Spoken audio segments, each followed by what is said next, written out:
Hello everyone, this video is a compilation of 9 projects, the first one being HTML and CSS and the remaining 8 being ReactJs projects. They're all past videos that I've done which I've been thinking about making into one giant video of projects, and this is it. If you enjoyed the video, please leave a like and subscribe to the channel and ring the notification bell. Thank you.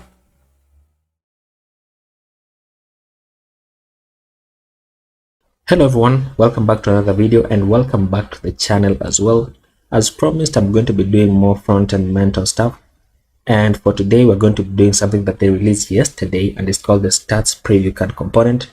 It's still new, it's a new challenge, still hot on the market, and we're going to be doing it using HTML, CSS and probably JavaScript, but I don't think, looking at it, I don't think we are going to need any JavaScript.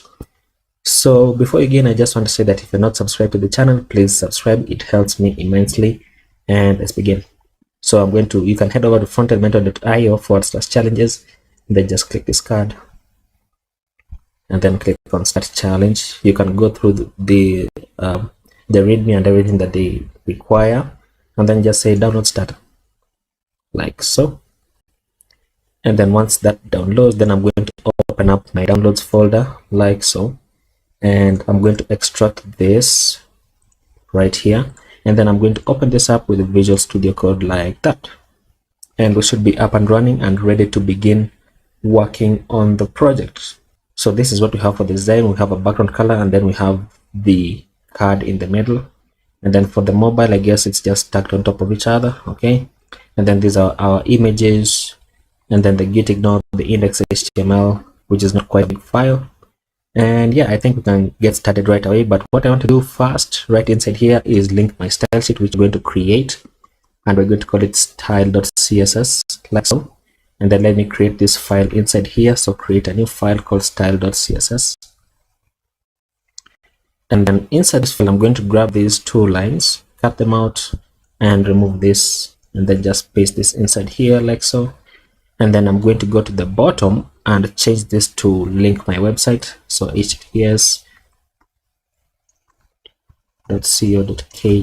like so, and then change this to my name. Now when you're doing this challenge for the first time and you'd like to submit it, please ensure that you enter your name inside here and you don't enter my name instead. I don't know why it's necessary to say that. Okay, so let's save this. Actually, I don't want to save it because it will reformat all of this, which I don't want. And then inside style CSS, what do we need to do inside here? We need to get some fonts. But the first thing that I'm going to do is I'm just going to copy this. Actually, I'm going to copy all this. These are our colors. And then I'm just going to paste them inside here and then set up variables for them. So I'm going to remove this. Okay, place my semicolons, like so. And then change this into variables. And this needs to be inside the colon root like so. Okay, I'm trying something new with my typing, so I can't really see my keyboard. So if you see a lot of mistakes inside here, then please do understand. So I'm going to call this very dark blue. Okay, and remove this. I actually need to remove this text, remove this text, and this one, and this one as well, and this text as well, so that I can place 2 hyphens like so. Okay, remember when you're naming variables in CSS, they always begin with 2 hyphens, double hyphens. Okay, and then this needs to have a hyphen as well, and then this is a hyphen with a small letter like so. Okay, this is white, small. This is slightly transparent white like so. This is slightly wait, is this the same thing? Almost the same color, the difference is the opacity, I guess. Okay, so once we set this up, then I can save this, and then inside our style guide markdown file, once again, what I want to do is go ahead to fonts.google.com so that I can grab these 2 fonts. So this is called Inter and this is Lex and Deca. So let's head over to, let me close this. Let's head over to fonts.google.com. So fonts.google.com. Okay, let's search for the Inter font. right inside here, let's search for Inter, like so. This should be it. And we're grabbing the 400 and 700. So let's grab the regular 400 font and the bold 700. And then let's go back and search for, what is the second font? CSS. And we're grabbing the 400 font for this one. It only has one weight, okay? And then I'm going to grab this link tag right inside here, copy this, and then inside my index HTML, I'm going to paste it. Let me paste it above this, like so, without saving it, of course.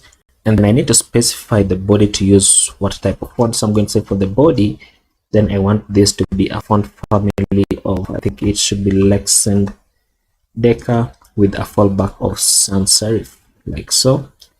And then I'm not quite sure with where this other font comes in. Let me just confirm this.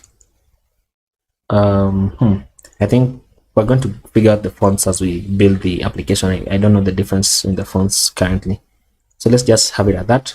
But I noticed that in our style guide, the body is sent to a font size of 15 pixels. So I'm going to just set that for the paragraph right inside. I'm going to set this font size to 15 pixels, and then I want to set a line height inside here as well of 1.6, just so that we can get as many variables as we can out of the way. And actually, while we're still on that, let me just specify my asterisk, like so. And I'm going to say reset the margin to 0, reset the padding to 0, reset the box sizing, set this to border box, like so. Okay, looking nice. Okay, so I think we should be done with this file. Let me just confirm that. Yep, we indeed done with this file, so we don't need to keep on skipping over to it. And then now what I want to do is inside the index HTML is, let me look at what we have for the mobile design, because obviously I want to build this mobile first. So we have a background color on the body, right? Let me just see if this is specified somewhere, and it should be this very dark blue. And then the desaturated blue is probably for our card.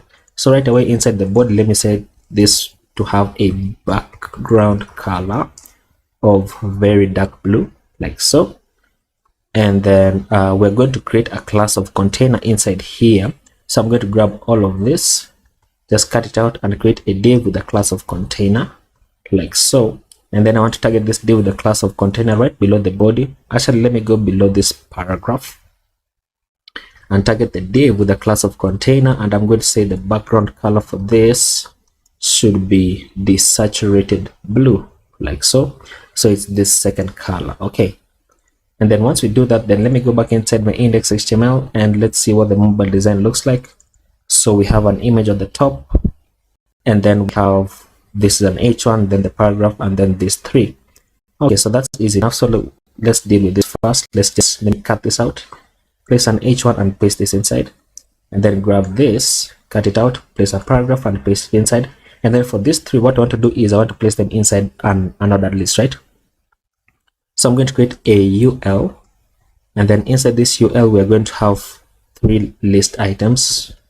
This is 3 list items. And then for the first one, we're just going to grab this and move it upwards. And then for the second one, we're going to grab this and move it upwards. And finally for the third one, just grab this and move it upwards.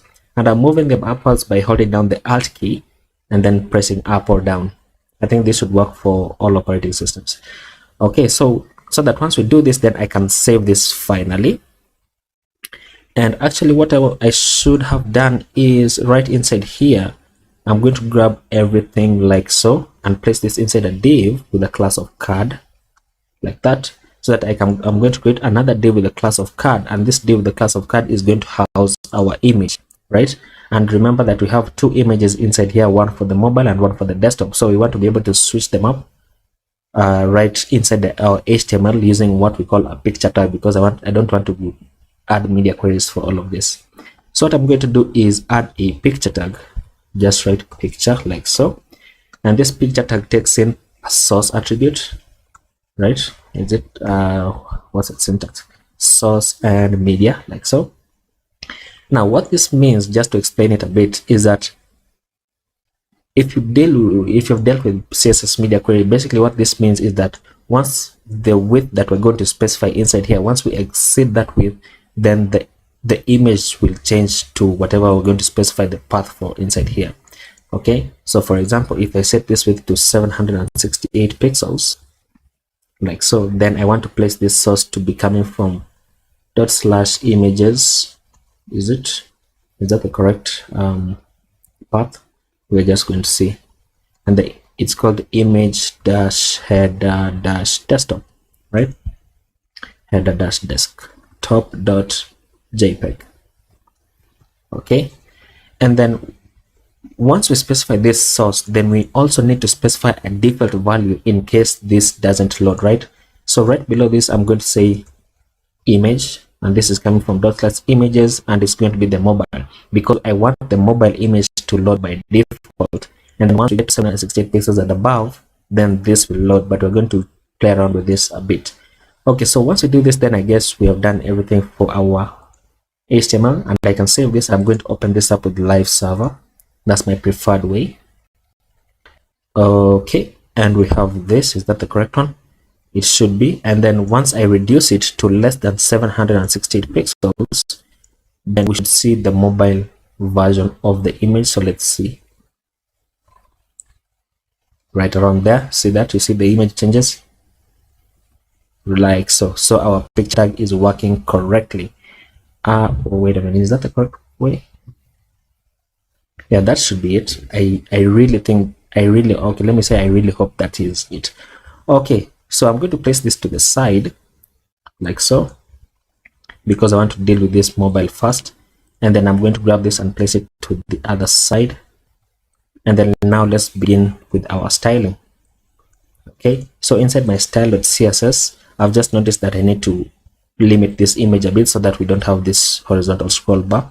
So right at the top right above here, I'm going to say for the image tag, then just set the max width to 100%. And then for the unordered list, I want to remove the bullets, right? So I'm going to say for the UL, then let's say list style type, set this to none, like so. So we don't have the horizontal scroll bar, and we have this. Okay, that's looking almost nice. Now for the body, what I want to do is actually not on the body, sorry, on the container, what I want to do is add some margin. I'm going to say add a margin of, let's say, 40 or 50 pixels on the top and bottom, and 20 pixels on the left and right, so that this will move the container inwards, right? So I'm going to save that, and notice what happens, looking nice. And then I want to add some padding of the container, so I'm going to say padding of 20 pixels all around, but this will move the image inwards. Is the image moved inwards inside here? Nope, it's to the edge. Okay, let's see what we can do. We're going to say, okay, we're going to do this. We're going to add padding on the left and right. Let me say 0 on the top. Okay, 20 pixels on the right, 20 pixels on the bottom, and 20 pixels on the left, like so. Okay, we don't need the left and right. This is the right one, so let's say 0 on the right and 0 on the left, so you can just say that, and there we go. Now that I think about this, is this really necessary? Let's add a border radius. Let's say border radius, set this to about 10 pixels. Let's see how this looks. Okay, so we have a border radius on the bottom but not on the top because this is an image. So what we need to do is just target the container and target the image, or rather let me target the picture tag, like so. And then let's add a border radius on the picture tag, a border radius of 10 pixels on the top left, 10 pixels on the top right, and 0 on the bottom right and on the bottom left. And nothing happens. Why does nothing happen? This is div container card picture. Container, let's target the card, let's target the picture.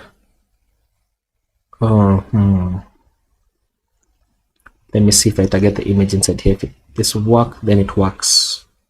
If I increase it, then it also works.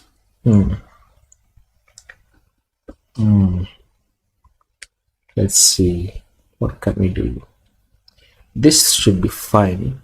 What I want to do is, I just noticed that this has a kind of overlay, right? So what we can do is I can go inside here, add a class on this called picture, a class of picture on this, right? And then I need to remove this. Does that work? I need to remove this. Okay, let's remove this, and then let's go inside our CSS and let me remove this. Let me just comment it, and then inside here, let's say background, set this to URL to come from /images / the mobile version first, and then let me see if I can set this height to 400 pixels. And this is the dot picture class, that's why it's not working. Picture, is that how you spell it? Container card picture, background URL. Let's set this to no repeat, and center and cover, but nothing happens. Nothing happens. Why does nothing happen? Let's say lorem 5.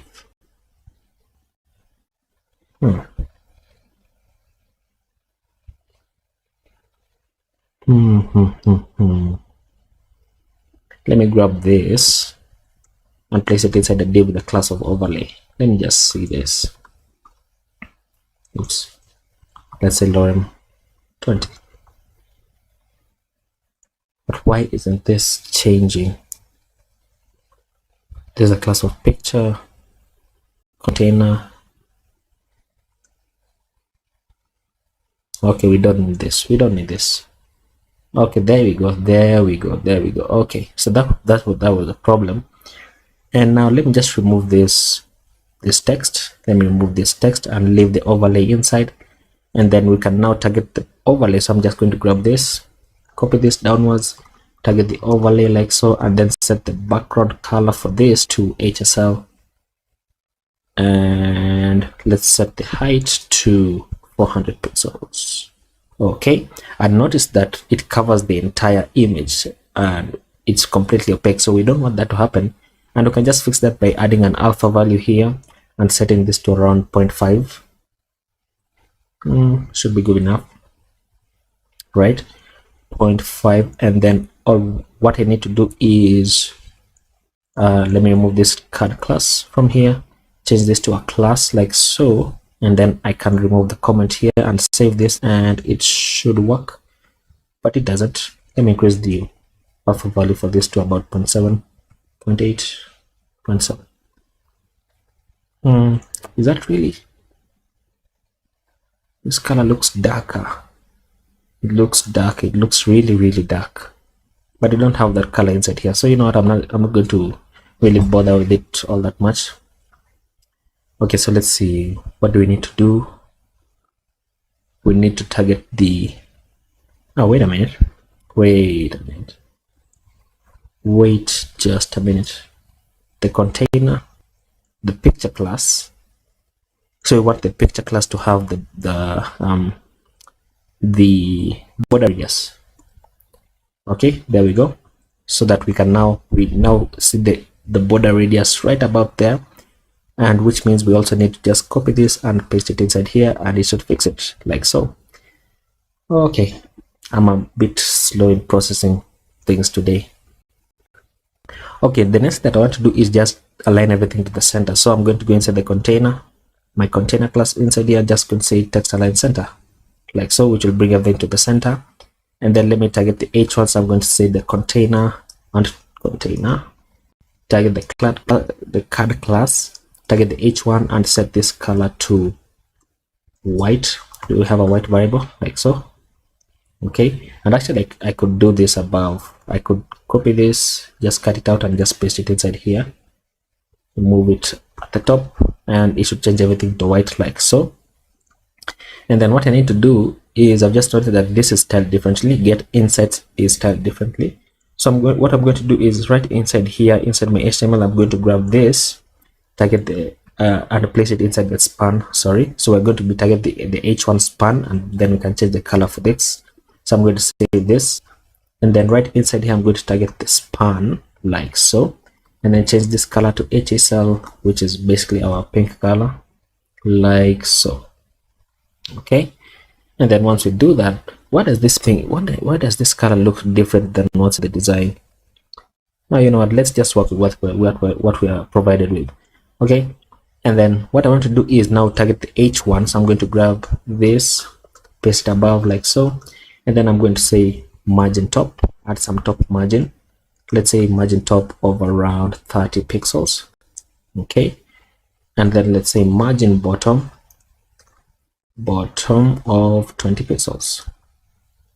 Okay, and an easier way to do this would be to say margin on the top of 30 pixels, or 0 on the left and right, and 20 pixels on the bottom, and it's still the same thing, and it's much easier. So let me remove this like so, and then let me target the card class, the individual card class, so that I can move each of these inwards just a bit. So I'm going to grab this and just go above here, paste it, and I'm going to say add some padding of 0 on the top and bottom, or rather let me say 0 on the top, right? Oh wait a minute, this also has the class of card. This also has a class of card. If I do that, then it will mess up a bit. Okay, it will mess up a bit. So let me not do this inside here. Instead, what I'm going to do is right inside my h1, I'm just going to say add some padding of 0 on the top and bottom, and 20 pixels on the left and right to move the h1 inwards just a bit. Let's increase the line height for this, to be around 1.5. Let's see how this looks. Okay, the line height isn't so big. Let's say 1.3. That should be much better. And then let's now target the card like so, and then below this I want to target the paragraph. And then for the paragraph, I'm going to say padding of 0 on the top and bottom, and 20 pixels on the left and right to push it inwards just a bit. And then I'm going to say margin bottom and set this to 30 pixels. Should be enough. 30 pixels. Yep, that should be enough. And then finally we can deal with all of this. Okay, this is styled a bit differently, so it means we are going to have to restructure this a bit. Does it? Let's grab let me place my cursor here and here and here. Oops, like so. And then actually that doesn't work, does it? That doesn't work. Let me just grab this first one, place a span like so, paste that inside. Grab this second one, place a span, paste it inside. The third one, add a span and paste it inside like so. And then now let's target the UL. So I'm going to copy this, paste it below this, target the UL, and I'm going to say that for the UL, how would this work? Let me target the list items, because I want this is the span, and then this is the list item. Well, it's all a list item, but this is the span inside the list item. So let me see what would happen if I say let me target the span inside here. Oops, the span inside here, and then let's just say display block. Okay, and notice what happens on display block. So this happens. So that's already much better. And once we do that, then what I want to do is let me add a margin on the bottom of 10 pixels. Oops, that's not what I wanted. It should be opposite, right? It should be the opposite. So instead of having this here, then I need to have it on the list item. So copy this, paste it above this, and say margin dash bottom. Set this to 10 pixels. Let's say 20 pixels like so, and this is much better. And this is in uppercase. So what is it? The list items is in uppercase. So I just need to go here and say text transform and say uppercase. But this might mess up, as you can see, because the K here, the K shouldn't be uppercase. Yep, the K should not be uppercase. So right inside here, I'm going to say text transform, how do you spell transform? And let's say, how do you say lowercase? Lowercase, like so. And this is already much better in the design. But then notice how, if you look at this, this is a bit more of a font weight, right? It has a bit more of a font weight. So I'm going to say right inside here, I'm going to say font weight. Set this to 700. But remember that it needs to have the font family of, what was the font that has the weight of 700? It was Lexandeka. Yep, it was Lexandeka. So I'm going to say set this to font family, font dash family, and set this to Lexandeka, like so, with a fallback of sans serif. That is much better. Okay, and the H1 also needs to have this very same font family. So let me go and specify that in the H1. And probably you might have a better way to specify these font families, but you know, this is a small project, so I don't really mind doing it like this. So I'm going to say font family, set this to Lexandeka, like that, with a fallback of sans serif. And there we go. Wait, what did I have on the body? Oh, then the body, this body should have enter, like so. And there we go. That is much better. Much better. Okay, now what do we need to do? We need to say remember that this, I'm working this is 500 pixels for me, and this is 375 pixels, so it's not exactly to the design because my screen is just a bit bigger. So what we need to do now is what? Probably just add media queries. Let me increase the padding on the paragraph inside here. Let's go to the paragraph. Right inside here, padding, let's increase this to 30 pixels or even 40. No, let's set it to 30 because on smaller screens it's going to push inwards. Okay, now let's just set it back to 20. Yeah, because on smaller screens it's going to push inwards even more. And then once you do that, then I think this should be it for the mobile design. But before we go, let me just change this text color to white for the attribution.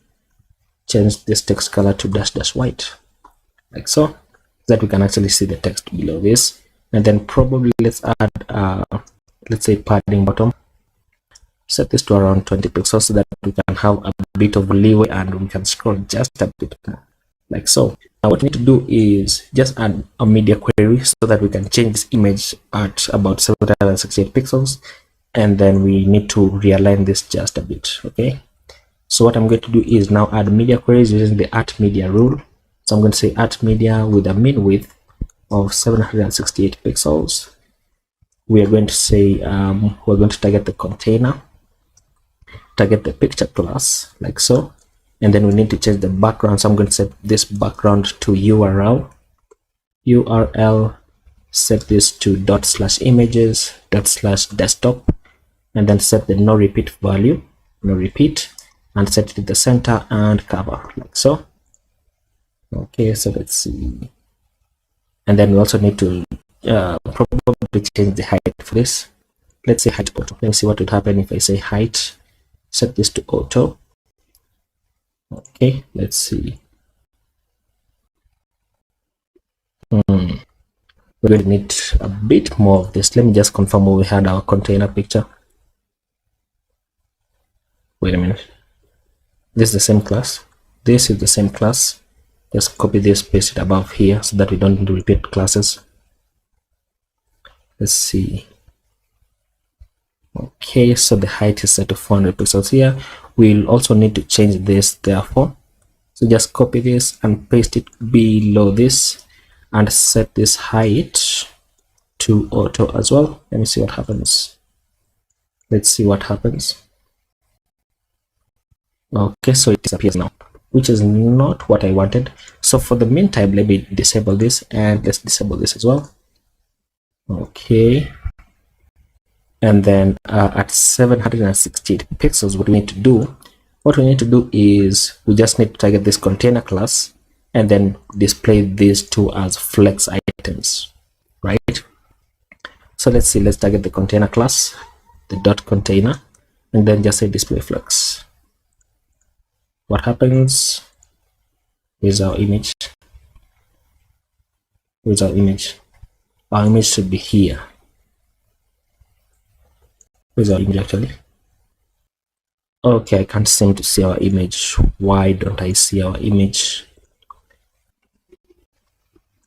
Is it because of display flex? It's because of display flex. Okay, you know what? Let's say display grid, and then let's set grid template columns to repeat twice and one fractional. Let's see.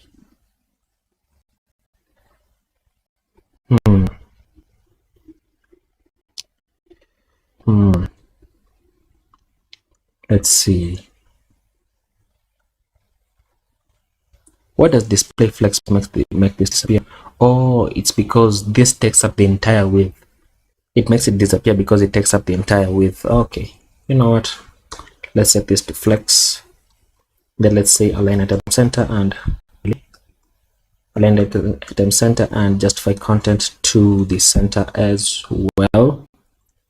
Okay, and then let's target the div, the second div, right? So let me say the second div with the class of cards, so container, and then target the div, and then let's just say nth child, set it to 2, and then set this to width, and let's set the width to 50%.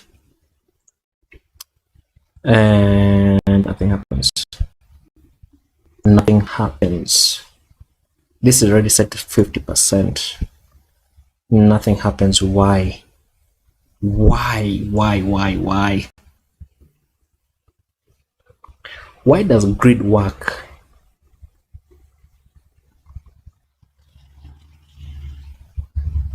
Why does display grid work and display flex doesn't work?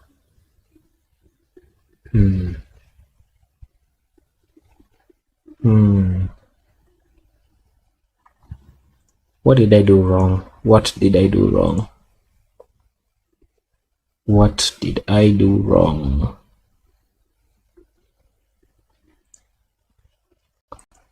What did I do wrong? We have the container, okay? We have the container. Let's see, let's get into our debugging tools. I'm looking for this div with the class of picture. Look where it is.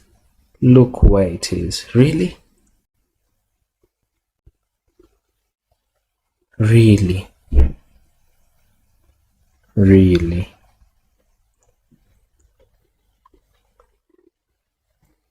Why do you do me like this? The reason I'm insisting on using flex is because I want to do flex direction and set this to row reverse. So this would go to this side and then the image would appear. Wait a minute, is that correct? No, so that this would go to the right and then the image would appear on the left. I think that's how the design is for the desktop. Yep, there we go. This is the design for the desktop, which therefore means, let me remove this.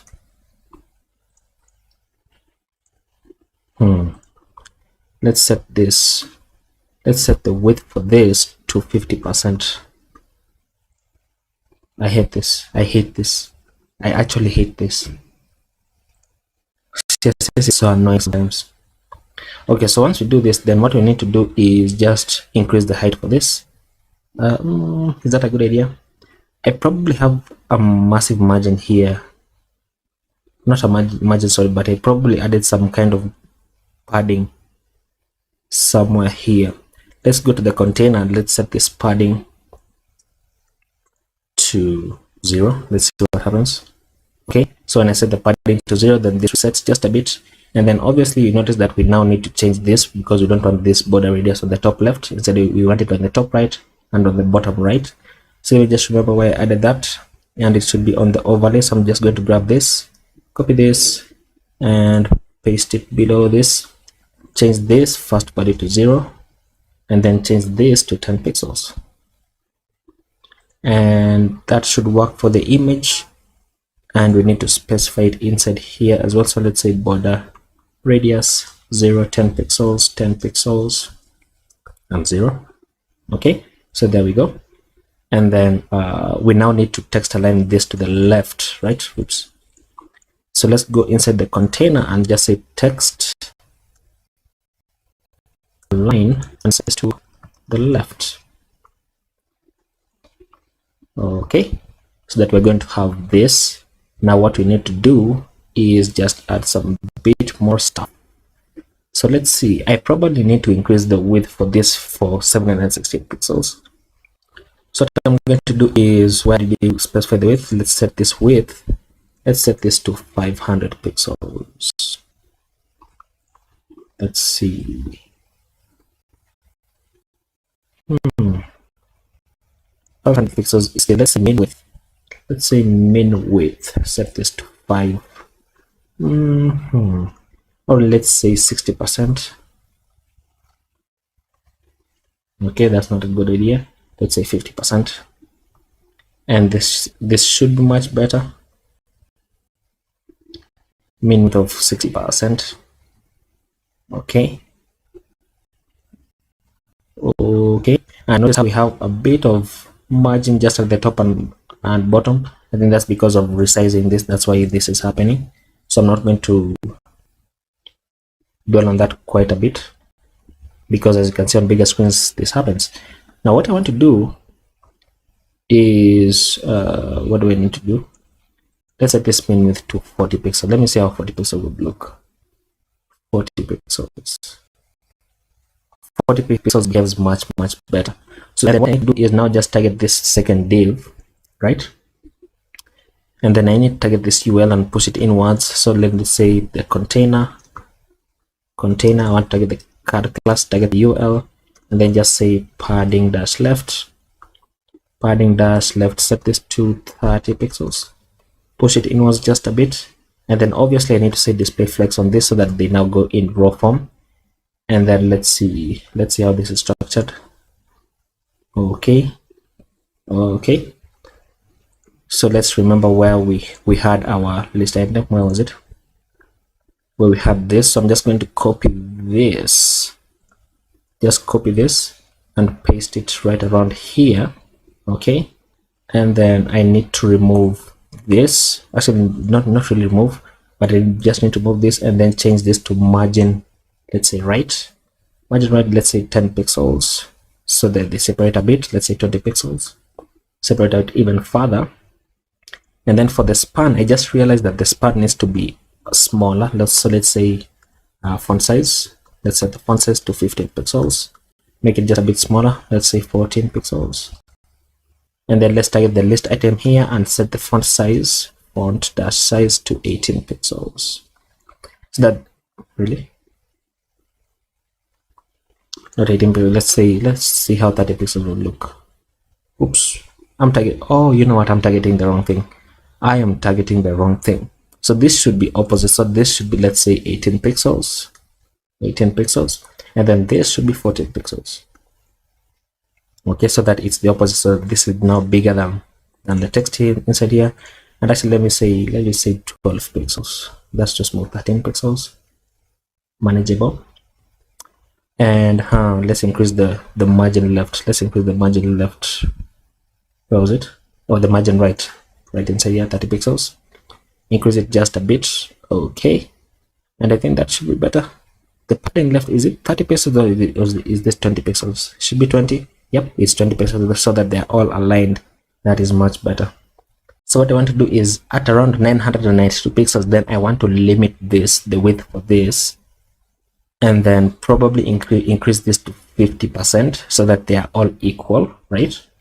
And then actually that's what I wanted to do. Well, what did I want to do? I wanted to do it here, but it's misbehaving just a bit. It's misbehaving just a bit, which I don't like. Okay, nope, it seems that we fixed it. Yep, it seems that we fixed it. Okay, so now let's just do this right away. where I'm going to say, remember where we had display flex on this, right? So I'm going to add another media query, and I'm going to say add media, and I'm going to say for a min width, min dash width. Once again, guys, I can't see my keyboard, so the mistakes are tolerable for now. So I'm going to say min width of 992 pixels. Then I'm going to say for the container, container, I want to add a min height of 100 viewport heights, which should now move it to the center, or it should. Let's see, right around there. Okay, and this is wrong. This is wrong actually. I should have placed this on the body. So let's say body, move this upwards, and then let's say display flex, align items to the center, and justify content to the center, like so, so that this now moves like that. Okay, and then obviously I don't want this to the side, so I want to say flex direction, and set this to column, like so, which will now push this in column form basically. And then I'm going to remove this, right? And remember that the mean height of the height is what pushes this down to the center. If I remove this, then it will just be aligned to the top. Okay, so I'm going to uncomment that, and then notice how it looks amazing, right? It looks amazing, doesn't it? Okay, and probably there's probably something else that you can do. Let me just confirm this desktop design. And I still think these colors are darker than what we have, but you know what, let's just work with what we've been given, and then probably increase the sizes of these to increase the sizes of the list items inside here. So let's do that, okay, just to make them a bit bigger, and probably even add some more padding on this div. So let's say where was it? It was around I do apologize if you can hear a bit of background noise. I do apologize. So right around, where was it? Really, why can't I see it? Okay, there you go. So right inside here, I'm going to say 24 pixels, increase this just a bit, okay, and then probably add a bit of margin on the bottom for this, right? So I'm going to say margin dash bottom, set this to 3 pixels just to separate it out a bit. And then now let's target this second div with the class of card. Remember, this is the second div, this is the first one, and then this is the second one, because we set it to flex row reverse, right? So row reverse brings whatever is here, and it takes whatever is here to the other side. Okay, so let's say well, what was I doing? Let's say at 992 pixels, right here on this media query, and I'm going to say target the container, and then target the card class, and then target the second div, the nth child. So nth dash child, target the second one, which means we're only targeting this one, and we're going to say add some padding of 0 on the top and bottom, and 30 pixels on the left and right. Okay, so let's save this and let's see what we have. Just to push it inwards, look at that, so that it's almost close to the design. As you can see, it has quite a bit of padding, right? And I can look at this all day and keep on increasing some, you know, trying to be a perfectionist and all, but I don't want to do that. I'm trying to manage the issues that I have. Okay, so once we do that, then I think we are ready to submit this. This should be the end of this project actually, and I think we should be ready to submit this. But one final thing is, let me just add more padding below this paragraph. So let me figure out where we had that paragraph, and it was right around here, right? The card P. So at the bottom, right at the bottom, right below this, okay, and I'm going to say, let's say probably margin dash bottom, set this to what did I have, 40 pixels. Let's try 50 pixels, and I think that is much better. Okay, now what I want to do next is push this to GitHub and then submit it to Frontend Mentor. Okay, so I'm going to close these files down, and I'm going to close this down, and I'm going to stop my server, and then close this, and then I'm going to head over to GitHub, really GitHub, like so, and then I'm going to create a new repository, and this repository is going to called stats-preview-component, like so, and I'm going to say create repository.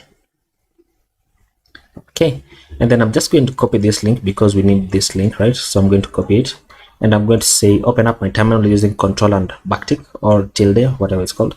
And then the first thing that I need to do is initialize an empty git repository. So I'm going to say git init, like so, which will make all these files untracked. And then I'm going to say git add all, okay, not all but dot, like so, which will now add them all, so that if I say git status, then they should all be green, as you can see, which means that they're all in the staging area. And then I'm going to say git commit -m, and I'm going to say initial commit dash project complete. That rhymes. Okay, so I'm going to say once I do that, then I'm going to say git remote add repository. Oh wait, is that it? No, git remote add origin, and then paste in my link like so. And then let's say git branch -m, capital M, main, which should now change this to the main branch. Okay, and then let's say git push -u origin main, which will now push it to my remote repository. And if I try to reload this, then we should see it like so. So this is the project that we have just done, with this readme coming from the readme that we have in here. I don't know why this is still untracked, but it doesn't really matter because everything is showing in our repository. And then the next thing that I'm going to do is head over to Netlify, because that's where I want to deploy this. So I'm going to log in inside here. If you don't have an account with Netlify, they will ask you to log in using one of the Git providers, GitHub, GitLab, whatever. And then I'm going to say new site from Git, and I'm going to take it from GitHub because that's where we have it. And it's called stats preview, right? Stats preview. Let's see that. Let's see what we have. Searching. So it's called stats preview component. So that's what we have. And then we don't have a build command because we are not really using any kind of framework like React or Gatsby or whatever. And we don't have a published directory because we have an index.html file right inside our root folder, right? And notice how now they're no longer green with untracked, and this has changed to branch main. Okay, so I'm just going to say deploy site, and what Netlify will do is that it will look for the index.html file, and that is what it's going to deploy, right? And then look at that, it's already up on the internet, and this is what we have just built. Amazing, amazing. So what I want to do is, first of all, I want to change the link for this.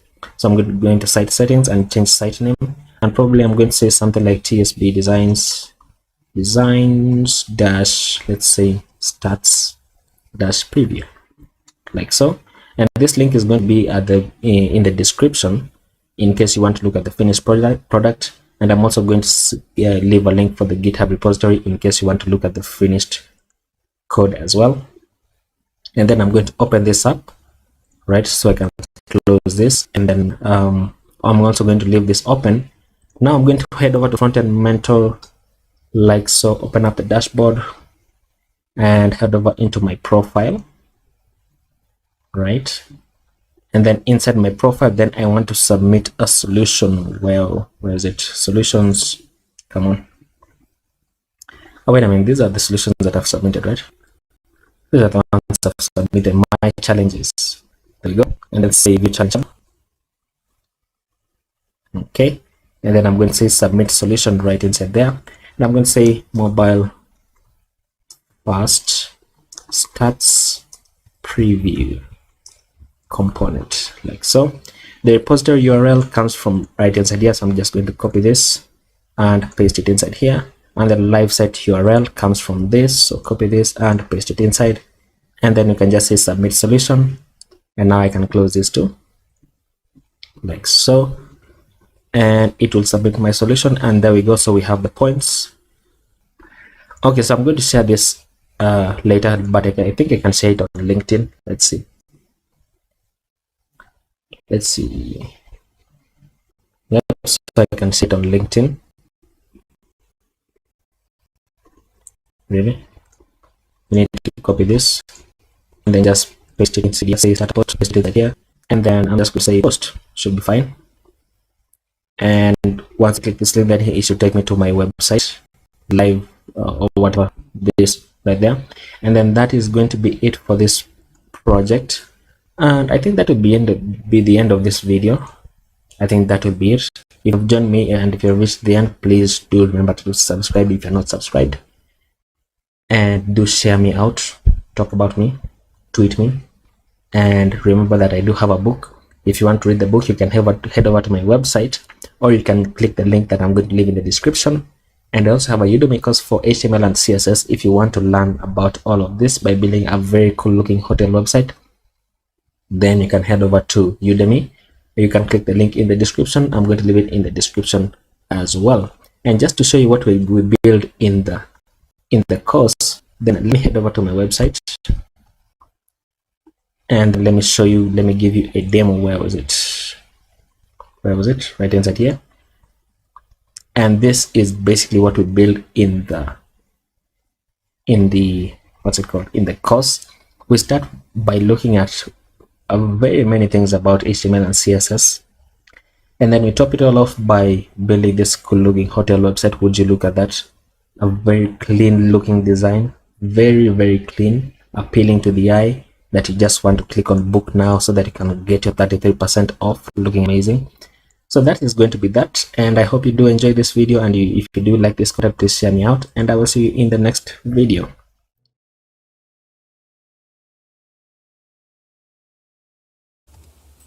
Hello everyone, and welcome to an interesting project. Today we are going to be creating a random user generator application using React JavaScript, and we're going to be using the randomuser.me API, which is a free open source API for generating random user data. It's like lorem ipsum but for people. And of course, these are just submissions done by people all over the world, and of course the data that is returned is I want to say mostly not real, but I can't be quite sure. As you can see, this email is a fake email, and you can see there's no way this guy is about, about 70 years or something. It's all random data, but it's a pretty nice project if you want to get started with the React and fetching data from an API.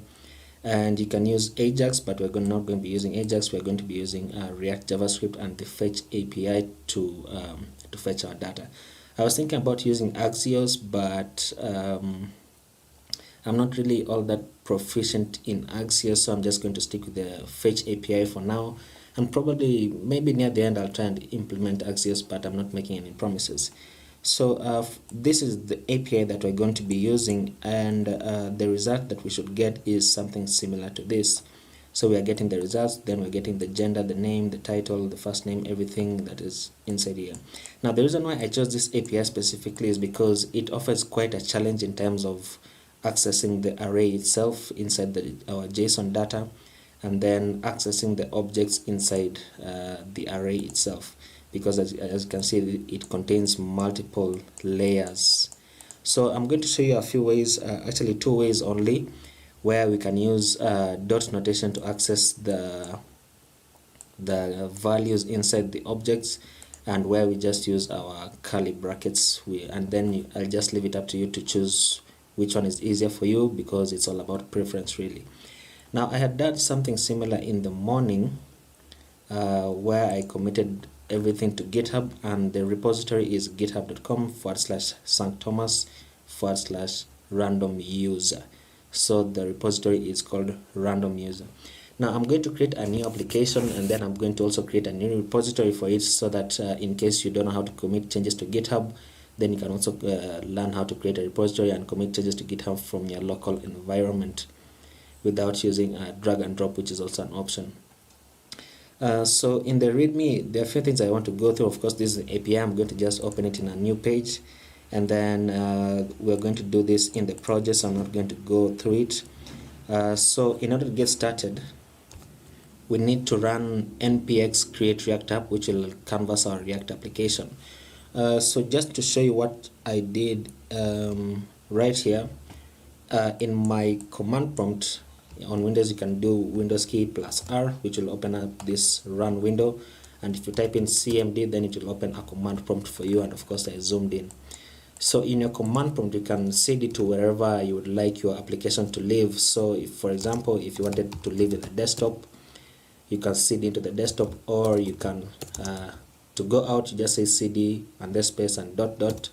If you wanted the application to live in your videos folder, for example, you do that anywhere you'd want really, but my preference is usually the desktop because that's the fastest place that I can access it with. So from the desktop you can say npx create react dash app and then call it whatever you want, whatever name you want, as long as it's not uppercase. So once you call the name, for example, random user application, once you click enter and this begins to run, it will create a folder for the random user application, and then it will create a React app inside the folder. So I don't want this to run, so I'm just going to stop it. Okay, I'm going to stop it, and then once this finishes running, it will ask you to cd into the name of your application. So if I were to cd into random user application, of course nothing will happen because I don't currently have this folder in my desktop. So if I press enter, oh, I say it's actually there.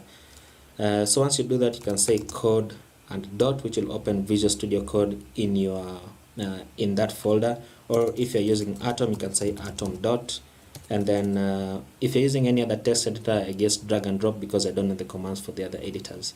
You can just drag and drop. So that's basically what I did inside here, and you can see I gave it one very long and convoluted command. Okay, I don't know, it's appearing up here, but you can say just cd it into my desktop, and then once I cd into my desktop, I create the React application, which I called random user dash API. And then once this finishes running, I say cd into the random user API and open Visual Studio Code. So that's basically what this is. So once that is done, you'll find that I opened Visual Studio Code, which is this right here. So this is my application. This is everything that Create React App offers on the initial bootstrapping. So we have the public folder with all this inside, and then we have our source folder with this. So before we get started, I just want to run npm start, which will spin up our development server, right? And then I want to grab Tailwind CDN from cdnjs.org, because that's what we're going to be using in our application for our styling. So let me close this, and let me close this as well, so that I can open this and say cdnjs.com, and then just search for Tailwind CSS, and then grab this, the link tag. So copy the link tag and then go into your public folder, and inside your index HTML, you can, let me close the sidebar, you can just paste it before the title right there. Now I want to perform some cleanup because I don't like all these comments inside here. So I'm just going to select all of this, delete that, and then grab all of this, delete that.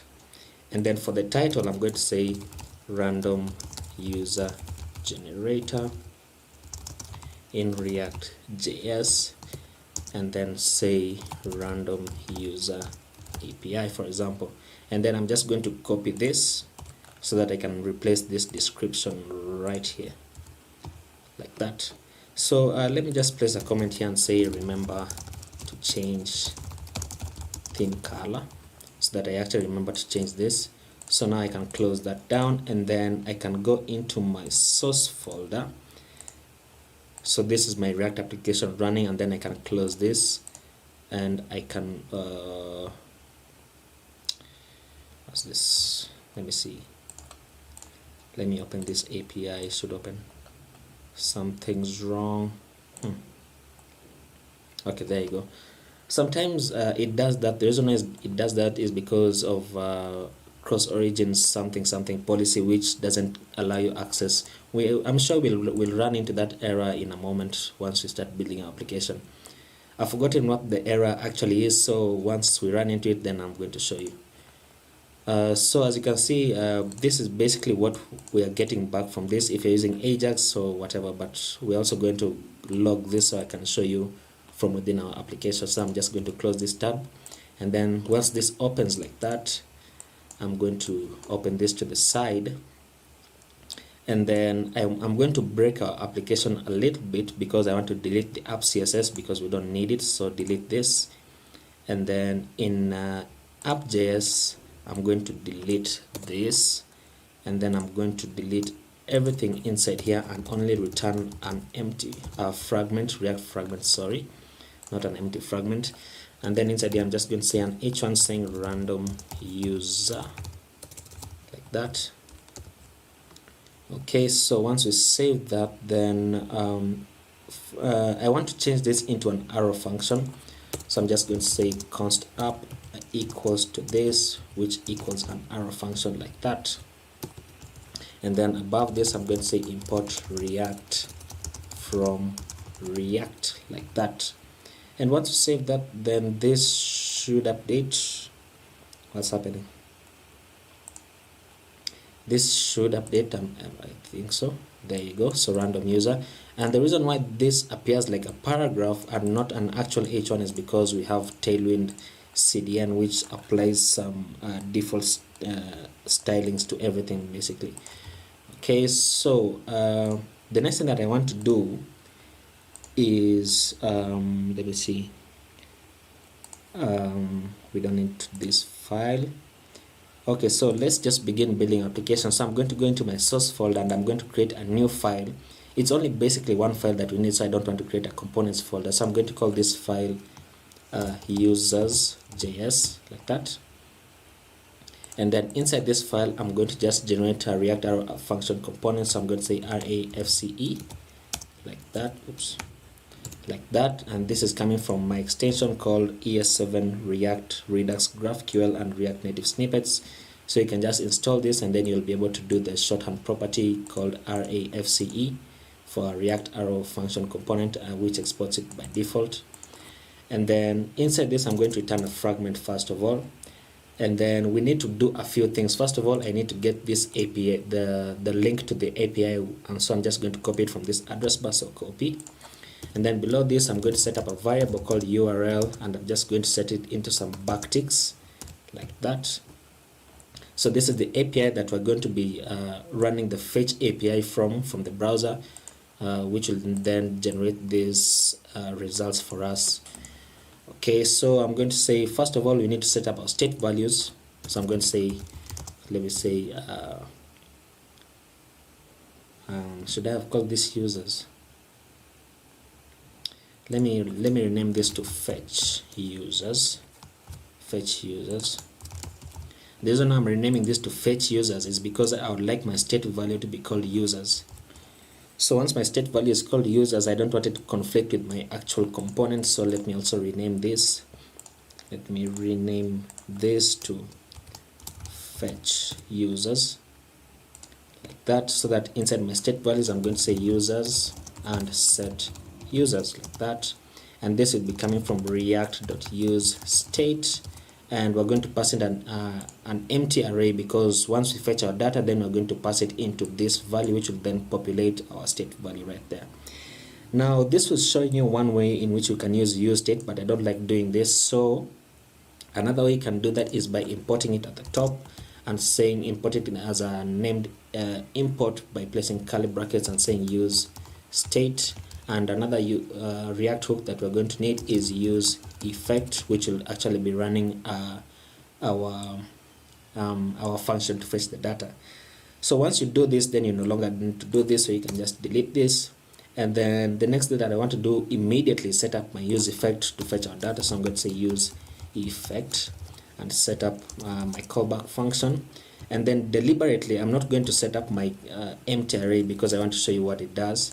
So I'm going to leave it empty, which might break our application just a bit. So let me just open the my developer tools right there and open the console. And then I want to fetch my data inside the use effect. So I'm going to say, let me call this function fetch user data. And I want this function to be asynchronous. So I'm going to say async, like that. Set up my arrow function, and I'm going to say const response equals await, and then we're now calling the fetch API. So we are fetching the JSON data from our URL, which you have right here. If you don't want to do this, then you can instead do this. You can just copy this and then just paste it inside there. It's basically the same thing as doing this, but I prefer to set up my variable right there. Okay, so say URL, and then we're going to say const users. Now users, because that's our state value that we want to populate, so users equals to await response.json. await the JSON response, and then we need to now pass in the data that we get into our function.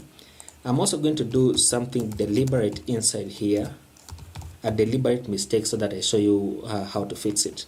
So once we do that, we can actually log our data to the console. So log users, which will not really log anything, but in my return inside here, let me just return an H1 saying let me say users component. So I'm going to save this, and I'm going to import this file in my app.js, and I'm going to say import fetch users from fetch users right there.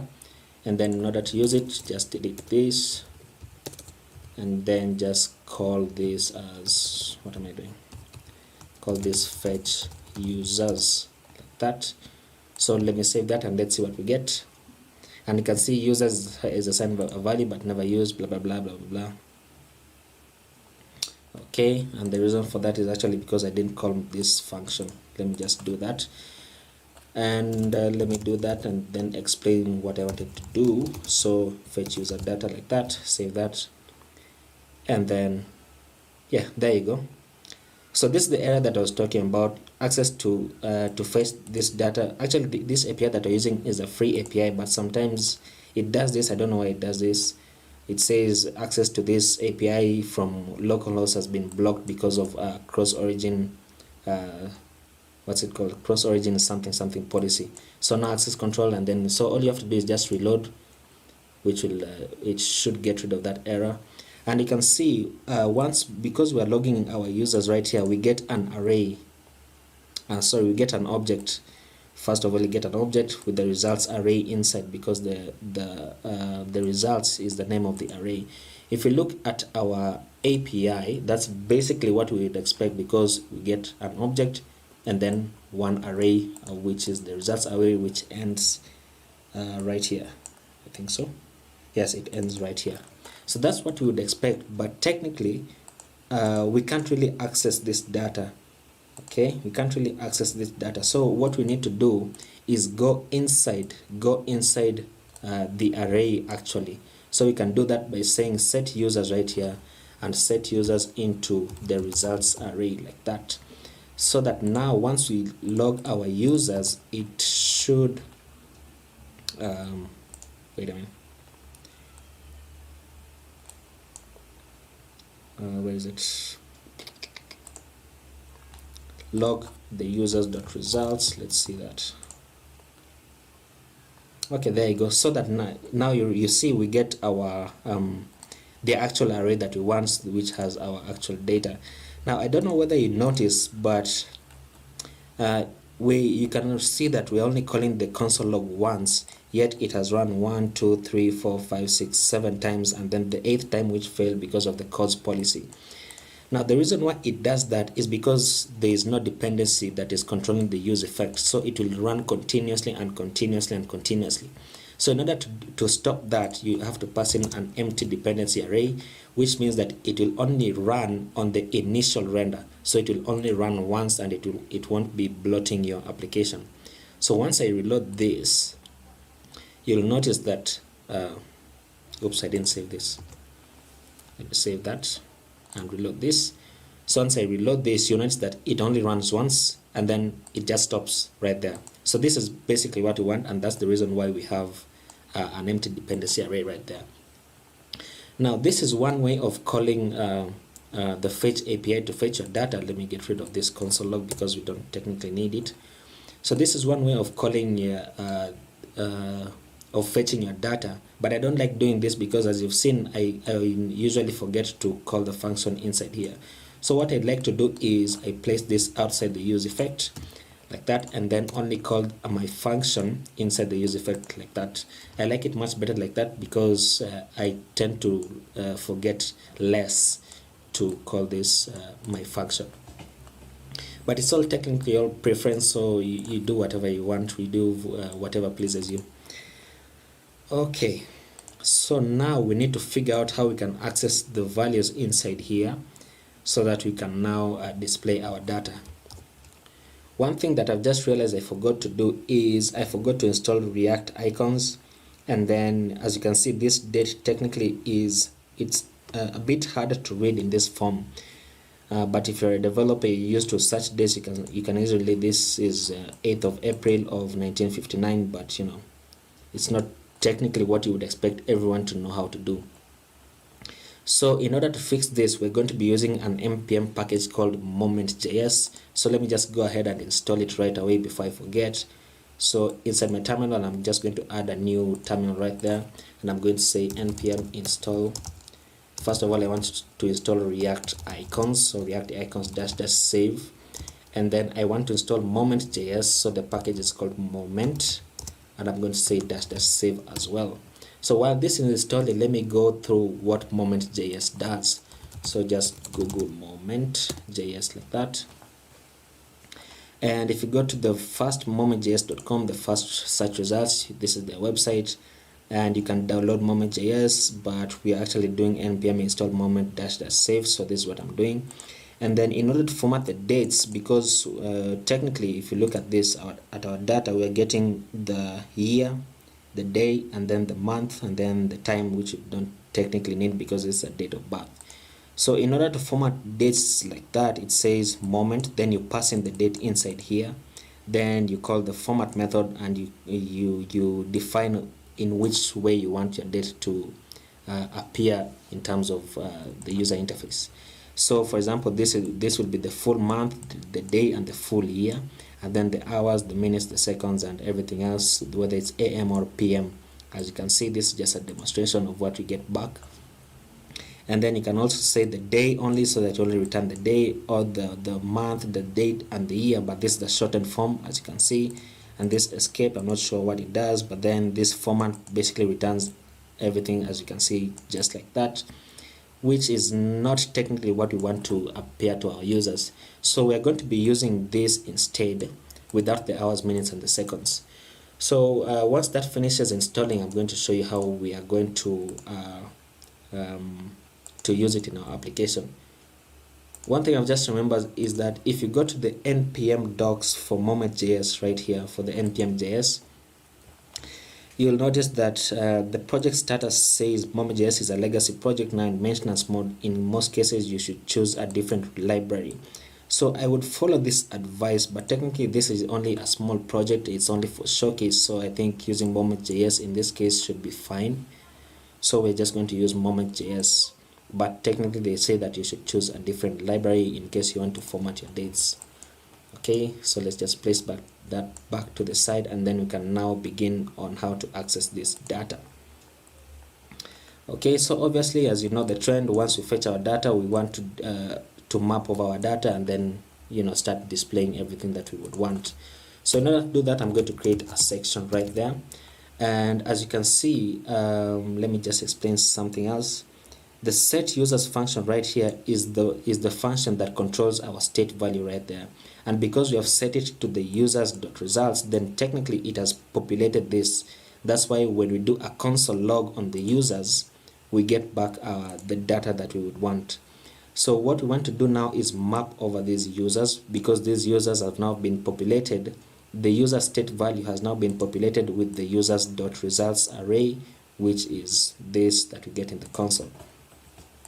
So I'm going to say inside this, I want to return, first of all, I want to map over my data. So I'm going to place curly brackets, and I'm going to say users.map. And then for every user, I want to do a return first of all. And yes, I realize I've left out destructuring here. So destructuring, I've left it out on purpose so that I can show you how we can access the values without destructuring. And then I'm going to say return, first of all, I want to return a div, right? And you all know that because we're returning a list, then the div has to have a key prop, a unique key prop. And for the key prop for us, we are going to be using the UUID, which is found in the login. So in order to access this UUID, we need to go into the login object, which is inside the results array. So we can do that by saying because we are mapping over the data, so I'm going to say user and then dot, which means go into the results array, so which is technically already what we have. So I want to access the login value, so I'm going to say dot login, And then the login value, the login object, sorry, not value, the login object has another object inside it with a key of UUID, which is what we want. So I'm going to say dot UUID like that. And then below this, I want to return the name of the person, so I'm going to return an H3. And as you can tell, let me place this to the side so that I don't keep switching windows. As you can tell, what you want to do is go into the user right there. So we can just begin to write it out and say user dot, and then we want to go into the name object, so user dot name, and then inside the name object we want the title, the first name and the last name. So this is a bit as you can tell, it's a bit bulky to handle, but let me just do it so that you can see why we use the other method. So I'm going to say dot title, and this is Mr., Mrs. or Miss, as you can tell. So technically how it appears is Mr., then full stop, then we can say we want the first name, so we do the whole spiel again, and we can say user dot name dot first, right? And then last name we can say user dot name dot last, like that. So let me save this, and then we can go back to our application, and you can see we get the user, the title, which is Mr., and then the first name, and then the last name, which is right there. Now notice that this is a random user API, so every time we reload or every time we save this, it's going to reload the application, and it's going to, you know, generate another random user, as you can see right there. Okay, so as you can excuse me, as you can tell, this is a very long process to go through. So how would we destructure this? That is the question that now comes to mind. So I'm going to go below this, and I'm going to say, obviously we want to say set up our value, which is equal to the user variable that we've just created right there. And then inside this we want to do a few things. Let me go back to the API so that you can see what I'm doing hand in hand, like that. And in order to access this title, for example, when we're destructuring, we can just say first of all we want to go into the results, which is we're already in the results, so we don't need to repeat it. So I want to first access the gender, for example, which is only one key with the value right there. But then when you go to the name, it has 3 values inside it. So how would I destructure the name? I would say name, and then place a full colon, and then place curly brackets, which means now I'm accessing the name and then the values inside the name. So I can now access title like that, and then first, and then last, like that. That's how I would access them. And then just to make this simpler, now you can come and change this. You can just Control D on this, which will access all of them. And then when you when you delete them and then save, the application still behaves the same way. It still returns the title, the first name, and the last name, because we have destructured, and you can see it's already much easier. Now, in case you don't understand how this works, just think of it in this way. We are technically writing this as it appears right here, but without the quotation marks. Now what do I mean? I mean this. If you come here and place this to the next line, come here and place this to the next line, and this to the next line, and then this to the next line, what happens? You find that now the data that we are destructuring appears like the object that we want. As you can see, the name appears there, the name appears there, the full colon is there, the full colon is there, then the curly brackets, then the curly brackets. Then what value do we want from that object? We want the title, the first name, we want the first name, and the last name, the last name. So in case you don't understand, this is an easy way to remember it. And of course, as you can guess, we want the location next. So if I want to access the location, the values inside the location object, I would say location, right? And then place a full colon. And just to make it easy, I'm going to structure it as it is inside here. So I'm going to say place a curly brackets and then go to the next line. And then inside the location is a street value, right? And the street value also has some values inside it. So place a full colon. You place a full colon and then some curly brackets, just like that, and you can see the street has the values, the key values of number and name. So you can just say number, place a comma, and then name, like that. And then the city is still inside the location but outside the street. So I just need to go outside the street, which ends here, as I can see, and then just say the city is what I want next, then the state, then the country, then the postcode. Now I'm not going to be using all this data, I'm just showing you that we can destructure all of it if we wanted. And then I'm going to say coordinates, like that, and the coordinates has some values inside it, so I can just say colon and then place my curly brackets inside once again and say latitude and longitude, like that. And then time zone is outside of the coordinates, so I need to go outside the coordinates, like that, and say time zone. And because time zone has some values inside, I'm going to say offset, like that.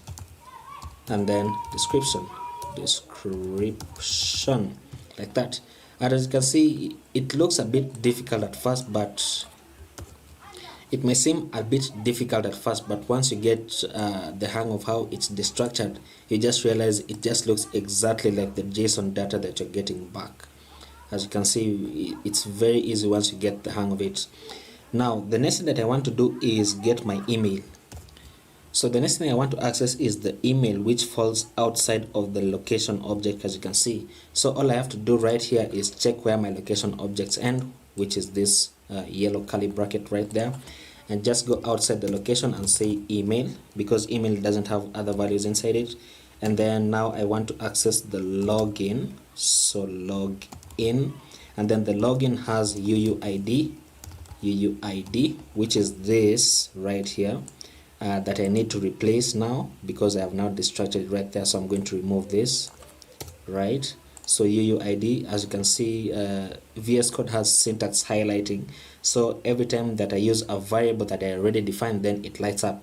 If I were to remove this, notice that it seems a bit grayed out. So UUID, like that. And then from the login, I also want to get the username of the person. So I'm just going to say UUID and then say username, like that. And then once you get the login, the next thing that I want to do is get the date of birth. So I need to go outside of the login and say date of birth, so DOB, like that. And then the date of birth has some objects inside it, so I'm going to say date. I want the date, and then I want the age, like that. And then the next thing that I want to do is get the phone number of the person, right? So the phone number is outside of the date of birth, so I need to go outside this and call the phone number, like that.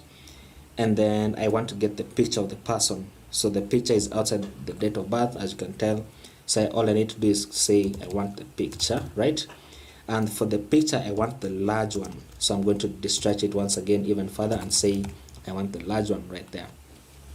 So as you can tell, it's quite a bit to work through, but this is not we are not going to be displaying all this data, so I'm just showing you that we can do anything that we want with this right there. Okay, so let's start displaying our data, because that's technically all that we need from this API. So I can now close this, right? And then I can place this back to the side, and I can close this, and then I can have this open right there. Okay, looking very nice. So let's see how do we want to do. First, the first thing that I want to do is return my image, right? The image which you get from picture right there. So image source, the source will be large right there because it's a link to the thumbnail image. And then for the alt, in case the image fails to load, all I want to do is display the first name of the person, which is coming from the first that we destructured at the top right there. And then once you get our image, then I want to display the name of the person, which is this right here. And then below the name of the person, I want to have a paragraph that says their age, and their age is coming from this right there.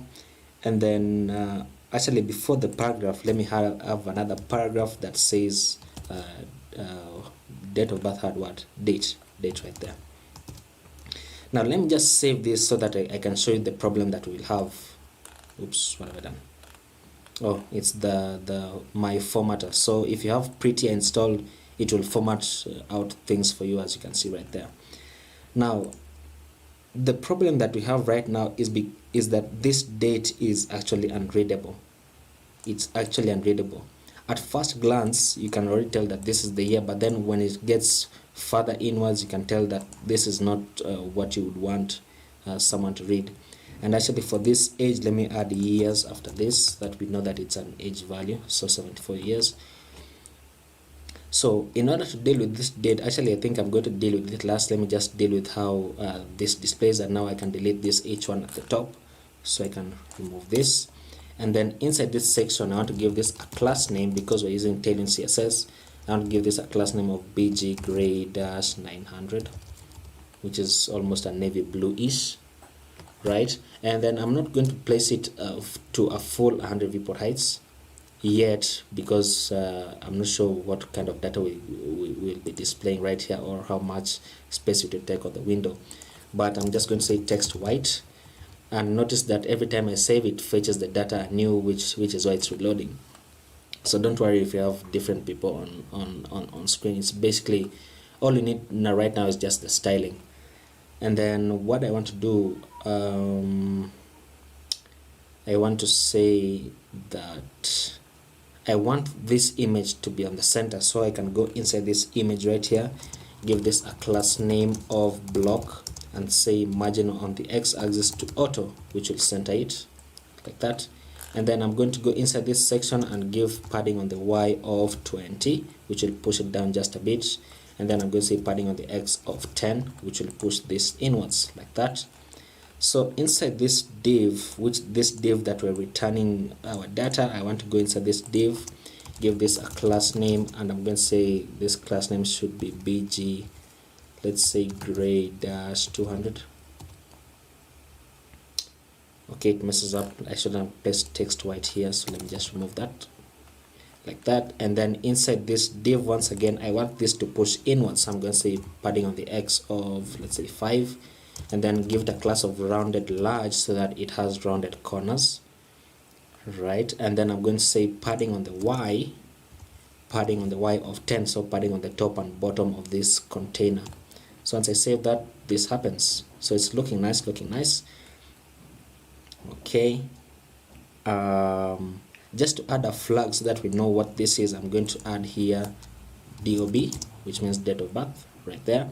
And then I'm going to place this inside a span, right? So span like that. And the reason for the span is because I want to go inside this span and give this a class name of font bold, right, which will make it bolder just a bit. And I've just remembered that I wanted a custom font from Google Fonts, which I have the link right here. And the font that I want is called Robotoslab right here. And I'm going to grab the regular 400 and the 700. So I'm just going to grab the import right there, and I'm going to place it inside my index CSS at the top right there. And then I'm going to remove this and remove this and remove this, and change this font family to Robotoslab and a fallback of sans serif like that. Okay, as you can see, our font already changes. Okay, so that's working nice. We don't really need to do anything else in this CSS file. We only need to change the font. And let's see. I want this to be text aligned to the center, right? So what I'm going to do is from the H3 and the paragraph and this paragraph, I'm going to grab all of this and place this inside a div, so that I can go inside this div and say text center, which will text align to the center like that. And then I want this H3 to be bigger, so I'm going to go inside the H3, go inside the H3, give this a class name of text, let's say 3XL.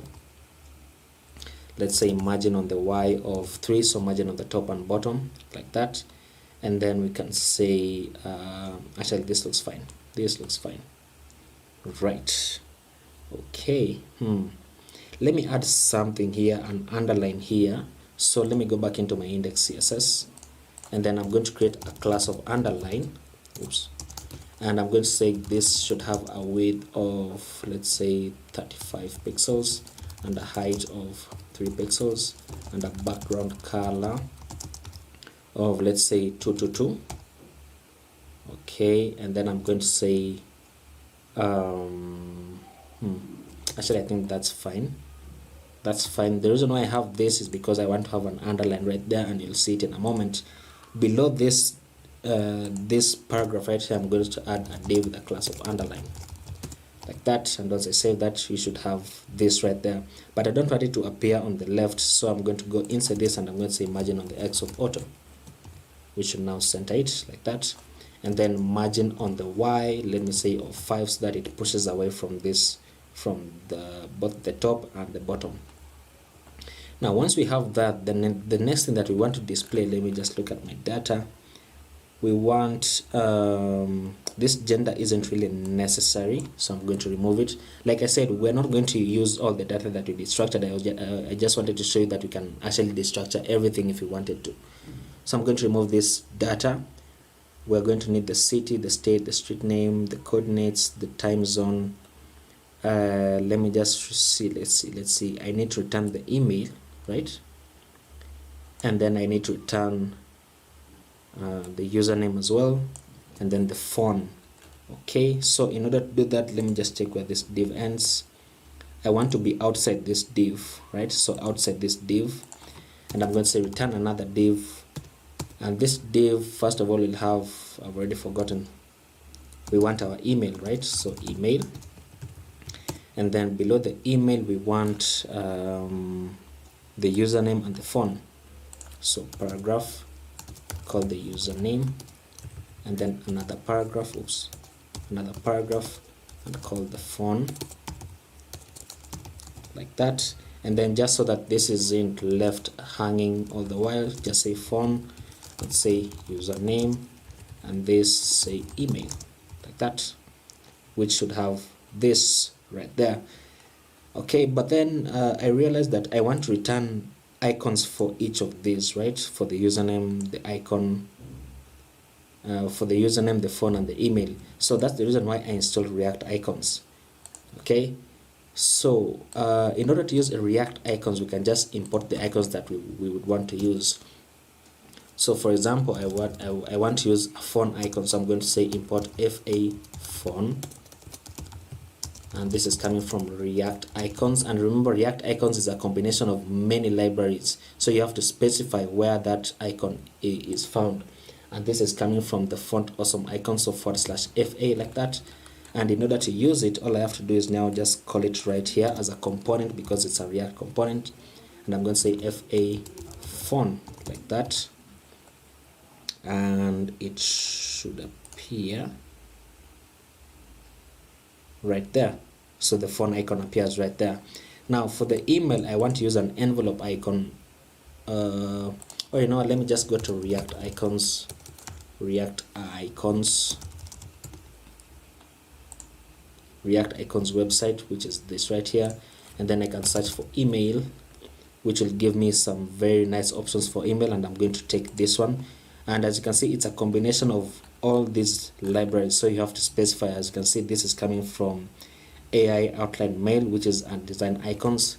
So once you click this, it automatically copies to the keyboard, to the clipboard, sorry, not the keyboard. And then I can say import, and then just paste that in. Oops. Paste this in. This is coming from react-icons/AI. And if you're wondering why I'm not importing this on the same line, it's because they're coming from different libraries, as you can see. And then the final thing that I want is the username. Let me see, what is a good icon for username? Username. Let's say user. I can use this FA user alt. So just copy that. And because this is coming from the same library as the FA font from the font awesome library, you can just place a comma and just paste that in. And then in order to use this, of course, you just have to call them in as function, as components, sorry.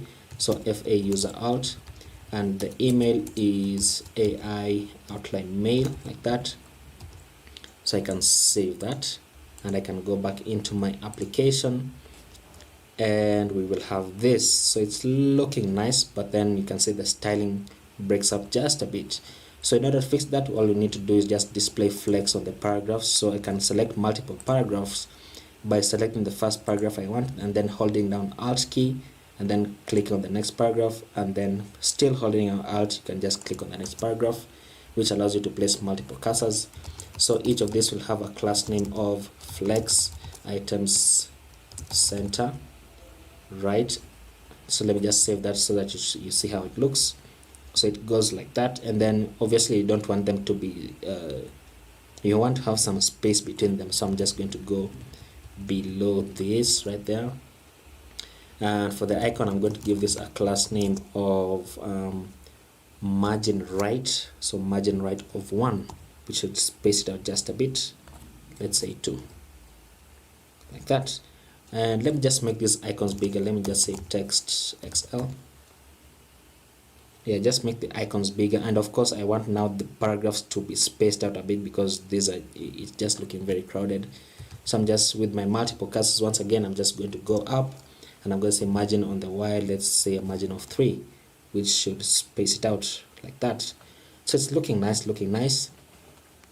Okay, and then I've just realized this image, I don't want this image to be square, so I want it to be rounded. So I can go inside my image, and right after this class name I can say rounded dash full, which is the tailing CSS to have a rounded image, as you can see right there. So it's looking nice, looking nice. So what do we need next? Now we just need to display the location details of each person right there. So let me just go below this div. Is it this div? Yes, it's this div. So below this div, create another div, and then for this div I'm going to have you know what, let me just make this easier for myself. On VS Code you can have this open to the side by holding down Control and then backslash, so that it does this. Or if you don't know the command for your for whatever operating system you're using, you can just go right here and you can see it will show you the command that you would want, or you can just click it like that.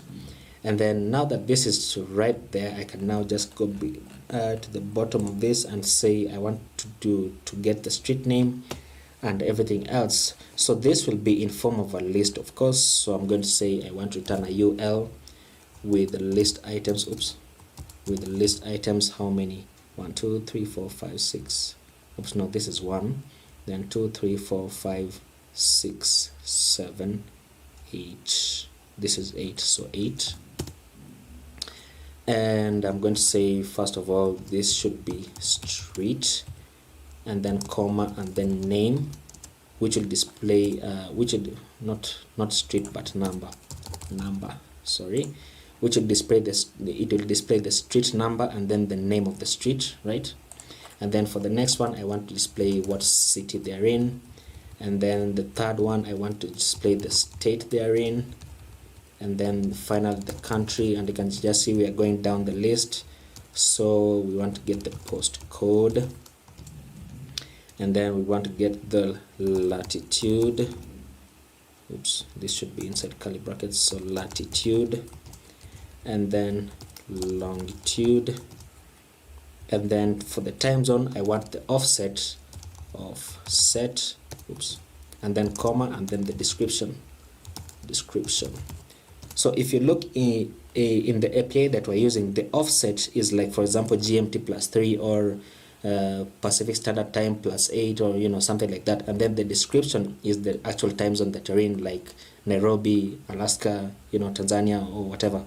So that's basically what we are returning right here. So I want to return the offset, the time offset from the GMT, and then the description, so where they are. So that's why I have this comma, which is the same for this right there.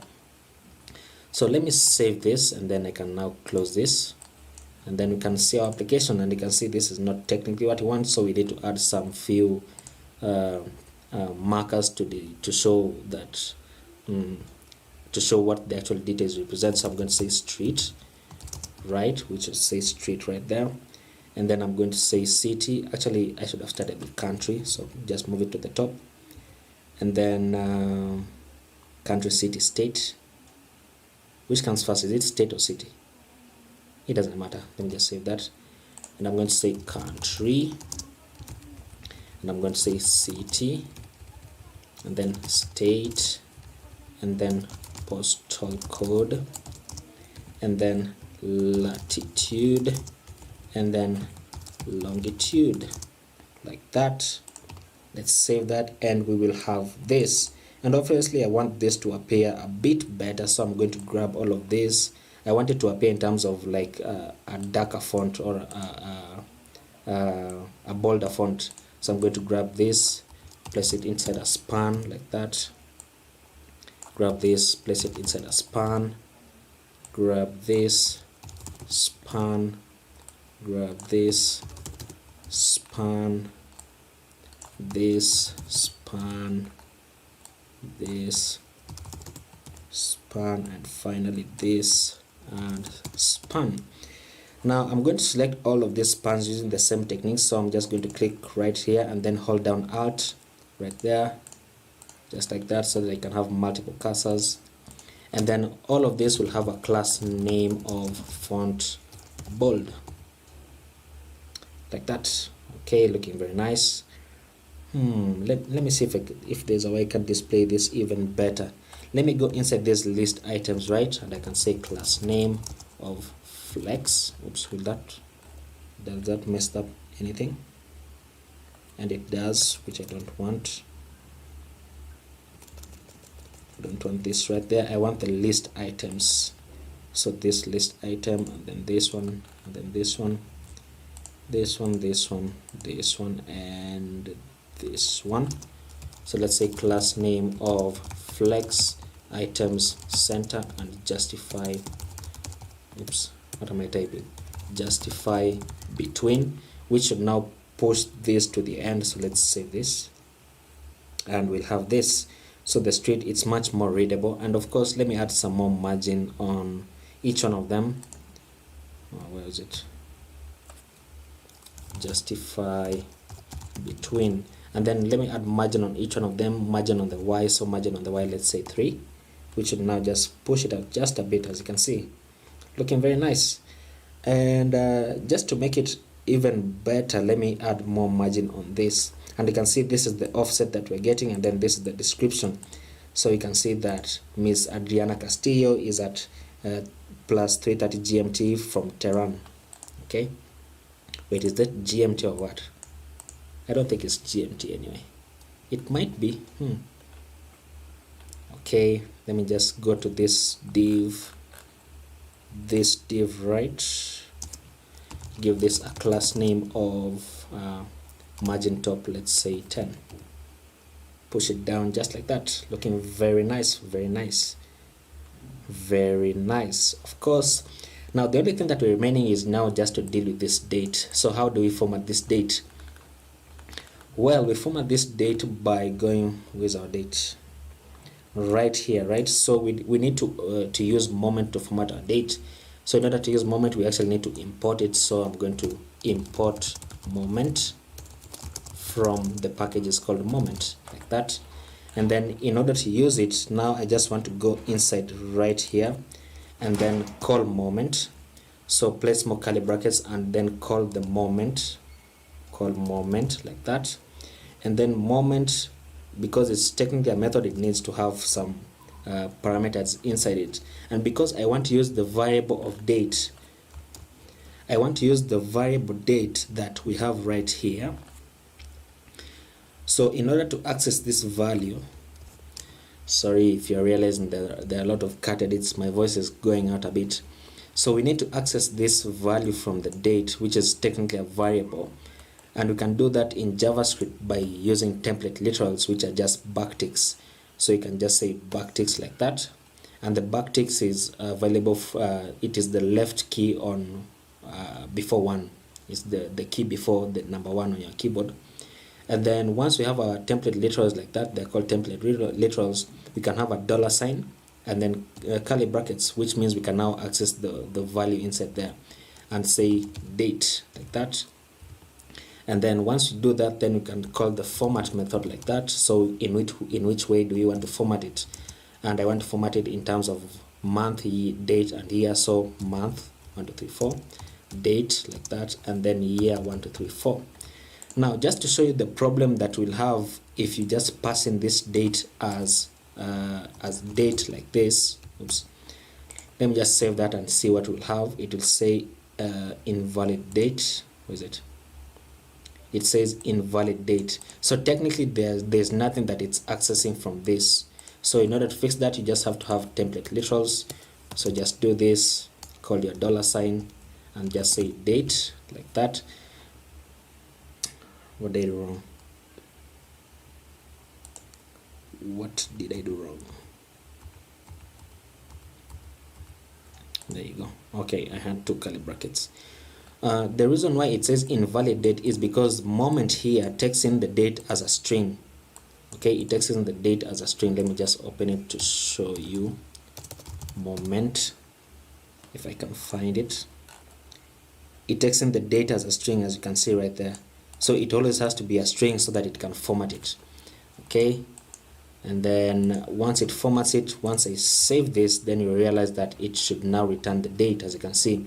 So the date of birth for this guy was August 9, 1980. And you can play around with moment in any way you want. It's very nice. It's very simple to use, as you can see. And yeah, I think that will be it for our entire application, really, because you know, it just, oh, we need to scale it up. I've just remembered, we need to scale it up. So I'm going to start scaling it up at about let's say medium screens. Okay, so Tailwind CSS has some inline media queries that we can use. So I'm going to go inside here and I'm going to say for medium screens, so for MD I want oops, what am I doing? It's not here, it's not here. It will display badly. So on bigger screens, what I want to happen is I want this to remain at the top, right? And then I want this div and this div to display side by side. So we can do that by going into, let me just confirm this. This is our main div, right? This is the image, and then this is the div for the details of the person.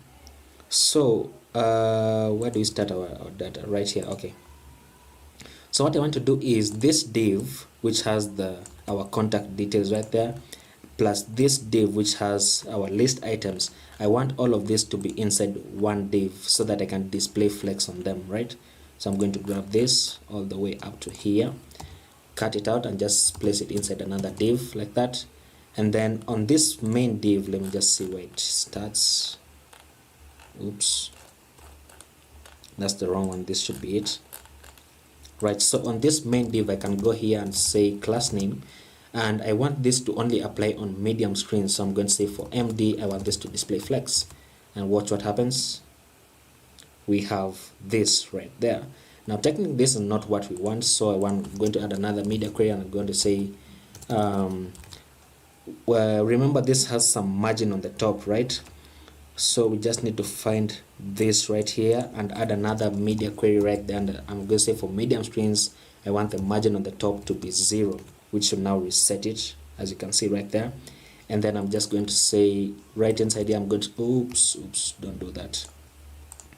I'm going to say here for medium screens I want to justify between like that, which should push it to the end. Looking nice, and it's already responsive as it is, but I don't want this to go all the way to the end. So I'm going to add another media query on this div right there, and I'm going to say that for large screens I want this width to be 75% of the screens, so width 9/12, which is 75% in Tailwind CSS. Oops, that's not what I wanted. I want this, I keep confusing this, I want this to be on this div. Is it on this div, right? This is the gray div, so just paste it inside there, which should reduce this. Is that correct? Did I save it? Okay, there you go. So it's reduced it, but then again you see another problem present itself where it's aligned to the left and not to the center. So in order to fix that, you just say large screens and just say the margin on the x-axis should be auto, which should now recenter it. What's happening? It's taking a while to reload, I don't know why. Okay, so it centers it like that, and I'm going to add another media query for 2XL screens. So let me just do that. So for 2XL, so for extra large screens, I'm going to say the width should be 50% of the screen, so width should be a half, so 1/2, which should be this, like that, which is much more readable. And then let me add some padding on the x-axis for this, so it just goes inner just a bit. And that padding can be found, where was the padding on the x? Oh, right here. And I'm going to say that for 2XL screens, I want the padding on the x to be 10, which should push this inwards, inwards like that. And then now all you need to do is now just fix this at the bottom, because I don't want this space. So in order to fix that, remember that we want the dark gray background color to have 100 viewport heights on big screens, right? Let me just check where this starts from. It starts from about medium screens, right? So for medium screens where this space starts. So I'm going to go inside this section right there, and I'm going to say that for medium screens, then I want it to take up 100 viewport heights, and the class for that in Tailwind is H screen, like that. And look at that, looking very nice, so that even if you go to big screens, then you no longer see the what's it called, the space right there. Okay, so now the only thing that's remaining is now just to commit this to GitHub, right? So we can just go to github.com. Oops, oh, my internet's out. Oh no. Okay, that poses a challenge. Okay, so my internet's out, so I can't really show you how to create a repository and commit it from GitHub. But technically, once you go to github.com, let me just outline the steps for you. Let me close this, close this. Oh, the theme color, remember the theme color. I need to change the theme color. So let me inspect this. Let me just figure out what color this is in terms of hex. 111827. So go to index.html and change this to 111827, like that. So you can close this, and we can close this as well. So let me just add this. Let me just add commit.txt. So the first thing that you need to do is create a GitHub repository. And of course, you will need a GitHub account if you don't have a GitHub account. So once you create a GitHub repository, just name it whatever you would like to name it, and don't place it to private, and don't add a readme, because it will be replaced with this readme from React app. And then you can just say, for example, if you named your repository random user, for example. Don't call it random users, because I called mine, the one that I showed you in the beginning, I called it random user. So if you had your repository called random user, the path to this would be https github.com and then your name. So username, for example, whatever your name is, you will be placed there. So in my case would be Sank Thomas, and then it's called random user.git. So this will be the path to your repository. And then you would have to say, you would have to go into your terminal, right? You'd have to go into your terminal and say git add all, which will now add everything, because npx create React app automatically initializes a Git repository for you once you create it. And then once you do that, you can just say git commit and say random user generator, like that. Let me see if it's back. Oh, it's back. So you can do this.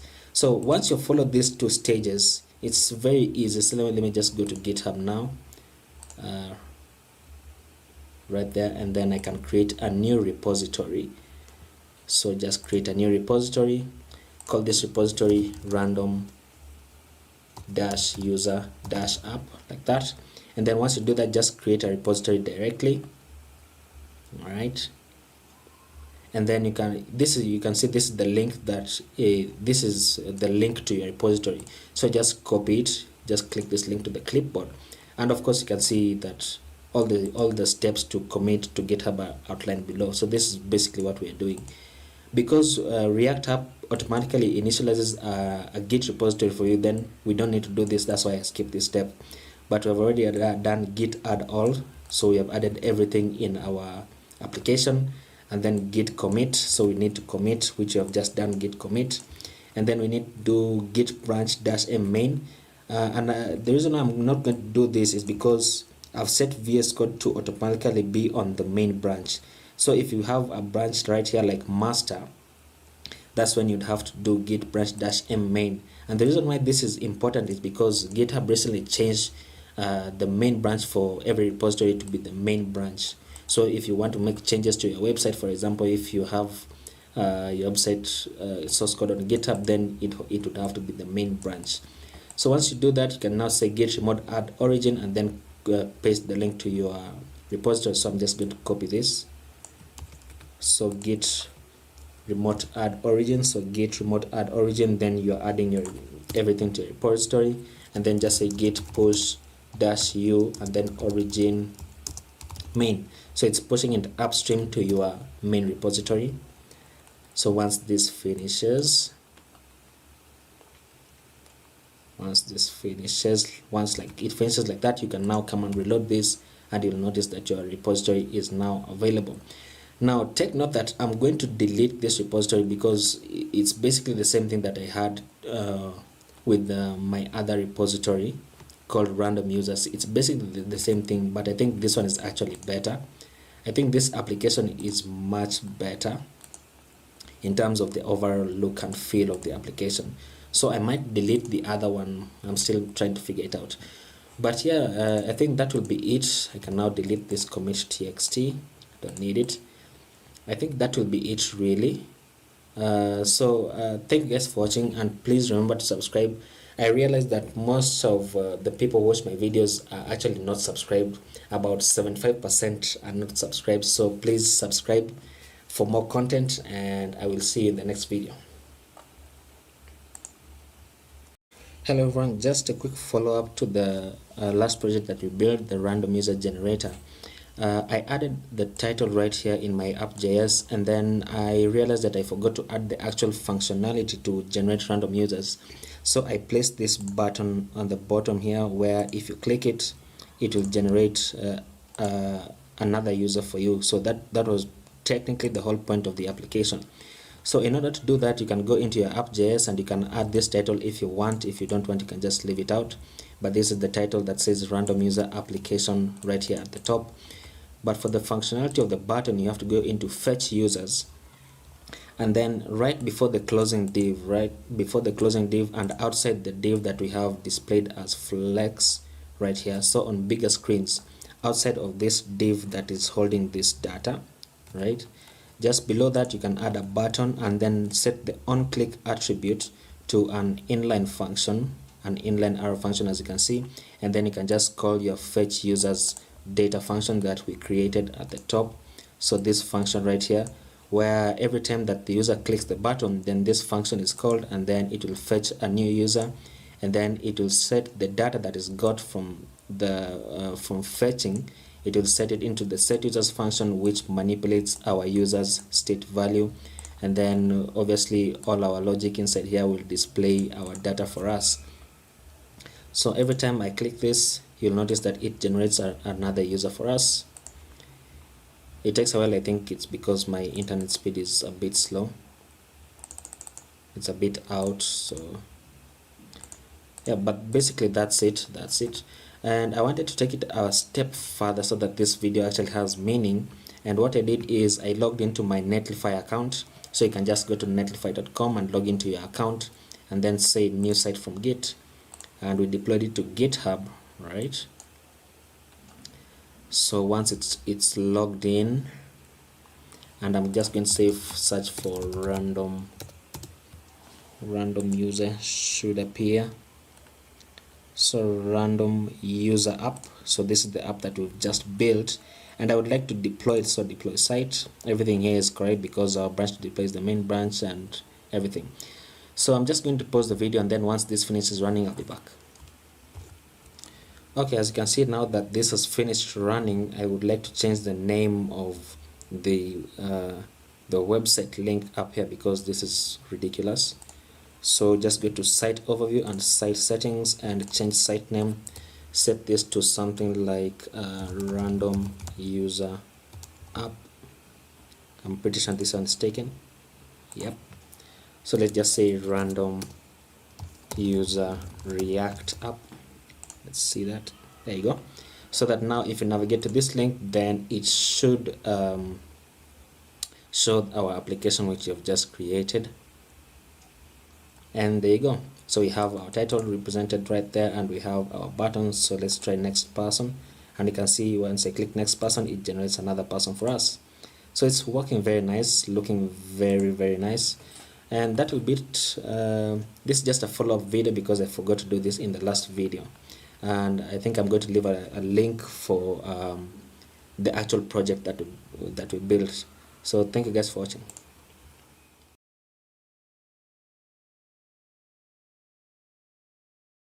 Hello everyone and good afternoon. Welcome back to the channel and welcome back to the stream. Let me just confirm that we are indeed live before I can begin with today's video. Okay, so we are live on Twitch, and I'll be uploading the end of this video to YouTube, so no worries. Okay, so today what we're going to do is we're going to be building a COVID-19 application similar to this. Basically, I've done this already and I've deployed it to Netlify, and this is the link right here. Let me open up my magnifier so that I can show you. So this is the link that I have: covid-19-webapp-tsb.netlify.app, and that is what we're going to be building today. And we're going to be using the Postman API, which is it's updated daily. And if you go to this link, you'll notice that I have a link to the actual API right here, and then I also have a link to the API documentation if you need to read more about it. But just taking a look at the API itself, you can see that this is everything that we get, and we are mostly focusing on this countries array because we want to get the data for the individual countries, which is quite a lot, as you can see. If I were to scroll down all of this all the way down to Zimbabwe. Okay, so I'm just going to close this down. Okay, you know what, instead of closing it, because we actually need it when we're building the application, I'm just going to leave it open, and then I'm going to open the documentation, which is right here, and you can see that this is the default API. If I go to this is basically like a documentation of how the routes that are available in this API. So the path of countries returns all the countries, associated provinces, and whatnot. But basically what we're going to be doing for this application is we're going to be using the /summary, which is basically our API that I've just showed you right now. And for all of this, I'm going to leave all of these links in the description.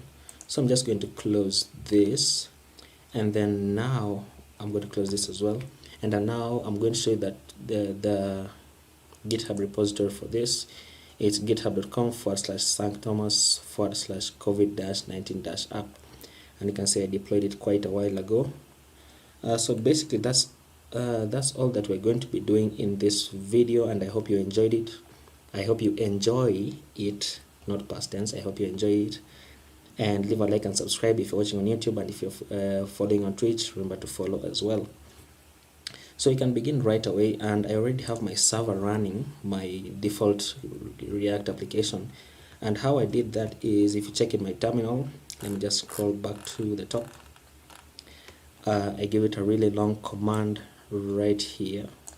So what basically this means is that I'm going into my desktop, and then I'm creating a new React application called COVID-19 app, and then I'm going into that folder that is created by React, and then I'm opening Visual Studio Code, and I'm running my development server. All of this is right from the terminal. That's why if I scroll down, you'll see that it's compiled successfully, and now I can view it in my browser on localhost 3000. That's why I can see this. So if you want to follow along, that's basically all you have to do, because I'm starting it all from scratch. So I'm just going to zoom out a bit, and then I can minify this, and then I'm going to go into Visual Studio Code. Now don't worry about this ESLint cache folder. The reason why it's created is because I've started my development server. So this is not something that I've created myself, and as you can see, it's just a bunch of gibberish to most people. Okay, so the first thing that I want to do obviously is clean up my index.html, and I'm going to grab all of this, remove it, grab all of this up to the manifest.json and remove it, and I'm going to grab this and remove it, and then I'm going to change this title to COVID-19 application, like that. And then I hope I remember to change this theme color. So let me just say up here, change theme color, right? And then once I do that, I can delete this manifest JSON file, otherwise it will throw some errors in the console. And then I'm going to go into my source folder and I'm going to delete app CSS, and then I'm going to delete app test.js, and basically these two files as well as the logo. So I'm going to delete them as well, so that I only have the index.js. Close this, so that I only have the index.js, the index CSS, and the app.js. And obviously, if I take a look at our application, it's crashed. The reason why I'm trying to import files that I've already deleted. So I need to remove this from here, and then remove this, and save that. And then in index CSS, I'm going to remove this, and then I'm going to remove this as well, and this, and I'm going to replace this font family with something that we're going to get from Google Fonts called Robotoslab. And the fallback of sans serif, like that. Okay, so at the top right here, I'm just going to place a comment and say import font, and then I'm going to go into app.js, and I'm going to remove this because we have deleted these two files, and then I'm going to remove this as well, and then just return a div that says hello world, like that. So I'm going to save this, and now our application should be back. Let me reload it so that we can actually see that we are returning hello world. Now the first thing that I want to do is get Tailwind CSS, because that's what we're going to be using for our styling. So I'm going to head over to cdnjs.com, and then I'm going to search for Tailwind CSS, and then just copy this link and then paste it inside my public folder in index.html right there. And then once I do that, then I'm going to go to Google Fonts, so fonts.google,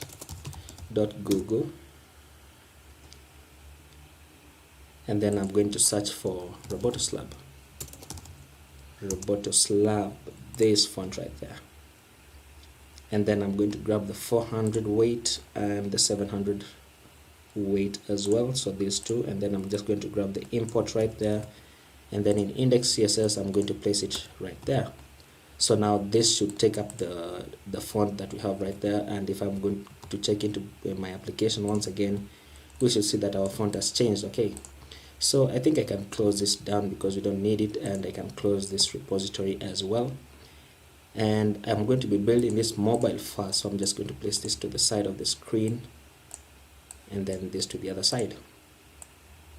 Okay, so the first thing that I want to do is grab this link to the API. I'm just going to copy it, and then inside my source folder, I'm going to create a new file and call this, I'm just going to call it fetch.data.js, like that.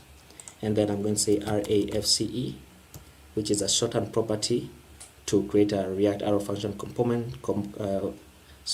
It creates a React arrow function component and it exports it as default, and I can do this using the extension that is called ES7 React Readers GraphQL and React Native Snippets, this extension right there. So you will need to install it in order to use the shorthand properties that I've just showed you. Okay, so once I do that, then I'm just going to place a variable above this called URL. Okay, and then I'm going to say the URL is equal to this. And one thing that I've just remembered is I want to use Axios instead of the Fetch API. So I'm just going to open up my terminal and I'm going to say npm install Axios, like that, which is basically an npm package that allows us to do a bit more functionality than the Fetch API, where we can create, read, update, and delete data using Axios, but we can't do it using the Fetch API. Now we're not going to be using this for so much, it's only going to be used to fetch the data, and basically that's it. So before I do this, I need to import at the top, use state to set up my state values, and then use effect where I can call in the function that fetches my data. So right away I'm going to set up my state values, and I'm going to say const, what should I call them? I'm returning countries, so let me say countries and set countries, and this is coming from use state, and by default it's going to be an empty array because once we fetch our data, then we're going to populate it. so it's going to be empty for now. And then I'm going to set up my use effect, set up my callback function, and set up an empty dependency array so that it only runs on the initial render. And then I'm going to say let me call this function fetch country data, like that, which is going to be an asynchronous function, so async, like that. And then set up my arrow function, and then I'm going to say const response equals to await, wait, is it await, or is it await axios.get, await axios.get, and we're getting the URL. Wait a minute, is this the syntax for it? I've forgotten the syntax a bit. Okay, that's okay. If this is not the syntax, then I'm just going to Google it in the npm packages. And then I'm going to say const countries equals to await. Actually, you know what, we don't really need this. Once we get this, we're already getting the response in JSON format, so we don't need to say response to JSON. Right away, I can just say set countries into countries. Oops, sorry, into response, because that's the variable that I have right there. So let me save this, and if it crashes and burns, then I'm just going to reuse the fetch API instead. So in order to do this, let me just call this function because I usually forget. So fetch country data, and then I'm just going to console log the response so that I can see what we get back in our console. And then once we do that, then I'm just going to import this into my app.js and render it so that you can actually see what's happening. So at the top right here, I'm going to say import fetch data from it's called fetch data. What am I doing? Fetch data, like that, and then just render it by saying fetch data, like that. So let's save that and let's see. Okay, let me inspect and get the console, and we get an object because we're console logging. So we get an object. Let me just open this up a bit more, and we say we get a config, which is our URL. Okay, we are not going to be using that. Let's see, our data should be it, right? So we get back our data right there, and we're going to be, we need the countries array, which as you can see, it's an array of 190 items, and then it's display 0 to 99 and 99 to 189. Excuse me. Okay, so once we are able to do this, then what I want to do instead, because this is technically an object that we're getting back, and if you look inside our application, I'm passing in the response into the countries. But remember that in order to display our data that we get, we will need to use the map method, and the map method being an array method, then we cannot reiterate over an object. So what I want to do here is pass in response dot let me just confirm.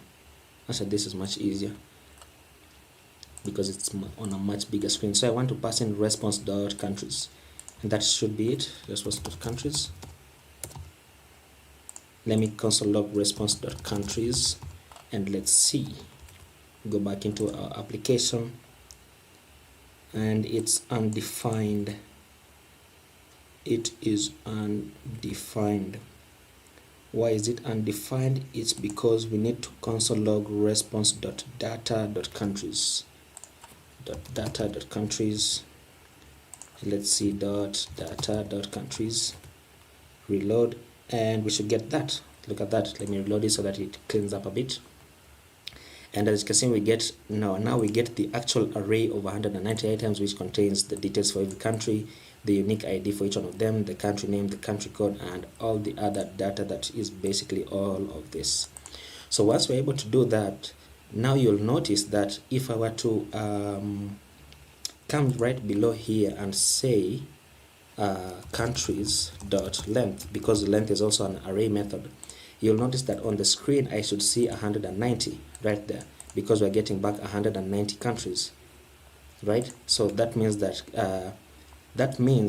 this is just to confirm that Indeed, we have populated the use state, which is no longer now an empty array, but instead it is an array called countries with 190 items, which is basically what we are logging in countries.length. So if I just say 100 countries right there, you should see 190 countries right there.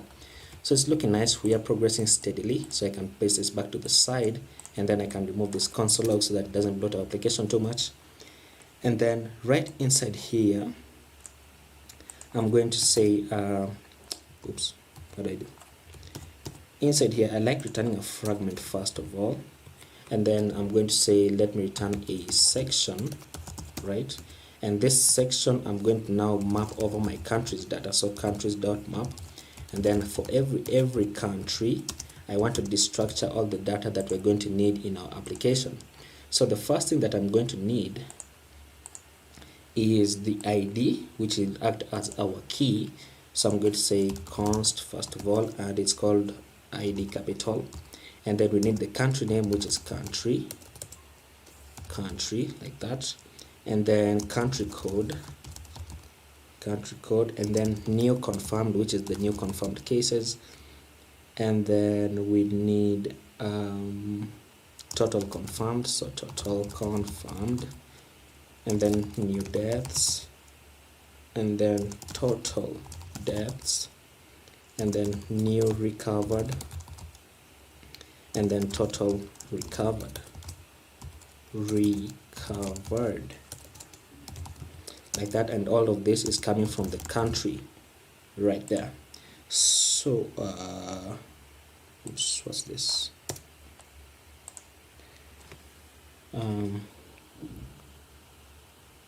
What's happening?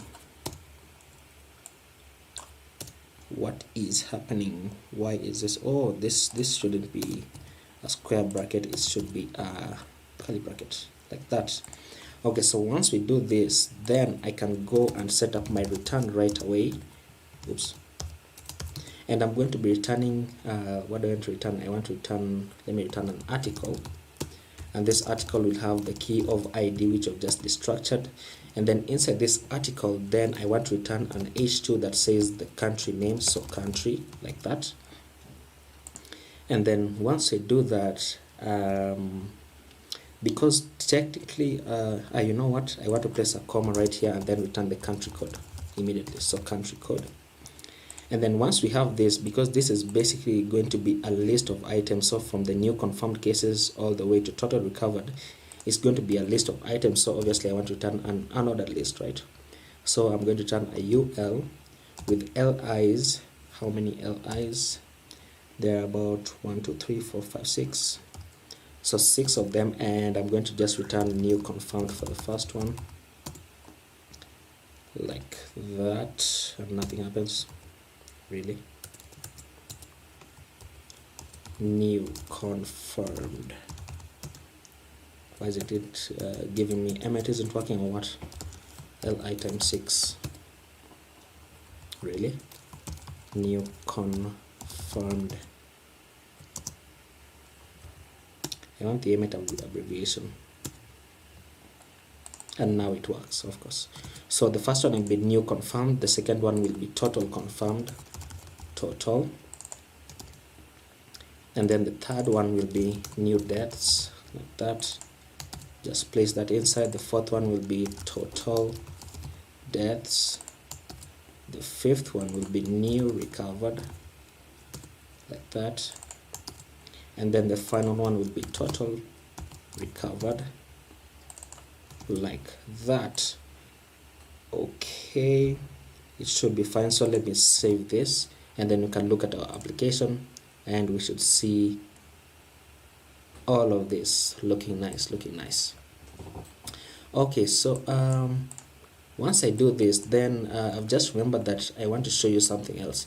So I'm going to set up another state value, and I'm going to call it is loading, and then I'm going to say set is loading, set is loading, and set it to use state.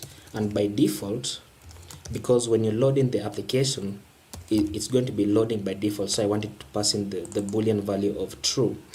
And then once we fetch our data right here, then I'm going to set this is loading function to false so that we no longer display the loading. So I'm going to say set is loading and pass in false. And then once I do this, I want to actually use this variable, and the way I can use that variable is inside this section. I'm just going to grab all of it like that, just cut it out, and then I'm going to pass in some curly brackets, and I'm going to say that if is loading is true, then I want to use a ternary operator, which is basically a question mark, where if it is true, then we display a few things inside here, and then if it is false, then we say a full colon, and then we pass in basically our section that we've just destructured. So this is not, these dots aren't really what we're passing in. Basically what I'm saying is that if it is loading, then I want to return an H1 that says loading to show the user that indeed we are fetching the data before it's being displayed. And then once the loading has finished, so meaning once all of this data has been fetched, we set is loading to false, which will change this to false. And once this changes to false, then this will no longer show, and instead this section will now show that we've just destructured. So let me save that, and we should see loading, as you can see right there on the top. Let me do it again, and you can see loading. Come on, you see loading, and then it displays the data once it fetches it. So I just want to make this bigger, so I'm going to give this a class name of text for XL and text center and margin top of 32, and then I'm going to say I think that should be it. So let's see, it should now appear on the center somewhere here. Let's see, and loading, and then once it finishes loading, then we can display our data. Okay, so once we do that, then obviously the next thing that we need to do is now figure out how we want to display this data. So I'm going to go into this section right away, and I'm going to give this a class name of grid and grid columns 1 and a gap of 10. And then inside the body, inside my index CSS, I have oops, cannot read properly, map of undefined.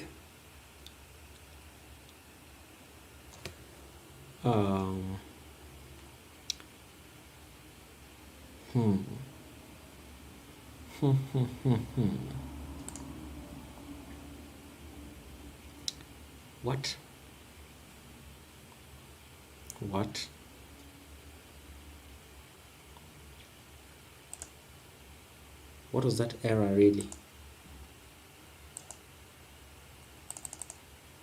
Let me save this. Let me see. What was that error? Was that just a bug or something? Okay, so let me just continue to study. So in my index CSS, I want to give the body a default background color, which is a bit darker. So I'm going to say the background color for this will be the tailwind class for this is text gray 900, and the CSS is 111827, the CSS hex code, which will give it this dark background color. And I've just remembered that this is also going to be my theme color in index HTML. So let me just do that before I forget, like that. And now I can close this down, and I can close the index CSS. Maybe let me not close it. So inside this section, I want the text to be white so that we can actually see what it is we're styling. And then I'm going to say padding on the X should be let me give it 10 so that it pushes a bit inwards. And then I'm going to say padding on the Y, oops, right there, padding on the Y, I'm going to give it let me see, 5. Let's see how 5 looks too small. Let's say 10. If it is 10 for both of them, I can just say padding 10, like that. Okay, now for each of these sections, not for the sections but for each of these articles, I want a slightly light color than the background color right here. So I'm going to give this article a class name of bg gray dash, let me say 700, which is this right there. And then I'm going to say padding on the X of 5 and padding on the Y of 4, padding on the Y of 4, which should move this inwards. And then I'm going to say rounded small, which will have some rounded borders, just a bit. It's very subtle. Let me just make it into large, It's very subtle, but it's actually nice looking. And then for each of these H2s, I'm going to go inside. Oops, why do I keep doing that? I want this H2 to have a green background color, so I'm going to say text green, not a background color, but the text color. So text green of 500. We should make them like this, right? And then say font bold and text for Excel. Make it just a bit bigger. Let me say 600. Nope, 400. I want it just a bit lighter. There you go. So 400. And then what do I want? I want this to have a class name of flex. Let me see what happens here. Oh, you know what? We need to add some kind of flags to show what kind of data it is we are presenting. So this will say new confirmed, right? So that you can have some kind of text saying that these are the new confirmed cases and everything else. Okay, and if I remove this flex, then we should see this aligned to the bottom. Or not. Maybe not. Let me just place this inside a span. Span, really? Emmet doesn't want to work today. So place this inside a span, and then I'm going to do the same thing for every one of this. So I'm just going to take all of this and say this is should be placed inside a span like that. And then I'm going to grab this, cut it out, and oops, you know what am I doing? What am I doing? This should just say total confirmed like that. This should say new deaths. This should say total deaths. This should say new recovered. And then finally this should say total recovered like that. Let me see how this looks. So we should have this. Now I want to because basically all of this will have the same styling. So what I want to do is, let me just remove this, and then I'm going to select every list item using the Alt key. So just hold down the Alt key and then click where you want the cursor to appear. So for each of these list items, because they're going to have the same classes, I'm going to give this a class name of margin on the bottom, not on the bottom really, margin on the Y of 3, which should separate them out just a bit, as you can see. And then I'm going to say give this what am I doing? Why did you disconnect? Margin Y of 3, and then I'm going to say flex, and then item center, and then justify between, if I can spell it, which should now place this all the way to the end. So let me save that, and there you go. So it's looking nice. Almost have everything that we need, except I've just remembered that we need the date so that we can show that this was recently updated and it's not some outdated information. And how do we do that? We can just come inside here and destructure the date. So I'm just going to go to the bottom right there and say this is the date, and then right at the bottom of this list item I'm going to add another list item, and then I'm going to say place it inside a span and say this should say the date, and then I'm just going to display the date like that. And then I'm going to copy these classes that I have, copy this, and then just paste them inside this, and we should check back and see a random date. Not really a random date, but some kind of gibberish date that we're going to format using moment, which is another npm package. So I'm going to say npm install moment like that, and then once it installs, then we are going to format this date. But for now I just want to add some kind of flag right on the top so that you can know what we are looking at. So in order to do that, I'm going to create another component. Right in the source folder, I'm going to create a new file called header.js, right? And then I'm going to say RAFCE once again, and then I want to return a main right now.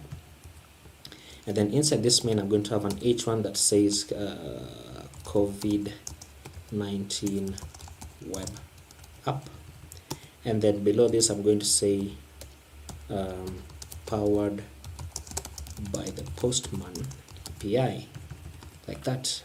And for this, I'm not going to place the links to the JSON API and the documentations. So I need to render this out, and I can do that by just going into app.js, copy this down, and then just change this to header, and then just render this as header, like that, which should now appear at the top. As you can see, it's right there. It's only blacked out.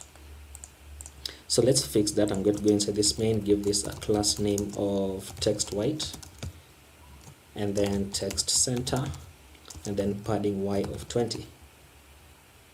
That's too much. Let me see, padding y of 5. Oops, padding y of 5, like that. You know what, padding top, I want padding top of 10. Okay, there you go, that looks much better. And then I want to make this bigger, of course, so give this a class name of text for XL. Right, looking nice. And then what else? Let me add some padding on the x-axis, padding on the x of 2, so that in case you have a smaller device width, then this doesn't go end to end. Instead, it leaves just a small space. So save that, and then I'm going to add some margin on the bottom of this header so that it pushes away from the paragraph.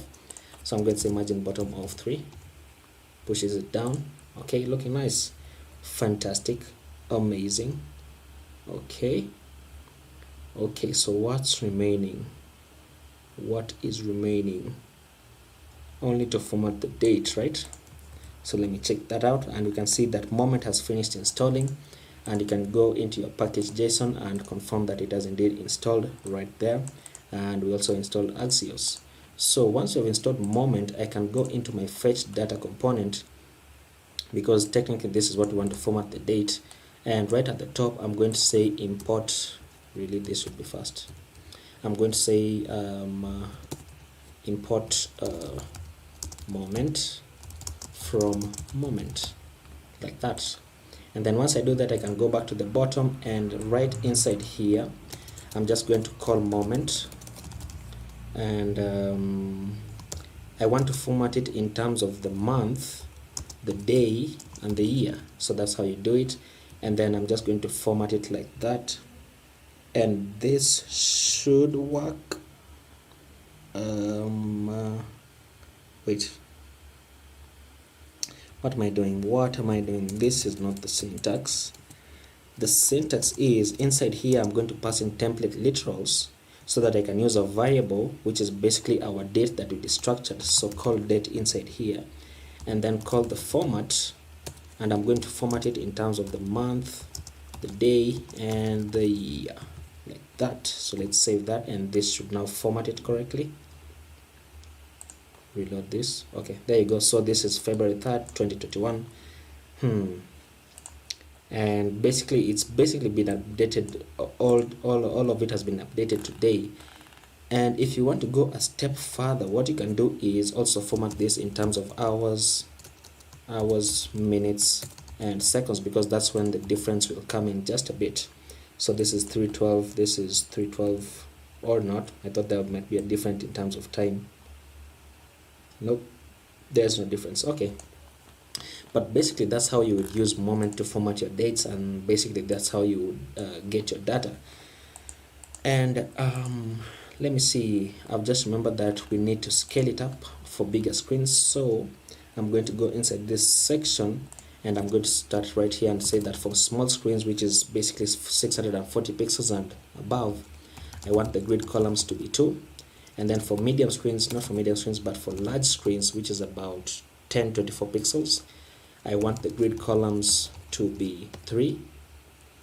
And then for extra large screens, or not extra large, but for 2XL, which is about 1536 pixels, I'm going to say change the grid columns to 4.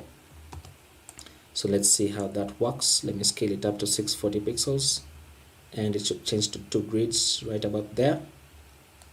I don't like this. In order to fix this, let me just go back into moment and let me change this to 2 M's instead of 4, which should bring a shorthand date.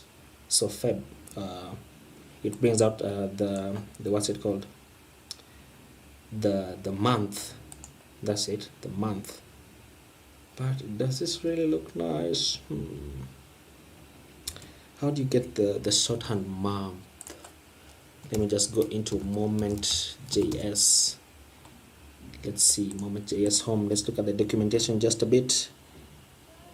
So triple M instead of 2 M, so triple M. There you go. We should now say Feb. There you go. That's what I wanted. So that when I scale it up right about there, and we get that, so it's looking very nice. And then when I continue to scale it up at about 1024 pixels, we should have 3 grids like that. Okay, and then for 2 extra large screens, we should have 4 of them like that. So this is looking quite nice, quite nice. So one thing that I want to do finally before I finish is that in this I'm going to give this a class name of a custom class name of what should I call it? Let me just call it data, because it doesn't really matter all that much. And then I'm going to go into index CSS, and I'm going to add a media query of 1600 pixels and above, and I'm going to target the data class, and I'm going to say that the padding should be how much padding they have on the top, was it 20 pixels? And then I'm going to say 150 pixels on the left and right, so that this pushes inwards just a bit, as you can see, for 1600 pixels, because I don't want it to go all the way to the end. So I think this looks fine. This looks nice and presentable, right? Let me just add a bit more margin between the header and the first thing right here. So I'm going to go back into my fetch data, and I'm going to target this header, and I'm just going to say margin bottom of 5, which should push it down like that. So it's looking nice, looking very, very nice, all the way down to Zimbabwe, right? Yeah, I think that's basically it for this project. It's a very simple project, as you can see, and I've tried to use Axios, just a change of pace, to show you that you can have some multiple ways of doing it. And I've purposely placed this inside my use effect, because usually what I do is I place it outside the use effect. It's all basically all preference to whatever you would want. And then we also have the is loading and set is loading, where if we're fetching the data, then it displays loading on the screen. So that that should be a white color. Let me change this to text white, so that it's actually visible. And let me change this to for large screens to text 8XL, so that it's a big tag. Let's reload that and let's see. There you go. So it says loading, and then once we fetch our data, then it disappears, because we have set is loading to false once we have now fetched our data. So this is pretty nice. It's a really nice project, if I do say so myself, which I do. And if you're on YouTube, please remember to like and subscribe. It really helps the channel quite a bit, and leave a comment.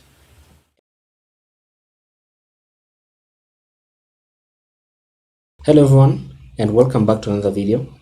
And as you can see with the design on your screen, today's video is going to be very, very simple. It's just a simple portfolio website with your name in the middle and whatever role that you specialize in, with a nice looking hamburger icon to the top right and some social media icons at the bottom. Now this is not going to be the only page on this application. We're going to have some other pages. We're going to have the portfolio page, the projects, actually, you know what, we're going to have the home page, and then the projects page, and then the contacts. We're not going to have the portfolio. And another thing that we're going to change in this design is that we're not going to have these icons here, just because I think that having them at the bottom here, and then also having them when this menu opens, meaning they'll appear right around here, will be just a bit repetitive, and it doesn't really serve any real purpose.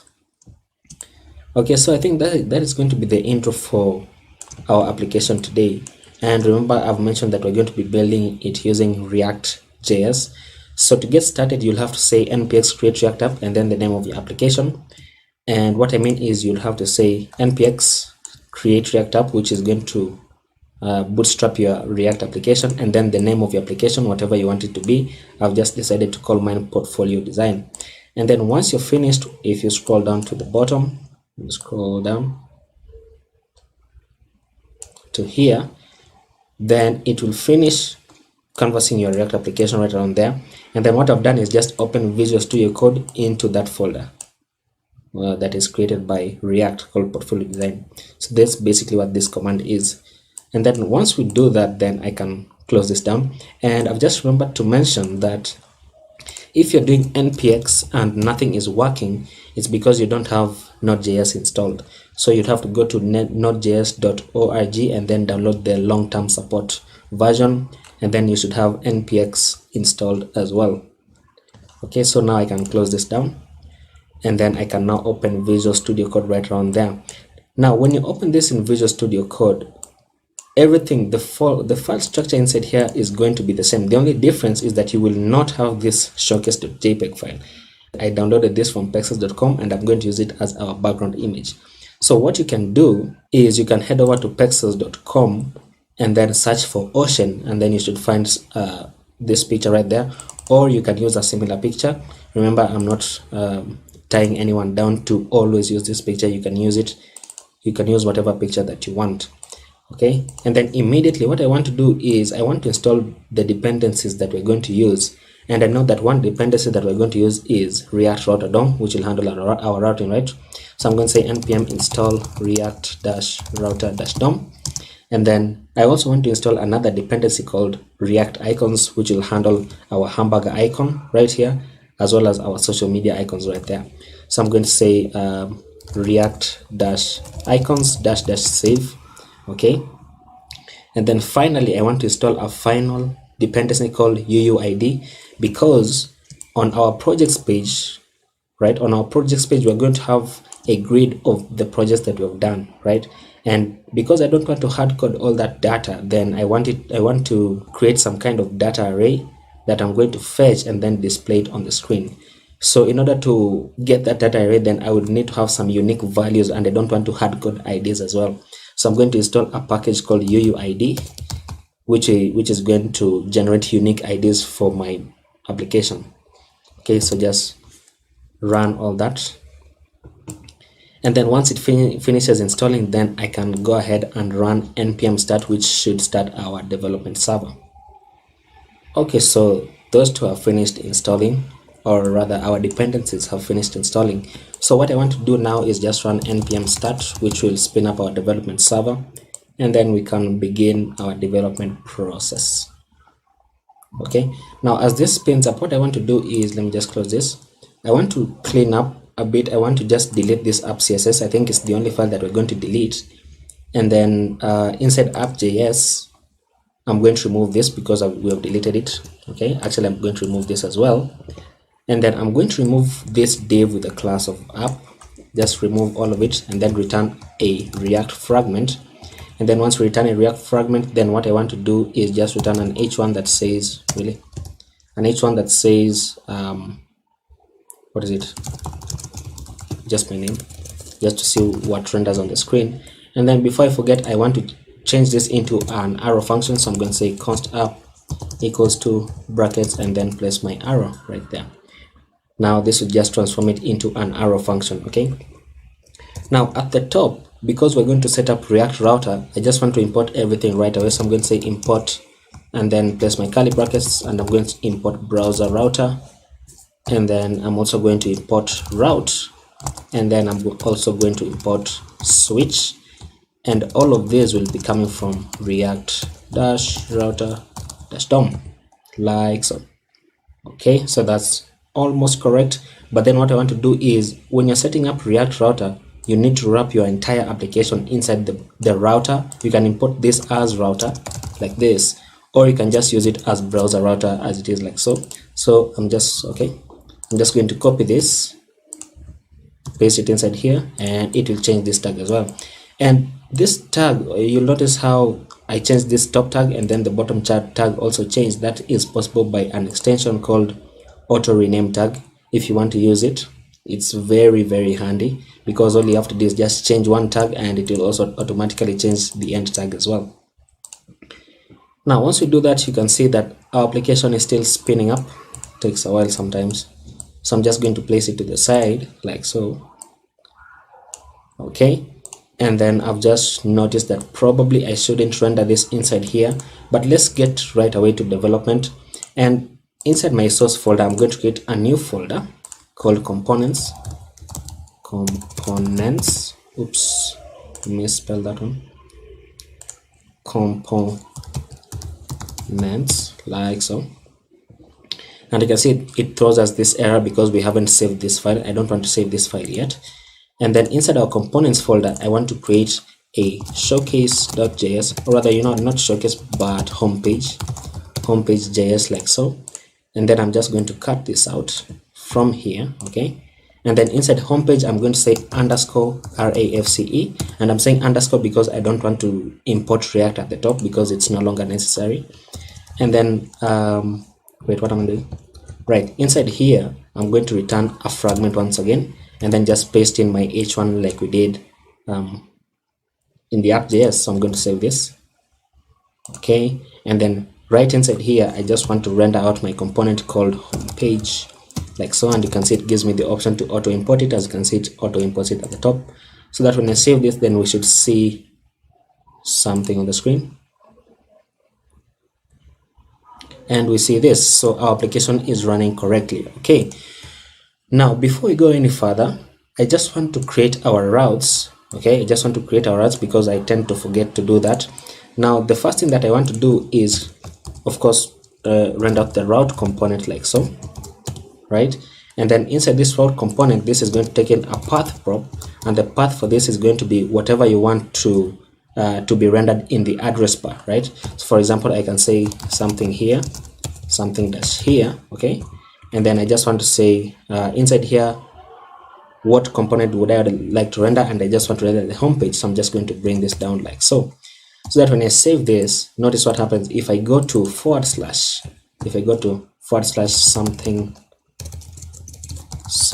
dash here, then we should see this. Okay, but I don't want this URL to be present, right? I don't want that URL to be present, so I'm just going to render the / right away. Okay, and then I want to render another route here. The path for this will be going to /projects, like so.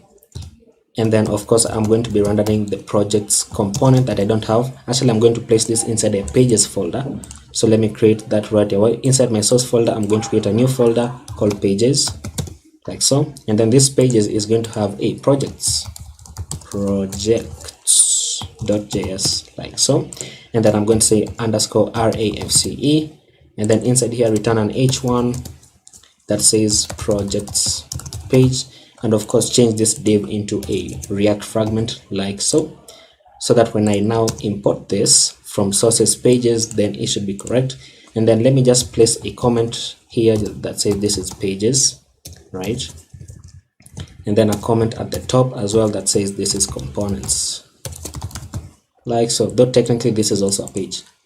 Okay, so let me save this, right? Let me save this, and then let me go back to my home page, change this address, go back to / like so, so that we should have this on the screen. Now one thing that you will notice is that if I try to go to / projects inside here, notice what happens. We get the home page, but we also get the projects page. Now we don't want this to happen. That is not a good user experience, right? So React Rotterdam gives us access to another prop called exact, and what this exact means is that it will only render this component, or whatever components that you're going to list inside this path, inside this route. It will only render them when the path in the address bar is only the /. Okay, so once I save this, then notice what happens.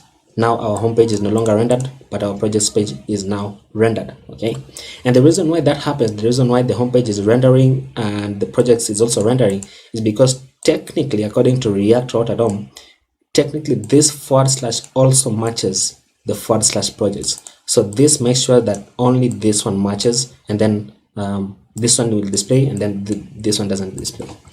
So I'm going to save this, and then now all I want to do is just go back to, of course, my home page, like so. Okay, and then another thing that I want to do is I want to set up a an error page, right? So I'm going to render another route. The path for this is going to be an asterisk, okay? And then I'm going to explain that in a moment. And then the component of the page that I would like to render is going to be called error, like so. And then this error is also going to be coming from pages folder. So I'm going to create a new file called error.js, like so. Then I'm going to say underscore array_fce, okay? And then inside here we're going to say what should we say, an h1 that says error 404 page not found, like so. Okay, so let me import this in our app.js, import this from pages/error. And then once I save this, notice something else, that even though we are on a path that exists, right, we are on the home page, but then the error 404 page still renders, right?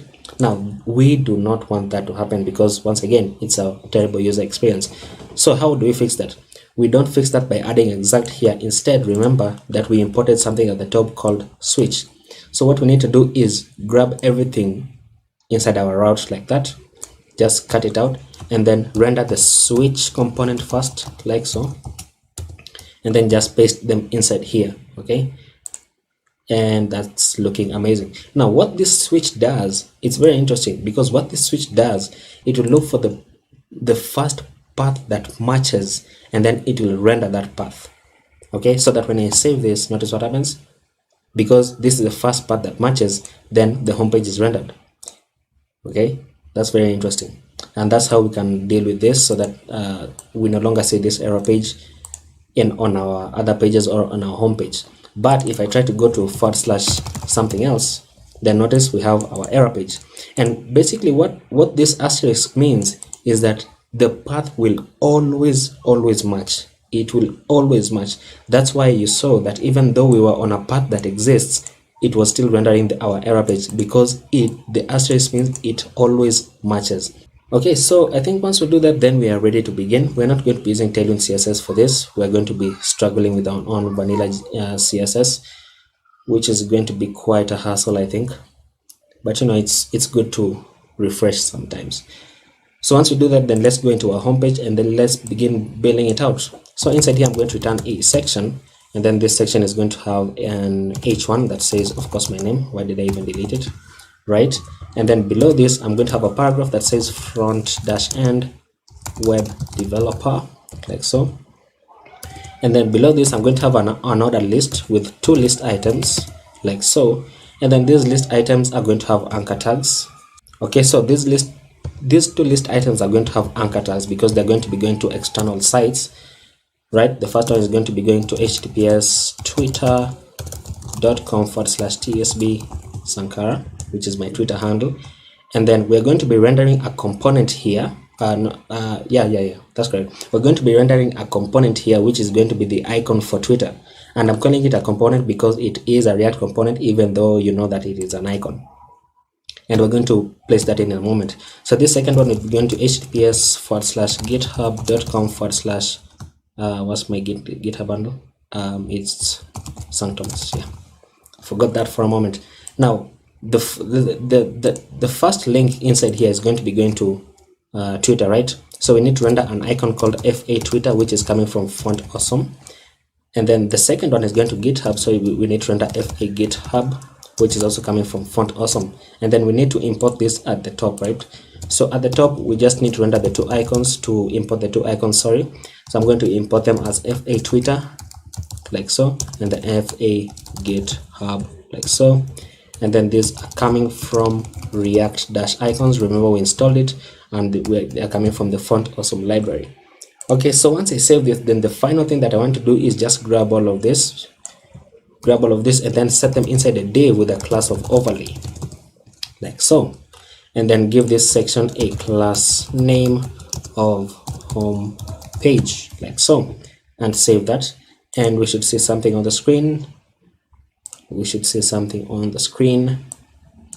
And we have that. Would you look at that? So we have our h1, and then we have our div, or our paragraph saying front-end web developer, and then we have our 2 icons, which when I click on them, they should take me to Twitter and GitHub respectively.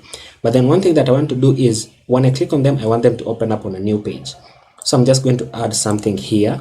Okay, I'm going to add 2 cursors right there, and I'm going to say target equals to underscore blank with a rel of no opener and no referrer. Now, when you're opening any links on a new page, right, which is basically target / underscore blank, sorry, not / but target equals to underscore blank, then you always need to add these 2 items, the rel equals to no opener and no referrer. And that's necessary because when you open on a new page, then that new page will get access to the window.opener objects, .opener object, which means that someone on the other end can execute cross-site scripting attacks on your website or on whatever website that the new page was opened on. So this attribute of rel equals to no opener and no referrer prevents that. So it's very necessary. Okay, so I'm just going to save this and I'm going to test it out that it indeed works. And we have my GitHub, and here we have my Twitter. That's looking fantastic. Okay, so I'm going to place this back to the side and we can begin styling this out right away. Okay, so I'm going to go into my index CSS and I'm going to remove all of this. Actually, we don't need it. And I've just remembered that we need to import a font called, what was it called? It's called, what font did I use? Manrope. We used a font called Manrope, so I need to import that font as well. Okay, so before I do that, let me just reset everything. So I'm going to set the margin to 0, reset the padding to 0, and set the box sizing to border box, like so. And then I don't want the bullets on my list items right there, so I'm going to say list style type, set this to none. And then for links, all I want to do is just say text decoration none. And then I'm going to say the color for this should be white, right? That's correct. Yeah, that is indeed correct. And then once we have the color of white, then what I want to do is what else do I want to do? I want to target my images, and I want my images to have a max width of 100% so that they don't overflow. So once I save this, then everything should reset like so. So that's looking nice. And our links disappear because of this. Okay, so don't worry about that. We're going to see it in a moment. So let me head over to fonts.google.com so that we can get our font called Manrope. And then just search for Manrope like so. Grab this. And then we're going to grab the regular 400 and the bold 800 right there. And then I'm going to grab this link tag, copy this, and then go inside my public folder, and then inside my index.html right there. And right below this, I'm going to paste this in without this backslash, and then remove these comments. Okay, remove these comments as well, and then remove these comments. Okay. And then let's change this title to say what? You can place your name inside here, doesn't matter, that's okay. And I'm going to say what we say, looking for front roll, like so. That's looking nice. And then I'm just going to copy this and then change this description inside here as well. So paste this in. That's looking fantastic. And then I hope I remember to change this theme color. I always forget. Okay, now that we have Manrope imported inside here, what I want to do is go back into my index CSS, and then right at the bottom here I'm going to add body, and I'm going to set the body to a font family of Manrope like so, and then with the fallback of sans serif, right? And then right at the top, actually not at the top really, but I'm going to grab this, just cut it out, paste it here, and then I'm also going to set a font family property, font family, and set this to inherit.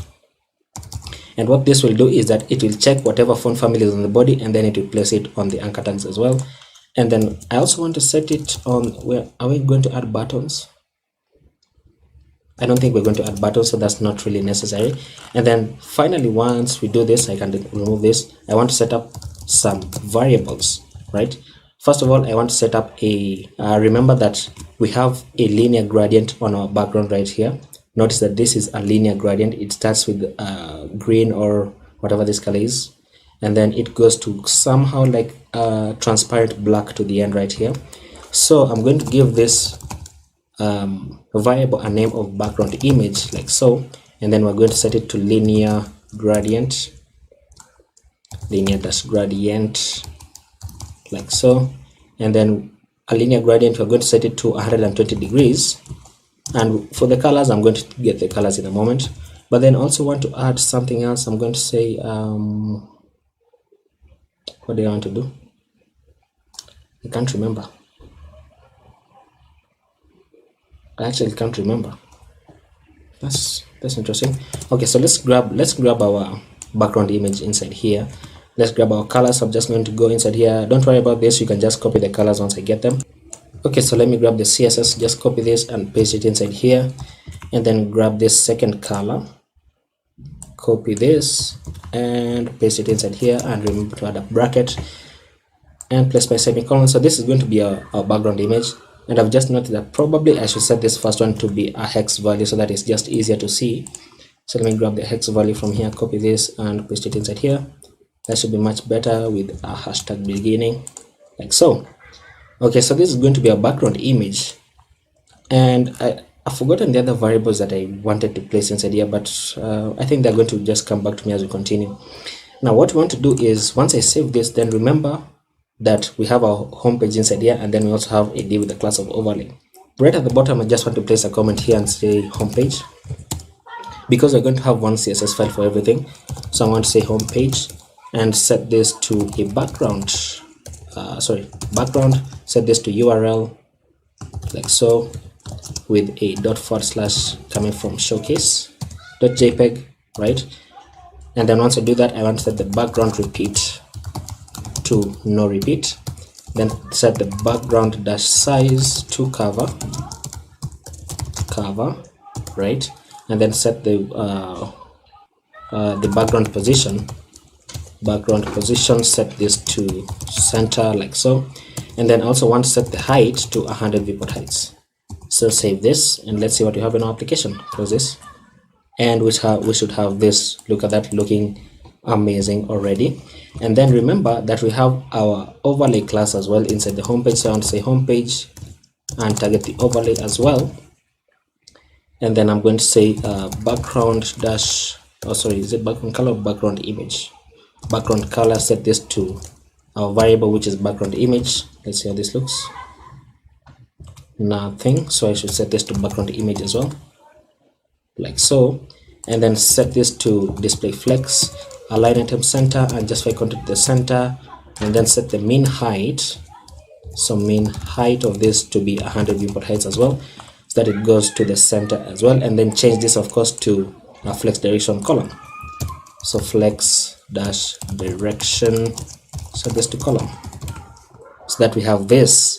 Look at that, looking amazing. Now you can play around with the values just a bit so that you can add a bit more transparency, and that's very easy enough to do. You can just change this, or you can go inside here and add an alpha value to it, and you can add an alpha value to it by just saying, for example, 0.5, which will add an alpha value to it, as you can see, looking nice.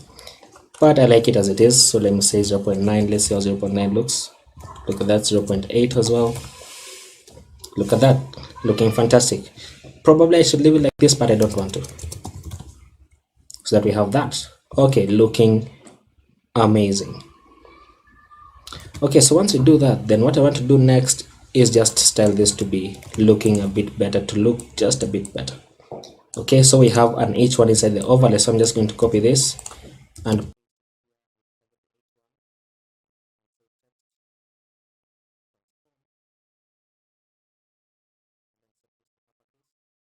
okay, so once you do that, then I want to set the font size inside here to 96 pixels. Very massive, as you can see. Probably inside here I should set the text color to white like so, and then target this paragraph next. So copy this, paste it below this, target the paragraph, set the font size of the paragraph to a half of our H1, so which is 48 pixels like so. That's too big, let's set it to 36 pixels like so. Look at that, looking amazing. And then the next thing that we need to do is just target our icons below this.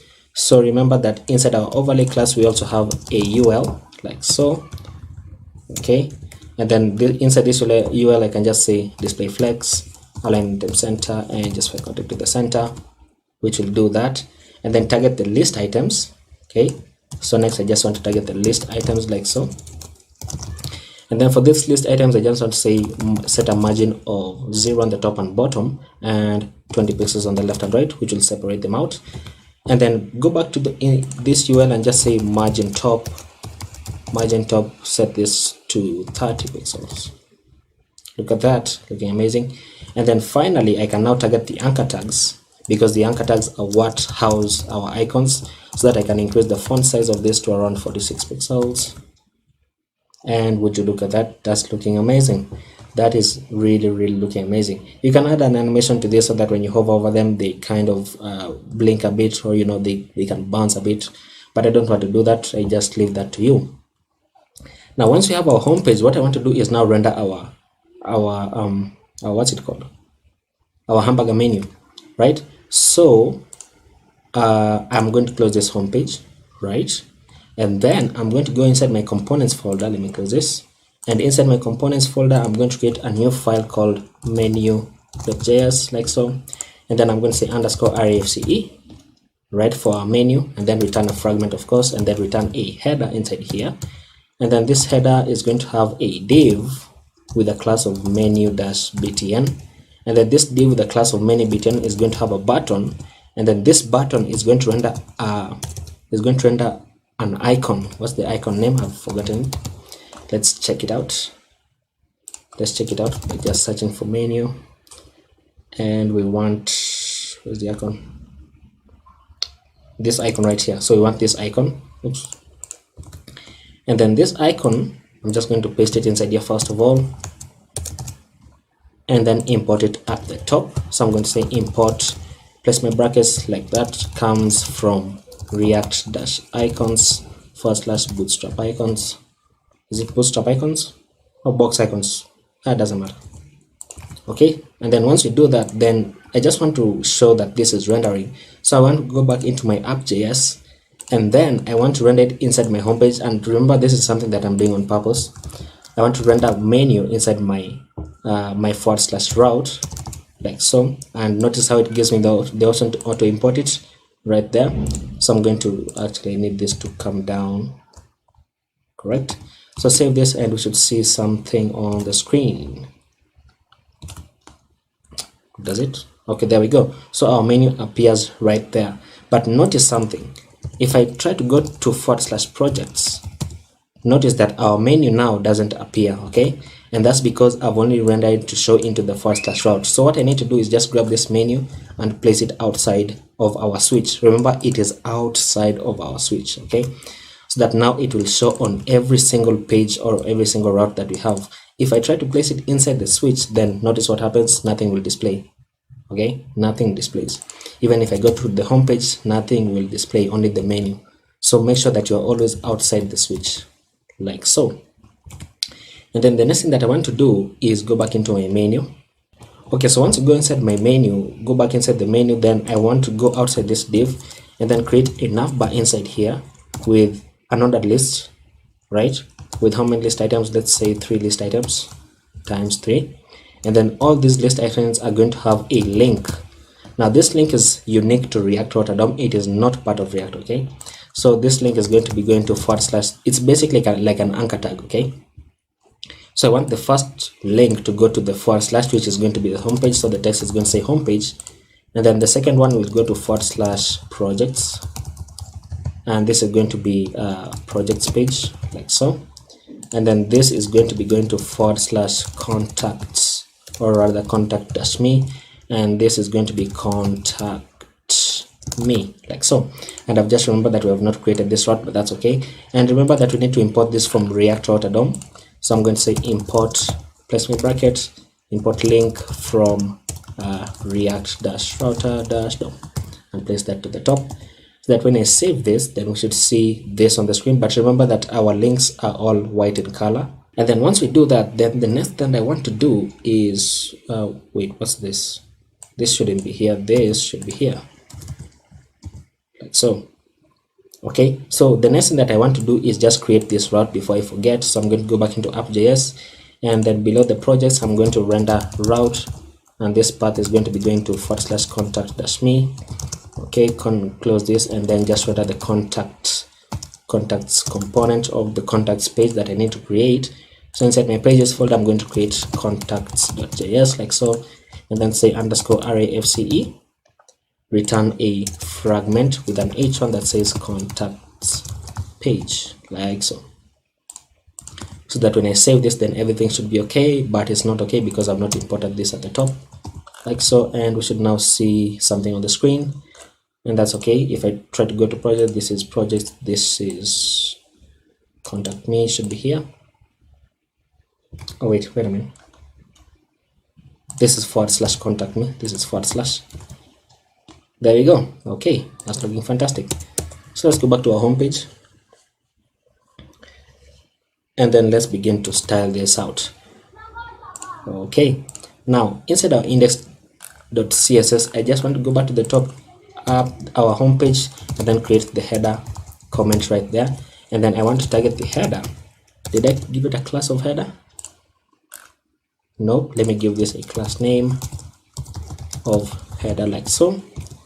And then inside the class of header, I can now target it and just say display, sorry, not display, but position absolute, and then I want it to the right of 0. Okay, and then I want the height to be 100%. Will that work?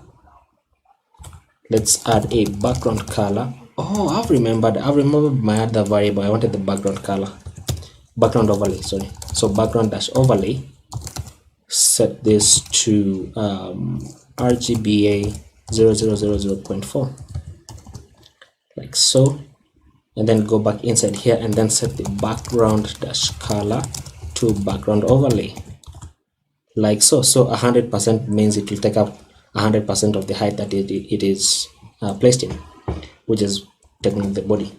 And then once we do that, then I want this header to have a fixed width, so I'm going to set this width to around 300 pixels.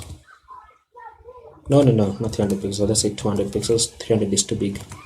Let me place this to the side, like so that we can just see it as we style it and we don't have to keep on switching screens. And then once we have the header, then I want to target the header and then the nav, which is technically our nav bar. So for the header nav, and the unordered list inside, then on say display flex, align into center, and just contact the center with a flex dash direction of column, right, and a mean height of 100 viewport heights. Okay, so mean height of 100 viewport heights is what puts it to the center. And notice how it has introduced a scroll bar. I don't want this scroll bar to appear, right? Okay, so I don't want this scroll bar to appear. So what I'm going to do is go back to the body, and on the body I'm going to say overflow and say overflow hidden, which means the overflow X or the Y. So the overflow on the horizontal axis or on the Y axis should be hidden, and it should disappear just like that, so that we don't have any overflow no matter the axis that we're on. And then all I want to do is just now bring this button to the center, right? So let's see, I have the header, I have the header nav, so I just want to target the header and the dot menu dash btn class, like so, and then say position this as absolute, like so, and then let's say position to the right by 30 pixels. Where would that take it? Then what happens if I say position to the right by 50%? It should go to the center. Okay, that's correct, that's correct. And then let's say transform translate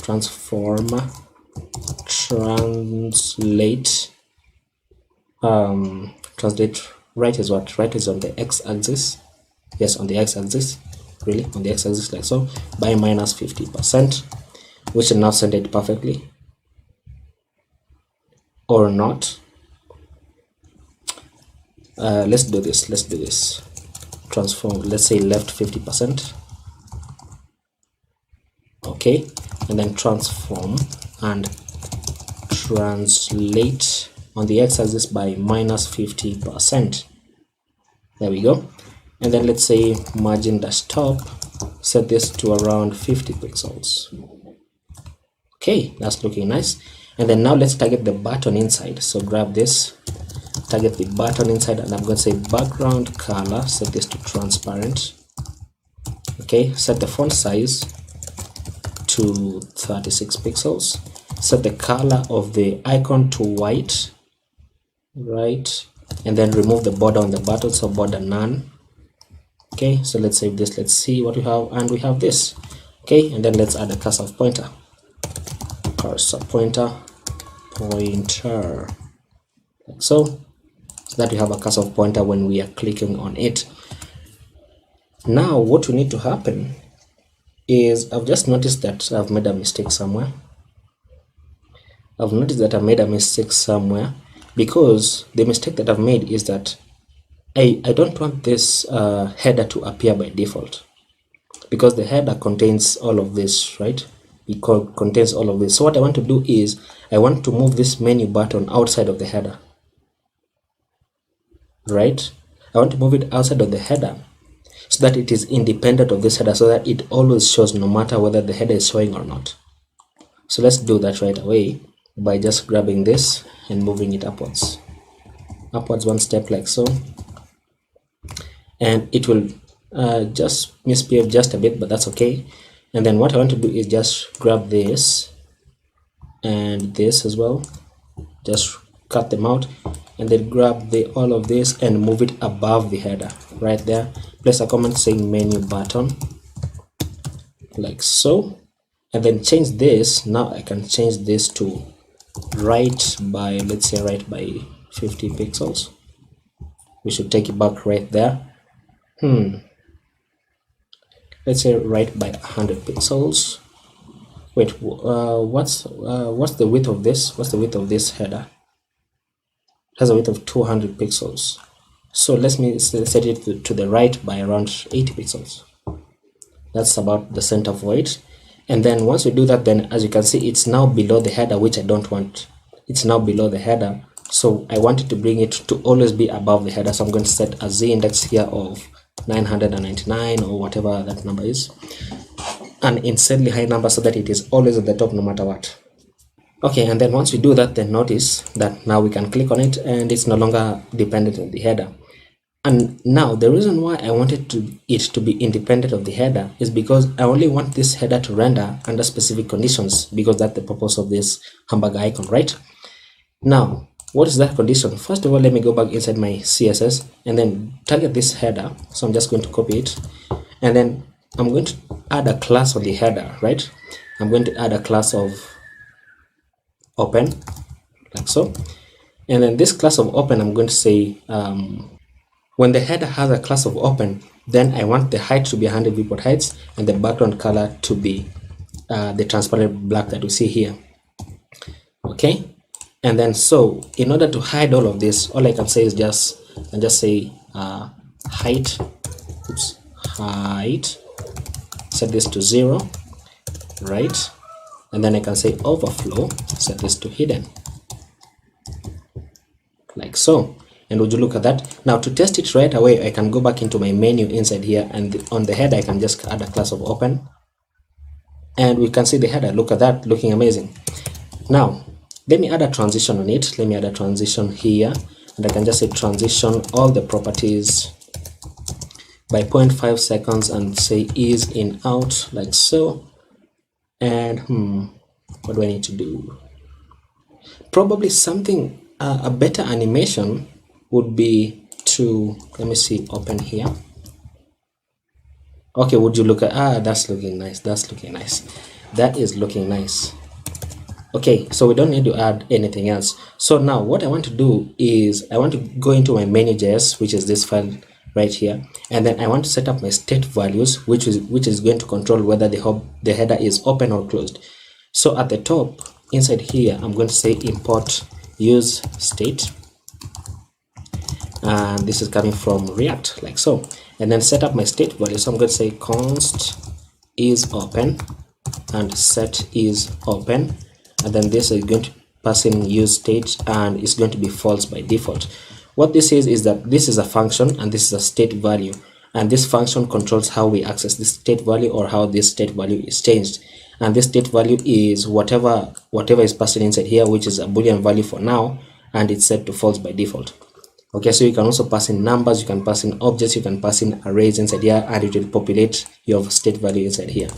Okay, now what I want to do is, because this is just some basic toggling in React, what I want to do is grab the header tag, so everything inside here, just cut it out, and then I'm going to say place some brackets inside here, and I'm going to say is open, right? And I'm going to place a truthy and like so, and then paste in the header. And what this means is that check for whether is open is set to true, because this is what this double ampersand means. It's a truthy and it only displays when both values are true. So when is open is true, that's when the header is going to be displayed. When it is false, then it's not going to show the header, right? And then we need some way to toggle it by clicking on the button. So on the button, I'm going to say on click, right? Notice that this is comment case, and then I'm going to place in my curly brackets and pass in my inline arrow function like so, and then target our function that is controlling our state value, and I'm going to say set is open to the opposite of whatever is open is currently set to, right? So this means is that if it is set to false, then turn it to true, and if it's set to true, then turn it to false. So I'm going to save this, and this should work. Let's see. Is this working? Is that working? Set is open,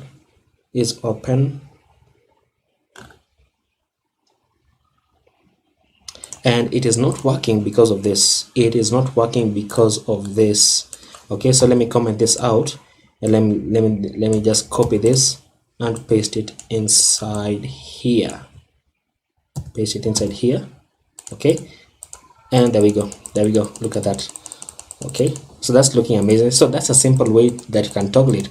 But the only problem with this is that even though it works, it doesn't really work, you know, because you want to have some kind of animation, because this is a portfolio website. You want to show people that you know how to do things, so you'd want some kind of animation, some smooth animation, right? So let me just Control Z just to undo everything inside here, and then save this once again, and this should not work. Right now we want to look for a way to pass in our class name of open here, which is going to be toggling the height to 100 viewport heights, and which will also trigger the animation. We want to find a way to add it inside our JSX so that it actually works. So the first thing that we're going to do is just remove this. First of all, remove this like so, and save everything. And then the next thing that we're going to do is right inside here, I'm going to remove this. First of all, I'm going to remove this, and then I'm going to place curly brackets and then backticks, which are template literals in JavaScript, because they allow us to place in variables without having to add plus something.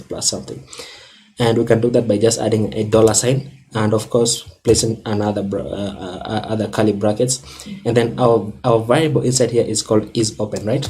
So is open like so. So inside here, what we want to do is we are saying when is open is true, so we are using the ternary operator, and we're saying that when is open is true, then we want to pass in the class of header like so, and then we also want to pass in the class of open when it is true, and then where am I? This is confusing me. And then when it is false, so that's a column, then just pass in the class of header like so, right? So when is open is true, that's what this question mark means. It is checking for whether is open is true, then it is going to add the class of header and open on the header. And then when it is false, it's only going to remove the open class and it's going to pass in the header class. And that's basically what we're going to be doing when we click on this, whether it's true or false. So that when I save this, then notice this. Oh, look at that. Look at that. That's looking amazing, right? It's looking amazing. So once I save that, then I've just noticed something else, that I want to space out these links just a bit. So let me go back into my CSS, and right inside here, I'm going to copy this, paste it down, and target the list items, and I'm going to see margin of 0 on the top and bottom. Margin of let's say 20 pixels on the top and bottom, and 0 on the left and right. so that we have this. That's looking much better. Now, one thing that you have probably noticed if you have paused the video and looked ahead is that if you try to click this, it will go to the home page, of course, right? And if you try to click on projects, notice that you do go to the projects page, but this still remains open, which is not really what we want. We want that when you click on a link, then this should go away and it should disappear, right? So how do we fix that? Now we are going to encounter another problem, just to let you know. Okay, so right inside here, inside this list item, I'm going to grab this list item and I'm going to say on click, right? So when you click on the first list item, which is the home page, then I want to pass in an inline function once again, like so, and then I'm going to say set is open back to false, right? And what that means, of course, is that when you click on the link, then set it back to set is open to false, which will change this to false, and which will apply this class here, and which will remove this. Okay, so that when I save this and just try it out, just to show you, if I click on home page, then it should disappear. Look at that. Notice that it should disappear. But the gotcha here is that if you try to click on projects, it doesn't disappear, right? And I did this on purpose because I wanted to show you that in order for this to work everywhere, then you'd have to copy this and then paste it inside here and then paste it inside here. Look at that. Okay, so that if you try to click this, notice now it disappears. Go to contact page, now it disappears, right? But then again, if you have multiple links, say for example you had other links like what on a portfolio, about me, something else, if you had many links, then doing this now becomes tiresome. Okay, so what is the solution to that? The solution would be to set up some kind of data array, right? So let's actually just do that. I can just go into my source folder. Okay, close this. I can go into my source folder, create a new folder called data, like so, and then inside this data folder I'm going to create maybe like navbar.js, like so. And then remember that we installed UUID, so I'm just going to say import v4 as UUID v4 from UUID. That's how you use it. Okay, this is how you use it. This is how you import UUID which you installed. And I'm going to say export const, and I'm just going to call it navbar. Give it a named export. This is into an array of objects, and in order to invoke this to generate unique IDs, all you just have to do is just say UUID v4 and then just invoke it, and then say for example the title for this is going to be homepage, right? Homepage, and then the URL is going to be / like so. And then I'm just going to copy this down to make it faster, so 1 2, and then this second one is going to be projects, and it's going to be, the URL is going to be / projects, like so. And then this third one is going to be what is the title? Contact me, and then this is going to be contact-me. That's these URLs are the ones that we created in our app.js. So I'm going to save this and then go back into my menu, and then we are going to need to refactor some things. We are going to just remove all of this. We're going to remove all the list items, right?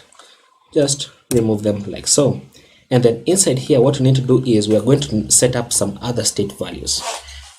Now the other state values that we're going to set are for fetching our data. So I'm going to say const, let me say links, and set links, and this is equal to use state, and by default we're going to pass in the data that we have just created, which is called navbar, like so. And you can see it gives me the option to auto import it, but if it doesn't give you the option to auto import it, then you just need to import it at the top like this. And remember that because it is a named export, it is a named export, as you can tell by export const, it's not a default export, then you would have to have curly brackets, and that's why we also have all these other curly brackets, because they are named exports. Okay, so import navbar from /data/navbar, which I've just created, and which will populate this. And like I said, once you pass in the value inside here, then it populates this your initial state value, so that I can go inside this UL and just place my curly brackets like so, and then say links.map. And what actually I don't think I mentioned this is that when you place curly brackets inside here, it just means that you are going back to JavaScript. So you're no longer in like HTML or something, but you're just going back to JavaScript so that you can use some JavaScript syntax inside your JSX. So I'm going to say links.map. For example, map is a JavaScript method that works on arrays, but then you can't really use it. You can't really use it like this links.map, right? You can't really use it like this because it's not JavaScript. So placing the curly brackets is important. So links.map like so, and then plus my brackets like so, and then right away, because I want to destructure it, let me show you 3 ways that you can destructure everything. So I'm going to say for every link, then I want to pass in like this, and I'm going to say const, and then destructure the ID, the title, and the URL, which is what we have in our data array, and this will be coming from link like so. And then I want to set up my return, right? And I'm going to be returning list item with the key of ID like so.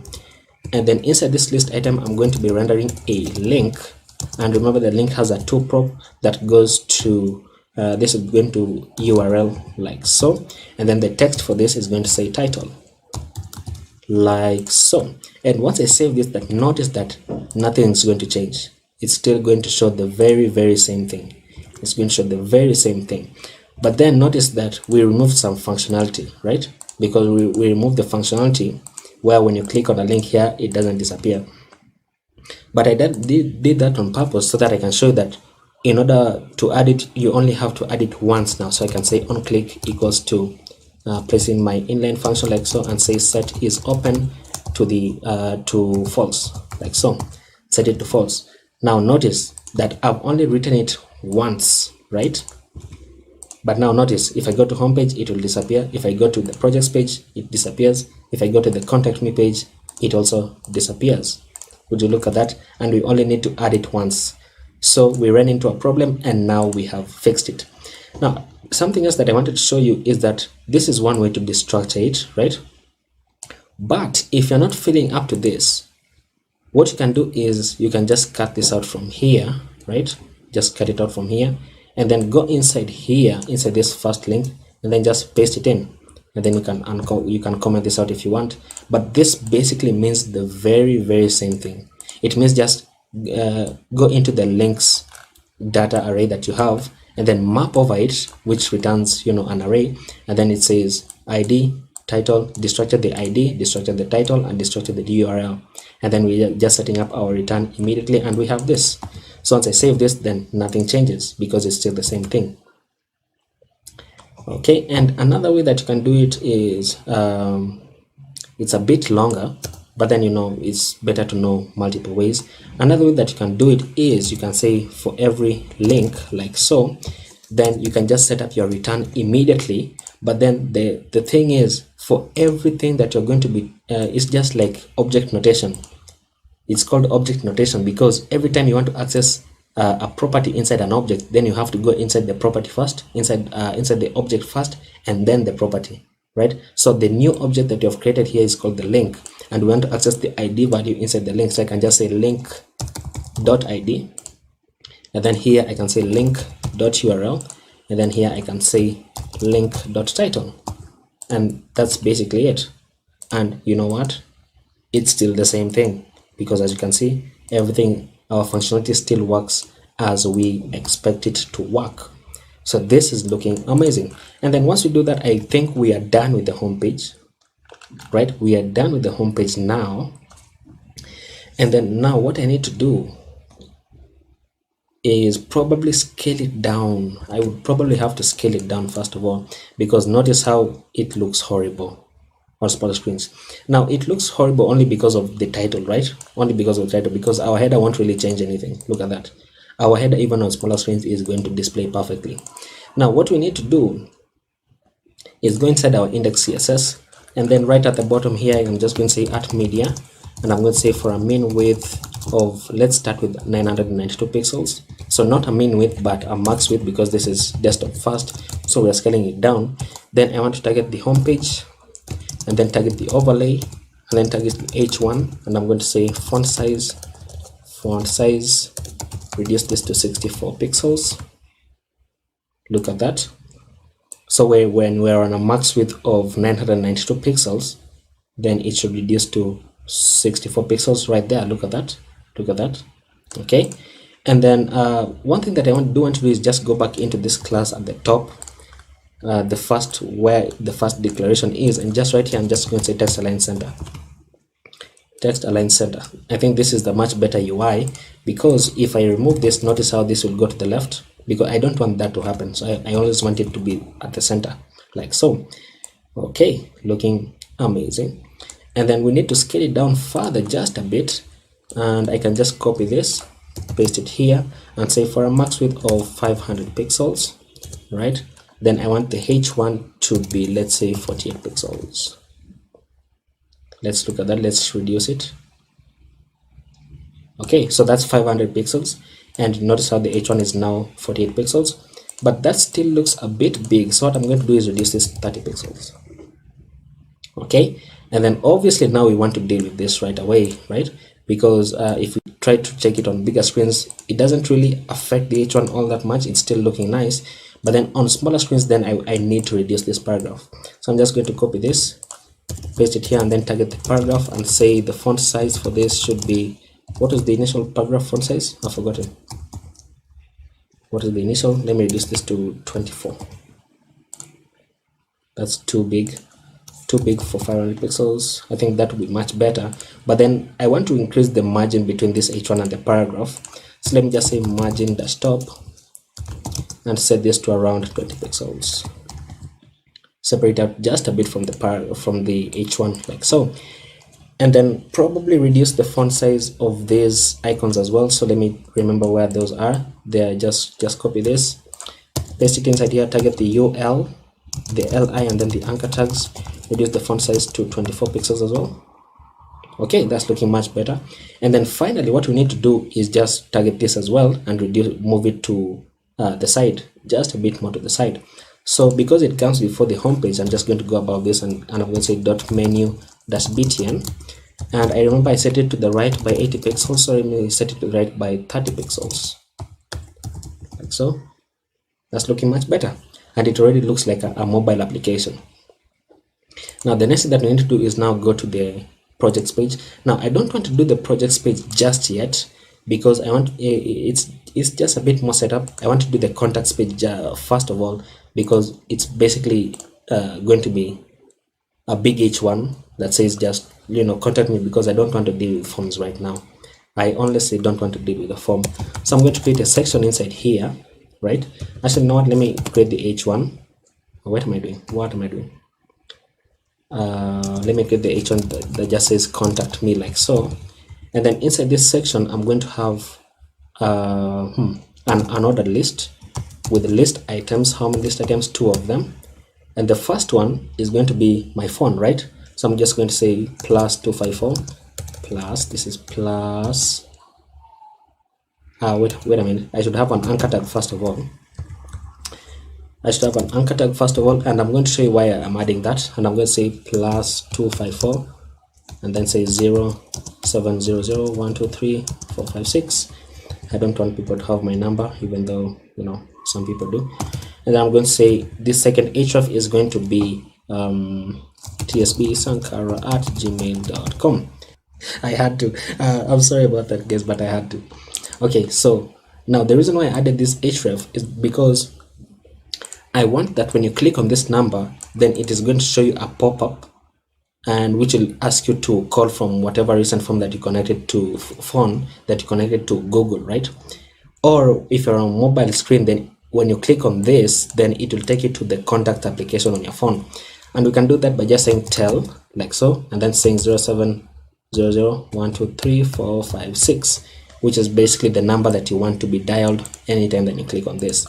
And then for this second, what you want to do is that when I click on it, it should open up your email application, right?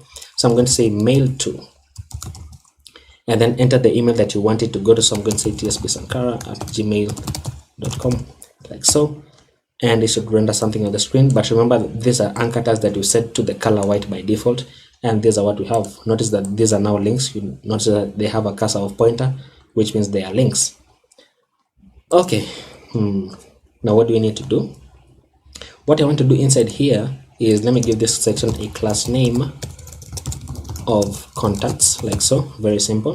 And then let's go inside our index CSS, and right above our media queries, I'm going to place a comment that says contacts, like so. Target the contacts, and target the UL inside the contacts, and I'm going to say display flex, align item center, and justify control to the center, and then add a mean height of 100 viewport heights, which will place it in the center like so. And then of course set the flex direction to column, and voila, and we have this. Right now, what do we need to happen? Probably I should change the background color of the contacts page, so I'm going to say for the contacts like so, I'm going to add a background color, background dash color, set it to our linear gradient. Probably let me see it has background overlay, and this thing needs to be background image like so, which will set it to our linear gradient. That's looking nice, that's looking amazing. But then I want this to be inside here as well, so I can go into my contacts inside here and then just drag it inside like so. Look at that, looking very nice. Okay, and then let me target the H1. So inside here I'm going to target the contacts and then target the H1, and I'm going to add a padding of 50 pixels all around, which will move it inwards. Right, I think 50 pixels is what padding did I have on this menu button? Can't remember. Margin top of 50 pixels, right, and then right of 80 pixels. So let me do that as well inside here, inside my contacts. So I'm going to say, let me say margin of 50 pixels the top and bottom, and 80 pixels on the left and right, which should be okay. You know what, this should be padding, right, which should be now on the same level as this. Okay, and then obviously change the text color to white of the H1 so that we have this. Look at that, looking amazing. So it kind of looks like a mobile application. And then notice how, because I moved this inwards and I pushed it downwards, then it also pushed this downwards. I don't want that to happen, and I'm just going to go inside here and reduce this to about 90 viewport heights, or rather 80 viewport heights, which will just push it upwards just a bit. Oops. Okay, so this introduces this because we're pushing it upwards. Now I don't want that to happen, so what I'm going to do is inside here I'm going to set this to height of 100 viewport heights, right? And would you look at that? But then again, this is not bothering me because it's not to the center. So what I'm going to do is I'm going to remove this, remove all of this, and I'm going to say position absolute. Or something that I forgot to mention, you might have noticed that I'm using position absolute without placing position relative on anything. And that's because when you use position absolute on any element, it is always relative to the body of your application. It is always relative to the body. Okay, that's why I'm not using position relative on anything else, because it's always relative to the body. And as you can tell, this is it's always 100. I'm always using 100 viewport heights on everything, so it doesn't really matter all that much. Now once we do that, then I want to say position to the left by 50%, like so, and then position to the top by 50%, like so. And notice that it is not technically to the center, even though it is 50% and 50%. That's because the left of 50% begins right around here, right? It begins right, this is the center of the screen, and then a top of 50% begins right around here. So technically this text is set to the bottom right, but we don't want it to the bottom right. Instead we want it to the complete center, to the absolute center, right? So we can do that by just saying transform and say translate, and let's say minus 50 on the x-axis and minus 50 on the y-axis, like so, which will now take it back to the center perfectly, and that's looking amazing. Now of course we want this to be much bigger in size, so let me say the contacts ul li, and I'm going to say li and the anchor tags, right? And I'm going to say increase the font size to 30 pixels, like so, and then target these list items as well. Oops, target the list items like so, and then add a margin of 10 pixels on the top and bottom and 0 on the left and right, just to separate them out a bit. And then I've noticed that probably this will be good if they have some icons. So let me go back into the contacts page and then import the icons that I'm going to use. And I'm going to say import FA font and FA envelope. These are coming from react-icons /font awesome library, And then right inside here I want to render the FA font like so, because this is the React component. Okay, and then inside where is it, inside here I want to render the FA envelope like so, so that we're going to have this looking nice. Let me add a space here. Let me add a space like that. Okay, that's looking nice. Okay, so once we have this, then I obviously need to scale it down for smaller screens because I don't want this to happen once again. So what I'm going to do is right inside this LI, probably I can just say text align center first of all. No, I don't want that. I don't want that to happen. So let me go inside here. Let me go to around 500 pixels. Actually, let me copy this. Wait, I want to copy this first of all, and then just paste it below this and say that the font size should reduce to, let's say, 24 pixels. Let's say 18 pixels is fine for small screens. It's fine. And then that's basically it for our context page, because there's nothing much that we're going to do inside here. And then now we need to go to our projects page, right? Now our projects page is going to be a bit similar in terms of styling to our contact us page, but the only difference is going to be we're going to be showing our projects. So right inside here I'm going to cut this out, then I'm going to turn a section with a class of projects like so. Actually, no, let me see if I can add a class of contacts here as well, so that it takes the class of the styling of the contacts page. And then inside here I'm going to render my h1 like so. Let me see what happens. So we have projects page inside here. Okay, and then now something different. Actually, you know what, I don't want this to take the contacts styling, because the context page is set to 100 viewport heights, and I don't want that to happen, because when you try to add some more and more projects and you try to introduce a scroll bar on smaller screens, then it's going to introduce a kind of shaky feeling to your application, and I don't want that. Now for our projects page, we're going to do something different, because we're going to also create a data array. So right away I'm going to say this is going to be projects.js like so. Now for this project we're going to import UUID, and once again, so I'm going to say import v4 as UUID v4 from UUID, right? And then say export const projects, which is unnamed export. Set this to an array of objects. The ID, this is going to be UUID v4 like so, and then this is going to have a title, and the title is going to say project 1, for example. And then this once you have a title, we are also going to have a description that says something like something here. You know what, instead of something here, let me say lorem ipsum dolor sit amet consectetur adp sing elite. How many times would you have to use this in order to like cram it? Okay, and then once you have the description, we're going to have a GitHub link, right? Because we're going to be showcasing our project, so we want like potential employers to be able to look at our code. So I'm going to say HTTPS. We're just going to place one link, because this is just going to be linking back to my GitHub.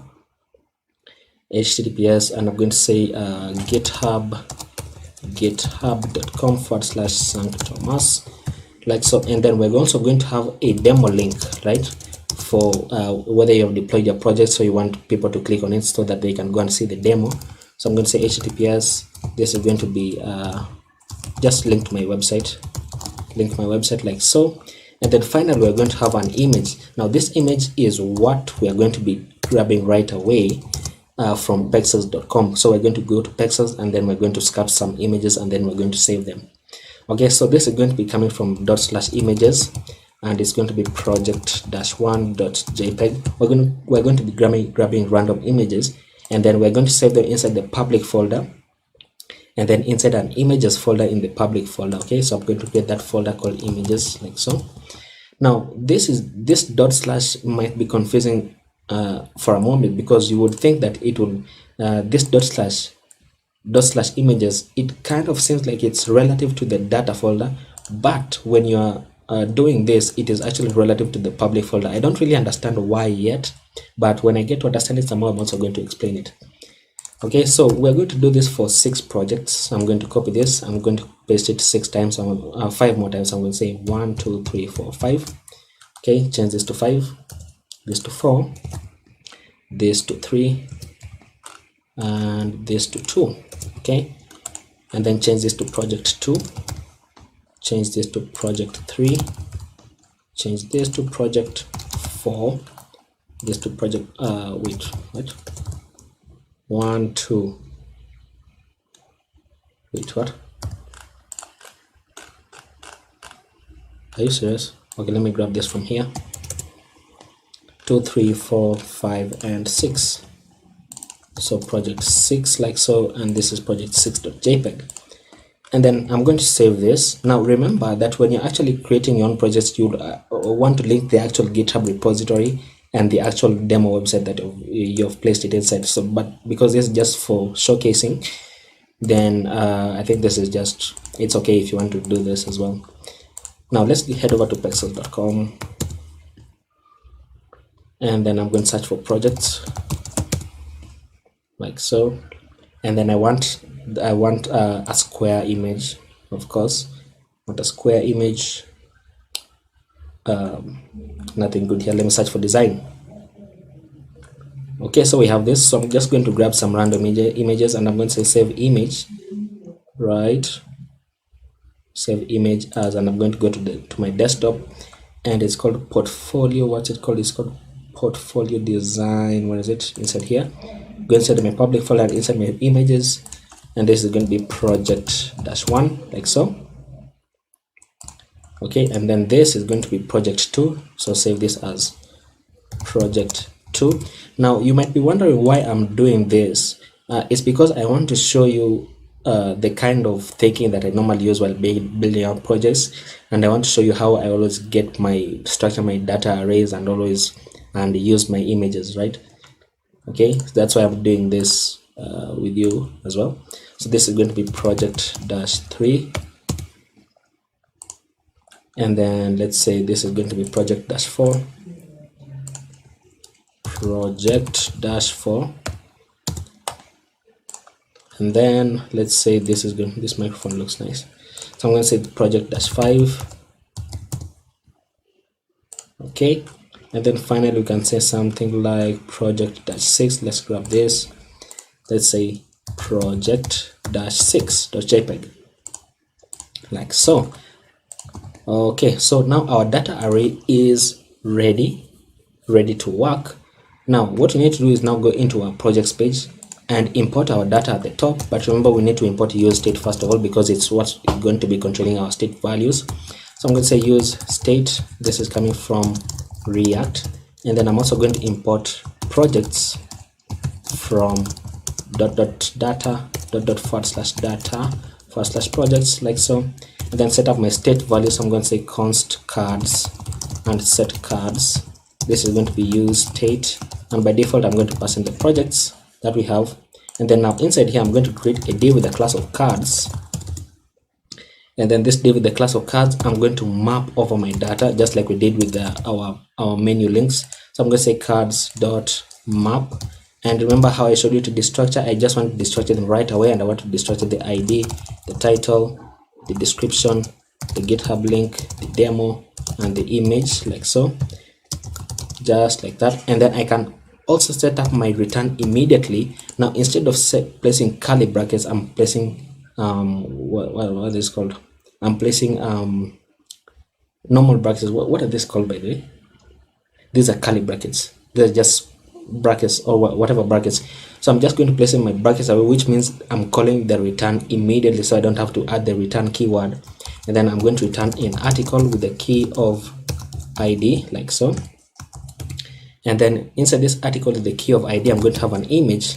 The source for this image is going to be my image like so, and then for the alt, in case the image fails to load because of SEO, then I'm just going to return the title like so. And then below this image I'm going to have an h4 that says h4 that says the title like so, and then below this h4 I'm going to have a paragraph that says desk like that, which is the description. And then below this paragraph I'm going to have a UL with 2 list items, so 2 of them, and these 2 list items are going to be buttons, sorry, not buttons but anchor tags like so. And then The href for the first one is going to be GitHub, like so, GitHub, like so, and then the text is going to say GitHub. And then the href for the second one, because this is a link, then I'm going to say demo. That should be correct, demo, like so, and then I'm going to say demo like that once again. And remember how I explained that when I want this to open on a new page, and I need to add the rel. So okay, so I want this to open on a new page, so I'm going to say target equals to underscore blank, right? And then I need to add the rel once again. Remember how I explained it. Rel is important so that you don't get cross-scripting, cross-site scripting attacks. So I'm going to say no opener and no referrer. Always make sure that you spell those correctly. Okay, so let's save this, and on the projects page then we should see this. Now notice how that we can't really scroll, right?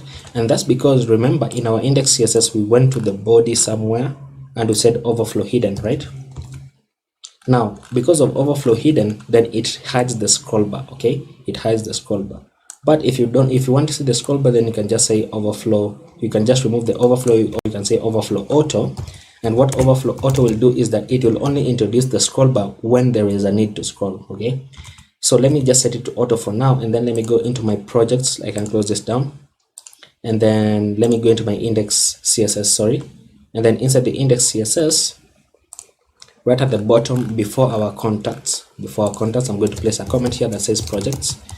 And then for this project, I'm going to say dot projects, like so, and set a background color, or rather background dash image, to the dash dash background image, like so, so that we have this and we can see this as well. And then let me target the projects h1, and I'm going to say padding of 50 pixels on the top and bottom and 80 pixels on the left and right, that this moves inwards just like that. And then change the text color to white. Wait a minute, did I forgot something.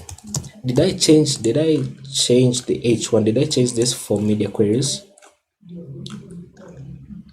I didn't change that, because on smaller screens then this still moves inwards, as you can see. I don't want that to happen. So let me just confirm this by going into my Chrome debugger tools and checking for the Motorola Galaxy. Look at this. You see, I don't want this space to happen, so I need to change this as well. So let me go inside my, right around here inside this media query, let me target the contacts h1 and then also the projects h1, because it's the same thing. And then I'm going to say padding of 50 pixels on the top and bottom, and let's say 30 pixels on the left and right, just to reduce it right around there. Come on, is that not correct? Did I do that wrongly? Sometimes it takes a while to reload. I don't know why it does that, but it's really annoying sometimes. It actually really annoys me. Okay, so we have that. That's looking correct. That's looking amazing. Okay, and I've just noticed this. Now, this is very important because it's a warning when you're developing, but when you try to deploy it, it turns into an error and it doesn't deploy your application.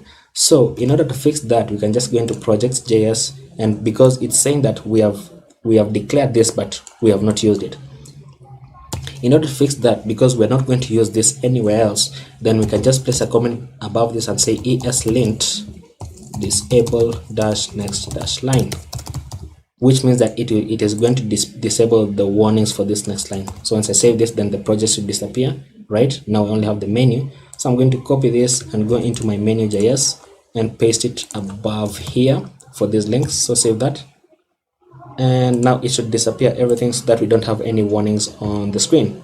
So that's looking much better. Okay, and then now what I want to do is go back into my projects right here, and then actually not into my project but inside my index CSS, and let's continue styling our projects. Okay, and for bigger screens, we're just going to begin styling it for bigger screens, where I'm going to go into my projects, so projects, and then go inside the cards class and say display grid,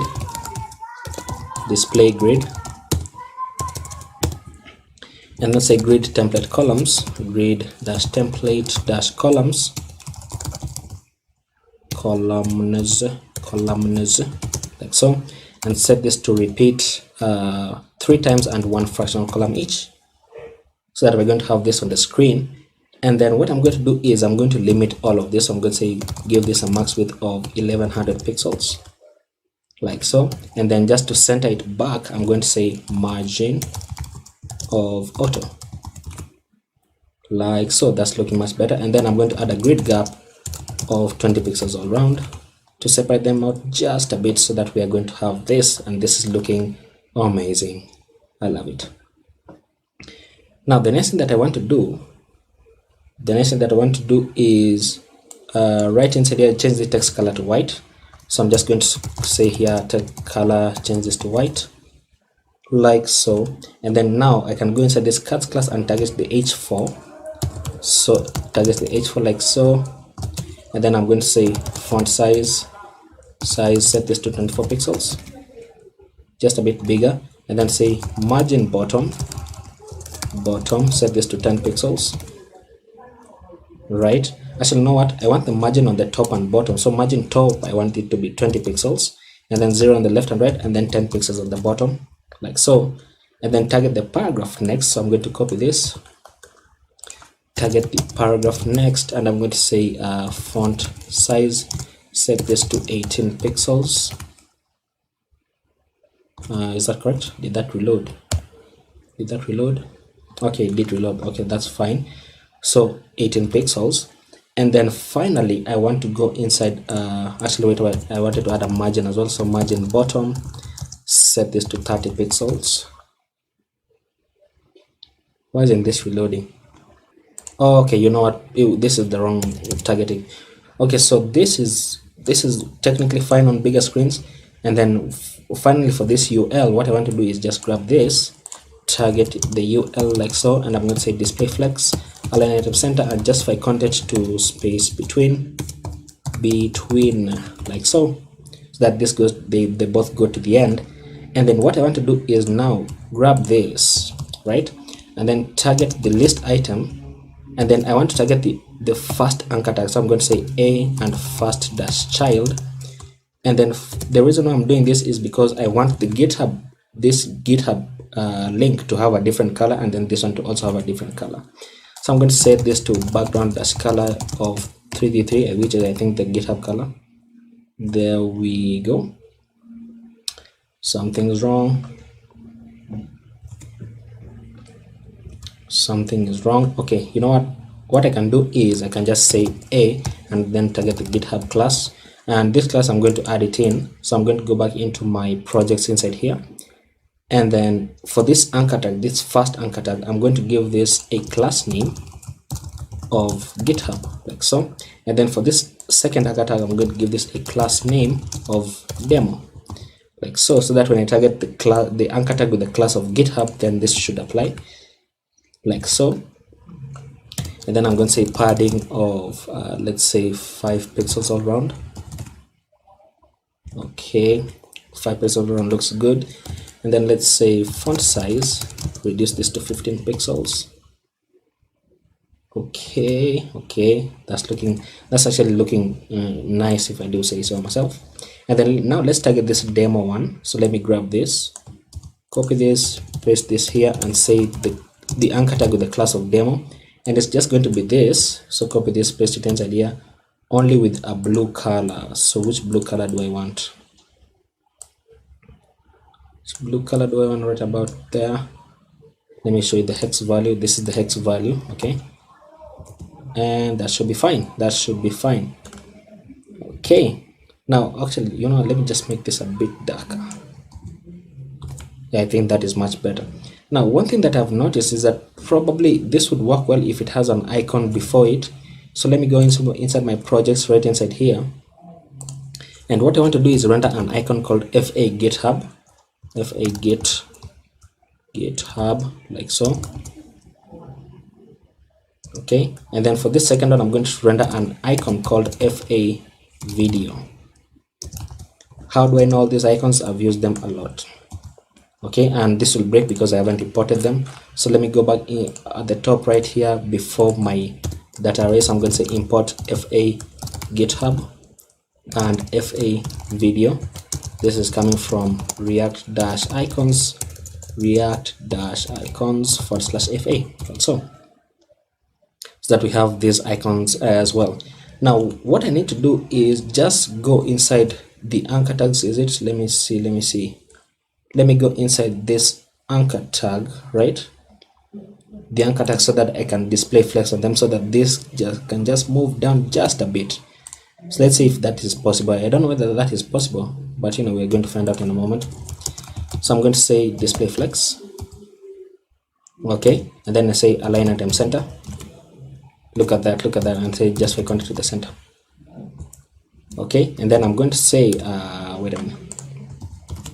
Once we do that, then what I need to do is I want to go inside this first icon, the GitHub icon, and I want to add an inline style. So I'm going to say style equals to this. Is how you add styles in JSX. So you say style equals to, and you place 2 curly brackets opening and closing, and then I'm going to say margin right. This is now camel case. Set it to around 5, like so, and then just copy this. Just copy this from here. Copy this and just paste it inside here, which will separate this out as well. Look at that, looking amazing. Now what we need to do is, okay, first of all, I've noticed that I need to add some kind of leeway so that we can scroll a bit, so that we can see these buttons a bit better. And we can do that by just going inside the projects. Where's the projects? Inside here, right? Wait a minute, nope, inside this cards class, and then I can just say add a padding dash bottom of, let's say, 20 pixels, just to give it a bit more leeway while scrolling, as you can see. And then now we need to scale it downwards, right? So what you need to do is, all we're going to be doing is just changing this grid template columns to 2 and to 1. So I'm just going to copy this and then go over to around, I'm going to create another media query of 768 pixels. So I'm going to say at media and a max width of 768 pixels. Then I'm going to say paste this in, and then I want to change the green template columns to repeat twice, repeat 2 and 1 fractional each. So let's see that. Look at that. Now they now repeat 2 and 1 fractional each, right? And I've just noticed something, that we constrained this to 1100 pixels, but we did not add some kind of leeway when we reached that 1100 pixels. So let me just add that leeway right around. I'm going to add another media query, and I'm going to say at media with a max width of 1100 pixels. Then I want the project's cards to have a padding of 0 on the top and bottom. Actually, wait, 0 on the top and 20 pixels on the left and right, and 20 pixels on the bottom. So that is just going to have a bit of leeway, as you can see, just a bit of leeway. Look at that, looking amazing, right? Okay, let me increase this width to around 1150, so that we have correct spacing.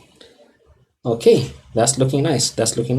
Now what we need to do is, obviously, once we get to 768 pixels, because this now reduces like so, then once we get to 500 pixels, then we want to reduce this to 1. So I'm just going to copy this and paste it right around here, and then just remove this and say 1 fractional, so that we're going to have this. Look at that. So now we have 1 fractional column for each, and I think that's looking nice. You can do something more to it, where you can add perhaps a background color on this, so that this is more prominent, but I think this looks fine for me. And I'm trying to remember whether I forgot to add something else, but I can't really tell. I think this should be fine. The contact us page looks kind of bland, but I didn't want to add a form inside here because I don't want to deal with the React forms right now. I actually don't want it. So now, just so that you are able to access this code, I want to deploy this to GitHub. So I'm going to say github.com, and then I can now close my dev server like so, and then I'm going to create a new repository, and this is going to be called TsbSankara, or rather, you know what, developer dash portfolio. Do I have that? Okay, that's available. So I'm going to say create repository like so, and then I'm just going to copy this, and then I can close all these files down. Just close all of them, close this file structure, close this, and then I'm going to say, because create React app automatically creates a Git repository for us. So if I say Git init, it would say reinitialized. Okay, and then I'm just going to say Git add all and say Git. Okay, let it commit the changes. Git commit. So Git commit -m, and I'm going to say developer portfolio website complete, like so. And then you can say git remote add origin, and then paste in the link that you copied, which is the link to your repository if you're going to create a repository. And then you can say git you'd want to do git branch -m and then main, capital M, if you're not on the main branch. But as you can see, I'm on the main branch, so this is still okay. And then I can say git push -u origin main, which is my branch. Okay, so once this pushes to GitHub like so, then I can reload this and we will be able to see my repository. Look at that, looking amazing. And then the next thing that I want to do is just commit this to push this to Netlify. So I'm going to head over to netlify.com. I can't even spell it. Netlify.com, like that, and then log in. And then once we log in, if you don't have an account with Netlify, it's going to prompt you to log in, so don't worry about that. So I'm going to say new site from Git and say GitHub, because that's where I committed my code. And then we're going to search for developer portfolio. Let's see, should be available right there. Okay, and then as you can see, the Netlify bots are very clever, so it can already tell that this is a React app, and it's going to run npm run build to build the application, and then it's going to publish the build directory. So I'm just going to say this deploy site, and that should deploy it. As it deploys, then I want to change the site name to developer dash, rather, you know what, let me see, developer dash portfolio. Let me see if that's taken. It's already taken, so let me just add my name at the front, TSB designs dash. There you go. And now once this deploys, then we'll be able to see our application. Okay, so let's see where the deploy is. Right here, it's building it. So let this finish building, and once that finishes deploying, then we can preview it right here, and we should see this. Look at that, look at that. I actually like this design. Looking amazing. We have our homepage, we have our projects page, like so, and then we have our contact me page, looking very nice, very minimal, and the design is actually looking fantastic. Oh, you know what, I've remembered what I forgot. If I try to go to an error page here, notice that we get the Netlify default error page. I don't want that to happen, right? So what I'm going to do is I want to add a, actually, no, let me actually show you another thing with Netlify, is that if I try to reload this, okay, that doesn't work. If I go to the projects page and I try to reload this, notice that even though we are on a link that exists in our application, which is the projects page, right? The project page actually exists. Notice that if I try to reload, then we get an error page, but we don't want that to happen, right? So I'm going to create a new file inside here, inside our root, and it's going to be called netlify.toml, like so. And then inside here, we're just going to add 3 lines of follow, and we're going to start with 2 square brackets, and inside here we're going to write redirects like that, and we're going to be redirecting from equals to /**, which means redirect from every other link. We are going to be redirecting it to /index.html, which is the entry point of our application, because as you can see here, we have a div with the ID of root, which we are accessing in our index.js right here, get element by ID root. So that is the entry point, and then we want to return a status of 200 so that it's no longer an error, and we are not going to be seeing this page anymore. So I'm going to say git push, and the good thing with this is that because we've connected the we should say git add all, then git commit and say add netlify routing and says git push. Now the good thing with this is that once I push this to GitHub, then the Netlify bots will automatically detect the change and then they will redeploy the website. And that is very, very important because it is what is called continuous deployment, okay, and continuous integration. So you can just keep on adding features without having to take down your website and then build a new website and then deploy that new website, because you know you can just keep on doing it continuously and it looks amazing. And what that means is that notice how we have just pushed it right now and it's already building the new thing, right? Add netlify routing, that is the commit message that we had. So this is really amazing, okay? It's really amazing. So let that finish building and we can test out if everything is correct. It already finished, so we can preview this and we can go into our projects page, for example. And if I try to reload it now, look at that. Now it no longer causes an error. Look at that. Isn't that amazing? It is amazing, I do say so myself.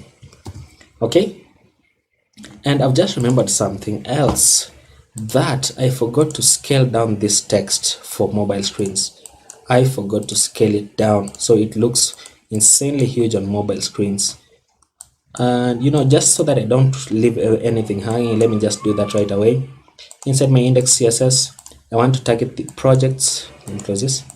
I want to target the projects card and the paragraph. Is it this one? Should be this one. And then just go inside here, and then I want to say reduce the font size to 15 pixels, which should reduce it. But we can't really say it because this isn't our development server.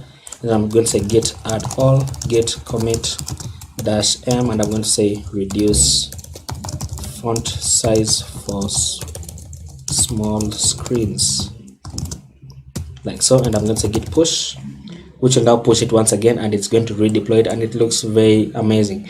So I think that is going to be it now that I think we are finished with everything inside here. Well, oh, you know what, our error page, let me see if our error page is going to show up inside here. Our error page looks horrible, but you know, it still works. But let me just bring it to the center, and I can go inside here. Where is my error page? Inside pages, error.js. Inside here I want to return a section. Really, let me say a section with a class of error, like so. Paste it inside here, and then below this I'm going to add a link which is going to be linking back to our home page, so back to forward slash, like so. And then I'm going to say home page for the text, okay. And then let me add some inline styling for this. I'm going to say style, and this style is going to be background color. Set this to transparent, also not transparent, but our green color. What is our green color? Our green color is this one. Let me change it to hex value. So just grab this and then change it back to HSL so that I don't have to commit it, like so. And then just paste it inside here, so for the background color. And then let me add a padding of 10, right? And then change the text color to white, like so. And then for this, what I want to do is just go inside here, and I'm going to say add some inline styling once again, and I'm going to say display flex, like so. And then align items, set this to the center, and justify content, set this to the center as well. And then set the flex direction to column, like so. And this will now place it, this will now take it from here and place it to the center, and also add a button that says home page. So let's do a final comment. So git add all, git commit -m, then I'm going to style error page, like so. And then I'm just going to say git push, and that's looking amazing. So once we have that, then I think we are officially done with this thing, and I want to close it down before I remember something else which I then have to correct. And thank you guys for watching. I think this was a really good project, and I've tried as much as I can to explain everything that I'm doing and to not assume anything. So I hope you really enjoyed the video, and if you did, give a thumbs up to the video and subscribe to the channel as well. It really helps me a lot, and I will see you in the next video. Bye bye.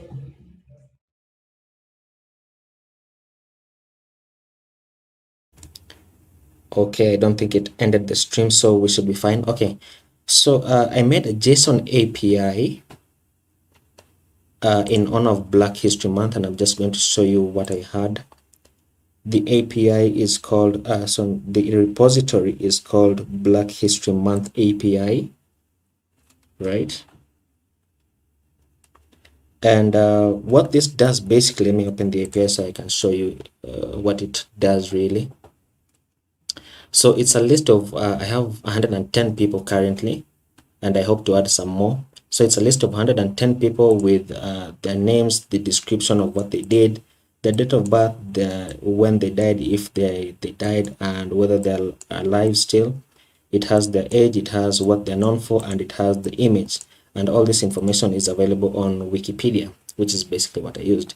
Now you'll notice that I have the first ID as 101. That's because these are kind of, how do I say? I wanted them to appear first, really. So I had them as one of the last people that I added. I don't know whether that makes sense. But basically, if you scroll up to 110, you'll notice that we are now going to start with ID of 1, which is basically Hank Aaron, all the way to ID 100 of Malcolm X. ID 100 of Malcolm X. Now, I caught this typo that I made where I had a double L, but I already corrected it in my repository. But it takes quite a bit more of work in order to change this into in the actual API, which I have hosted on Heroku. And I'm going to do that probably after the stream. I don't want to do it now because it may take a while. Okay, so this is the API that we're going to be using. And remember, I was canvassing my React app in the beginning of the stream, where I was saying, what command did I run? npx create React app called Black History. So once this has finished running, I just want to cd into Black History and then open Visual Studio Code. Now, another thing that I want to show you is the actual application that I built, because I already built the application. And let me close this. Don't need this. Where is the application? So this is the application. Okay,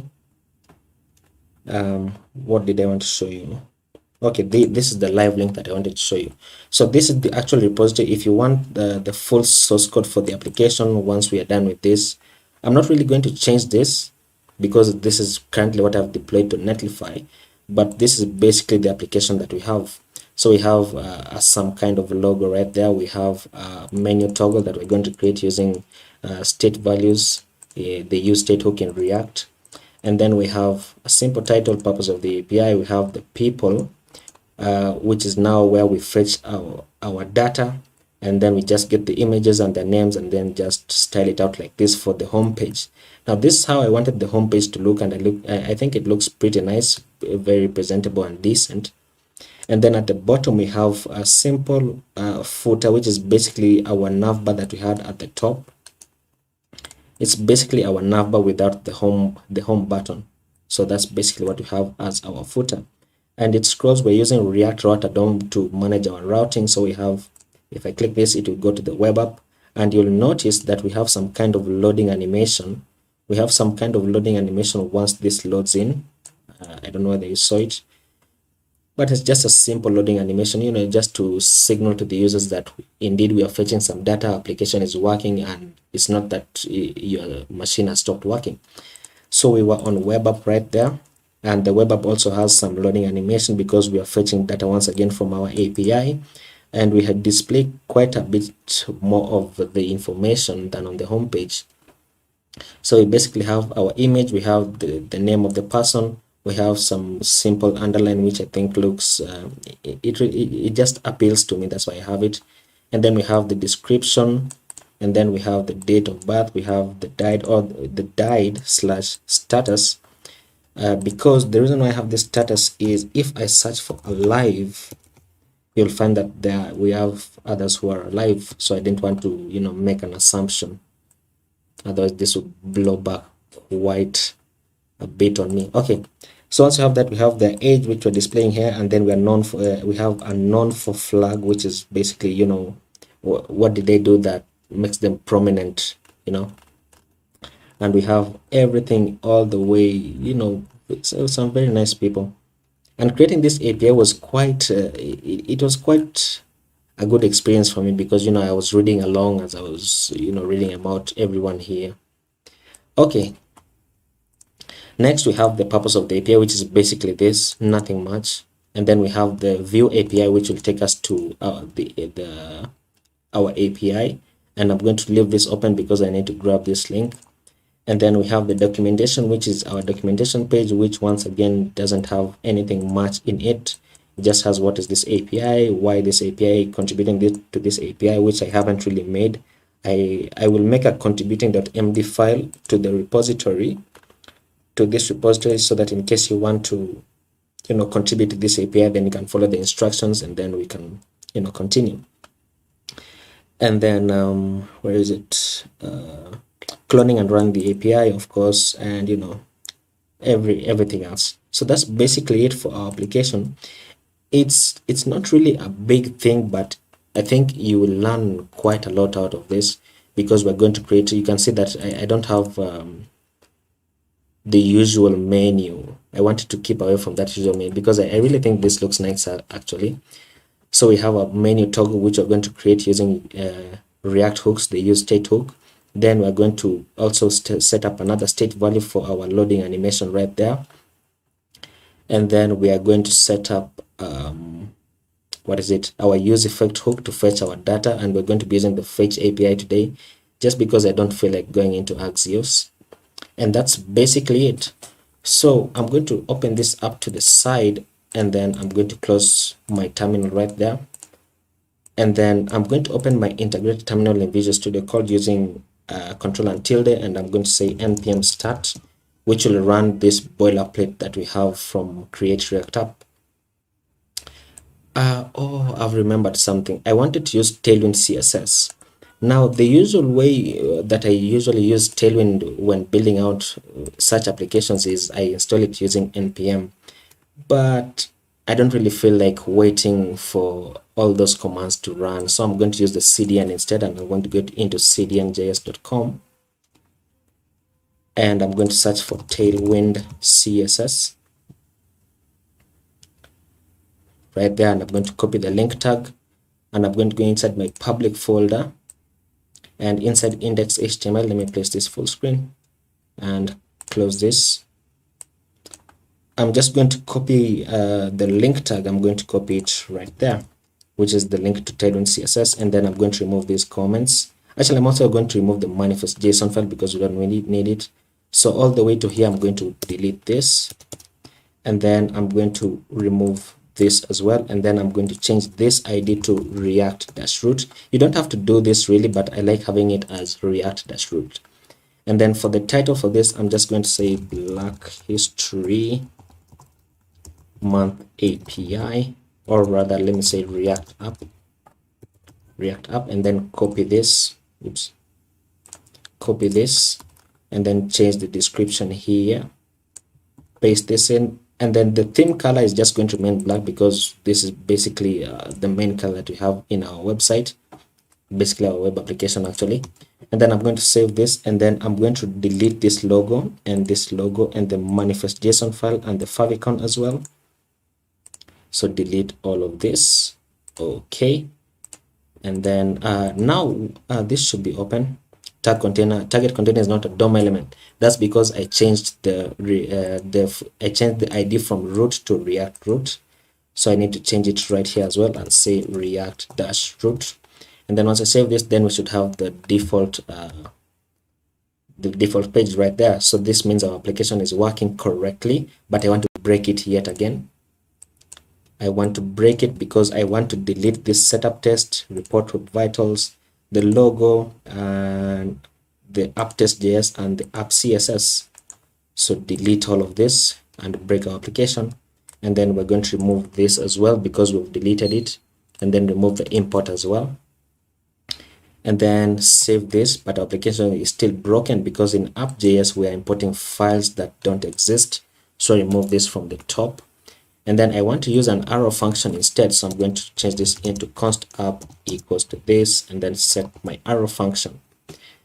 And obviously I don't want to return all of this, so I'm going to return a fragment first of all, a React fragment, and then I'm going to return an h1 that says Black History Month, like that, and now it should render on the screen as Black History Month. There you go. So our initial setup is actually ready. Now what I need to do is figure out how many components I want, and then actually I need to install my React Router DOM first. We need to install the dependencies first, right? So I'm going to add a terminal here, and I'm going to say npm install react-router-dom, and then I also want to install React icons, so react-icons-save, because we're going to use an icon from Font Awesome for our hamburger menu. And then what else do we need? Yeah, I think it's those two. If there's anything that I've left out, then I'm just going to install it as we progress into the application. It's not really much of a big deal. So once I have this, then this means our application is working in app.js, but I don't want to return this from app.js. So what I'm going to do is I'm going to create a components folder inside my source folder. I'm going to create a new folder called components like that. And then inside components, I'm going to create a header.js file, which is basically going to be our navigation. So it's going to house everything from the logo into our hamburger menu. So I'm going to say RAFCE, which will create a React arrow function component and export it as default. And if you're wondering how that is possible, then you can go into your extensions right there and search for ES7, React Redux, GraphQL, and React Native snippets. So this is the name of the extension, and using this extension, that's how I'm able to do RAFCE to generate a React arrow function component and export it as default. I want to place this back to the side so that I can see what I'm editing as it's happening. Okay, so inside here I'm going to return a fragment as well, and then I'm going to return a header tag like that. And remember, we are using Tailwind CSS for styling, so everything is going to be technically inline, but it's not technically inline. What I mean is we're just going to be adding some class names inside here and then giving it some Tailwind class names inside here, instead of going into an actual CSS file. And I don't really think we need this. We do need this font because that's the default font that we're going to be using, but we don't need this. So this is basically everything that we're going to need for our CSS file. And then let me remove this. So inside this header, I want to return the first div, and this div will have an h2 that says Black History, which is basically what we have in our application right there. So we're going to be returning this, and then let me close this, and let me close this as well. Okay, so we're going to be getting this Black History, and then we're going to have a nav bar inside here with another list. How many are they? How many list items do I have inside here? I have 1 2 3 4 5 6 7, or 6 rather. So 6 of them. Okay, now to navigate between these pages, we'll need to use something from React Router DOM called navlink, or link. You can use link or navlink, but for this case I want to use navlink. Okay, so what I need to do is, as you can see, I was checking whether this has finished installing. So what I'm going to do is I'm going to import navlink, and remember it's a named import, so it needs to be inside curly brackets. So I'm going to say import navlink from react-router-dom, and then inside these list items I'm going to have navlink. It's a component from React Router DOM, and it takes in a toprop. And I want this toprop first of all because this is basically going to the home page, and we know our home page is going to be the /, right? And then once it goes to the /, then I want to just render the text as home. Now our application is going to break, I think so, or it should break rather, let me say that. but it doesn't break because this is technically not being rendered anywhere on the screen. So I need to render this in my app.js because this is going to be the entry point for my routing. And I can do that by first importing this header.js at the top. So I'm going to say import header from, it's coming from components / header, like that. And the reason why I can give it any name inside here is because I have a default export at the bottom. And then I want to render it in place of this h1. So I'm going to remove this h1 and instead render my header component like that. And now our application should break. It should break. Reload. And it does break. There you go. It does break. And the reason why it breaks is because we are trying to use navlink before we have set up our initial routing. So it's very easy to fix that. We can just say let me go above this, and in app.js I'm going to say import, and we're going to importing a few things from React Router DOM. And the first thing that I want to import is browser router. So browser router, and I'm going to import it as router, so give it an alias. And then I want to import the route component, and then I want to import the switch component, and all of this will be coming from React Router -DOM. Now, in order to fix this error, all we need to do is just wrap our application inside the router tags, so router, like that. So basically, we are wrapping our entire application inside this browser router so that our navlink will work. So once I save this, and you see, there we go. So we have our navigation working, not really our navigation, but we have our application working, so that if I go to homepage, nothing will happen because I'm already on the homepage. Now I want to create another route which is going to be for my web app, where once I navigate to this, then instead of just having the images and the names right there, then I can have some more information about them. As you can see, we now have the image, we now have the name and everything else. So I want to create another route inside app.js, and inside app.js I'm going to just say render a route component like that. And inside this route component, it takes in a path prop, and this path prop is going to be basically what you want to be shown in the address bar when this route is navigated to. So if you wanted this to go to Uncle Sam, then obviously you could have it go to Uncle Sam. What matters basically is what components do you want to render inside this route. And for the first component that I want to render is going to be actually I haven't created it. Let me just create a dummy component. Let me create a showcase like that. Oops. A showcase like that. So this is going to be my component, and if I try to save this, our application is going to break once again, which I don't want to do. So I'm going to create this showcase component, and I'm just going to import it right away like this, showcase. And then let me create the component inside the components folder. So I'm going to call this file showcase.js like that, and then say rafce once again, render an h1 that says showcase like that, and it should now render on the screen. But it doesn't because I haven't saved app.js. So let me save that, and it should render showcase on the screen. Reload. Oops. Okay, the reason why it doesn't render showcase is because the path, we are currently on the / path. But if I go inside my navigation and navigate to this path that you have as Uncle Sam, you'll notice that if I say Uncle-Sam, then we should have showcase right there. And if I click on home, then the showcase doesn't appear anymore because this doesn't technically have the routing for the home page. Now I don't want this to say Uncle Sam, really. I want it to say web app because that's basically what we're building. And then I want to create the route for my home page, which is basically the /. So I'm going to do something similar to this. So I'm just going to copy this, paste it right there, and then remove this.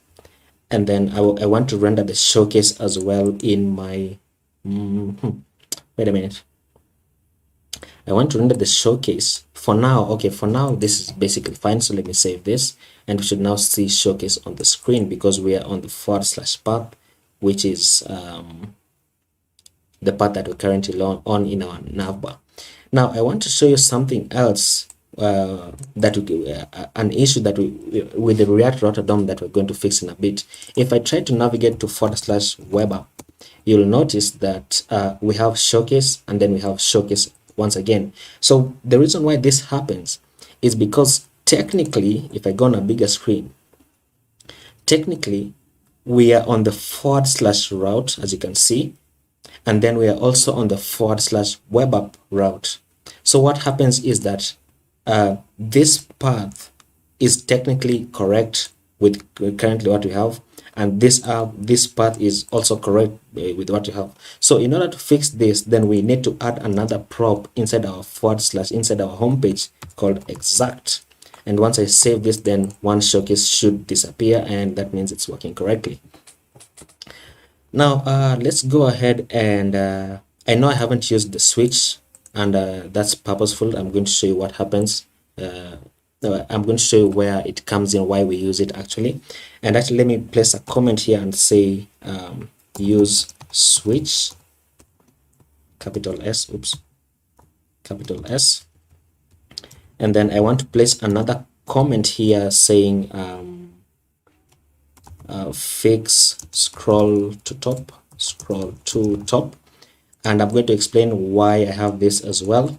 And then I'm going to say another comment, say fix netlify routing.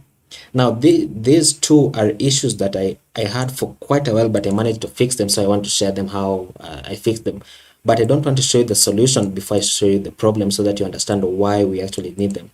So I'm going to save this, and this should still work like that. Now let me go back into my header, and we're going to continue creating our routing. And obviously the second route that we have is nav link, and this one goes to / web app that we've just created, right? And the text for this is going to say web app.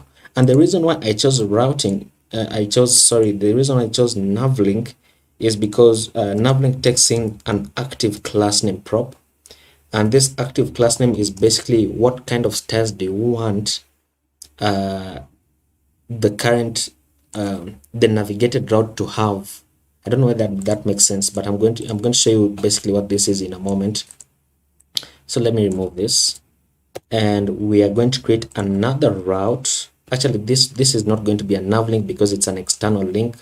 This one goes to view API, and I need to grab this link. Actually, let me just copy this before I forget. Where should I place it? I just want it to hang somewhere. So this third one, I'm going to say this third one should be an href that goes to actually this link, and then this should say view API, right? And then this fourth one is going to be a nav link, and this one will go to / documentation, and the text for this will say documentation as well, really, documentation, like that. And then what link am I missing? GitHub repo and purpose. Okay, so I need to have another href, because the reason why I'm using href instead of nav link is because these are going to external links. They are not links within our application. So this should go to my GitHub repo, and I don't have the link for this, so this is the link. Grab it, paste it inside there, and just say GitHub repo. Now you don't need to have these links technically, because you can have these links into the links for your actual API if you're going to commit it to GitHub. And the final link that we need is the purpose, which I want to have here, and I'm going to say nav link. This one should go to / purpose, like that. Once I save this, then we go back into our application, then we should have this. So basically this is our nav bar. Now I want to just try and navigate to each of these pages. This is the web app. You can see that we are in the web app technically. Let me go on a bigger screen so that you can see that it actually changes in the address bar. And if I go to documentation, then it should say documentation. GitHub repo will take me to an external repo. I don't have to click that. But if I go into purpose, then it should say purpose. Now what we need to do is create actual components for each of these routes, so that it actually renders something when we're on that route. If I click on web app, obviously it shows showcase, because that's currently what we have in our routing in app.js right there. Oh, sorry, right there. Okay, so let's make all of this routing first, the routing documentation to purpose and to, okay, it's only those two routings. so that we don't need to keep on going back and forth between these files. So I'm going to create, actually, let me just copy this because it's easier. Shift Alt and down will paste it down, and this should go into /documentation, and this should render the documentation component that we don't have yet. And then grab this once again and Shift Alt and down, and this should go to /purpose like that, and this should say purpose. And once I save this, then obviously our application breaks because we don't have these two components. As you can see, it says documentation is not defined and purpose is not defined. So to fix that, I'm just going to grab it and copy this down and change this into documentation, and then grab this and say purpose. Now I want the documentation and purpose to come from a different file called pages, which I haven't created, and the reason for that is because these are technically pages. They're not components, they are pages.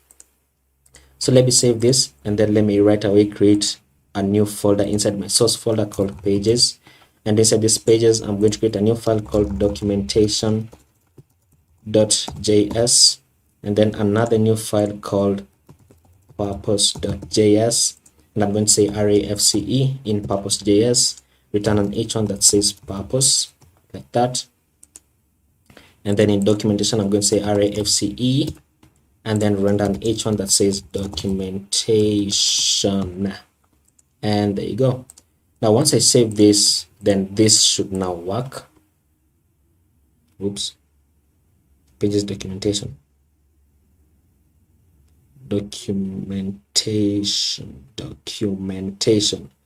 is the spelling correct?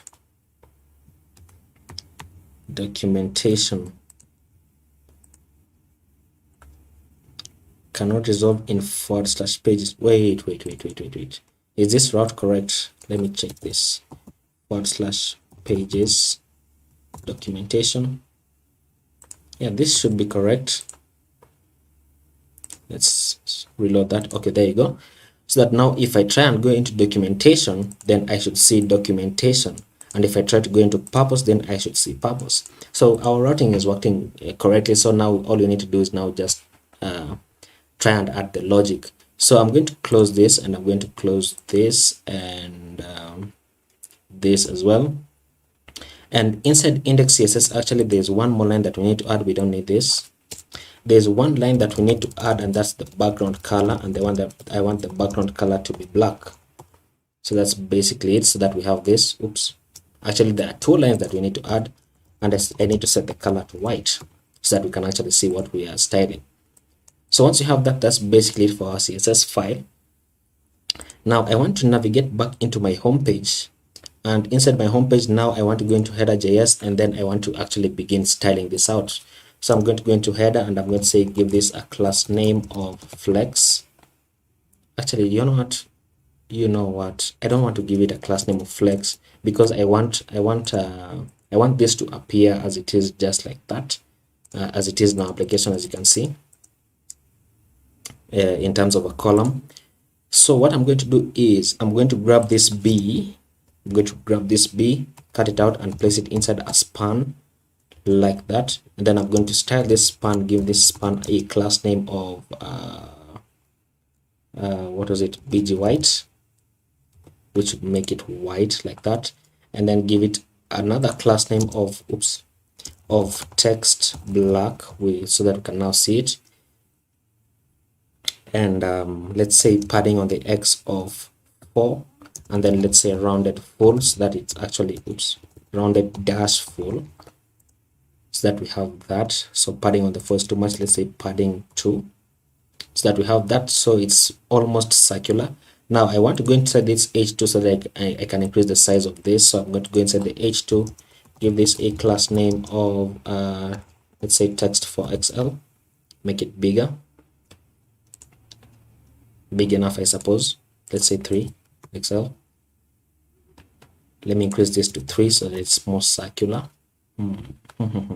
I don't want this extra space, so that we have that. Okay. Let me go into the header and give this header a class name of padding on the X of 5 so that it moves away from the margin, just a bit. There you go, that we have that. Okay, now I'm going to go inside this navbar, give this navbar a class name of margin top of 4 so that it pushes away just a bit from the logo, so that we have this. And then I've just remembered that I need to add some more padding on the top for this header. So let me say padding on the Y of 5, or let me say 10. Is 10 good enough? Let's say 5. So that we have padding on the 5 right there when the margin begins, and then we have padding on the bottom as well.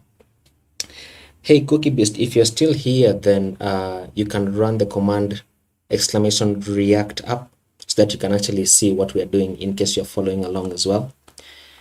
Okay, let's see. What do I need to do? I want to add some bit of margin between these LIs. So I need to go inside these individual LIs. You know, this is such a big hassle. Let me go inside my index CSS and let me target the header, and then I want to target the navbar, and I want to target the UL and the LIs, and then just give them a default margin of 5 pixels on the top and 0 on the left and right, which will now separate them just a bit. Let me save that. Let me go back into my header.js, and then now we can begin to add the active class name that I was telling you about. So if I have here active class name, it's basically the styles that I want the navigated link to have if we are on that route, basically. So I'm going to give this an active class name of BG white, and right away once I save, because we are technically on the home page, once I save this, then this should have a background color of white, as you can see right there. And then let me have a text black so that we can actually read what we have. And then let me have padding on the X of 2, just like that. Let me say padding on the Y of 1. That's much better. And then I'm just going to grab all of this, copy this, paste this inside here, and then paste it inside the documentation, and then paste it inside the purpose right there, and save it. So now what you notice is that once I navigate to this, then it should have the active class name, which is basically this white background color. So look at that. And obviously you can see that there's an issue. If I go into documentation, look at that. If I go into purpose, really? Okay, there you go. So if I go into purpose, then it also takes up the active class name.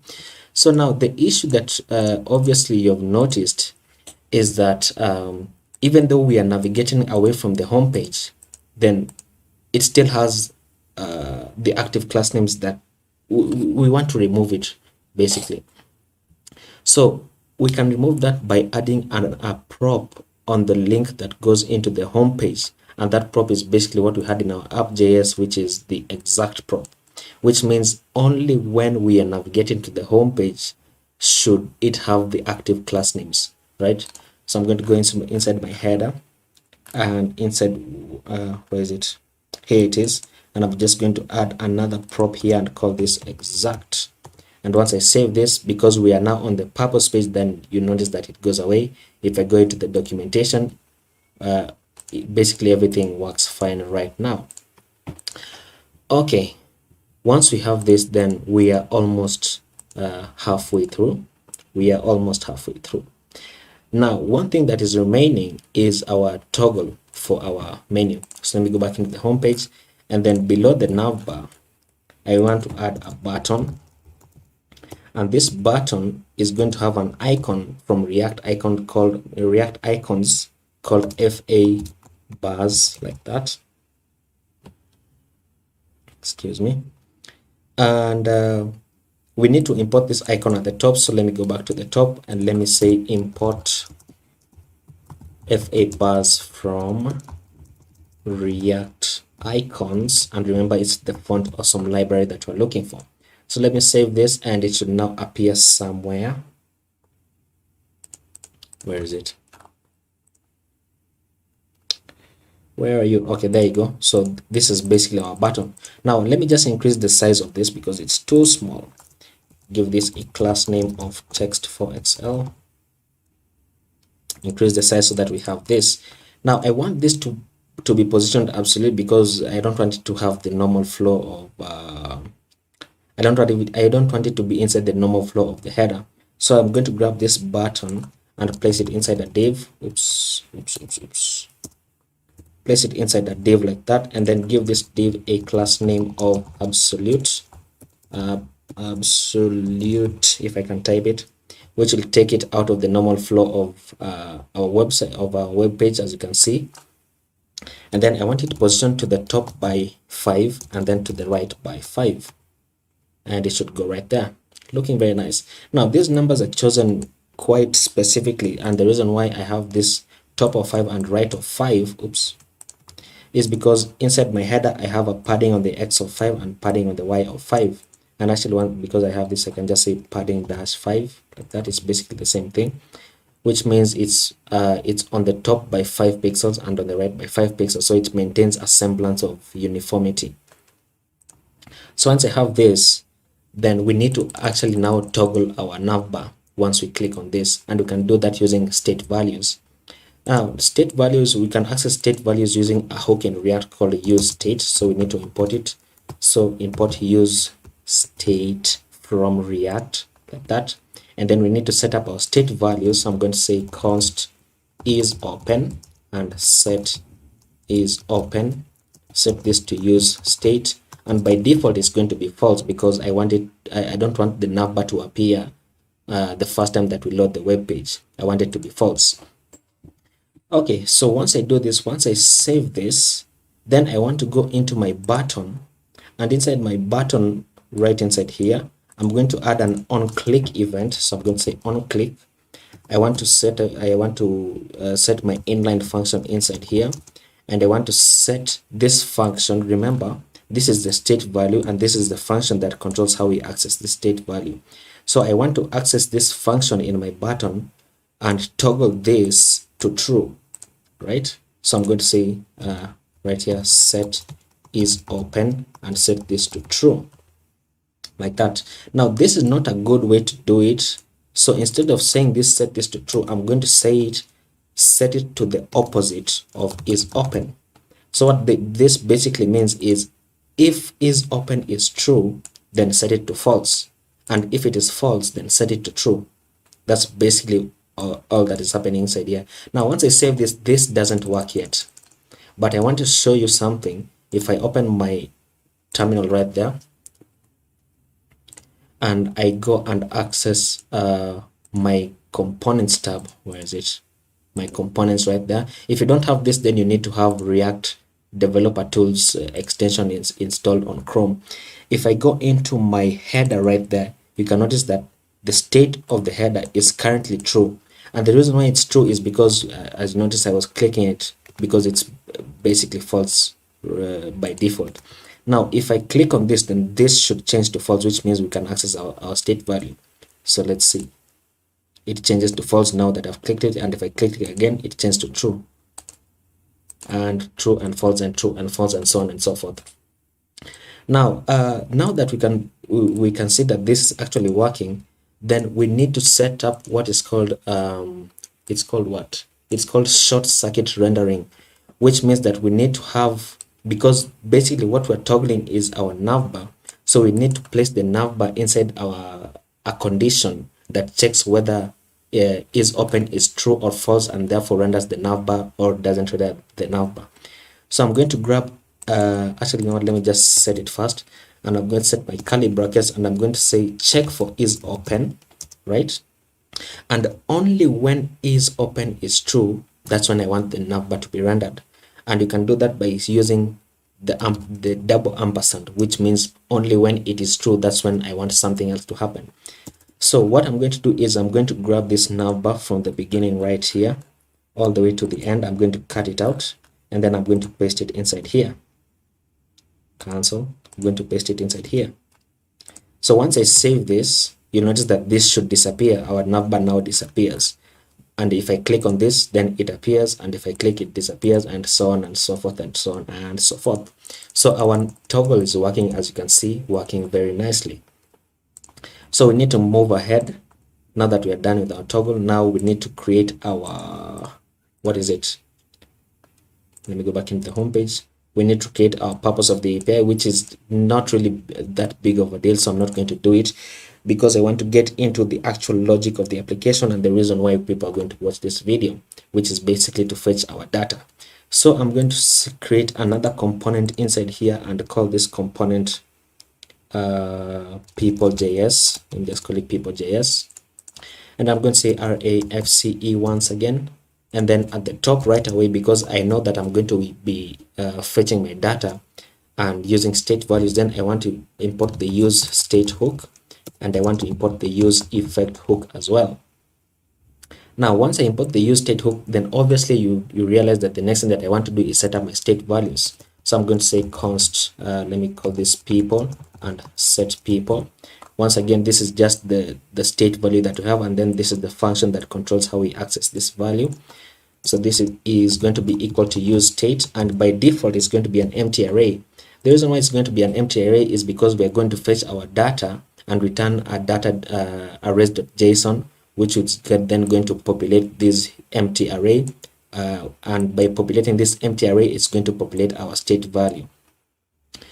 Okay, so how do we do this? Let me set up my use effect right away, and I'm going to say use effect, set up a callback function, and then set up an empty dependency array so that it only runs on the initial render.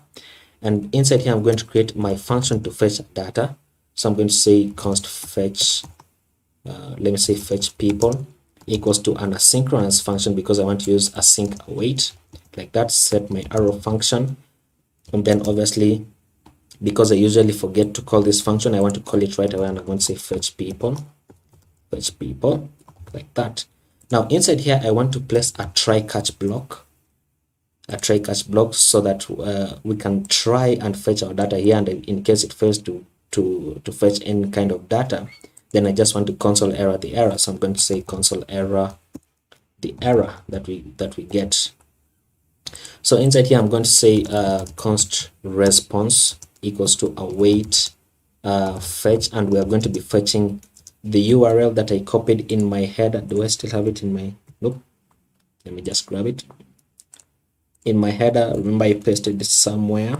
If you don't have it here, then no worries, you can just head over into the link for the API, which is basically this. And then where was I? Save this. I'm going to place backticks inside here and then paste in that link, just like that. Okay, and then once I do this, then I'm going to say const people equals to await res.json, which should now format whatever we get back in JSON format. So I'm going to save this, but it doesn't work yet. Let me just console log whatever you get back. So console log people, like that, and save that. And then I need to render this in order to check whether it's working. So I'm going to import it, and right below this, I'm going to say import people, like that. And then remember, I want this to appear only on the /. So I'm going to render it only on the route that goes into the /. So I'm going to render it below the showcase. And really, instead of the showcase, I want to render people, because I don't want to render the showcase, because the showcase really is an empty component. Okay, so that now, why is this grayed out? Why are you grayed out? I expected this to be grayed out instead. So let me save that. Let's see if this works. People spelling. This should be people as well. Showcase is not defined. I know it's not defined. Remove this. Okay, so let's check our console, and we should be able to see something in the console, and we see an array of 110 items. So that's working, because this is basically an array of 110 items, as I told you at the start. Okay, so the next thing that we need to do is actually we need to find a way to access this array from here, from the console, and then print it out in our display. So we can do that easily by going into people.js, and then once we log our data, then I want to populate this empty array. Remember, it was an empty array. So I want to say set people So basically we're accessing the function that manages how we access our state value, and I'm going to say set people into this one. Please don't be confused. Sorry, into this one, not the console. Let me remove this. So we are saying set this people function into this people that we get back from res.json, which is basically the array of 110 items. So once I save that, and actually that should be fine.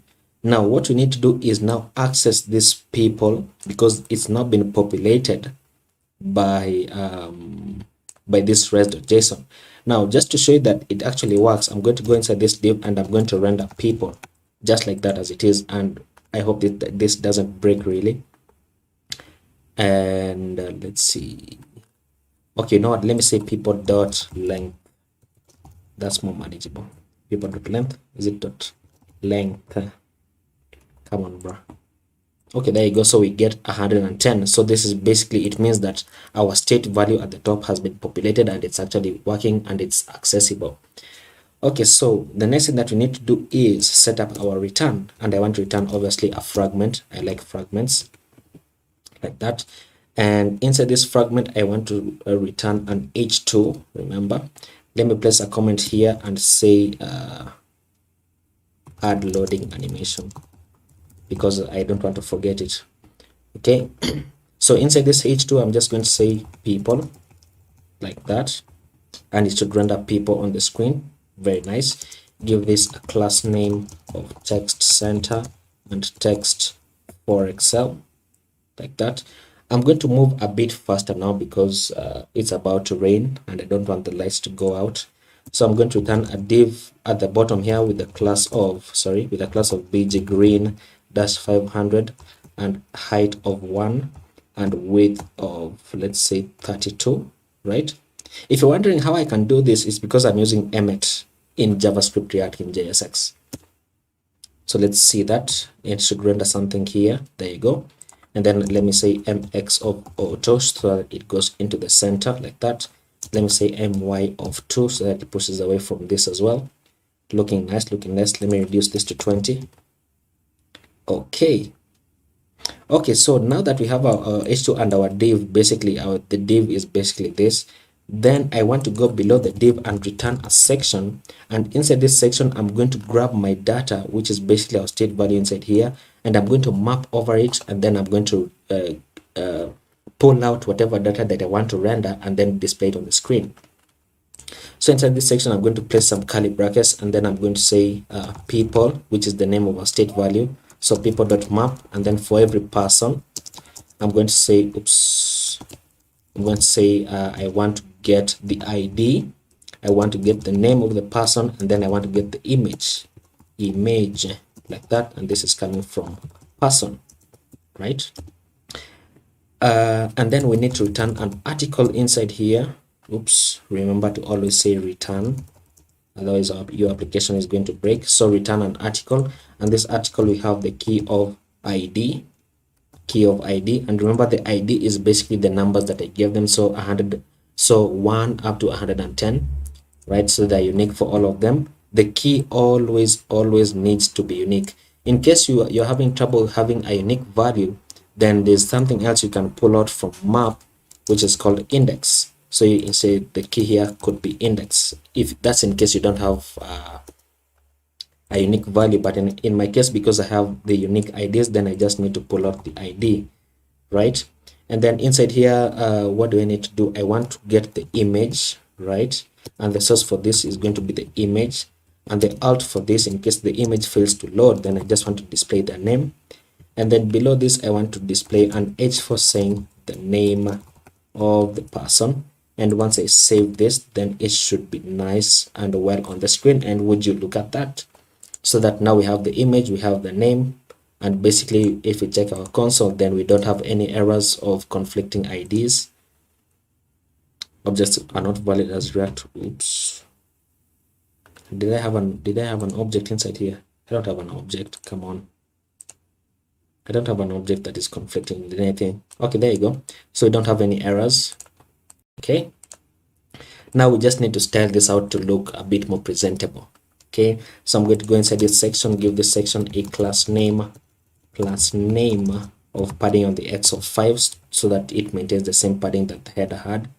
And then I'm going to say this should be a grid, and grid columns 1, grid calls 1, and a gap of 10, like that.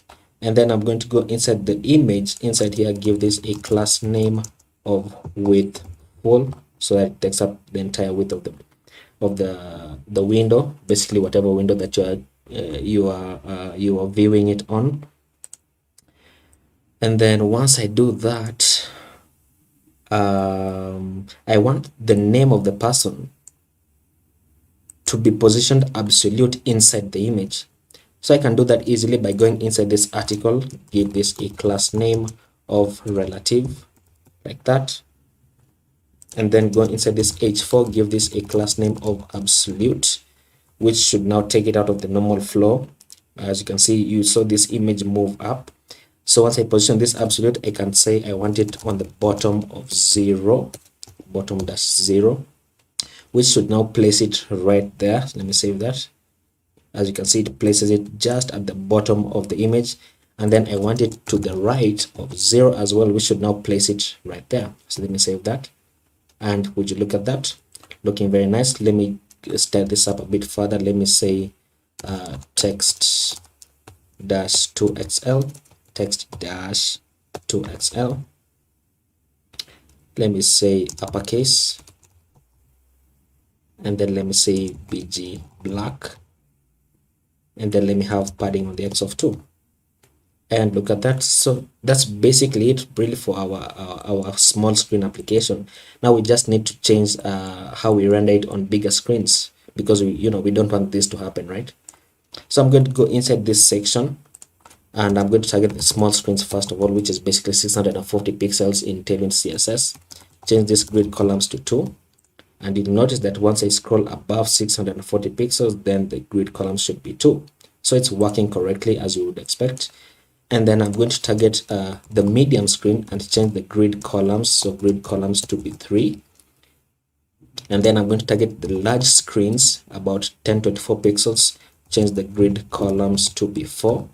And then I'm going to target the extra large screens, which is about 1280 pixels, change the grid columns to 5. And I think that should be enough even for large screens. 1 2 3 4 5. Okay, let me reduce the grid gap at about large screens. I want to say gap to reduce to 5 because I had it at 10, so that we have this. Now obviously you'll notice something else that is protruding, and that is the fact that the images are not of the same height. If you look at our original application, they are all the same heights, that they have some kind of uniformity. So what I'm going to do is, first of all, beginning where we start to display as a grid of 2 columns, that's where the problem is going to start to appear, as you can see right there. So I'm going to go inside this right after this, and I'm going to say small, what am I doing? I need to go inside the image. I'm going to go inside the image and say that for small screens, then for small screens and above, really, I want the height to be around, let's say 40. Let's see how 40 looks. Too small. Let's say 96. Yep, 96 looks fine. As you can see now, all the images have a height 96 in Tailwind CSS. I don't know how much that is, but this looks to be around probably 200 pixels or something. I'm not really sure. 200, 300, 400, whatever it is. But you can see that it's now looking quite more manageable, as you can see, for all the images. And even on bigger screens, remember Tailwind CSS is built mobile first, so even on bigger screens the images are going to have the same height. So it's looking nice. Okay, let me just add some spacing between this and this, and I'm going to say that for this section, let me have a margin top of 10. Push it away from this. There you go. Now for big screens, obviously I don't want this to have to take up the entire width of the device, so I'm going to add some extra padding for 2XL screens. So 2XL, I'm going to say padding on the X should be 40, which would push it inwards. 40 is too big. Let's say 32. Reduce it just a bit, And obviously I want to push in the header as well for 2 Excel screens. So I'm going to grab this and I'm going to go into header.js at the top, and I'm going to say that for 2 Excel screens this should be, and obviously this won't move, because remember this doesn't move because it's positioned absolute, so it doesn't behave the same way as normal elements would. So in order to fix this, then we need to go into the button, and where we have right of 5, we need to say that for 2 XL screens, then we need to have a right of 32, which is basically the same amount of padding that we have everywhere. So once I save this, then this should move inwards, and would you look at that, looking nice. And this is positioned relative, so it's looking amazing. It's looking amazing. I'm really happy for this application. Okay, so now that we are done with this, obviously the next thing that we need to do is create our footer. And yes, I did notice that Malcolm is spelled wrongly. I have corrected it in my repository. I just haven't committed it into the actual API.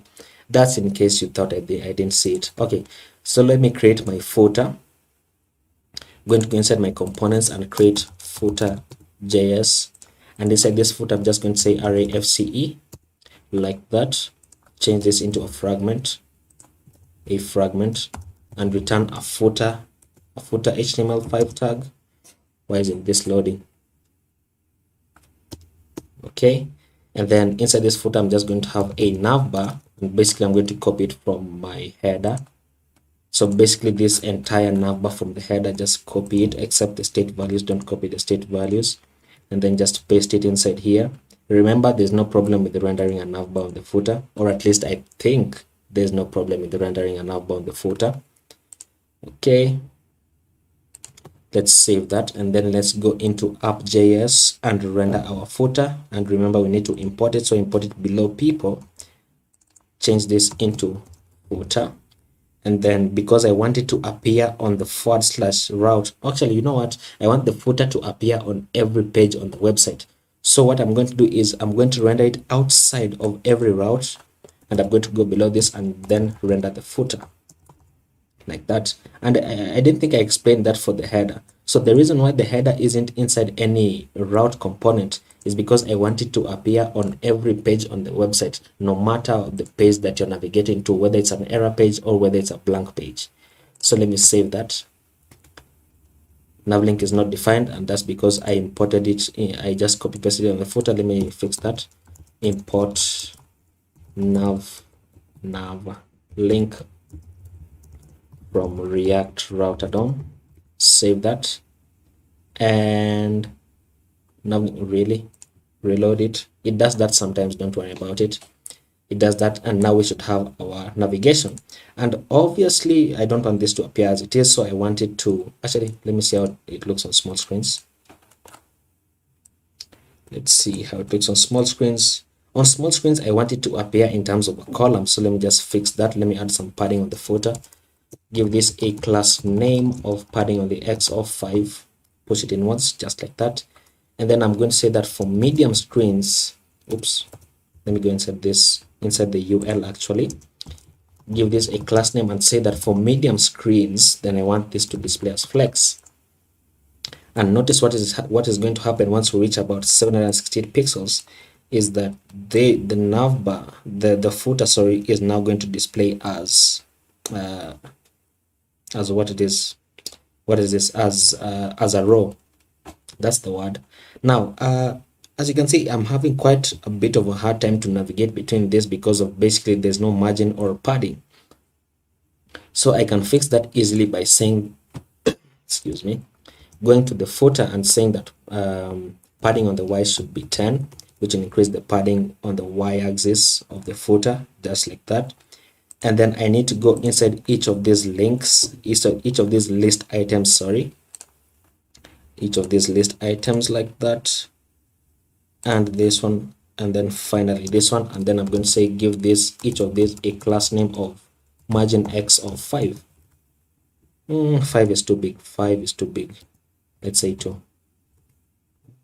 Okay, 2 is much more manageable. Look at that. And then the next thing that I want to do is position this to the center, right? So I'm going to say right inside here, display flex, and then MD, once again, items dash center, and then MD once again, and say justify center, like that, and this should position it to the center once it's about 768 pixels. So this is working fine, as you can see. So we are basically done with our home page, because this is all of this is going to be our home page. Now I wanted to add something more where I would link each of these people to have their own page, but that is quite a bit of work, because I would need to go up and set up some other things inside my API. So I'm not going to do that in this video, or probably not actually, but that's okay. Okay, so the next thing that we need to do is now work on our web app page. Now our web app page is going to be the page where we render all the information that we get from the API. So it's going to be something similar to what we did in our people.js, right? Excuse me. So basically what I'm going to do is I'm going to copy you know what, let me just first of all let me get oh, I didn't create the web app page. Let me create the web app page inside here and say web app.js, like that. Oh, I remember it was showing showcase. Where is it? Here it was showing the showcase. So instead of showing the showcase, let me say web app, which we need to import. Doesn't it allow me to import it by default? Okay, let me copy this down and change this to web app, which is basically the file that we have just created in web app.js. And then I'm going to say RAFCE once again. And then once I do this, I'm going to return a fragment, obviously, as you've noticed is the trend. And then I'm going to go into people.js, and then I'm going to copy my state values, so everything up to here, because it's going to be the same thing basically, right? The return is going to be a bit different because I'm going to be returning multiple things. So above this, I'm going to paste that in, and then remember we need to import our use state hook as well as our use effect hook at the top. And I'm going to say use state and use effect. Now you'll notice that I removed React. With the current version of React, we don't really need to import React from React like this. So you can remove it or you can have it. It's basically all part of your preference, but you know, let me just have it so that it doesn't confuse you if you are checking out, if you are looking through the code in another day. And this is basically the same thing really. So all we need to do is now just set up our return, and I'm going to set up my return, and I'm going to be returning an h2 that says really, okay, you know what, this is also going to be the same. So let me copy this, paste this in, and then now things are going to be different. So I'm going to turn a section where I'm going to map over my data once again. So I'm going to say people.map, and for every person, then I want to destructure a few more things, and all of these are going to be coming from person. And I'm going to say destructure the ID, the name, the description, the age. Actually, what is the structure? ID, name, description, date of birth, died, age, and known for. Let me see if that is correct. ID, name, description, date of birth, died, age, known for, and the image. I forgot the image. There you go. So that once we have this, now I can set up another return inside here, and I'm going to be returning an article, and this article once again is going to have the key of ID, and then I want to return a div inside here, which is going to have my image, which is coming from image, and the alt attribute is going to be the name of the person in case the image fails to load. And then once I have this, then I want to return another div with an h4 that says the name of the person, and then inside below this h4, then I want to have this div once again. So basically the div with the green underline, I'm going to paste it inside here, but it's going to have a smaller width. Let me say a width of 10, and it's going to be aligned to the left. So I'm going to remove the mx of auto. Oops, what did I do? Okay, there you go. And then this is, so below this div, I'm going to return a paragraph that says the description of the person. Is it desk? Okay. And then below the description, let me return another list with list items that are 1, 2, 3, and 4. So 4 of them, like that. And this, okay, now let me place this as a split screen. Oops. Place this as a split screen so that I don't have to keep scrolling up and down and up and down. So this is going to say DOB. This is going to say died. This is going to say age, and then this is going to say known for. So save this, close this, place it to the side, and then we should now be returning some kind of data. Why don't we see anything on the screen? Did I import it in app.js? Yes, I did import it in app.js. What's wrong? What's wrong? What's wrong? You likely forgot to export a component. I forgot to export the component. No, I didn't.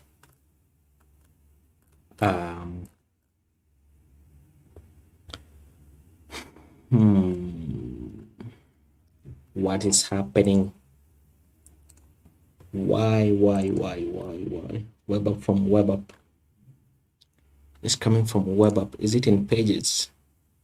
Yes, it is. So web app.js. What?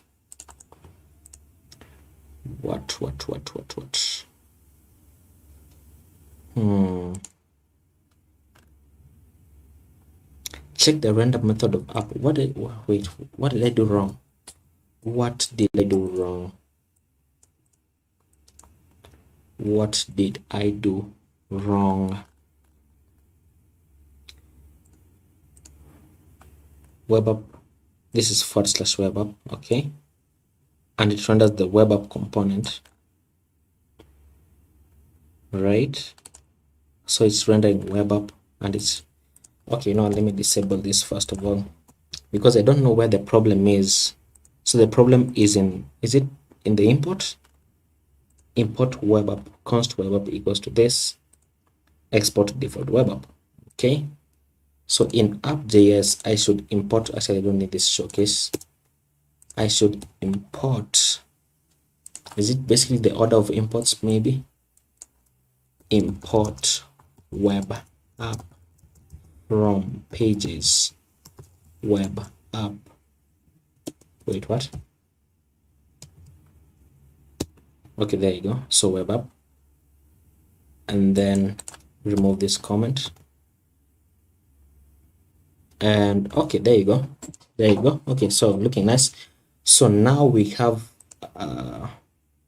the image, we have the name of the person, we have description. Oh, it's called description, not desk. What was I doing? It's called description. And this should say description like that. And this should reload. It should. Wait, what? Let me spell it. Description. Really?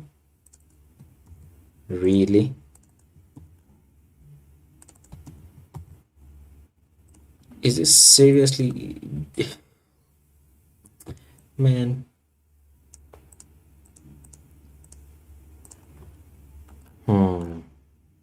Why is this happening today of all days?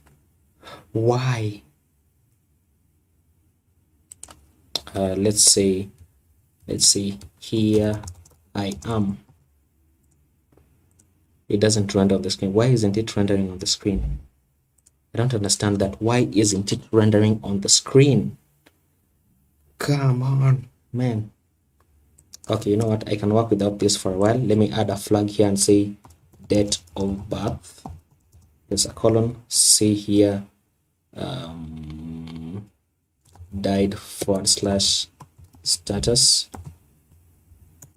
Let me say here age, how many years are you? And this is going to be known for, like that, so that you can have some bit of description. But it's not reloading. Okay, then it's not me who was the mistake, probably. Okay, I think my server just crashed. I think this thing just crashed. So npm start once again. I think it just crashed. Okay, so as this continues working, then let me just add some default stylings to this, where I'm going to say, let me add first the description. Let me turn the description here and say description like that. And I'm going to say, what do I want to do? What do I want to do? I want to,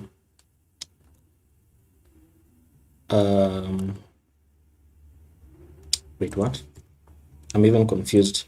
Okay, so I want to go inside this section, give this section a class name of grid, and grid columns to be 1 by default with a grid gap of 10 as always,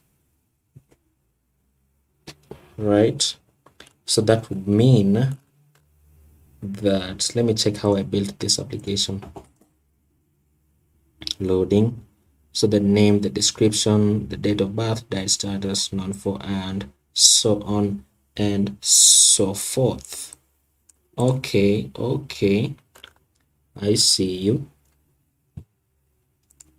Okay, let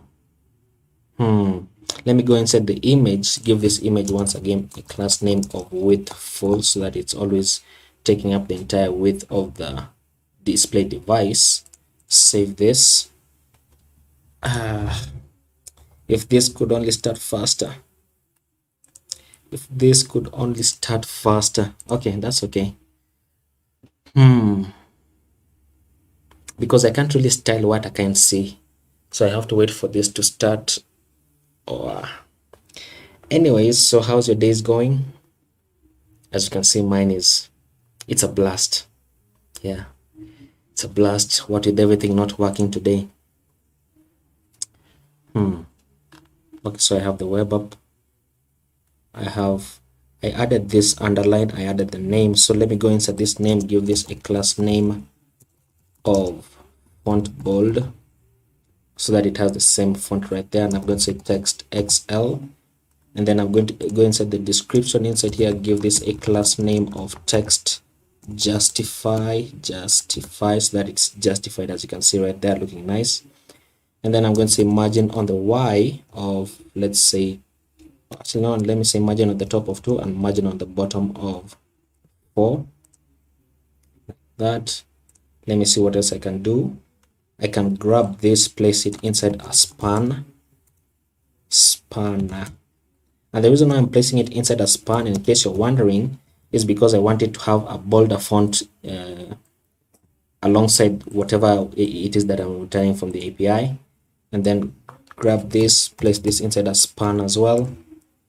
And then this is okay. I can say here age, and then grab this, place it inside another span, and then finally grab this, place it inside another span. And all of these spans are going to have the same styling. So I'm going to grab the first one, the second, third, and fourth, or rather the last going to the first.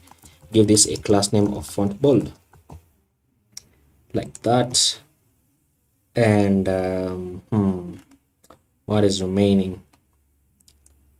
We can begin to scale it up just a bit. So at 640 pixels, then I have this displayed as flex. So this is finally loaded after 10,000 years.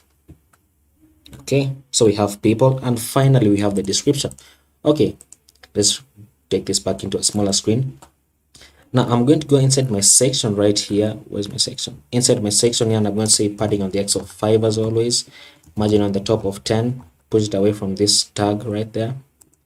Okay, looking very nice. And I'm going to go inside the H4, give this H4 a class name of margin on the top of 2, push it away from whatever the image. And then I'm going to say give this 2XL, increase the size of this. Okay, looking very nice. We have text justify on the paragraph. We have our tags right there. So everything is cool. Everything is cool. We just need to scale it up. Right.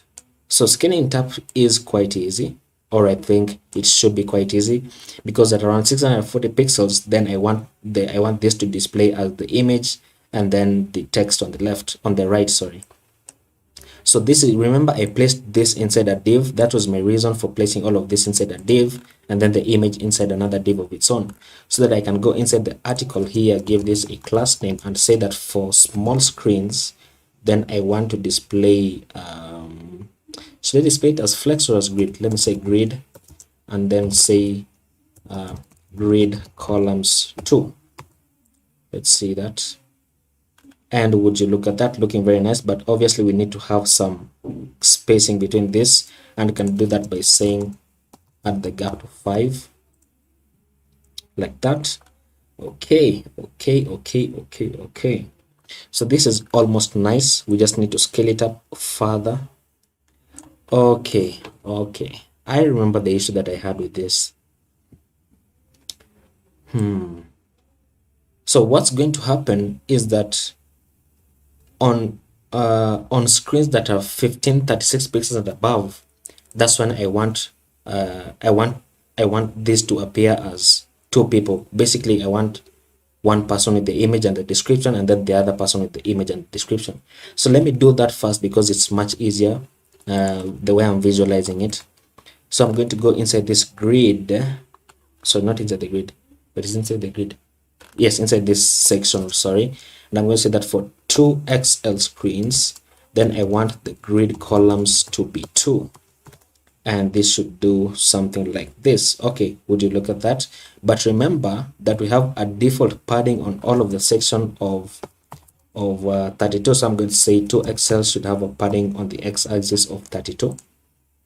Push it inwards just like that.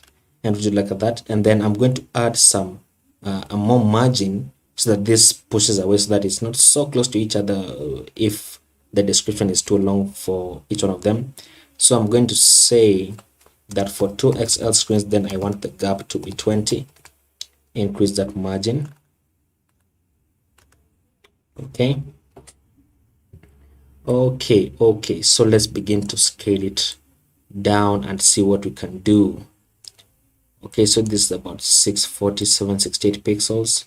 So what I want to do is I want to target this image. Where's the image? Where's my image? Here's my image. And I'm going to say that for medium screens, then I want the width of the image to be 96, which should reduce its size significantly.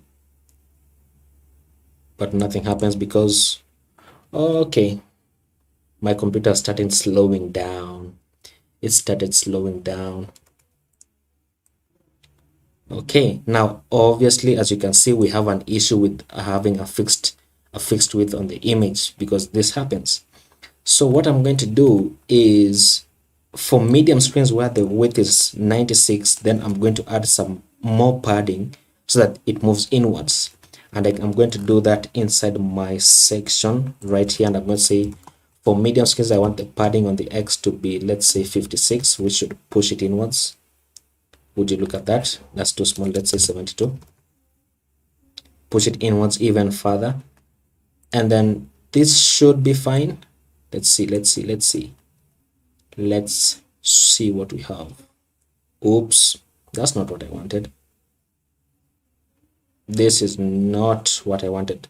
So medium screens, the padding here, let's say, actually, let me remove this first of all. Let me see how this looks. Actually, this looks fine. So what I need to do is target the large screens.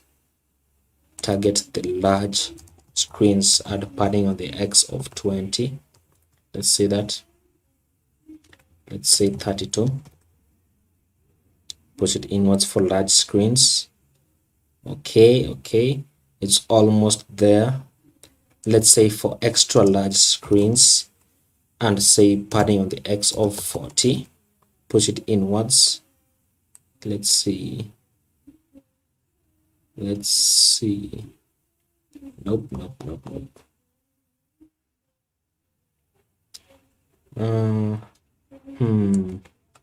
Let's say 56.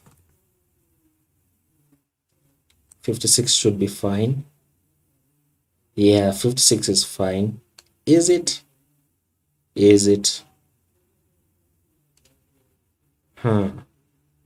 Yeah, 56 should be fine. So that now on bigger screens, then we should have this. And I've just remembered that I want this to have a font of bold, so let me do that. Let me go inside here and say font bold, make this bold, and then I should go back. Oh, I didn't make this into a link. Why did I do that?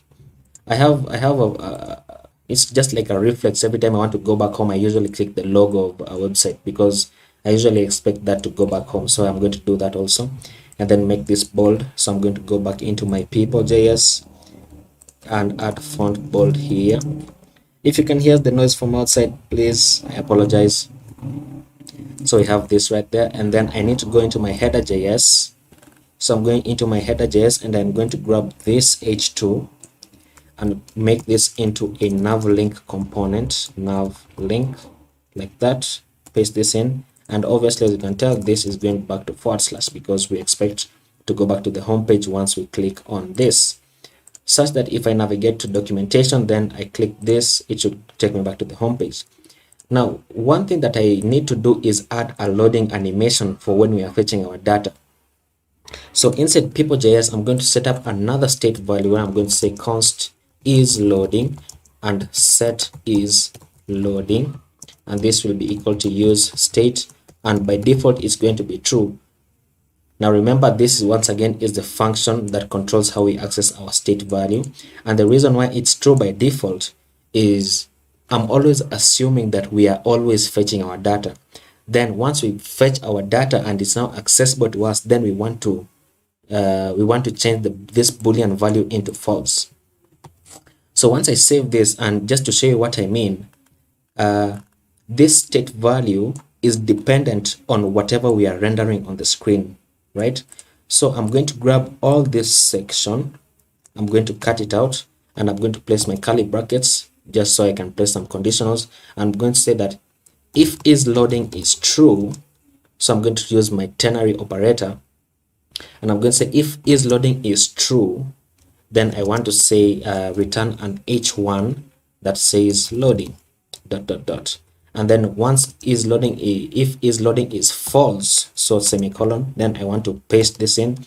So basically what this means is if is loading is true, then return an h1 that says loading, and if it is false, then return our section, which is basically all of this that we're returning. So I'm going to save this. Actually, let me style this a bit more. Give this a class name of text, let's say 4xl, and font dash bold, and text dash center, and margin top of 20. Save this, and you'll notice that it will now say loading infinitely. And the reason why it says loading infinitely is because we have just set it to this without checking for the condition whether we have already fetched our data and then setting it back to false. But if I go inside here and change this to false, then this should disappear and we should get our data. Now I'm going to set this back to true, and obviously we only need to do one thing, where we're going to check where do we fetch our data, and you can tell that we fetch our data in this try catch block right here. So once we set our state value of set people into people, then I want to also say set is loading, set it to false. Now change it from true to false, and then I want to go into the catch block and say if there is an error, then set is loading back to true. So that's basically it. And once I save this and then reload this, did you see that it says loading?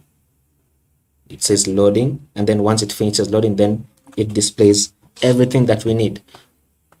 So I'm going to do this basically onto the web, the same thing really onto our web app page.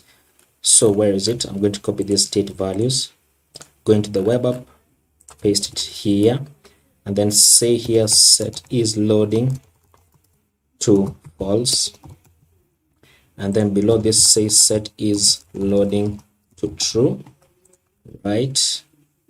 And then I'm going to grab this section all the way to here, and I'm going to say that if is loading is true, then return an h1 that says loading, and then if it is false, then return this section. And then I need to grab the stylings that I had for this, so all of this, and just paste it inside this h1. And then once I save this, then this should work the same way as it was working. And would you look at that, So we have our loading animation, which is looking very nice, and we have basically everything else. So the only thing that we're remaining with is what is it that we're remaining with? We have done the web app page, we haven't done the documentation and the purpose for the API. So for the purpose, basically I'm just going to copy whatever it is that I had in my original application. So I'm going to go into purpose right there, and I'm just going to copy this. So what I'm going to do is, let me close all these tabs down, close this, and I'm going to create a new component. Actually, you know what? Okay, it's okay. A new component called purpose.js, and I'm going to say RAFCE. Oops. RAFCE, return a fragment as always, return an h2, and this h2 says purpose of the API. Copy that, paste that in, and return a paragraph here that says all of this like that, and then render it into app.js, right? Render it in app.js. Where should I render it? This is purpose. Actually, it should be rendering by default. If I go into my application, reload this, because I already imported, didn't I? This is purpose rendering here. What is it? What is happening? What is happening? Wait. Where's my web app? My web app is here. Okay. Wait, what? This is coming from pages/purpose.js, right? Oh my god. You know what? The reason is because this is coming from components, not pages. And now it should render this. Okay, looking nice. Okay, so let's style this out. I want to grab all of this, place this inside a section, and then go inside this section, give this a class name of padding on the x of 5. And at this point, I'm realizing that probably I should have set a global variable for this, because I'm using it so many times. Okay, go inside this h2, give this h2 a class name of text dash center, and then font bold, and then text dash for XL, and then go below this, give this a div with a class name of bg green 500, another class of height 1, another class of width 20, and another class of mx auto, like that. That we have that. And then let me add a margin top of 2 and a margin bottom of 4. Separate it out a bit. Go inside this paragraph, give this a class name of text center, like that. Okay. And then obviously I want to reduce the width of this paragraph on big screen. So I'm going to say that for large screens, then I want the width to be a half, which is basically 50% of the screen. Let's see how that would look, and it looks like this. And obviously I want it to appear on the center, so I'm going to say that for large screens, let the margin on the X be auto, which should now center it like that. Now I want this purpose of the API to appear on the home page, so above people, right there above people. I want it to appear above people. So what I'm going to do is going back into app.js, and then right inside this route that goes back to the /, I want to render the purpose first, like that, so that we have purpose of the API first, and then we have the people. So let me increase the margin on the bottom of this so that it's not so close to each other. Let me see purpose.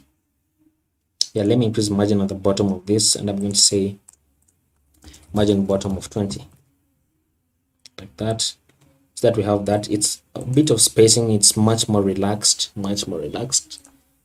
Okay.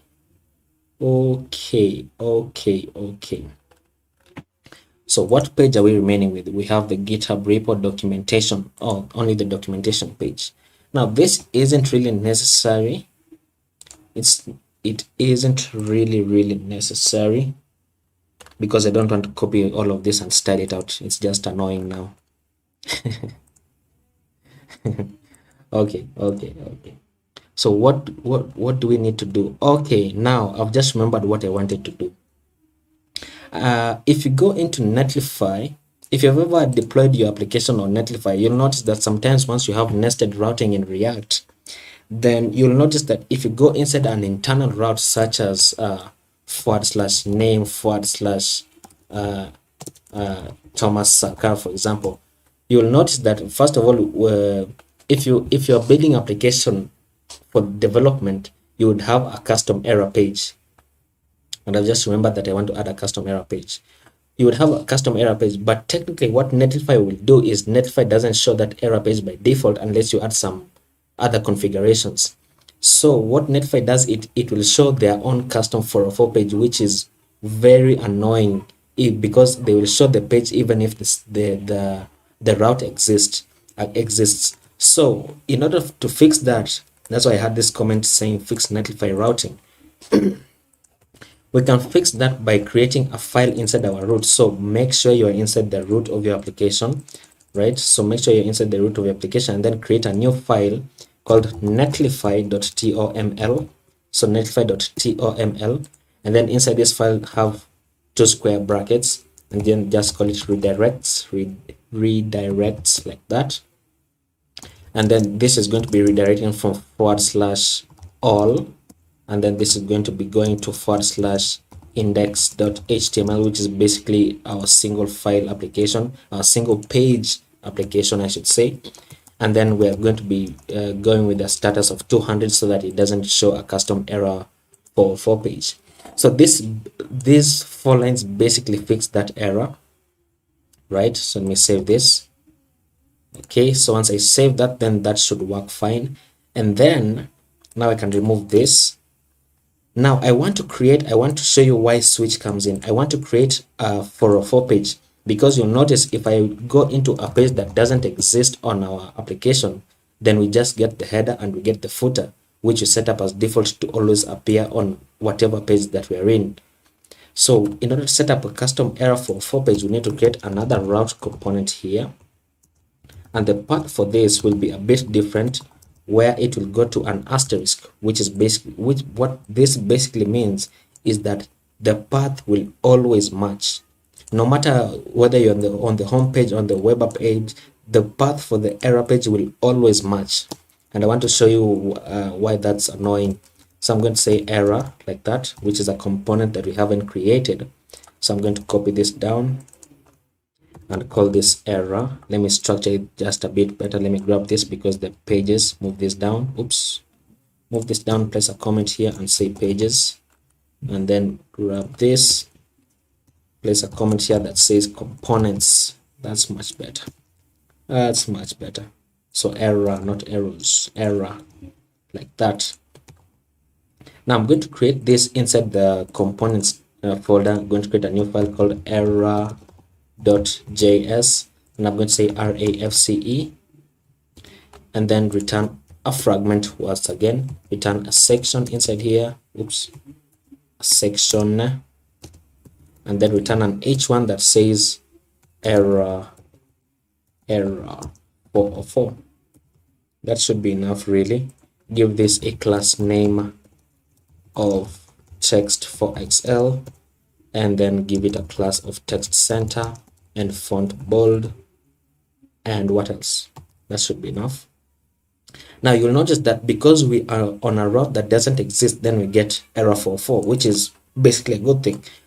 And I've just remembered I should add probably a button here that says go back, you know, just for a good user experience. So I'm going to add a nav link here, nav link, and you can see it has imported it for me automatically. So this should go to /home page. So I'm going to say back home like that.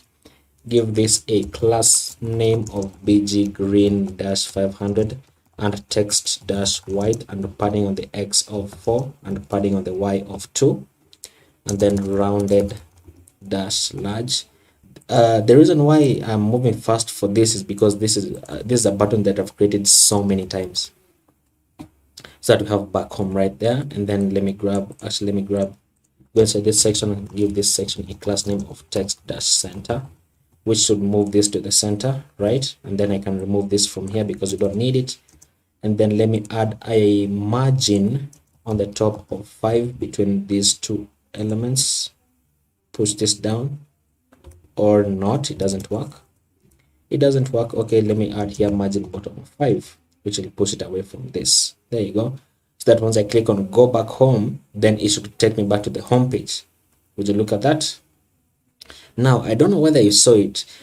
The gotcha that we have here is that even though we are on the home page and we are not on the error page, if you scroll down to the bottom, you will find that we have the error 404, even though we know that we are not on an error page. So in order to fix this, that's where the switch component comes in. And what the switch component does is that it will always check for whatever route that matches the route that you're in currently, and then it will render the component that is what's the word, that is associated with that route. So I'm going to grab all my routes inside here. So I'm going to grab all of this, grab this, and then render a switch like that, and then just paste this in. And then once I save this, then you'll notice that the error 404 page should no longer appear. Would you look at that? It no longer appears. But then if I go into a page that doesn't exist, then I expect to see an error 404 page. So this is working correctly. It's working as you would expect, and it is amazing. Okay, so what is remaining now that we have switch here? So what's remaining is the fixed scroll to top. And I don't know whether let me just give you an example, because currently with the type of navigation that we have, we don't really see that error. Okay, so what I'm going to do is, oops, didn't mean that. What I'm going to do is inside my purpose here, inside my purpose component, what did I change? Okay, let me save this. Inside my purpose component, I'm going to return another paragraph. You don't have to do this. I just want to show you what happens.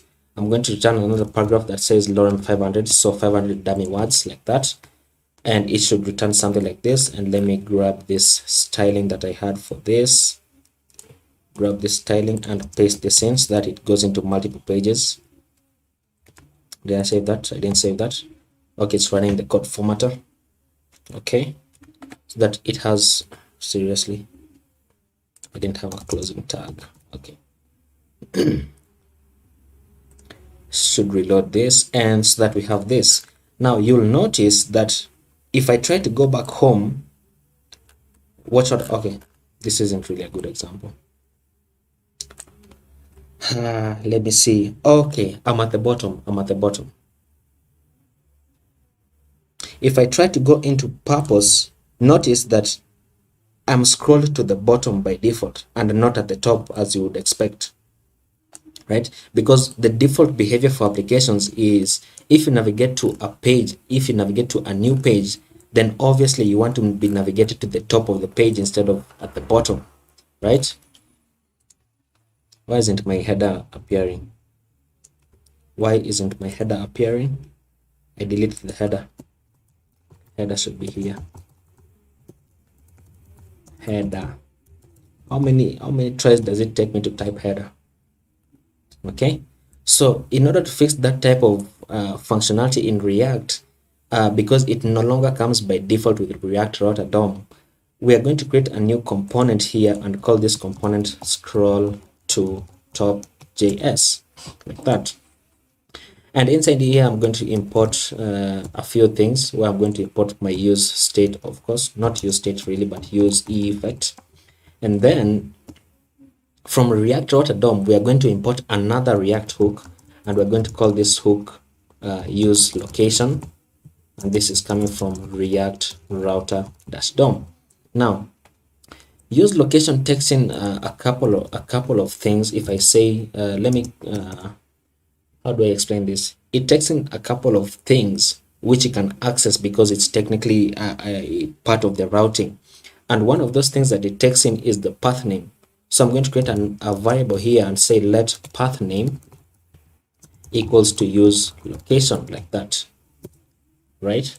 And let me see if I can find it in actually, let me render this first. It's coming from components. Call this scroll to top, and it should be the first thing. Always render it as the first thing before everything else. So scroll to top, like that. Even render it before your header, so that it's always the first component that is rendered. So let me see if I can find, oops, I didn't mean to view the source. Where are you? If I check where's my profile at? Components tab. If I check my components tab, then I should be able to see scroll to top here, and it's using the use location hook, right? The use location hook, and you can see that the use location has a couple of things where it also has the path name right there. Would you look at that? And it says that the current path name that we are on is the /, meaning we are on the home page. If I change this and go into web app, then this should now say /web app. So what we want to do is we want to access this and check for whether we have changed the routes, and then if it's true that we have changed the routes, then we should scroll back to the top. That's the kind of logic that we basically want to have in our application right now. So I'm going to go back into scroll to top, and remember I imported use effect. So I'm going to say use effect, right? Set up my callback function, and then for this dependency array, we're going to pass in this path name, and I'm going to explain why. So path name, like that. And inside here, we're going to just return null, because this basically returns nothing. So I'm going to say inside this, I'm going to say window dot scroll to 0, 0, 0.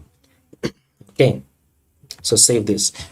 Okay, so what happens is that this use effect, okay, let me explain like this. The reason why we usually have dependencies inside the use effect hook is so that we can execute some kind of functionality within the hook every time that the variable or the dependency changes.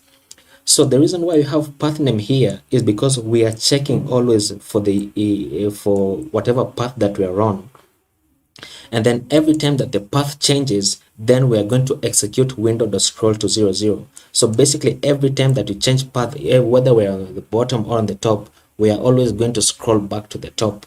And just to show you that this is working, I'm going to go inside index CSS, and then I'm going to say what's the property scroll behavior smooth, like that, so that you can see that we're actually scrolling to the top. Now if I go back to the bottom right there, and then I click on purpose, would you notice that we scroll back to the top even though we are on the bottom? But I don't want this kind of behavior, so I'm going to remove it, right? And then I'm going to go back into my home page, and I'm going to scroll to the bottom once again, and once I click on purpose, then look at that, we are scrolling back to the top by default.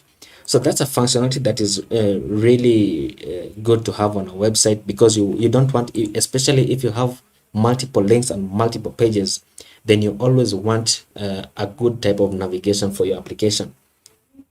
Otherwise it's just a bad user experience. And obviously now I want to delete this dummy text, so it was inside purpose, and then just grab this all the way to here, just remove it, and there we go. So it's looking amazing. Now I'm not going to commit this to GitHub because I already have this on my GitHub, but I've just realized that I want this to have a bold font. So let me go inside my header, and inside my header I'm going to target this H2 and say font bold, font dash bold, like that, so that it has a bold font. So it's looking amazing. So I think that's basically going to be it. I'm going to upload this video to YouTube, and it's going to be quite a long video because I can see that I've been live for around 2 hours and 7 minutes. So it's going to be quite a long video. But if you're hanging out in the chat, thank you so much for joining me. I added Nightbot to my channel. That's why I have in the title, I have exclamation React dash app. And let me just show you what it does. Where's my chat? If I say exclamation, where's my exclamation mark? Exclamation React dash app and execute it, then it gives you whatever it is that we had for today. But I'm thinking of changing this command into project because it sounds more fitting. And then I also added some other commands. You can do exclamation mark YouTube, which will give you the link to my YouTube channel where I'm going to upload this video. And then I also have exclamation mark donate because which will give you the link to my Streamlabs page because I currently don't have a sub button, right? But thank you guys for watching. Thank you guys for following. And I hope that you really learned something new. I hope you enjoyed the stream. And because this took me a week to build out, this API took me a week to build out, and I think it turned out really well, and I'm really proud of it. So if you're on YouTube, remember to leave a like and subscribe, and tell your friends to tell your friends about me. The shameless self-plug. Okay, so I'll see you in the next stream, in the next video, and thank you guys for watching. Cookie Beast, welcome back.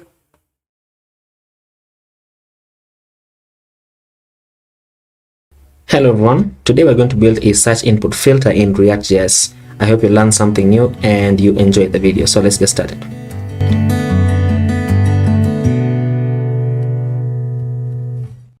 If you want access to the finished code, then you can head over to my GitHub.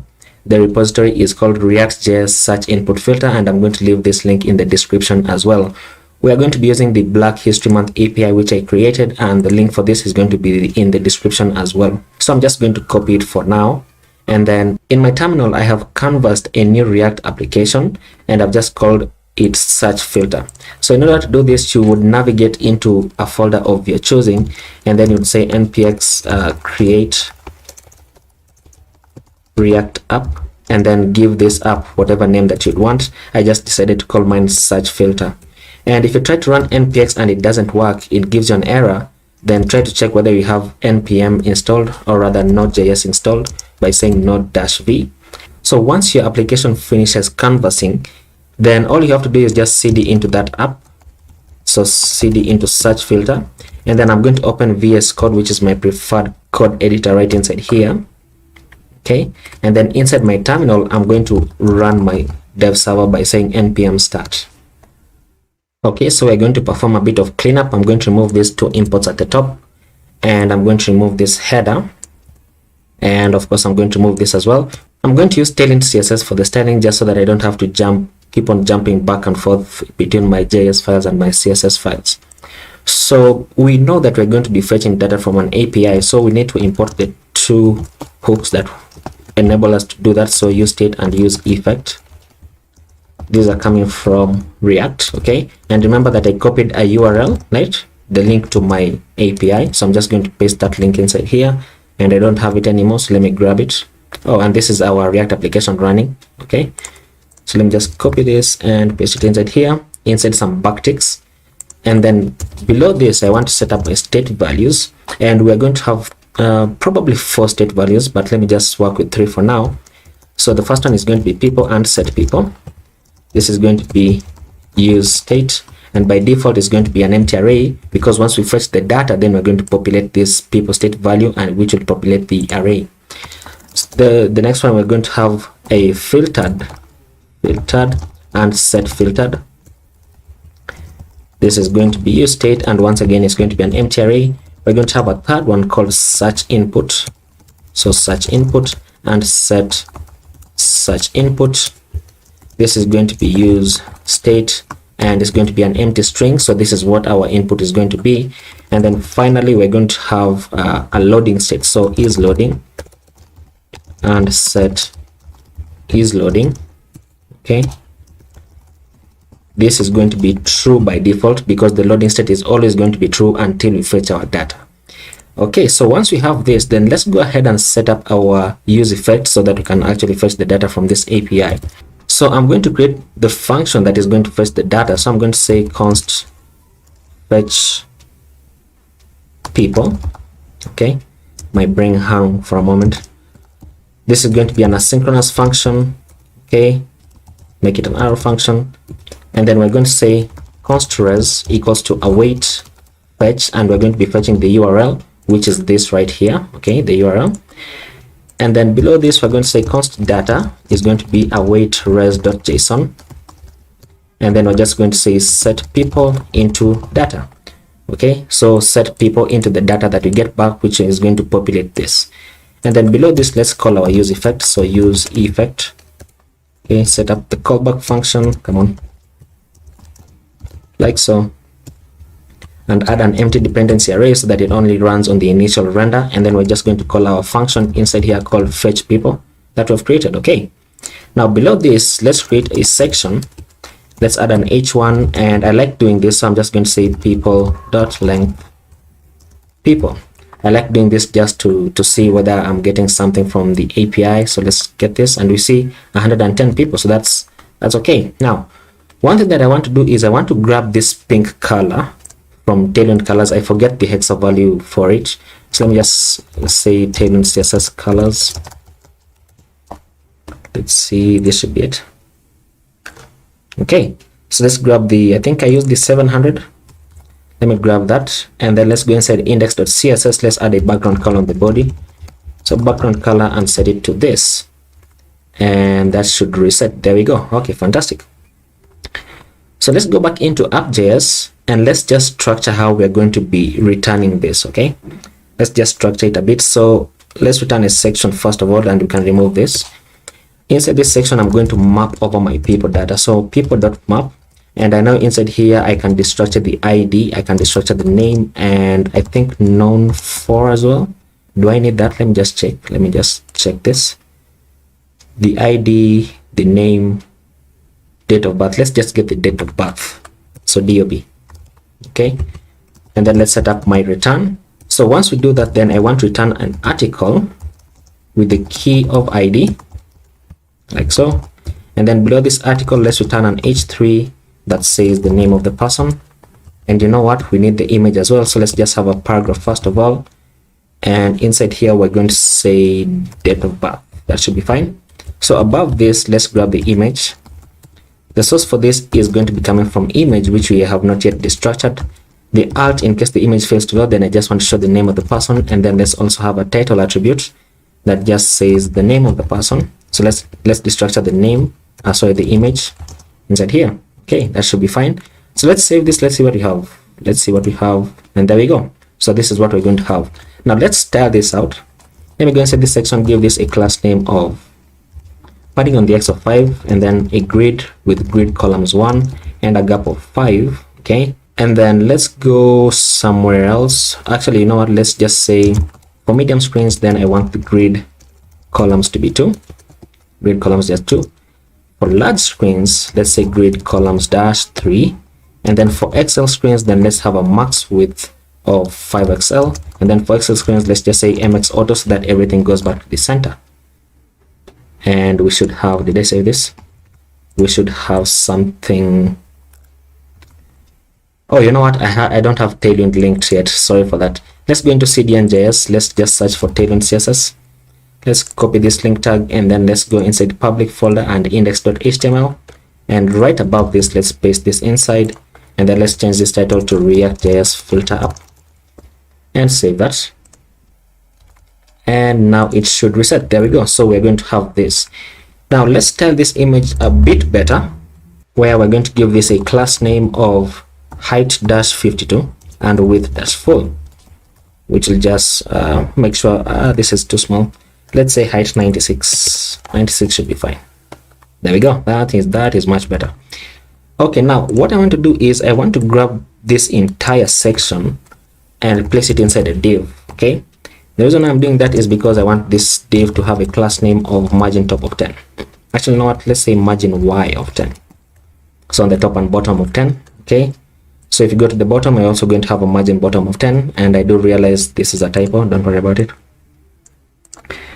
Okay, so let's continue styling this out. Let's go inside the article, give this a class name of bg pink, pink dash, what was it, pink dash 300. Okay, let's say padding around 5, give it a rounded border and a box shadow. Nice, nice, nice. And then let's go inside this h3, give this a class name of font bold and text dash XL. Should be fine. Let's say margin top 1. Push the way just a bit from the image. Okay, and we're going to have this. Let's have a bit of flag. Let's say date of birth here. There we go. That's too long. Let's say DOB. I think that would be much better. Okay, and then let's go ahead and create our search input. Okay, so right above, let's go above this. Okay, above this I'm going to have an input with a type of text, with a name of text, and an ID of text with a placeholder text that says search, and I've said text too many times. Okay, and then this input is going to have an onChange handler, and the onChange handler is going to take in the synthetic event of E and then place it in my indent function, and I'm going to create a function called search people like so, and I'm going to set this into e.target.value, which will just get me whatever is typed inside the input. So let's go ahead and create this search people function. Let's go right above, let's go below the use effect, and I'm going to say const search people. Okay, and then this is going to take in a search value parameter like so, and then right below this we're going to say set search input. So this search input, okay, we're going to say set search input into search value. Okay, and what that does basically is that it binds this, it binds it into the input. So every time that we type inside the input, then it's also going to change our state value right there. And then below this, let's have an if statement that says if such value, so if it exists, right? Sorry, not such value, sorry, if such input, if this exists, right? Meaning if it's not an empty string, then we want to create another function here called filtered search. Okay, and this filtered search is going to say people dot filter. Okay, and for every person, right, then we want to return object dot values, and we're returning the person like so, dot join. Okay, and then to lowercase like so. I'm just typing it out and then I'm going to explain it. And then dot includes search value dot to lowercase like so. So this is our filtering function right here, and what it does is that it compares the text that you have typed in, whether it matches the text that is on the web page, right? And we're just going to see this in action in a few moments. Below this, okay, right here, we're going to say set filtered into the filtered search function which I've just created. So filtered search like so, and set filtered, this is not the spelling, set filtered is coming from this right here. Okay, so remember it's an empty array, so this is going to populate the array. Now we're going to also have an else statement here where we're going to say set filtered back into what's our state value, back into people.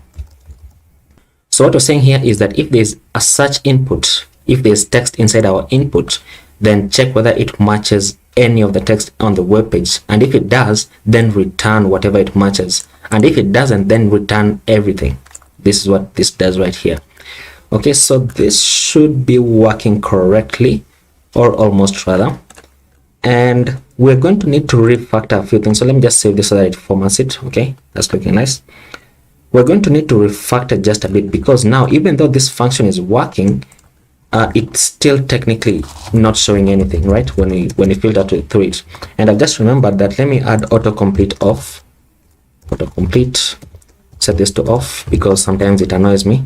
I don't like the drop down. Okay, so let's just style this out so that it goes to the center. Let's style up this input, give this a class name of width dash half, and then let's set it to block and mx auto, padding on the y of 2, padding on the x of 4, make it rounded with a slight box shadow. Okay, we have that.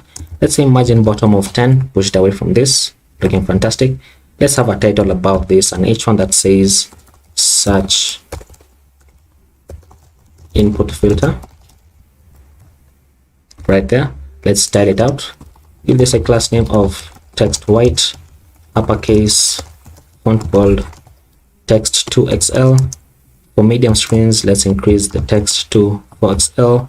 For large screens, let's say text 6XL, and that should be fine. So let's see.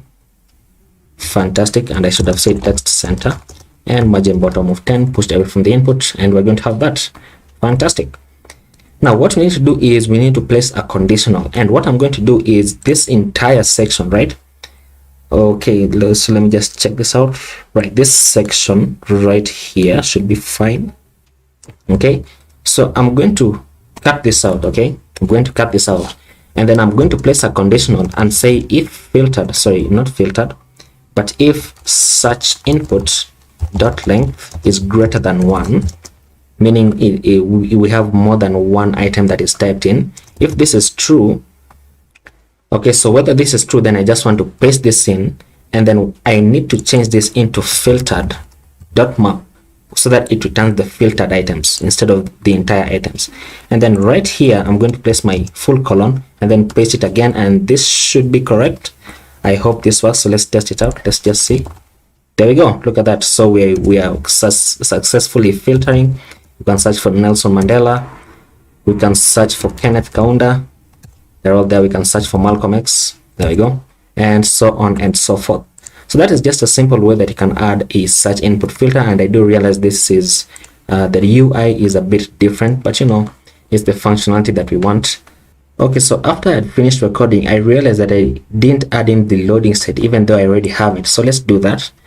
Let's just grab all of this, so this entire div all the way to the bottom, cut it out, and then I'm going to say if is loading is true, then we want to return an h1 that says loading dot dot dot, and then if it is not true, then I'm just going to paste this in. Okay, and just to test this out, actually, you know what, let me style this out, and I can just grab this entire classes right here, give this a class name of paste this in. Okay, and then I can also say flex and item center and justify center and h screen so that it goes all the way to the center. Okay, so let's save this, and let's see whether that would work. And there we go. So we have our loading state right here. So we need to change this loading, we need to change this back to false once we have fetched our data. So obviously the right thing to do would be to go right inside here and say set is loading to false. So let's see that. Look at that. We have our loading state, and then we fetch the data. So that is looking amazing. And that is going to be it for the video.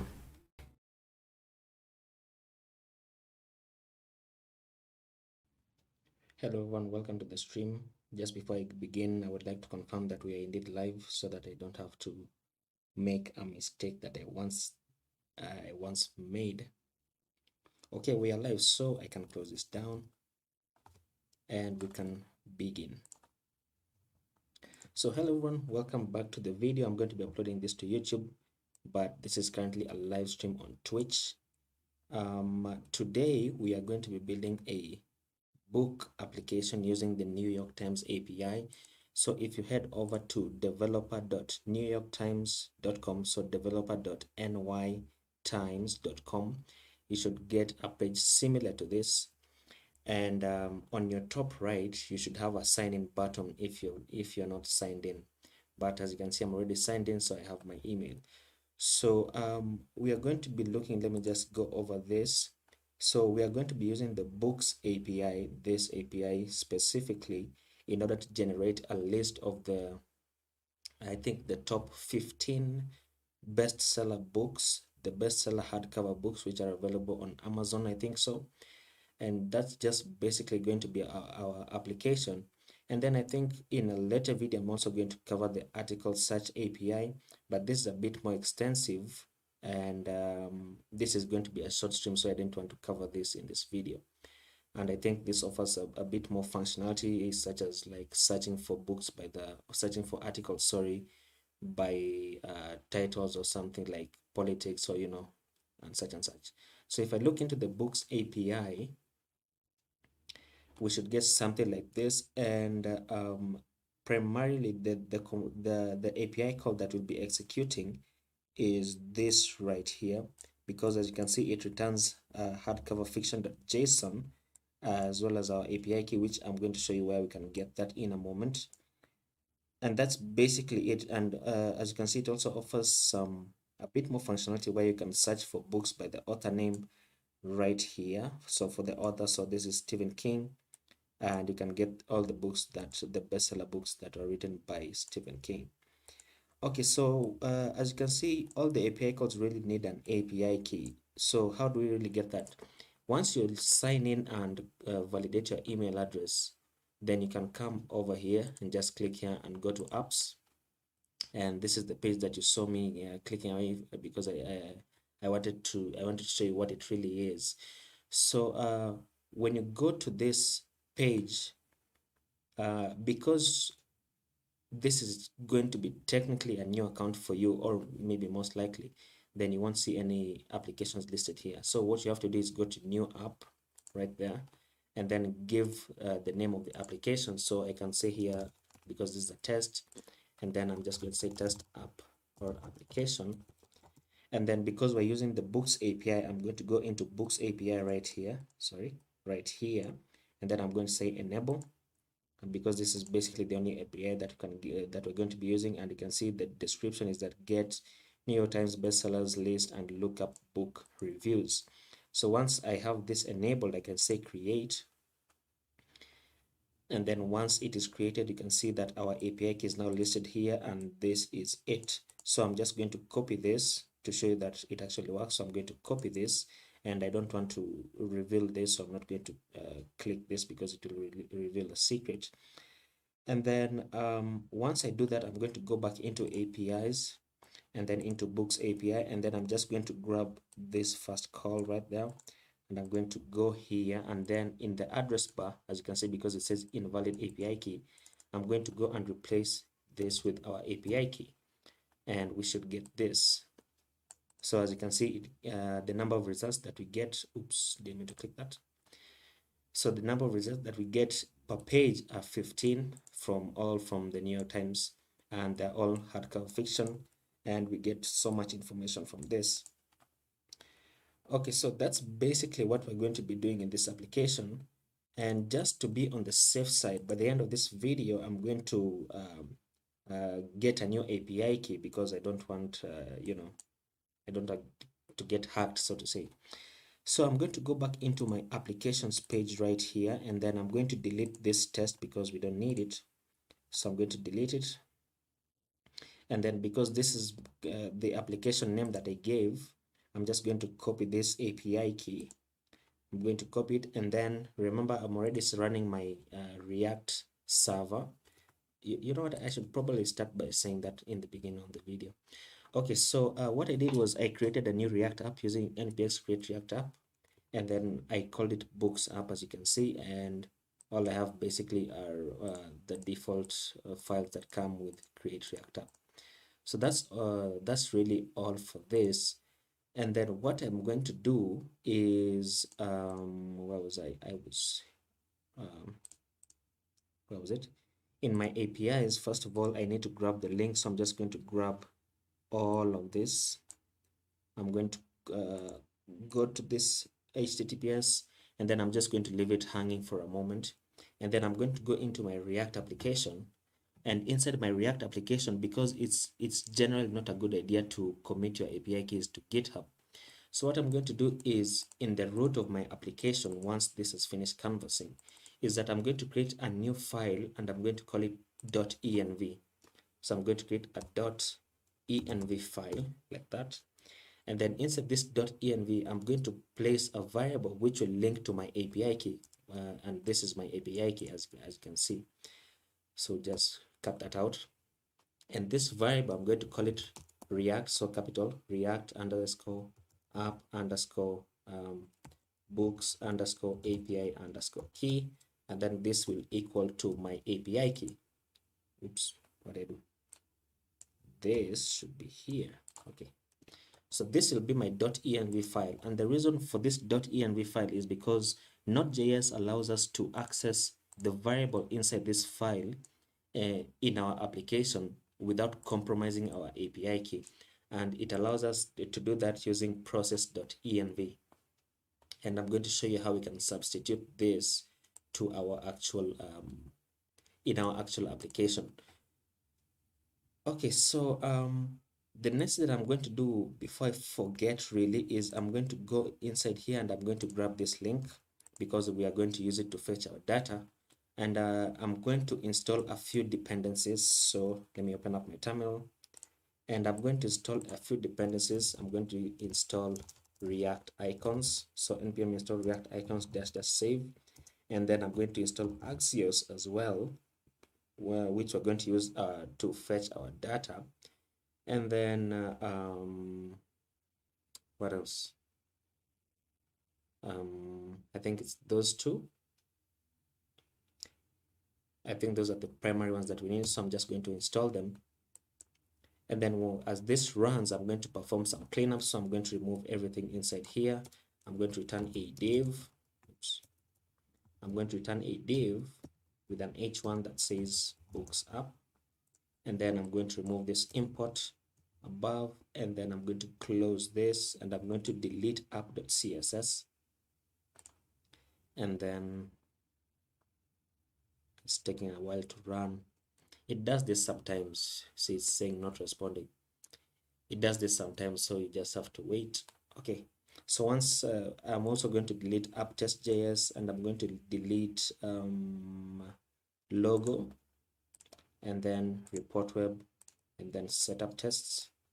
And then in my public folder, I'm going to delete this logo. Oops, I'm going to delete this logo, the manifest, and probably the robots.txt, but that's not really necessary. Okay, let me just delete it. And then in my index.html, I'm going to perform some cleanup where I don't like these comments. I'm just going to remove these comments, and we have deleted the manifest.json, so I'm going to delete this as well, and then delete this final comment, and then change this title to books list up using New York Times API. And then just copy this and replace this description right there like that, and this can remain black. I don't really mind this black on the New York Times API. Okay, so once I save that, then we should be almost good to go. Our title has changed right there. And before I forget, what am I forgetting? I copied the link somewhere. Let me just confirm. I copied this link. I need this link, so copy this link. And then I'm going to create a component inside my source folder and in a new file, and I'm going to call it capital B, so books, capital B, books.js. And then inside the books.js, I'm going to say RAFCE, which will generate a React arrow function component and export it as default, just like this. And once I do that, I'm just going to copy this URL, const URL.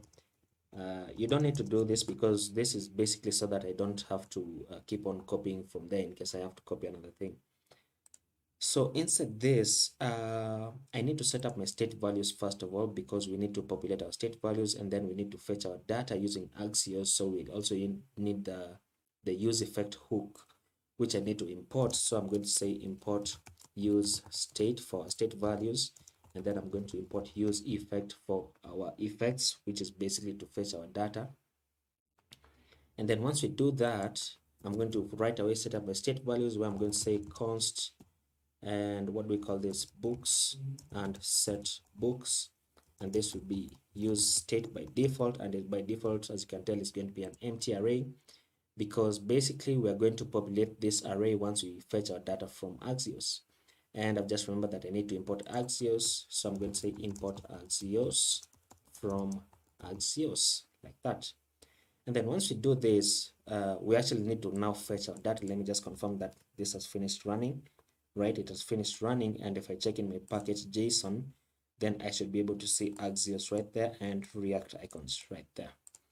Okay, so let's work on how we fetch our data in Axios, right? Because we'll be performing a GET request to this link right here, where we'll substitute your key with our actual API key in our .env file. Okay, so how do we do that? I'm going to say use effect, set up my callback function, and then set up an empty dependency array so that it only runs once. And then I'm going to create a function inside here that fetches our data. So I'm going to call this function fetch books. Very simple. And this is going to be an asynchronous function, right? So this asynchronous function, I like asynchronous functions because their syntax is so much easier for me to remember. Though the downside of this is that as asynchronous function are something that is fairly new to most browsers. So browsers like Internet Explorer don't really understand this, but then they understand the what's it called, the promises, the fetch, catch, then syntax.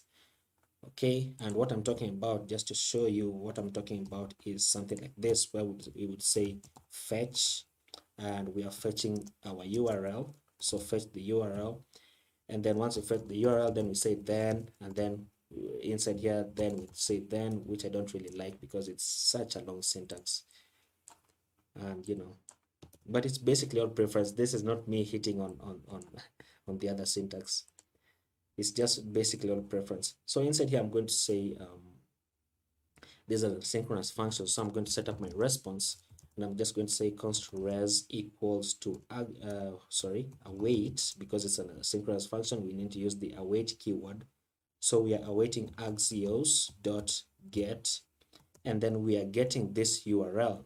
So I'm going to grab this from here, so cut it out and then paste it inside here and remove this. Now, the reason why I'm pasting it inside here is because I want to substitute this with our API key, which we have in our .env file. So I want this to be substituted into here. And because we're using template literals, notice that these are backticks and they're not single quotes or double quotes. Then it means we can set up variables directly inside a string using the $sign and the curly brackets. And once I do that, I can call on process.env and then dot, and then I need to give the same name that I gave to my my API key. So I'm going to grab this, copy this, and then I'm going to paste it inside here, and like that. So once we do this, once we run this, then Node.js is going to access our API key because we have called on process.env. And once we do this, I've just remembered that I don't want to commit this file to GitHub. So I'm going to go into my git ignore and write where. Let me just go below this, and I'm going to say, in miscellaneous. Okay, I'm going to say ignore the .env file, and you should notice that it should be grayed out. So it's grayed out, so which means it's now being ignored. And if we commit it to GitHub, then our API keys will be safe, they won't be visible. Okay, once we fetch our data, then I need to call this function so that it actually runs. So right outside this, I'm going to say fetch books. And then just to confirm that we're actually getting our data, I'm going to console log what we get back, and I'm going to console log res.data. And that should be enough, really, but let me turn on H1 that says books. So I'm going to save that, and then I'm going to go into my app.js and import this component. And right at the top, I'm going to say, right at the top, I'm going to say import books from books. From books. From ./books. There you go. And then I'm going to render it inside here and just say books, like that.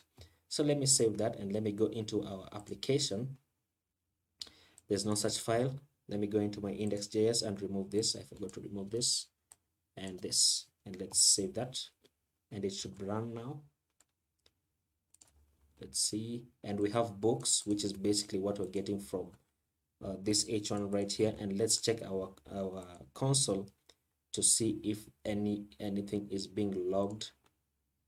So I'm going to go into my console right there, and failed to server responded with status unauthorized. I think the reason for that is because it doesn't currently understand where this variable is coming from. So I need to stop my server and then restart it. Really, npm start. And then once this restarts, then it should be able to access this our .env file. So let me close this. Let me close that, and then we can wait for this to start. Okay. And then once it starts, we should be able to see some data in our console. So let me check that. And in our console, then we get an object right there. So notice that we get an object because technically this is an object. Okay, this isn't really a good example. So let me substitute my API key. Let me grab this and then substitute it in my address bar right there, where we should now be able to fetch some data. So notice that this is an object. It's a JSON object, right? And the data that we are really interested in is the books data, which is an array, which is everything inside here all the way down to the end, all the way down to here, because this is the closing array. Now, in order to access this array, then we need to go into, because we have res.data, which is basically this that we're fetching.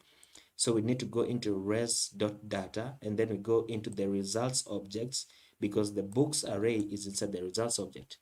So I'm going to go back into my application, and I'm going to say res.data.results.books.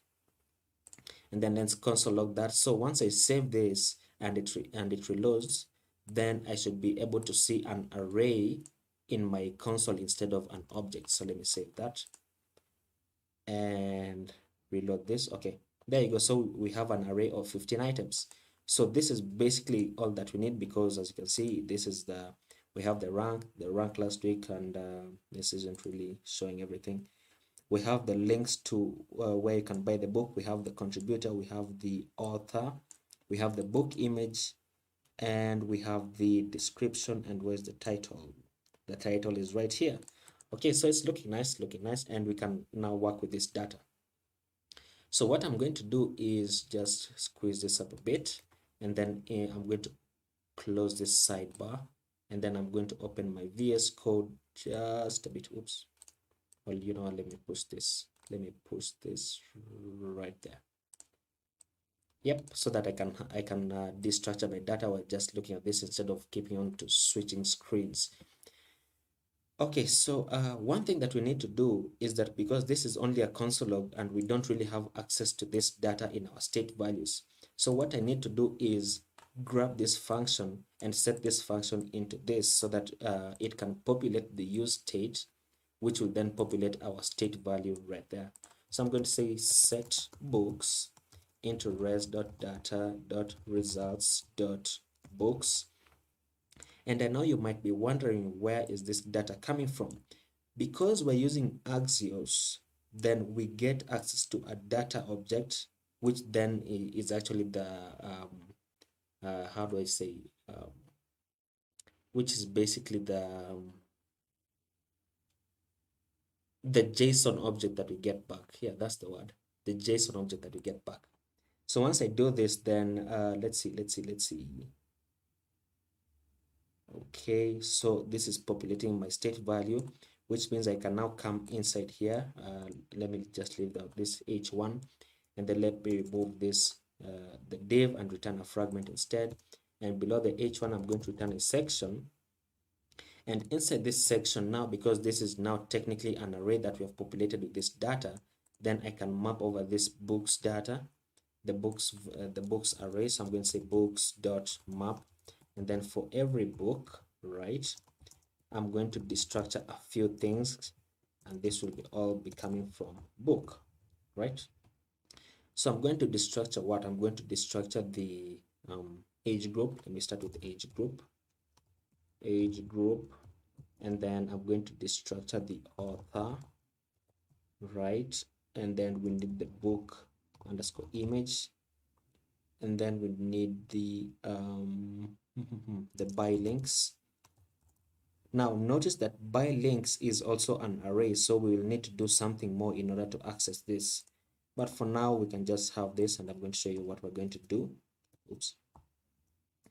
Once you have by links, then we need the description. So description, and then we need the price, and then we need the primary ISBN. So primary underscore ISBN 10, okay. And then we need the publisher, and then the rank, and I think rank will be our key. So once we get the rank, we need our title, right? And that's basically all the data that we need.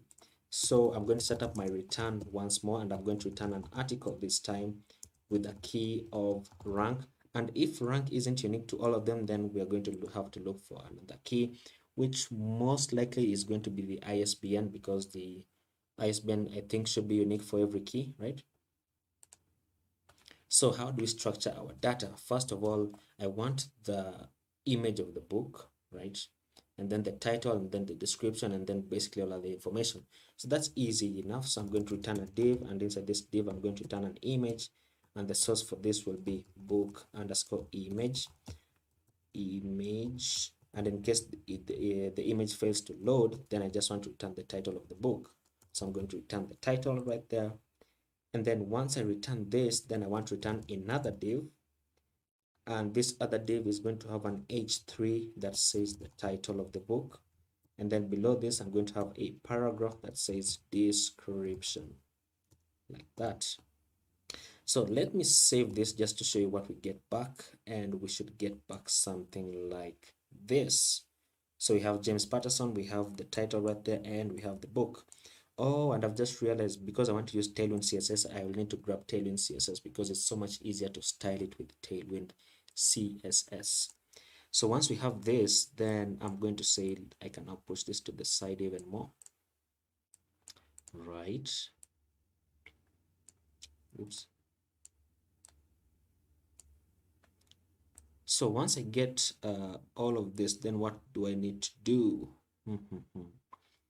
I want the author to appear below the paragraph, right? And then let me just have a small tag, not really a small tag, but another paragraph here, a paragraph that says the author, and then I'm going to have another UL outside of the div. I'm going to have a UL with the list items, how many are remaining, 1, 2, 3, 4, 5. By links is an array, so I want to deal with this separately. So I'm going to say 1, 2, 3, 4. So I'm going to return 4 list items like that. And the first one is going to be, let me place this full screen, because switching back and forth is kind of getting annoying.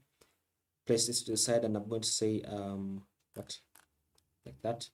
So the first thing that I want to get is the age group, age underscore group, right? And then I want to get the price. No, that's not how I want to structure it. Let me get the primary ISBN 10, right? And then let me get the publisher. Let me move the publisher up top, the age group below this. Okay, what do I want to do? What it is I want to do? Let me turn the list item here and just say the price. And then, because this is an array, I want to deal with it differently. I'm going to say return a UL here, and then inside this UL I'm going to place some curly brackets so I can perform some array methods. So I'm going to say by underscore links dot map, and then I'm going to say that for every link I want to grab some few things. So I'm going to destruct it because it's easier. This is coming from link, and I want the structure. What do I want to be structure? Let me see. In by links we have name and URL. Okay, name and URL. So I want to destructure the name and URL. I'm going to say name and URL like that. And once we destructured that, then I want to return a div, right? Really, I want to return a div with the key. This should have return. Okay, so we are returning a div right there, and this div will have the key of name. And then inside this div, I'm going to return a list item that says the name of the what's it called, the company where we're going to buy the book, and then another list item that says the URL to the link. Oops, not a list item here, but an href. This should be an href because it's a URL. So href is going to be equal to the URL, and then right here I'm going to say buy now. Let me just say that buy now, or rather than buy now, let me return structuring this is actually quite hard because I'm doing it all in my head. Div with the key.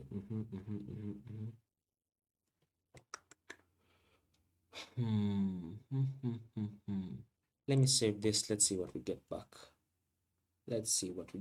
So we have this is the link to buy it. So what I'm going to do is go back into here and remove this. Remove the first one so that we no longer have the list items, except that we have only the links to the buy. And let me just place a flag here and say buy now. Oops, that's not what I want. I want this paragraph to be above here so that it's at the top, only at the top. So buy now. And this is, I think this is the price, right? The price 00. Is it 00 for everyone? If it's 00 for everyone, then I don't want to return it. Let me just close this and then let me move this.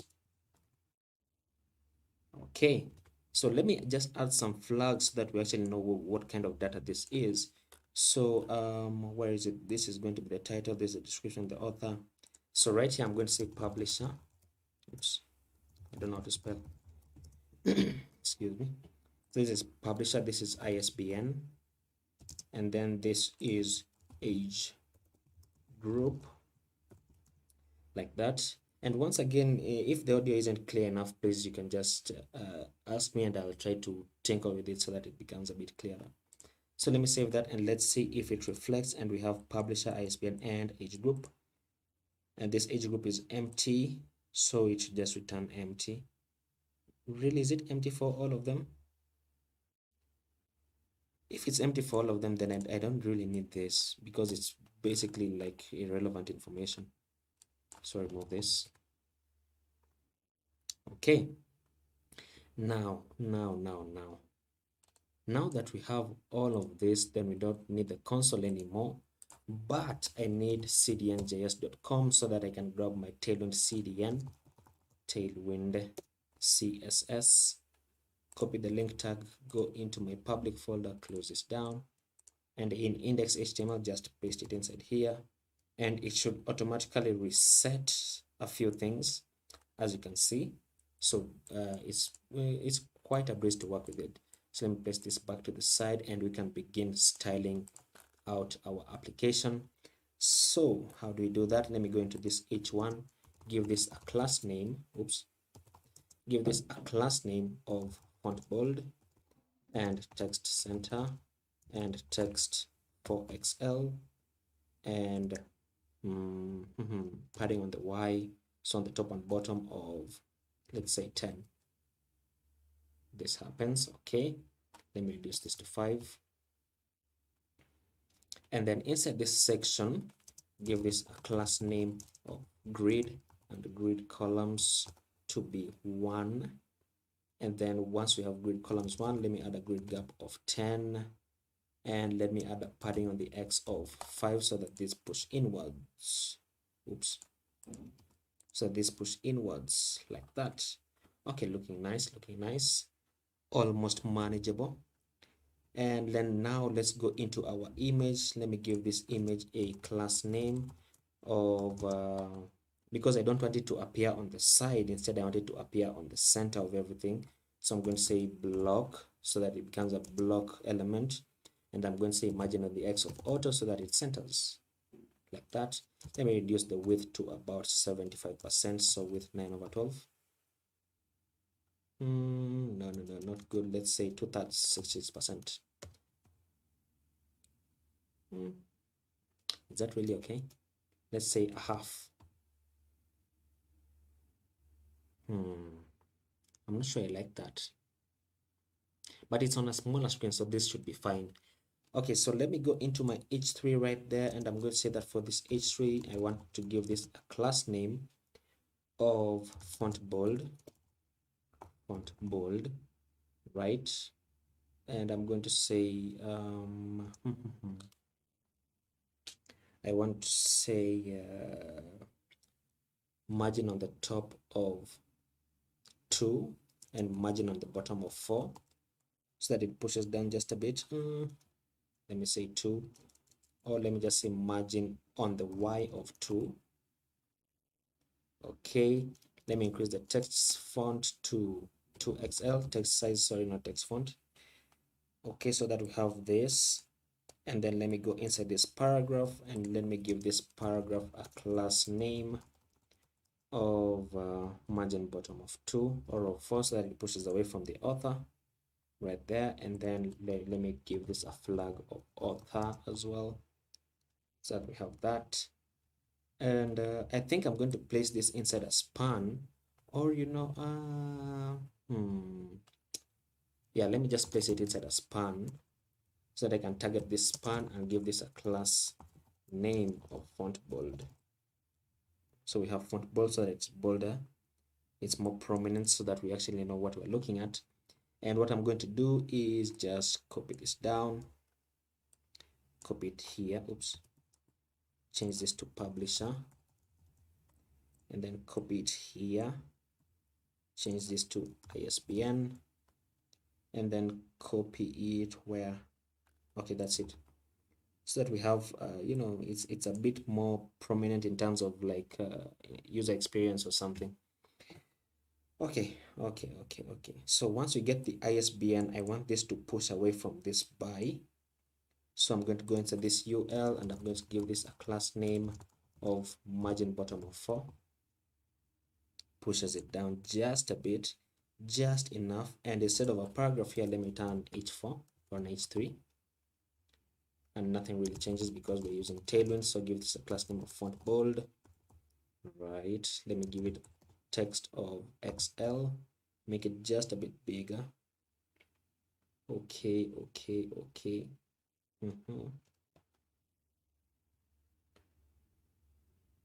Okay, and I've just realized that if we have a buy now from each of these companies, then we might need to place the price somewhere.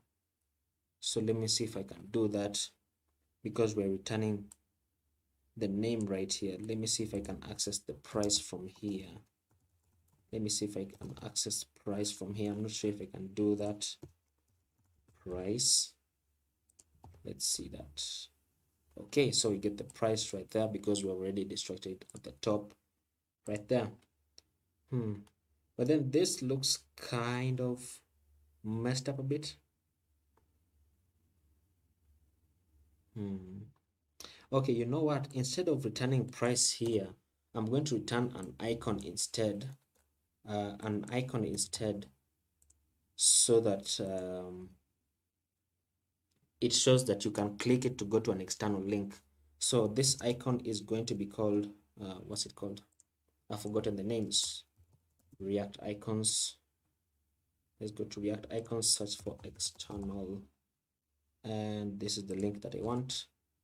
So I'm just going to render this as a component, and I need to import it from React icons. So I'm going to say import this from React icons / bootstrap icons, and that should work. What's wrong? Oh, nothing's wrong. Okay, So let's save that. Let's go back to our application, and we should be able to see that icon somewhere here. And there you go. So we have our icon. So let me give this a few more settings. So where I'm going to give this a class name of flex, so that this icon comes right there like that, and then item center, so that it pushes just a bit down like that. And then I'm going to go inside the icon and give this a class name of margin on the left, right? Margin on the left of 1, so that it pushes away from the text just a bit. And then we actually need this to go to an external link. So the href here in the anchor tag, sorry, I'm going to add an attribute here called target, and I'm going to set target to underscore blank. So underscore blank, which means it will open on a new page. And then I'm also going to add another attribute called rel, and I'm going to set this to no opener, and no referrer, like that. So that now if I were to click this, it should take me to an external external link, and this should take me to Apple Books, this should take me to Barnes and Noble, and so on and so forth. Okay, so that will be basically it for this the mobile version. But just to make it a bit more interesting, let me add a bit of a background color so that we have some contrast right there. And I'm going to go inside my article here, and I'm going to give this a class name of bg gray-100, like that, looking nice. And let me add some padding so that this push inwards, and I'm going to say padding on the y of 5 and padding on the x of 10. So it pushes inwards like that, and this pushes away from the bottom margin. And let me give this a class of rounded dash large, so that we have rounded borders right there. It's not very visible, but it adds to the user experience. Okay, that will be it for this mobile version. So we need to just scale it up, and scaling it up should be easy. So I'm just going to go inside this section, and I'm going to target 640 pixel screens. So I'm going to say for small screens, I want the grid columns to be 2. So let's see that. Let's see right there where we have what's it called, 2 columns right there. And once we have 2 columns on 640 pixel screens, I just want to reduce this a bit, this padding that I have on the left and right. So where was it? It was right here, and I'm just going to target it once again, and I'm going to say for 640 pixel screens, I want the padding on the X to change to 5, to reduce, sorry, to 5, so that it reduces and it has some, a bit more space, and it looks nice, looks nice. Okay, and then we just need to change the grid columns once again for large screens. I'm going to say for large screens, large, I'm going to say change the grid columns to 3. Let's see that right about there, and we have 3 columns.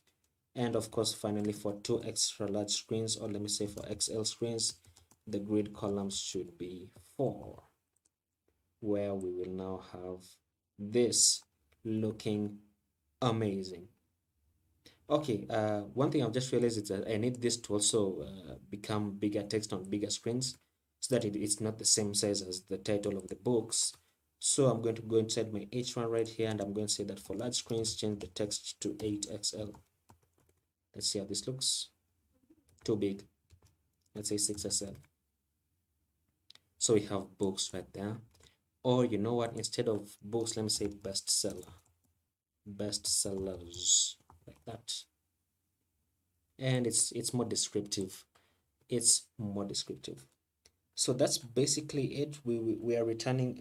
Let me add some padding on the bottom here, so that this we can have a bit more leeway in terms of scrolling.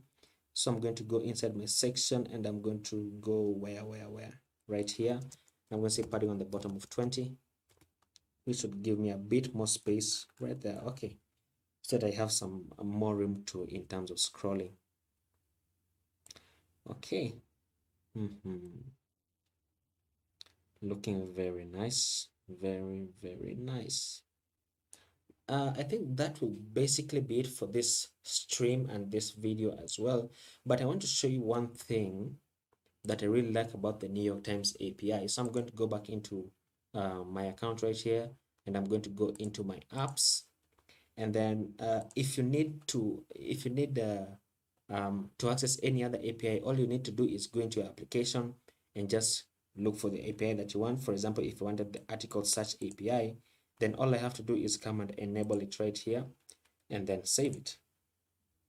And then once I save that, then I should be able to access the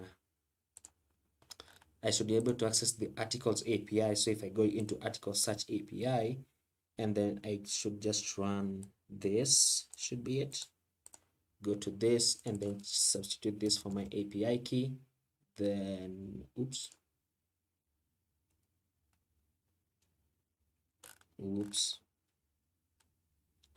that didn't go as planned. Did I do it correctly? Did I do it correctly? I have the New York Times API. Okay. Or should I have, no, cancel. Should I have, what's it called?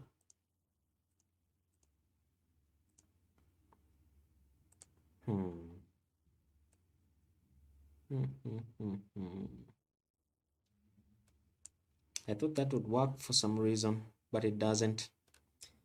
Okay, anyway, it's not really that big of a deal, so I'm just going to leave it at that. And then yeah, that's basically it. So if you were to commit this to GitHub, what you'll notice is that the .env file wouldn't be committed and your API keys would be safe, just like the node modules aren't committed. Okay, so before I sign out, I just want to say that you can follow me on Twitch and you can subscribe to me on YouTube. All the links are available in the description. And Twitch doesn't have a description, but it has an about section, so all the links are available in the about section. So make sure you leave a like and subscribe as well on YouTube, and you can follow me on the channel before you leave, and I will see you in the next video and in the next stream. So thank you guys so much for watching.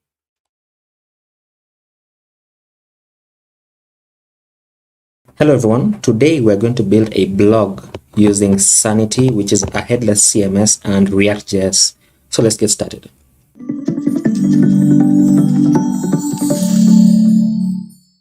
I'm going to open up my terminal and I'm going to cd into my desktop. Inside my desktop, I'm going to create a new React application. So npx create React app, and I'm going to call it YouTube-blog. Okay, now that this has finished running, then we need to install a few more packages before we can begin. The first thing that we need to install is the Sanity CLI, which we need to install globally. So I'm going to say npm install @sanity/CLI. And if you're on Linux, then you would need to say sudo npm, and if you're on Mac as well, you need to say sudo npm. So and actually this is not the correct command. It should be npm install -g @sanity/CLI. Okay, and then I can cd into the folder that is created. So cd into YouTube blog, and then inside here I'm just going to say open VS Code right there inside that folder. So code dot. Okay, so VS Code is open, but I still want to install a few more dependencies. In fact, I want to install all the dependencies that we're going to need before we actually begin. So I'm going to say npm install React Router DOM, and then we are going to need another package called @sanity/client. Okay, and then we're also going to need another package called @sanity/block content to React. Okay, I think those are all the packages that we're going to need. So let this run.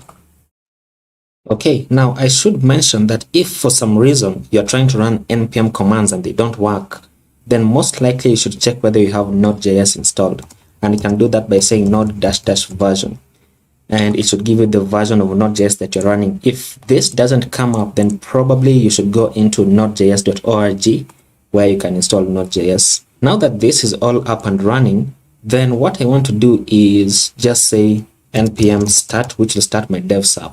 Okay, so this is the default React application, which is running on localhost 3000. Now let me jump back into VS Code and I can shrink this down now. So let me jump into VS Code, and what I want to do is I just want to open up my terminal, and I want us to create a new Sanity project, right? And I forgot to mention that you will need to have an account with Sanity. You can create an account for free, and I think it's just as simple as saying get started right here. And then once you've done that, then you can just go into your terminal and say Sanity init, which will initialize a new Sanity project. And of course, it gives me an error that says, looks like, okay, it's good that this error has come up. Now it's saying that, see, it's setting up a new project, and it's saying that I already have a Sanity account, but it's still not logging me in, right? So what we need to do here is you need to log out first of all.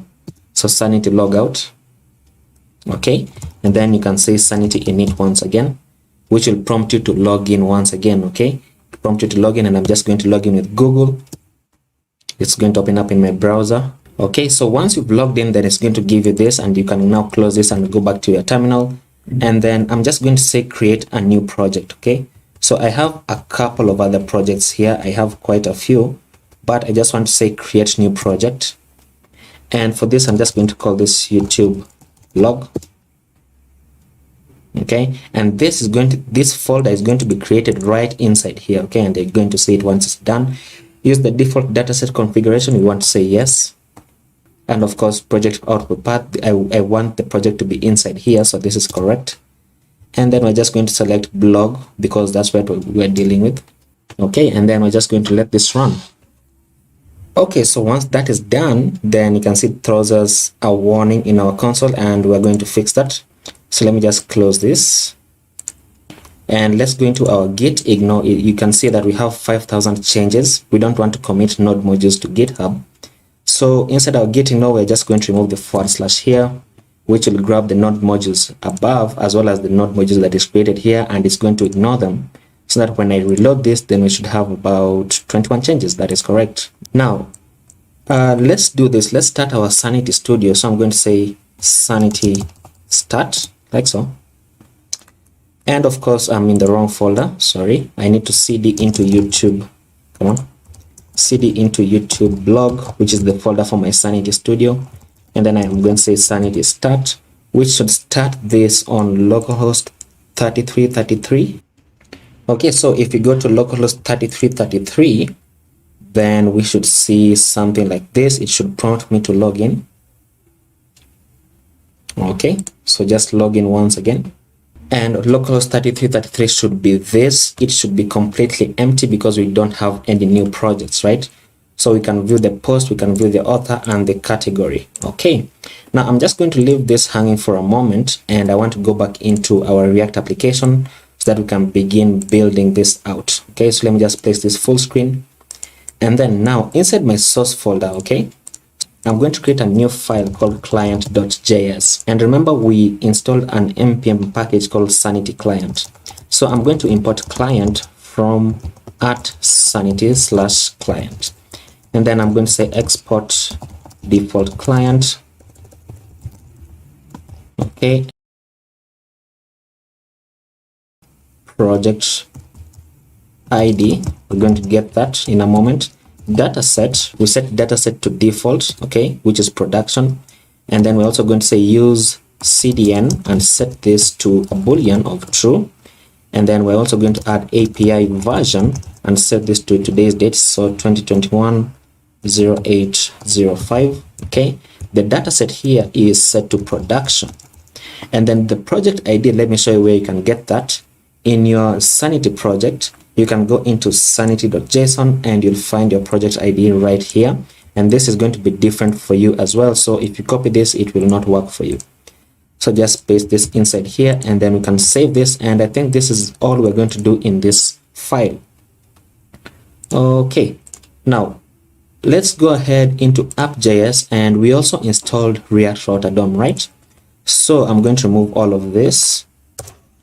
And then I'm going to remove this, and then at the top I just want to import browser router. Come on, I can spell. And then I want to import route and then switch. These are coming from React Router DOM. Okay, And then right inside here, let me wrap all of this inside the browser router. And then we're going to have the switch component. So this is just basically us setting up our routes. And the first route obviously is going to go to the /, and this is going to be our home page. And it's going to be rendering the home page route, which we don't currently have. And then also I want to render a navbar, or rather a header, which I don't have as well. That's why I'm placing them in comments. And then the second route that we're going to create, the path for this is going to be /blog, and this is going to be housing all our blog posts.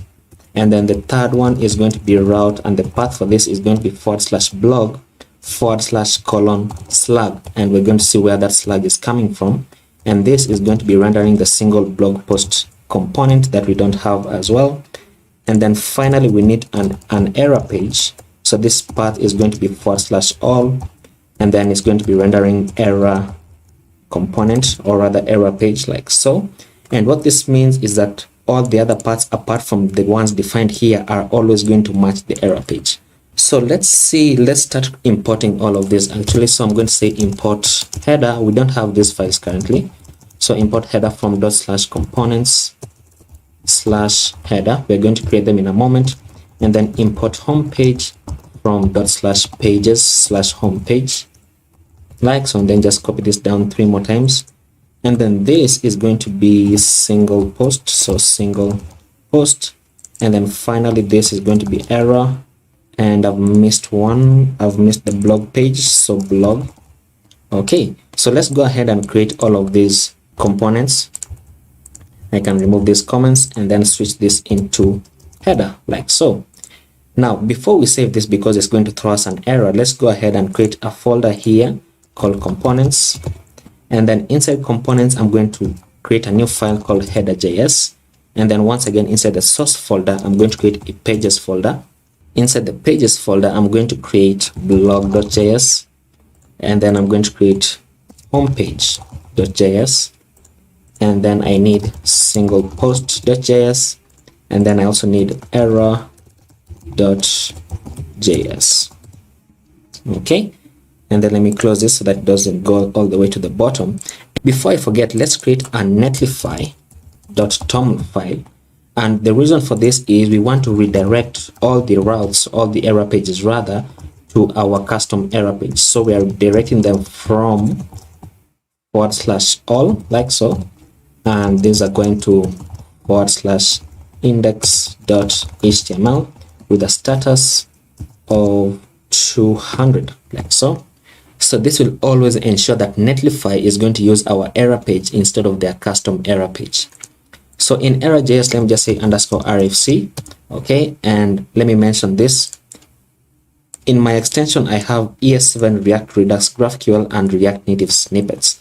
This is the extension that allows me to do shorthand commands such as _rafce to generate an arrow function, or _rfc to generate a function component like so, and export it as default. So you can go through this, you can read through this if you want, but I'm not going to go through that right now.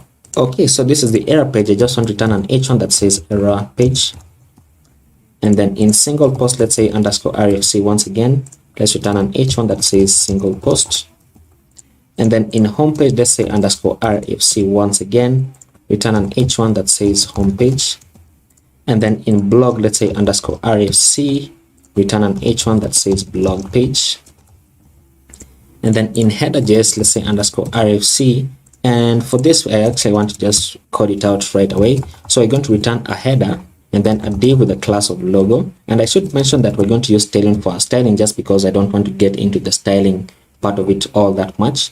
And then inside here, we're going to have a link component, and the link is similar to an href. So this is going to be linking to the /route, which we have created right here. So it's going to be showing the homepage component. And inside here, I'm just going to say home.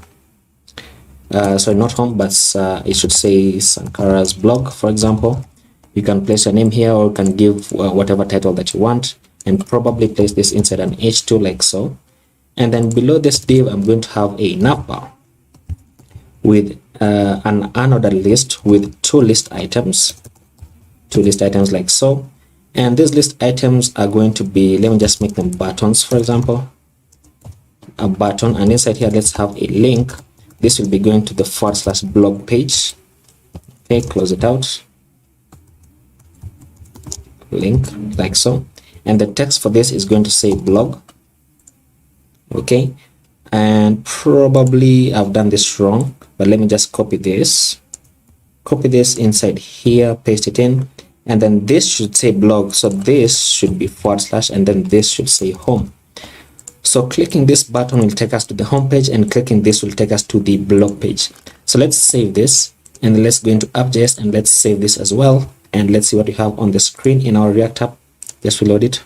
Okay, so link is not defined. I always forget that, so let's just import it here from React Router DOM right there. So import link from React Router DOM, and we should have this. So this is going to take me to my home page, and this to the home page as well, and this is going to take me to /blog. Okay, so that's looking almost amazing, but something's not working. Blog page should be rendering my blog page, so let me just check this. Okay, and the reason why it's rendering the home page even though we're on the /blog route is because this should have an exact prop, and what exact means is that only when it is the / should this render, otherwise it's going to check for these other routes and these other routes as well. So let's save this and let's see what we have. So we have blog page, and we can go back to home page, and let's just confirm that our error page is working as well. Okay, so while we're in the browser, let me just go into cdnjs.com so that I can grab Tailwind CSS for our styling. And of course my internet is down, so let's leave that hanging once again. Okay, so let's go back into our home page, and let's see what we're going to have. So in our home page, let's structure this just a bit better. Let's return a section, and then an h1 that says, let me say Sankara's blog. Rather, let's just say Sankara's blog. And then below this, let's have a button, and this is going to have a link component.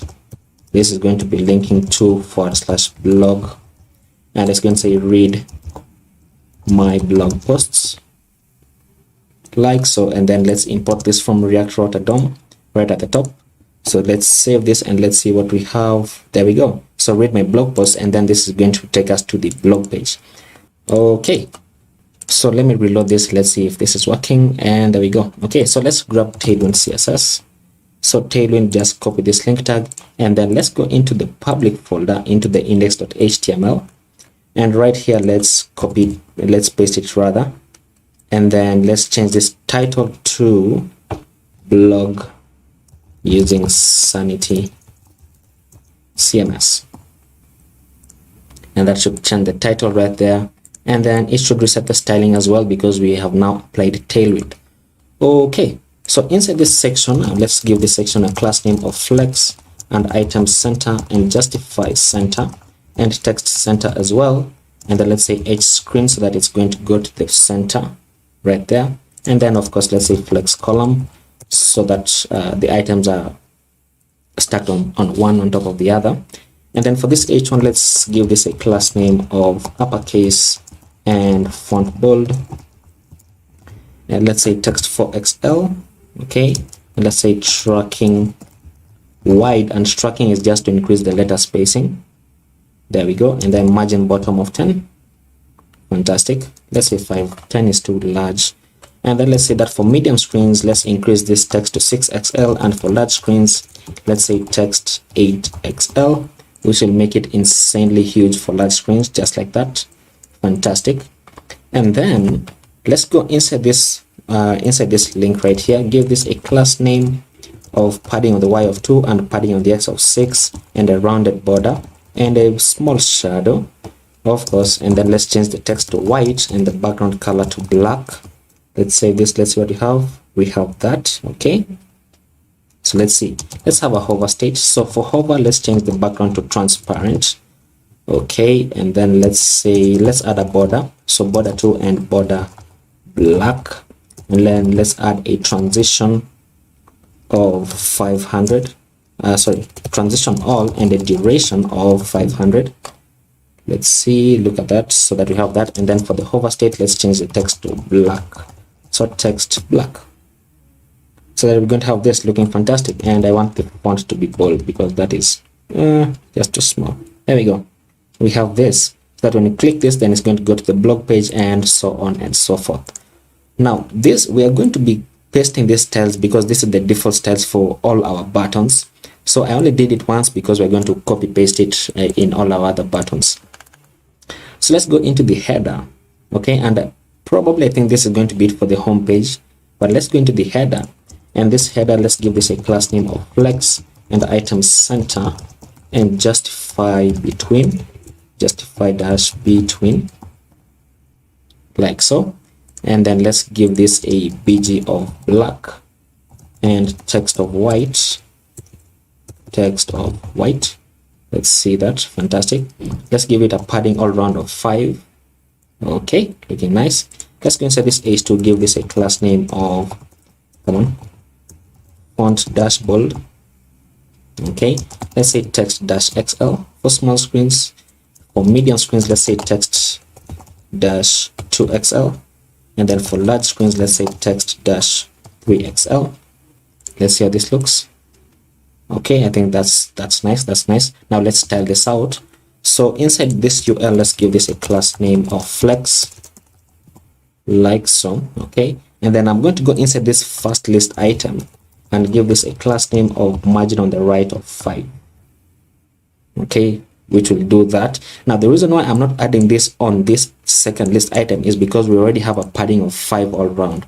So if I add a margin on this second list item as well, then it's going to have a spacing of 10, which I don't want. So let's do this. Let's see what you can do. Let's say font bold. Sorry, not font bold, sorry, not font bold, but let's increase the text. So text dash large should be fine.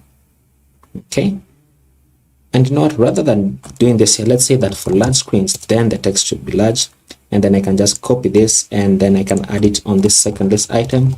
So class name equals to that. So only on large screens, then the text is going to be large, and on small screens, it's going to reduce the font size. Okay, looking fantastic. So let's see, I can close this. Now let's go into fonts.google.com because I want to grab a font called Tajawal. Let's see, there we go. So grab this font and grab the, let's say the medium 500 and the bold 700, and then just grab this link, and then let's go into our index.html once again right here. Let's paste it above tailwind. Let's save this, and then now let's go into index.css.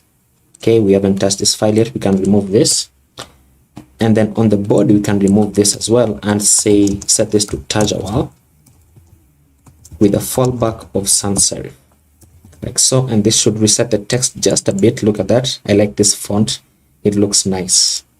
There we go. So this is going to be our default font, and then probably I want to change this background color to a very slight gray. So let's say background color, set this to hashtag F1. A very slight gray. It's almost unnoticeable, and then that is going to be it for our homepage. Now what we need to do is let's go into the blog page, and then we can start styling out the blog page. Okay, now for the blog page, let me close this. I don't think we need it. We can close this, and we can close this, and for the error page as well, you can close it just for now. Now let's go into the blog page. Okay, and for the blog page, I'm going to be turning an empty fragment first of all, and then inside here we're going to have a section. Okay, and let me just bring this inside. Now this is where we want to start fetching our data, right? So what we need to do obviously is we need to have state values, and then we need to import the use effect hook because we're fetching data from the Sanity API. So I'm going to say import use state and use effect from React, like so. And then we are also going to import client from // client. Remember, we created client.js inside our source folder right here. We created client.js. This is very important. And then let's set up our state value. So I'm going to say const posts and set posts. This is going to be equal to useState, and by default it's just going to be an empty array. Okay, now inside here this might be a bit confusing because we're going to be using a query language that was designed by Sanity, and it's called GROQ, G-R-O-Q. It stands for Graph Relational Object Queries. And if you want to read more about it, then check the link in the description, because I've linked it as well. So here we're going to say use effect. Okay, set up our use effect like so. Set up our callback function and set up an empty array so that it only runs on the initial render.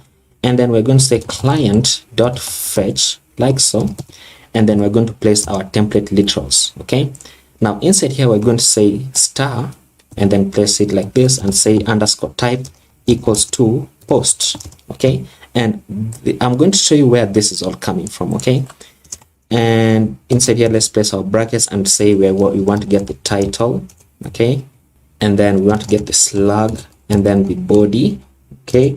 And then main image, and then main image is also like somehow like an object. And then inside here, we're going to want to get the asset, place an arrow, and then we want to get the URL. Okay. And then we want to get the underscore ID like so.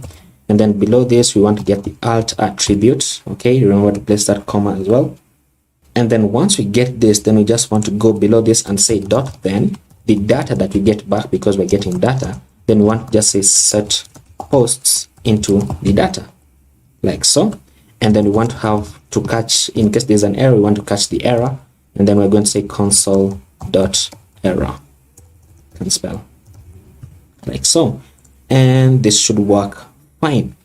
But you'll notice that we are not going to get anything. We're not going to show anything on the screen. And let me show you what I mean. If I add an h2 here and say you are viewing, let's say you are viewing posts.length blog posts, look what happens. It will say you are viewing 0 blog posts, right?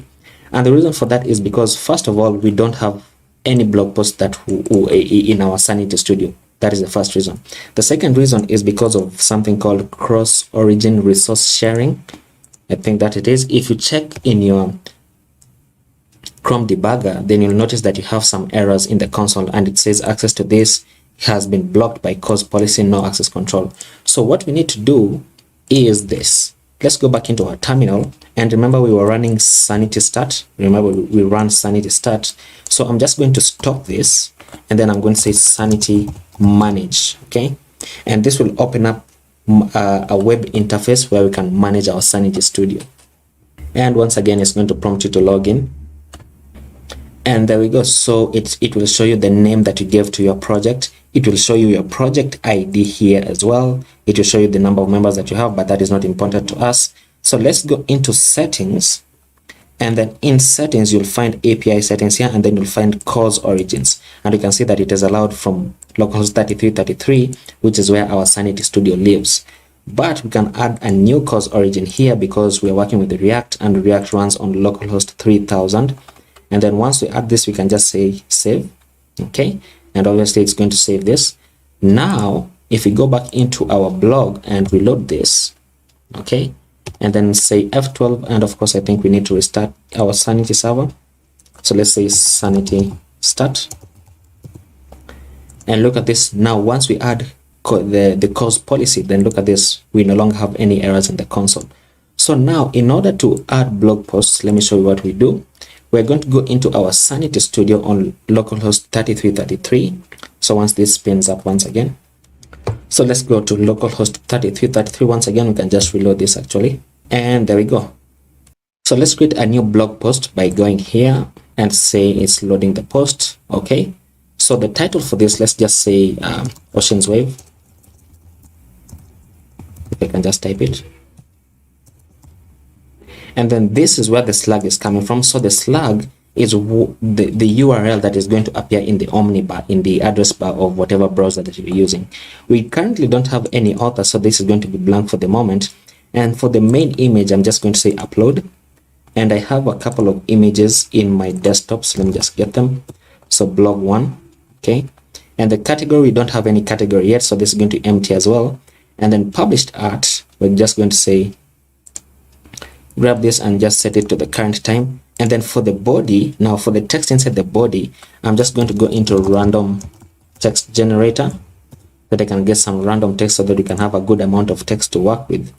So I'm just going to grab all of this and paste it inside here.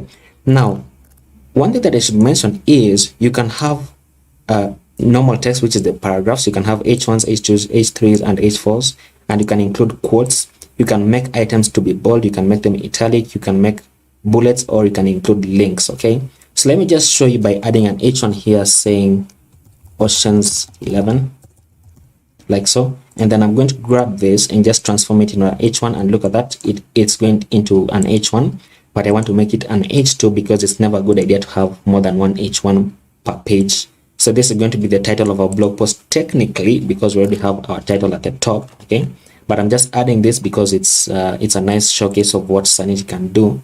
And then I'm just going to click publish, and then for the author, I'm going to create a new author. Okay, so loading author, I'm just going to add my name, or rather myself, and then generate the slug for this. And then for the image, let me just upload another random image. And then for the text, let me just say front-end web developer, and then we can publish that. Okay, that's the author. And then let's add a category. So for the category, this is going to be simple. Once again, let me just say blogging, and let's just say adding random blog posts to random websites, and then publish. Okay, fantastic. Now when you go back to post, we can click on this post to edit it, and then now I can add an author using this drop down list. I can add myself, and then I can add a category here by clicking this drop down once again and adding the category of blogging, which I've just created, right? And then we are going to publish this once again because we need to publish it so that you can fetch the data in our React application. Okay, so what I'm going to do is I'm going to create 5 more blog posts so that we have a good amount of content to work with for this tutorial. I only did the first one to show you how to work with the Sanity Studio backend, technically backend, even though we are running it on localhost 3333. So let me go ahead and create my 5 blog posts.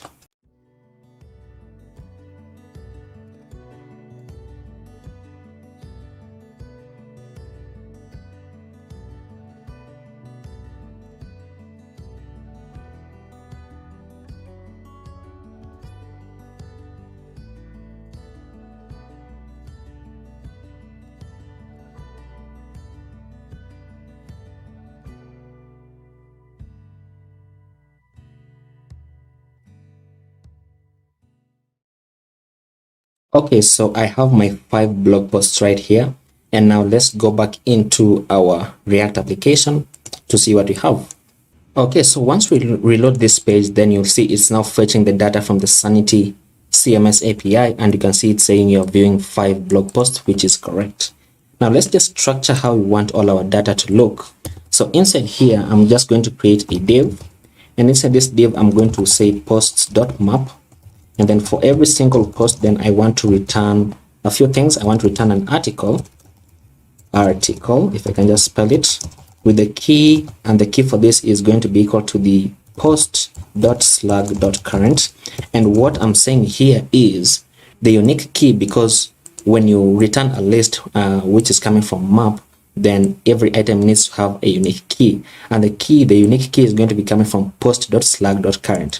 So what this means is it's going to check the slug, which, as you know, I've just defined it. It's going to be the URL that we have in our address bar for the current blog post that we have. Okay, and every blog post has a different title as well, so this is always going to be unique. And then once we close this out, then I want to return an image. Okay, and the source for this image is post.mainimage.asset.url, which is coming from this. So post.mainimage.asset.url. okay, and the post that I'm saying is not actually this one, it's this one.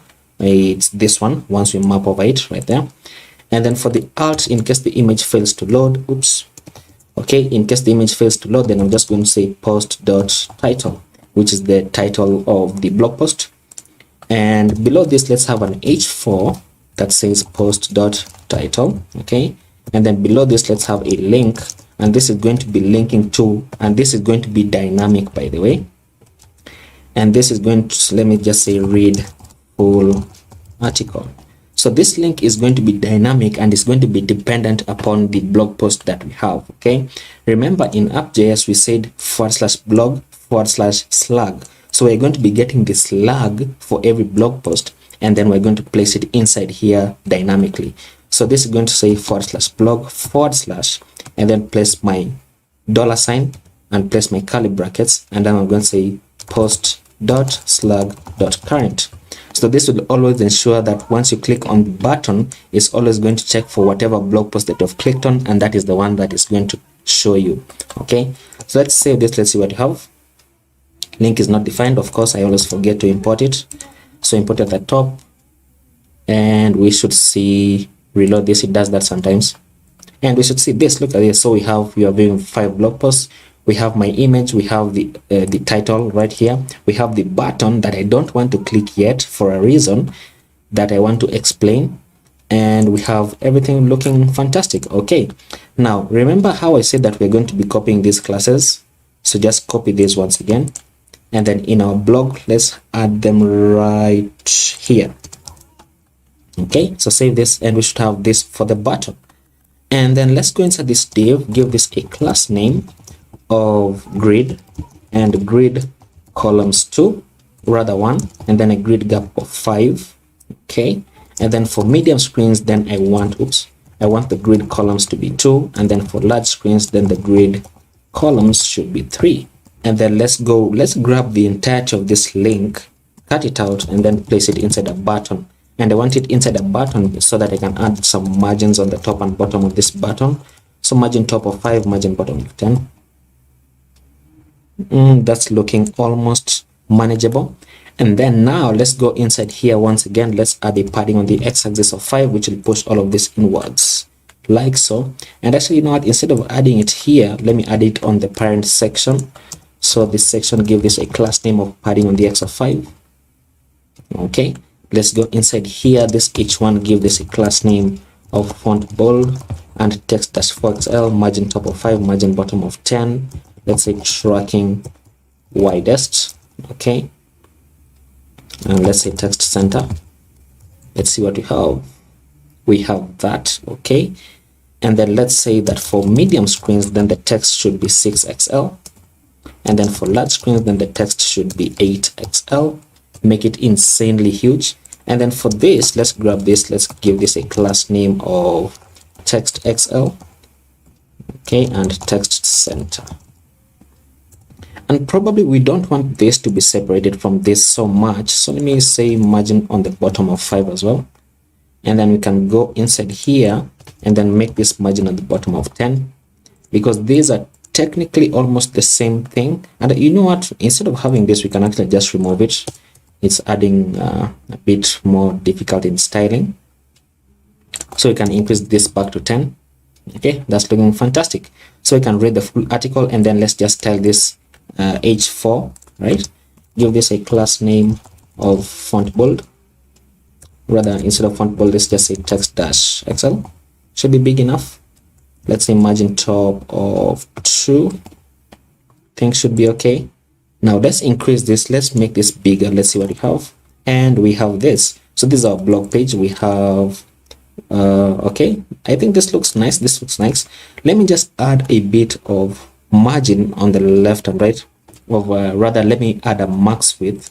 So right inside here, I'm going to say that for 2XL screens, then I want the max width to be 8XL. And then let's add 2XL MX, set this to auto as well, so that we're going to have this. Nothing is going to change all that much, but you know, let me grab this from here and let me add it on the section. Let me see what happens. I don't think 8XL is a class that exists. Let me just confirm this.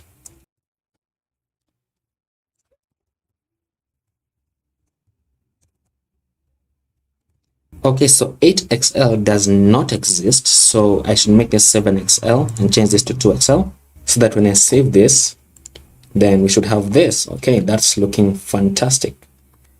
Great. Now let's just go back into index.css to style out all these images. Where is my index.css? Right here. And let's say that for all the images on my website, then I want the max width to be 100% so that they don't overflow outside of the container.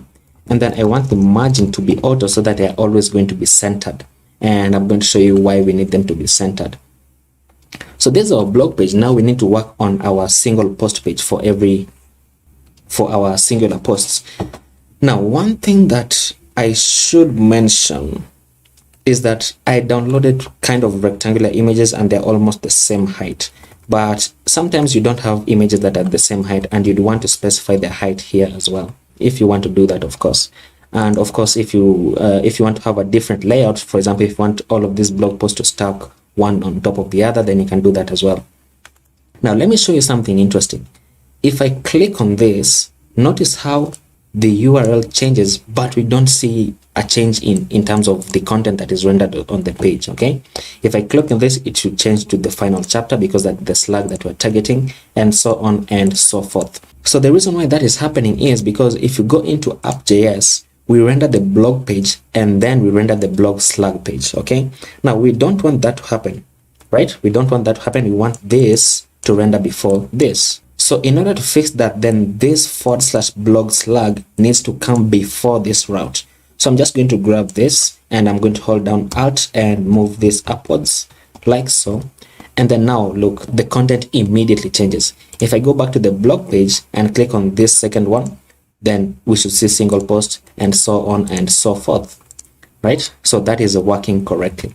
Now what we need to do is, and actually let me show you a different way that you can do this. You can remove this from here and you can render it as a children component. So you can render it as children and just set this to single post like so, and this should still work the same way because, you know, nothing really changes all that much. It all depends on how you want to render all of this. Now let's go into our single post page and let's figure out how we're going to render all of this. And we're going to do something similar like we did in the blog page. So I'm going to say import use state and use effect from React, and then I'm going to say import client from / client, and then set up my state values. And why do I have an error? Oh, okay, it was just spazzing me out. So let me set up my state value. So I'm going to say single post and set single post. This is equal to use state. By default it's an empty array, and then here I want to have some kind of loading state. So is loading and set is loading, and by default this is going to be true. And then finally we need to have what? We need to get the slug. Okay, so we need to get this slug from here, and then we need to fetch the data of that slug which is linked to a particular blog post and then display it. So in order to do that, then we need to get a hook that comes with the React router DOM called use params. So I'm going to say import use params from React router DOM. And while we are here, we also need to import link because we need to link back to other pages. And then below this, we're going to say const and the structure, the slug like so, and this is equal to use params like so. So this is going to get the params from here, and then we're going to use it to fetch the data for our blog posts. So I'm going to say use effect like so. Okay, set up my callback function, set up an array, and we're going to change this, and I'm going to explain why. But for now, let's just leave it empty, and we're going to say client dot fetch like so, and we're going to say once again asterisk, and then we're going to say the slug dot current, which is equal to, okay, this might be a bit confusing, which is equal to the $, come on, the $, slug. Okay, so let me just explain this. We're checking that the slug for the blog post that we are linking on is equal to the slug that is in the omnibar, in the address bar of whatever browser that we're using, right? So once those match, then we want to just say get the title once again, get the body should be, and then get the main image, come on, get the main image, right? And then we want to get the set, come on, and then inside here we want to get the underscore ID and the URL, and then here we have an alt attribute, okay? And then below this main image, which ends right here, then I want to get the author name, and this is coming from author, get my arrow, come on, and the name right there. Okay, So what this means is I want to get the author name, which is coming from the name and then the author, and then I want to place it inside a kind of variable which I'm calling author name, like so. And then of course we want to say dot, then the data that we get back, we want to say set single post into the data, and then here we want to say 0. Okay, now the reason why we're saying data and then placing 0 here is we want to get the first item that matches the slug that we are currently on. Okay, so that's what this means. If you don't include this, then you're not going to see anything on the screen. Now inside here for the array, for our dependency array, we want to place the slug, and what this means is that every time that the slug changes, meaning every time that we click on a different blog post, then we want all of this to rerun. And the reason why we want it to rerun is because we are fetching data for a different blog post. Okay, and of course that should be okay. Now let's structure our return, and I'm just going to place a conditional here where I'm going to say if isLoading is true, then I want to return an h1 that says loading ... and then if it is not true, then I'm going to render everything and we're going to structure it. So for now, we should always see loading on the screen. There we go. So it says loading, expected what? This is the problem. Let me remove this for a moment. Let me just remove it. Let me see. Okay. So let me just remove that for a moment. Okay, so let's save this, and then let's structure our return, right? So I want this to be inside brackets. Now what we want to do here is, instead of just rendering this single post like so, then we want to say render a section. I can type. So render the section inside here, and then inside this section we want to get an h1, and this h1 is going to say single post dot title. Once again, single post dot title is this. Okay, and then below this we're going to have an image, and this image is going to be coming from single post dot main image dot asset dot url. Okay, and then the alt is going to say single post dot title, and then we're also going to add a title attribute for this for screen readers, and it's going to say single post dot title once again. Okay, and then below this let's have a paragraph, and this should be the byline. So I'm going to say by. For now I'm just going to place my name, just hard code it, but you don't want to hard code it in case we have multiple authors. And then below this let's have a link. This is actually, let me place it inside the button first of all, and this link is going to be going back to the blog page, so /blog like so, and then let's say read more articles like so. And then once again, remember, we're just going to copy all of these class names so that we don't keep on repeating them. Copy it, not cut it, and paste it inside here. And then let's save this. Let's see what we have. And of course it's going to be loading infinitely because we don't have it's set to true, but we need to set it back to false, right? So right below this, once we fetch our data, then I'm going to say set isLoading to false, and we should see that. Look at that, looking amazing. Okay, so once we have this for our blog page, let me show you something else that is quite annoying if you don't know what's happening, right? If I reload this, then look at this, we get an cannot read property asset of undefined, even though we know that single post.mainImage.asset is actually defined. So what that error means is that this is undefined, but we know that it is actually available, right? So what I'm going to do is I'm going to grab this and I'm going to place a conditional once again, and I'm going to say if single post. So we are checking if single post dot main image dot main image, and then we're also going to check single post dot main image dot asset, right? And if both of them exist, then we want to render our image. Okay, so we're checking for whether this exists, and then also checking for whether all of this, we're checking whether all of this exists, and if they both exist, then we render our image. Otherwise we don't render anything, and that fixes it. If I try to reload it, then it fixes it. So let's try this out. So what we're going to do is inside this section, I'm going to give this section a class name of padding on the x of 5 to move it inwards just a bit. Okay, and then inside this h1, I'm going to say give this a class name of actually the same h1 that we had on our home page, which should be this, just to avoid typing too much. So copy this and paste it inside here. Okay, that is going to move to the middle, and then let's just say text center. Okay, let's say margin top of 5, and it already has a margin bottom. Okay, so let's say margin bottom of 10 to increase it from the bottom. And this is how it's going to look on large screen, so it's going to be insanely huge. And then let's go inside our image here. Let me see actually how this image looks. Okay, so for large screen, this image is extremely huge, right? But what we can do is inside this section, I can say that for XL screens, then I want the max width to be 6XL, and then to center everything, let's just say MAX auto. Let's see what happens. This happens, and this image is still too big. So now I can go inside the image and give this a class name and say that for medium screens, then I want the height to be, let's say 96, which is about 400 pixels. Ooh, that's too much. That's too small. I mean, sorry, too small. That's too small. And let's make this to height a third.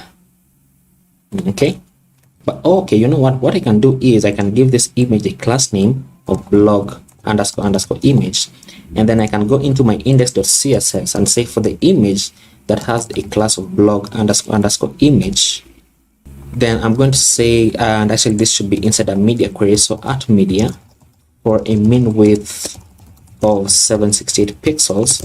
Then I just want to grab this and say that the height for this, let's set the height to 500 pixels. Let's see. Okay, let's say 600. Okay, so the reason why this image is misbehaving just a bit is because it's kind of almost rectangular or square. So when we increase the height, it's also going to increase, you know, in the width. What you can say here is we can set the width to 100%, which will make it take up 100% of the entire width, like so. And then let's add a rounded border on the image. So let's go back here. Let's say rounded dash top, which will add a border radius on the top, a very, very small border radius, barely visible, but it's okay. And then something, by the way, that you've noticed is that I've not yet included the body of the blog post, right? We can go back to another blog post and we can read another article, but technically we don't have anything shown, right? Look at this. This looks nice. So in order to fix that, remember in the beginning we installed a package called @sanity/blog content to React.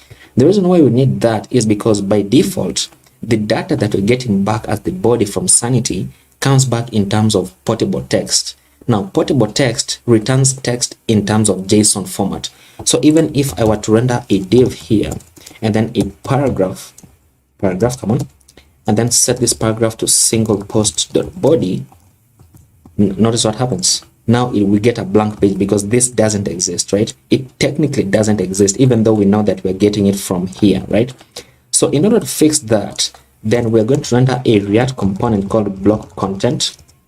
Okay, and this takes in props called blocks, and this blocks is now going to be equal to single post.body. Okay, and then it also takes in project ID. Remember we have project ID and we have data set, and the data set here we set it to production. Okay, so let's get the project ID once again. Let's go into client.js and then let's just copy this and paste it inside here. Okay, now this technically we don't yet have it, so we need to import it, right? So right at the top here I'm going to say import block content from @sanity/block content to React like so, block content to React. So let's save this and let's reload this and hopefully that should work. So we have the title and look at that, we now have our blog post. Isn't that amazing? Yes it is, I know. So once we have this, then what we need to do is just style it out a bit better and probably increase the font size for this. So I'm going to go inside this div and give this a class name of block underscore content. Come on. So, and then let's target it right below this. So block underscore content, and I'm going to say that target the paragraphs, and for every paragraph I want the line height to be 1.6. okay, and I want the font size to be 18 pixels. Actually, no, instead of adding this here, let me add it as a media query. So right around here, let me say block content, the paragraph I want the font size to be 18 pixels. So on small screens, this is going to be the default font size, but on larger screens, once I say this, then this is going to be the default font size, which just makes it easier to read, right? And then probably what I can do is, let's say, I think I had an H2. Did I have an H2 for this? I should have had an H2 somewhere. Okay, I added an H2 to this. So let me target the H2. So block content and then target the H2. And I'm going to say font weight. Set this to, I think we had 700. Yep. And then let's say font size, make this 32 pixels. Okay, let's say margin. Let's have a margin of 10 pixels on the top, 0 on the left and right, and 20 pixels on the bottom. So that we're going to have this. So this is our blog post title, even though we kind of have a big title. So this is kind of like a subtitle, right? So the subtitle, this is our blog post. So look at that, looking amazing. Now, one thing that I need to do is right inside here, inside this section, let me say padding bottom of 20 or rather of 10, just so that we can be able to scroll a bit more after the button. Let's say 20. So that we're going to have this. So that's looking fantastic. That is looking amazing. And the reason why you have these kinds of spaces in between is because in our blog post, when we are writing out the blog post right inside here, we also have these spaces. Okay, so let's go back, let's read another article. Just go back. Let's say, which one was it? The final chapter. Look at this. So we have an H2 here as well. We can add more H2s anywhere that we want just by going into the Sanity blog, and we can say read more articles. We can say all about blogging, and that's looking amazing. Okay, now one thing that I do want to do is I noticed that I did not style the loading animation. Okay, so this loading. So for the loading, I'm just going to go back into the home page once again and copy all of these styles. Copy this, and then let's say single post, paste them inside here, and then let me say flex and item center and justify center and H screen, so that it's always going to be in the middle of the screen. And then just to test it out, let me comment this out so that we're always going to have loading on the screen. So reload this, and this is how it looks. So that's looking fantastic, amazing. Okay, so before we can finish, we actually need to style our error page as well. So if you go into an error page, then we should have canonical property title of undefined, of course, because this is not in the / blog. So this is going to be our error page. So let's style our error page. And where's our error page? Right here. And once again, it's going to have the same stylings as this. And we're just going to say flex, item center, and justify center and H screen. Look at that error page, and instead of saying error page, you can say error 44 like so, and say page not found. That's looking nice. That's too big for an error page, so let's remove this. There we go, error 44, page not found. And then we can link it back to the home page by going here and say link this to / like so, and say back to home page. And then of course closing it out, link like so, and then this time remembering to import it like so. So import link from React Rotterdam, so that we are going to have, is this not reloading? Oh, it is reloading, but the difference is it's at the bottom. So the reason why is we need to move this from here and paste it here. So class name, and just paste that in, so this will now move here. And then of course let's say flex column, move it downwards, and then we need the stylings from this. So grab these styles and paste them inside here. Fantastic, look at that. So back to home page, and we have our navbar as well. So that is looking amazing. That is looking amazing. And yeah, I think that is going to be it. Now I should mention that, let me stop this server now, and this one as well. Okay, I should mention that if you want to build your Sanity project, then all you have to say is Sanity build. And then if you want to build your React project, then you can say npm run build, and it's the same thing where you can deploy it. So let me create a GitHub repository where I can house this so that you can have access to the finished code. So create a new repository. Let me say ReactJs sanity log, create repository, and then copy this.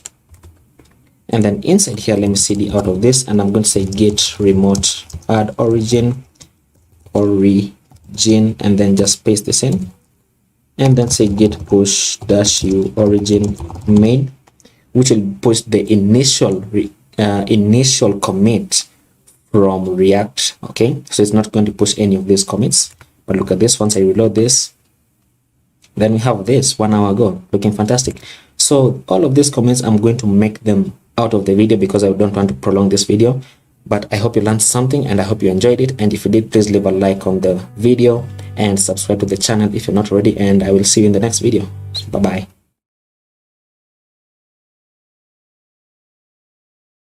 Hello everyone. Today we're going to build up this landing page in React.js. So let's get started.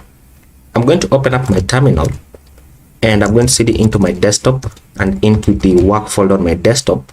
And then I'm going to say npx create React app, and I'm going to call it trigger. Okay, now I'm not going to let this run because I already have a folder called trigger because I already bootstrapped it right here. But for your case, then you're going to have to let this run so that it can bootstrap a new React application for you. And then once it's done, I'm just going to cd into that folder called trigger, and then I'm going to open VS Code into that folder. Okay, and then as VS Code opens, then I'm just going to go back into my terminal and say npm start, which will start my development server. Now I'm going to show you where we're going to get this SVG image. Okay, and I'm just going to grab the colors from right here. So let me just grab it and copy this. Okay, and then did I run this? Nope. Okay, npm start, come on, could you run please? Okay, there we go. Okay, so I'm going to go into, this is the default React application, and I'm going to go into my source folder and into index.css, and right at the top I'm just going to paste this in. So I'm going to say let me just say root and call this primary color and set it to this. Oops, did I not copy it? Really? Set it to that. Okay, so this is our primary color, and I think we can get on with just begin to build it as we wait for the server to start. So let me remove this, and let's remove this as well because we're going to be using a font called Rubik from Google Fonts, which you're also going to grab. So above this, let me just grab my alt selector, and I'm going to say reset the margin to 0 and reset the padding to 0 as well, and then reset the box sizing to border box. Come on, so border box. Okay, so let's save this and let's head over into fonts.google.com so that we can grab this font. Okay, so fonts.google.com, fonts.google.com. What? Why does this keep happening? Okay, so my internet is down and I can't grab this font. So what I'm going to do is we're just going to work with our React application as it is. Okay, and then probably I'm just going to add in the font later. So let me just place a comment above right here and say import Rubik font. And then I'm going to go into my app.js and let's perform some cleanup. Let's remove these two at the top. Let's remove this header, and then let's remove this as well.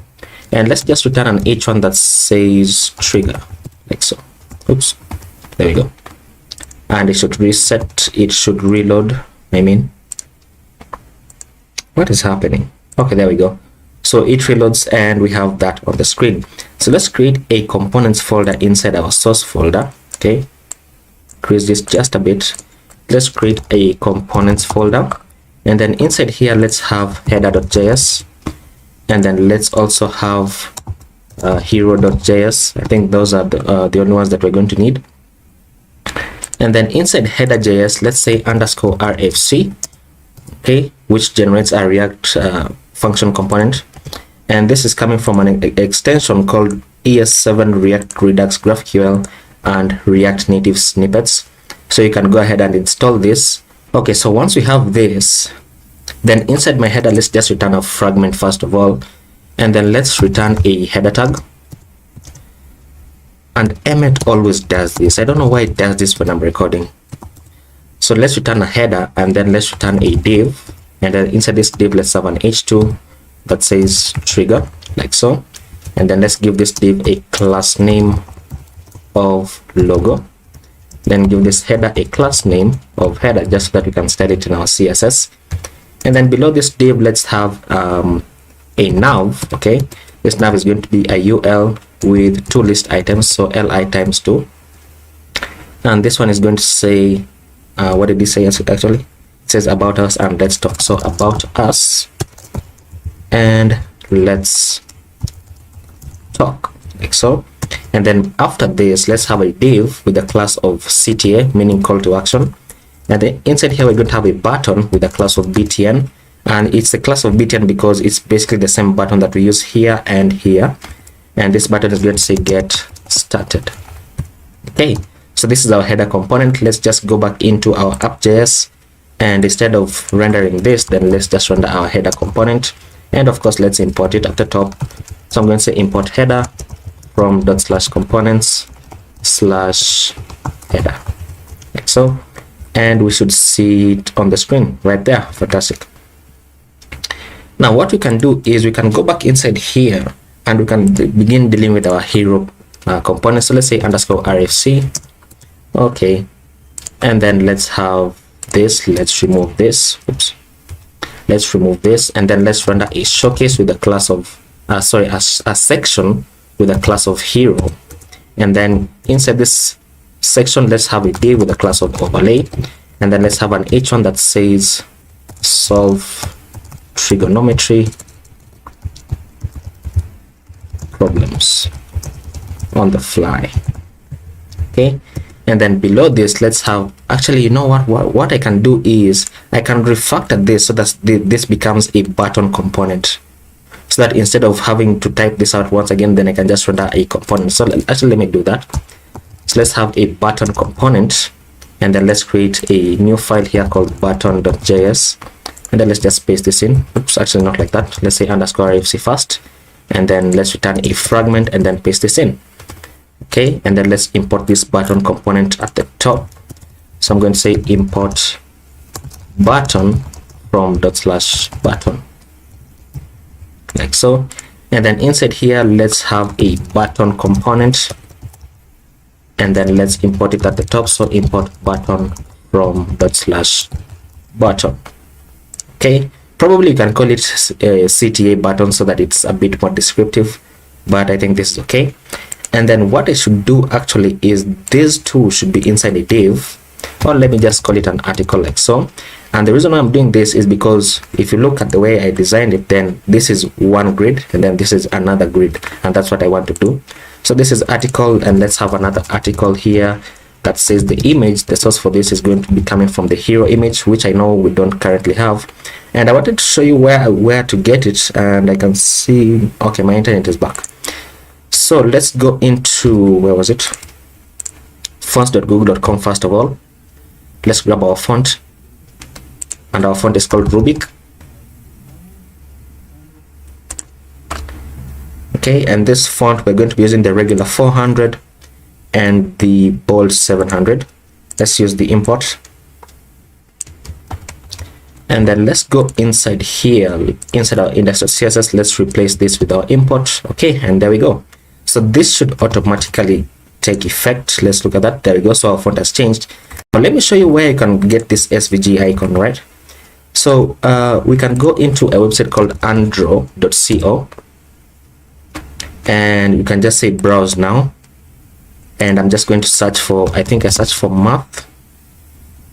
Yeah, there we go. So this is our SVG image. If you want to change the color, then you can just go right inside here and you can select whatever color that you want, and it's going to take effect, as you can see right there. So you can go ahead and just click on this and you can download the SVG or the PNG for your you know, whatever reason that you want. But for what I'm going to do is I'm just going to grab this from my Figma, okay, and then I'm just going to export it as SVG. So export this, and then I'm going to export it into my desktop, inside my work folder, inside here, and inside my source folder, and then I'm just going to call this hero.svg.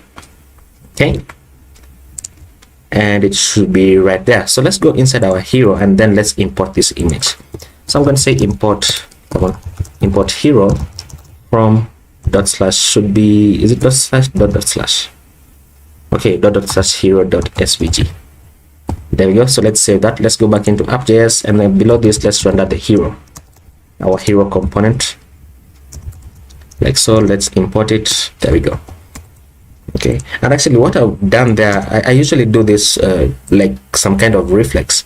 Okay, so I was saying that if it doesn't give you the option to auto import it, then what you can do is click right here and say control and spacebar, which will give you a drop down of the commands that you can perform on that, such as auto importing it at the top. I usually do that subconsciously, that I forget to explain it. So let's save that and let's see what we have. And this is what we have on the screen. Okay, so let's place this to the left, rather to the right, and then this to the left, and then we can begin styling this out. So let's go into index.css right here, and then on the body, let's give the body a background color of black and a text color of white. Set the text color to white. Okay, and then see how the image kind of is bigger than the width when you scale it down, and it introduces a horizontal scroll bar. Let's fix that by targeting all the images, and by the image tags I mean this tag right here, so all the image tags. And then we're going to say all this should have a max width of 100%, which just makes sure that, come on, it just makes sure that it doesn't go outside of the container. Okay, so there we go. Fantastic, fantastic. Let's add should I add a padding on the body? Let's see, let me say padding of 20 pixels all around, just to push it in once. Okay, and then let me remove these bullets. Okay, so right here, let's say for the unordered list, let's say list style tab, set this to none. Fantastic. And then now let's go into the header. So for the header, what I want to do is display flex, okay, which will place them in raw form, and then align item center, which will bring the items down just a bit to the center, and then justify content, set this to space between. Actually, you know what, set this to center first of all, and I'm going to explain why. Okay, so this is set to the center because I want to add a flex direction here of column. Okay, so they're going to stack one on top of the other, and the reason I'm doing this is because I don't want these two links to show on small screens, and those two links are the navbar right here. So what I'm going to do is just target the header, come on, the header nav, and I'm going to say display nav. Look at that. And then we are going to go into the header nav and actually into the button with the class of CTA. So let's target the call to action button. Let me just place a comment here that says CTA. So target the CTA, target the BTN class. Is that how I named it? Yes, so the CTA, and then target the button with the class of BTN. Give this a background color of our primary color, which is this. Actually, place it inside a variable, right? Okay, and then add a border radius of 1 pixel. Remove the border, so border, set this to none. Actually, you know what, let's say border 1 pixel and solid, and set this to the primary color as well, primary color. Okay, let's have a padding of 10 pixels on the top and bottom and 20 pixels on the left and right. Change the text color to white. Change the font weight to bold, which is 800. Did I use 800 or 700? 700, so set this to 700. Okay, so let's save this. Let's see what we have, and this is what we have on the screen. And notice how buttons don't usually take up the font family from the body by default, so you would have to specify that. So I'm going to say font family, set this to inherit. I think inherit should work. It works sometimes, it doesn't sometimes. Okay, but this time it has worked. And let's increase the letter spacing so the button is just a bit easier to read, because remember we have set it to a bold font, so it becomes just a bit harder to read. Letter spacing 1 pixel. Okay, fantastic. Let's say font size, set this to 16 pixels and then move it just at the top. That should be good enough for small screens. Should be good enough. And you know what, for small screens, what I can do is, instead of this stacking one on top of the other, I can paste this to the right. So let's go back inside here and then let's remove this. Okay, and then let's set this to space between, which will do that. Fantastic, amazing. Okay, and then let's go ahead and begin styling our showcase, and I call it hero. I'm so used to calling it showcase. So for the hero, let's say display grid, and grid template column, set this to 1 fractional. Okay, add a grid gap of 10 pixels should be fine. And let's see, and nothing actually changes, which is expected, by the way. Let's just say text align center for everything, which will move this text to the center. Let's target the H1. So for the hero, there's an H1, which I can say font size. Let's increase the font size, set this to 36 pixels. That's fine. Let's say margin top, set this to 20 pixels. Let's set this to 50. And actually, you know what, this is inside a class of overlay, so hero overlay. Okay, let's add a margin on the bottom of this. So margin bottom, set this to 10 pixels to push it away from the button just a bit. Let's say 20. And then let's change this from display grid. Let's actually remove all of this and set this to display flex, and then align it on center and justify content to the center, and then add a flex direction of column reverse so that the image will come first and then the text on the bottom. Did I do it correctly? Come on. You know what? This is hero overlay. It should be on hero overlay class. There we go. There we go. That should be fine. And then now I want to target this image because I just want to reduce its width just a bit. So hero overlay img, set this width to, let's say, 80%. Reduce it just a bit. Okay, looking fantastic. Let's add a margin on the top. So margin top, set this to 50 pixels, which means I can remove, actually this is fine, this is fine, that's fantastic. Now on the overlay, I want to add a very slight background color. So let me add a background color of 666. Actually, what is it? It was hashtag 666. Was that it? It had some 40% opacity. So let me just change this to HSL so that I can add opacity at the end. Come on, of 40% opacity. There we go. So that we don't have this. Let's have padding on this. So let's say padding to 20 pixels on the top and bottom. Actually not, 50 pixels on the top and bottom, 20 pixels on the left and right. Come on, this should be pixels. And then let's add margin on the top so that it pushes away from the header right there. So margin top, set this to 50 pixels, which means I was adding the margin top on the wrong place here. So let's remove that, and we're going to have that. Look at that, looking amazing. Very simple landing page, very minimal. And then of course let's add a border radius on this. So border radius, set this to around 10 pixels, should be fine. That's looking fantastic. And now all we need to do is just scale it up. So let's do that right away. And I'm going to add a media query, and I'm going to say for a min width of 992 pixels, then I want the hero and the overlay class. Okay, set this to flex direction row so that it's going to go like so. Okay, looking almost fantastic. Instead of setting this to row, what I can do instead is just change it all the way by saying display grid and grid template columns to repeat twice and 1 fractional column each. Okay, which will do that. It will do that. Okay, and then let's target this, increase the H1. So hero overlay H1, I think I had a margin on the H1, so let's remove the margin. So margin top, set this to 0, and then let's increase the font size to around 64 pixels. Okay, and then where did I add the display flex? I added text align center, sorry, right here. So on the hero overlay, let's say text align left, text align left, take this to the left like so. Okay, looking fantastic. And then we reduced the image width by quite a lot, right? We reduced the image width to 80%. So let's take it back to 100%. So let's say hero overlay image, set this width to 100%. Okay, let's see that. That should be fine. That should be fine. And then let's let's return our links at the top, right? Our links at the top.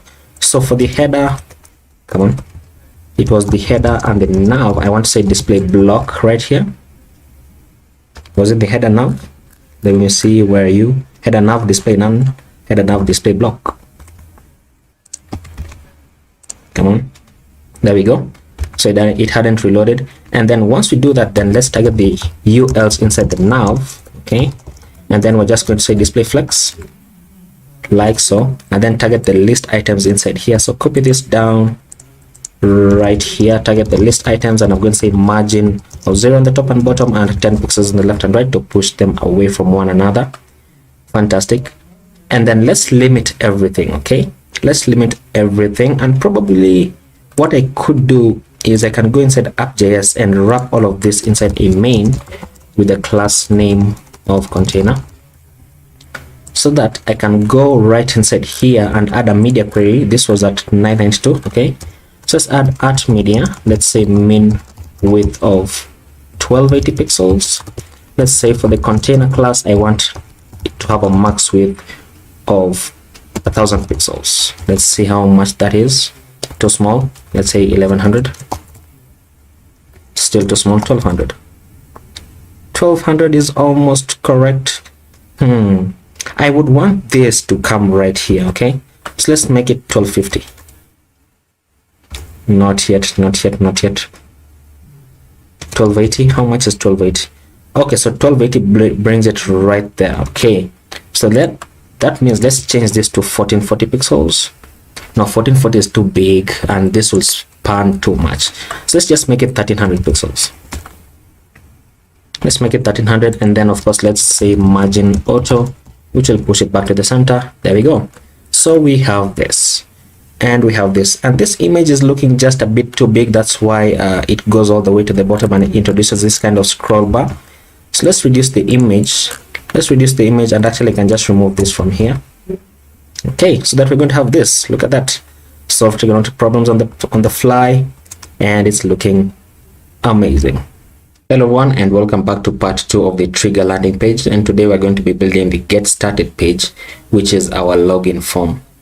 If you need the link to the repository, then you can head over to GitHub to my profile, and the repository is called Trigger. The link is going to be in the description as well.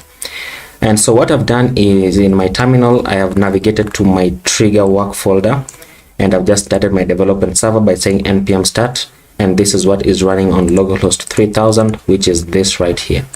Now, one thing that you'll notice is that in the design, I changed the background color so that instead of being a black color, instead of a black color, I have this dark gray color. I think this looks much better in terms of, even for this, I think it looks much better, and that is what we're going to be working with.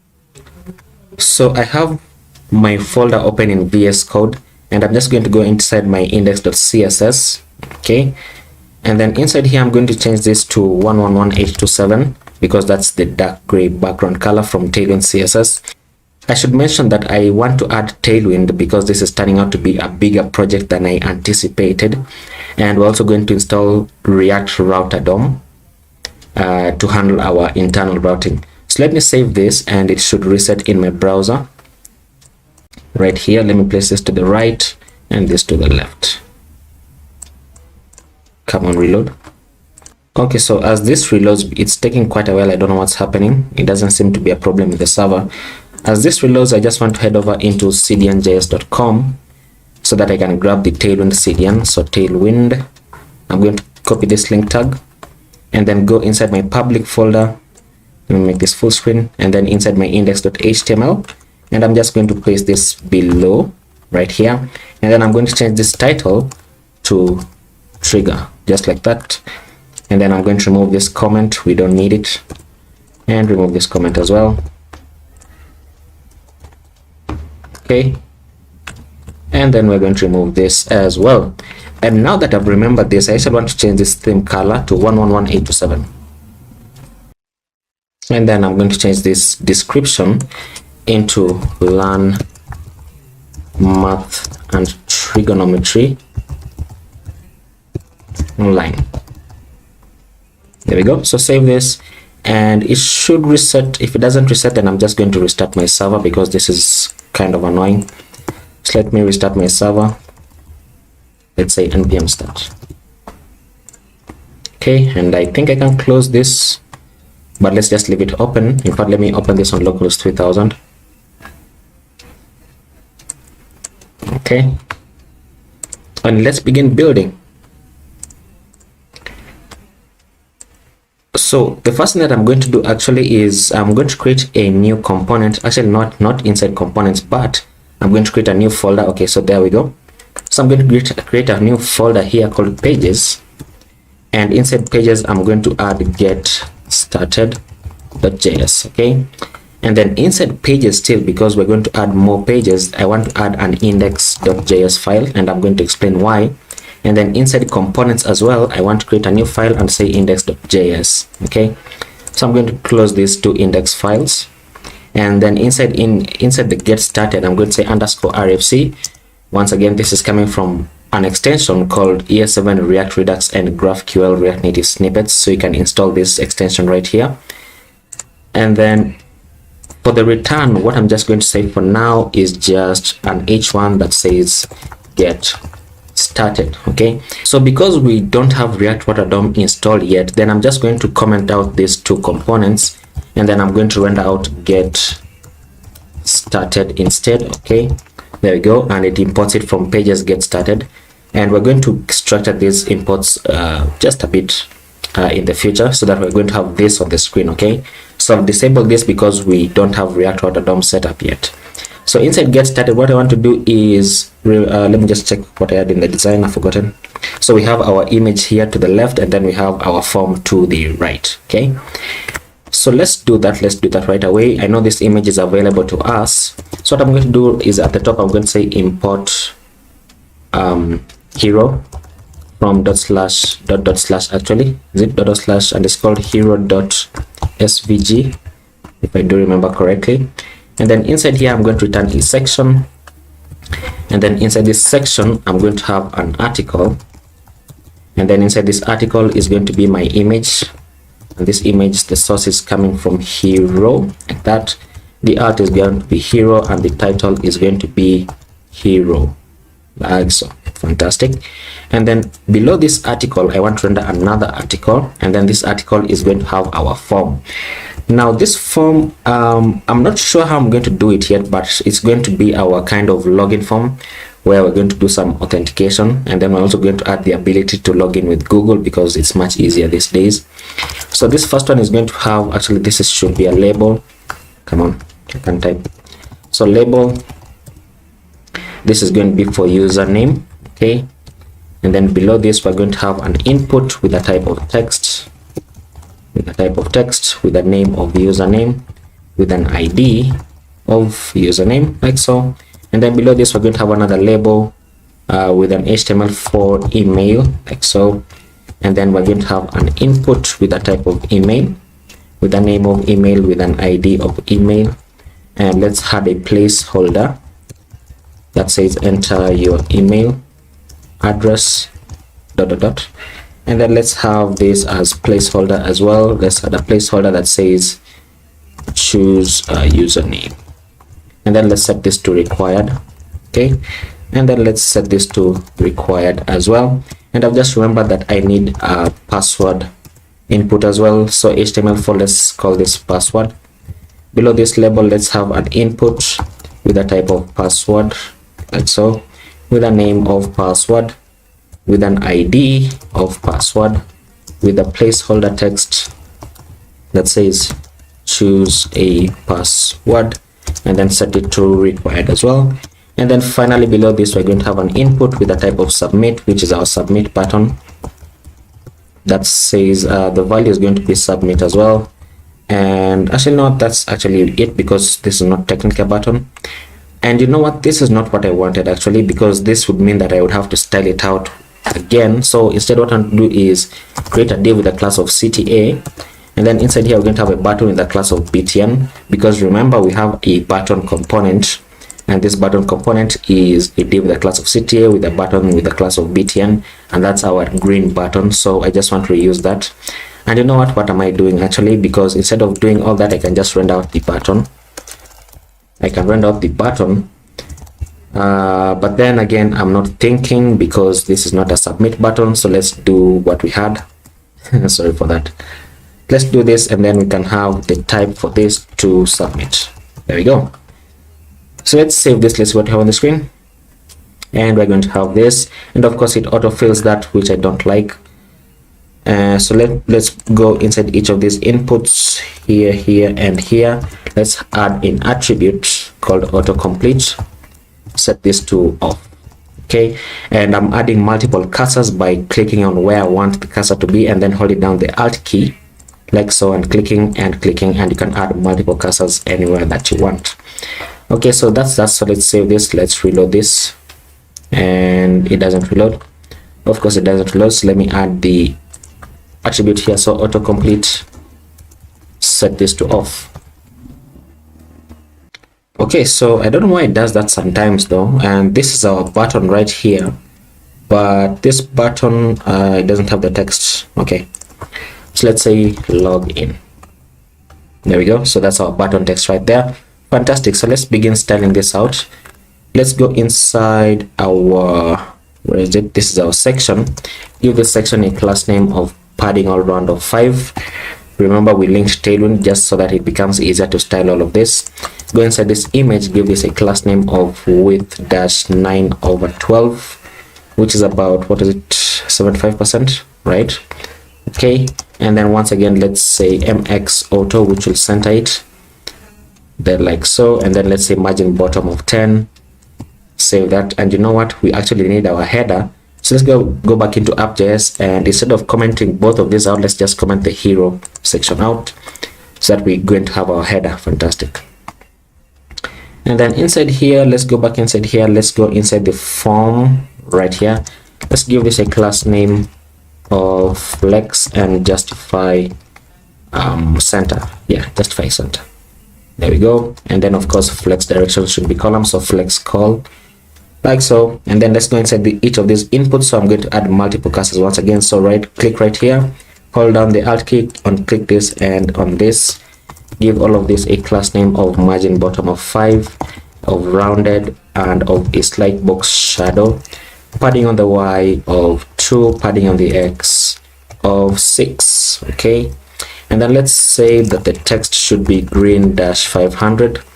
Let's add a bit of letter spacing on the text, so tracking wide, and then let's change the text of the placeholder, so placeholder -green-500. Save this, let's see, and we're going to have that looking fantastic, isn't it? And then once again, I've noticed that a mistake that I've done. Each of these labels should have some text inside. So inside here, let's have username. So there we go, username. This should be email. Okay, and then this should be password. There we go. So that we're going to have this. So all we need to do is just scale this up on bigger screens so that this would appear on the left, and then this should have a background color of white, which I've actually forgotten to add. Let's go back into the article, give this a class name of bg white. Okay, we're going to have this, not the best looking UI because now we can't read our labels. Okay, so let's go inside the label right here, and then here, and then finally here. Give this a class name of text green-500. And you know what, not text green 500, let's do text gray-900, so that it kind of matches with this, because this color, the text that we have here, is the same color as the background text. Okay, so let's see, the labels should probably have a bit of spacing so that they push downwards just a bit. So let's say margin bottom 1. Okay, and then let's go back into our thing, which is where our article, sorry. Let's give this a padding all round of 5 and a rounded border and a box shadow, which is not going to be visible, but I just like having it right there. Okay, and we're going to have this. So this is our login form, and then we need to have our Google button below this, and I've just remembered that I don't have that button yet. So in order to fix that, let's install React icons. Probably overkill, but you know, npm install react-icons. Okay, let's install that, and then below this form, is it below the form? Yeah, below this form, let's have a div. Okay, this div is going to have a paragraph that says log in with, like so, and then we're going to have an icon here that says FA Google that comes from React Icons. So it's finished installing. So let's import it at the top, and we're going to say import as a named import, so import FA Google. That's why you have it in curly brackets. This is coming from React Icons /FA. So let's save this. Let's see what we have on the screen. Reload this, and we're going to have nothing. Okay, so maybe FA Google doesn't exist. Let me just confirm. Let's search for Google. Let's use this one. Okay, FC Google. It's FC Google. So FC, change this to FC, change this to FC. Save this, close this, and reload. And we should see it on the screen right around there. Okay, fantastic. And I can't see my text. That's because it's white. So let me change this. Give this a class name of text gray-900. There we go. Give this div a class name of margin top of 10 pushed away from the login button, and then let's say margin bottom of 2 pushed away from the paragraph. Sorry, that's not the correct thing to do actually. This should have what is it? Wait a minute, I'm styling the wrong thing. So let's style the paragraph. So let's say flex, so that the icon is going to go right there, and then let's say item center, so that it's going to be positioned properly. If I can just type it, there we go. Let's style this icon, give this a class name of text-xl, XL, let's say margin left of 10. There we go. Login with Google, and probably this would link to somewhere else, but we're going to add that in later when we start dealing with our logic for the kind of backend. We're not really going to create a full-on backend. So let's do that. Let me just increase this to 4XL, make it just a bit bigger. There we go. You can add Facebook and other stuff inside here, but technically what I want to do is I want to use something called passport.js. So passport.js, and you can go through this if you want. I've used it before and I really liked it, so that's what I want to use. Now let's just scale this up. Let's scale this up. Okay, and let me see what media query I used so that we can just be more uniform. We have 992 for min width. Okay, so instead of having this at 992, I actually want to change this to 1024, because Tailwind doesn't have 992 pixels, it has 1024, and I want to be uniform across all the pages. Now let's go inside our article. Is it our article? Nope, it is our section. Let's say that for large screens, which is 1024 pixels, then I want this to be displayed as a grid, and grid columns should be 2 with a gap of 5. Let's see, let's increase this to here. There we go. So this is how it looks at 992 pixels. And remember that we limited this. Remember how, oh, you know what, I forgot to change this. Tailwind has a class of container. Okay, in our app.js we also have a class of container, so this technically is going to mess up with our styling. So what I want to do is change this to wrapper. Okay, and then go inside our CSS and change this to wrapper. Okay, just so that we don't conflict with Tailwind styling. Oh, and I should mention that this is the reason why this is black is because it's autofill, but if you just try to change anything, then it's going to be the green text that we added in, and that is what we wanted. And the same for this, and the same for this. Okay, so let's increase this image back to 100%. Let's go inside get started, where we have this. For large screens, we're going to say width, set this to auto, and you know what, not auto really, but full, which will just take it back to 100% of the image. Let's increase this gap to, let's say that for XL screens, then the gap should be 20. Let me see how large that is. That's fine. Let's go inside the section, and I'm going to say for large screens, I'm going to say display flex. Actually, you know what, that won't work. That's it. That is going to conflict with this. For large screens, let me go before this. For large screens, let me say margin top of 10, which will push away just a bit from this, so that we're going to have this. And then what I want to do is I want to add a class here I want to add a class here on large screens that is called items center, which will shrink this down a bit. There we go. There we go. Fantastic. So that it doesn't, introduce a whole white space that we don't really quite need. Okay, so we're going to have this. So login with Google, login with everything, and Now what I want to do is, let me see. Yeah, this should probably be a bit more uniform. Let me see if we can fix that. Let's go inside our get started JS, and then let's go inside this. Let's say bg of gray dash 50. Okay, so let's not do that here. Let's say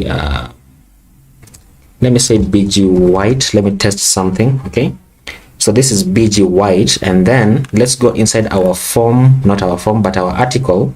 Let's remove this white from the article, which will remove this, and then let's also remove the box shadow from the article so that we are no longer going to see that. Okay, and then let me go back inside here. Let's say add a box shadow rounded and a border radius of rounded and a slight box shadow, and then let me go inside this article, give this a class name of get __ started, like so. And then let's go inside our index.css. let's target that class. So right here, let's say dot get __ started. Then let's say bg white. Actually, what am I doing? Let me say background color, set this to white, of course, but I want this white to have an opacity of about, an opacity of about 20%. Let's see how this looks. And you know what am I doing?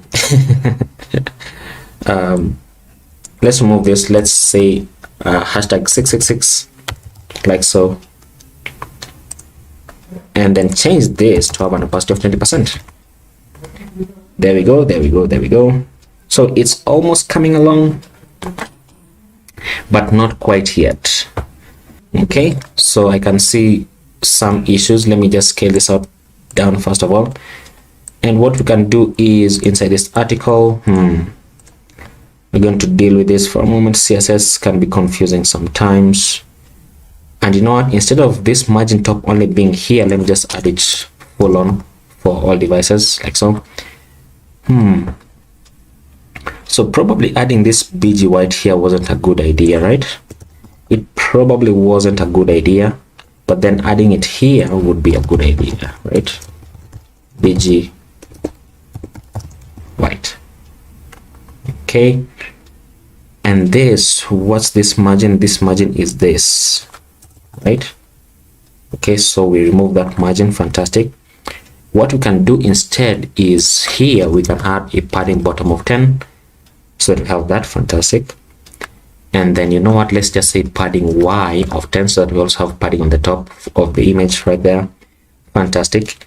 And then here, instead of this border radius being on the top as well, we can just say rounded dash bottom, so that there's not going to be a border radius on the top, but on the bottom it's going to be there, like so. And then let's add a border radius on this thingy right here. So let's say rounded dash top. Okay, so it applies, and then when we scale it up, we're going to need to do a few things. Okay, which means I'm going to have to remove this item center. Okay, and then I'm going to have to remove this gap of 20. Right. Why is there still a gap of 5? Actually, well, it's right there. I mean, come on. So gap of 5, we're going to have that. And then what we need to change now is for large screens, then we need to say that for large screens, then the rounded should be on the left. Wait, is this the form? This is the form, so the rounded should be on the right. Okay, and then for this right here, then we say for large screens, then the rounded, the border area should be on the left.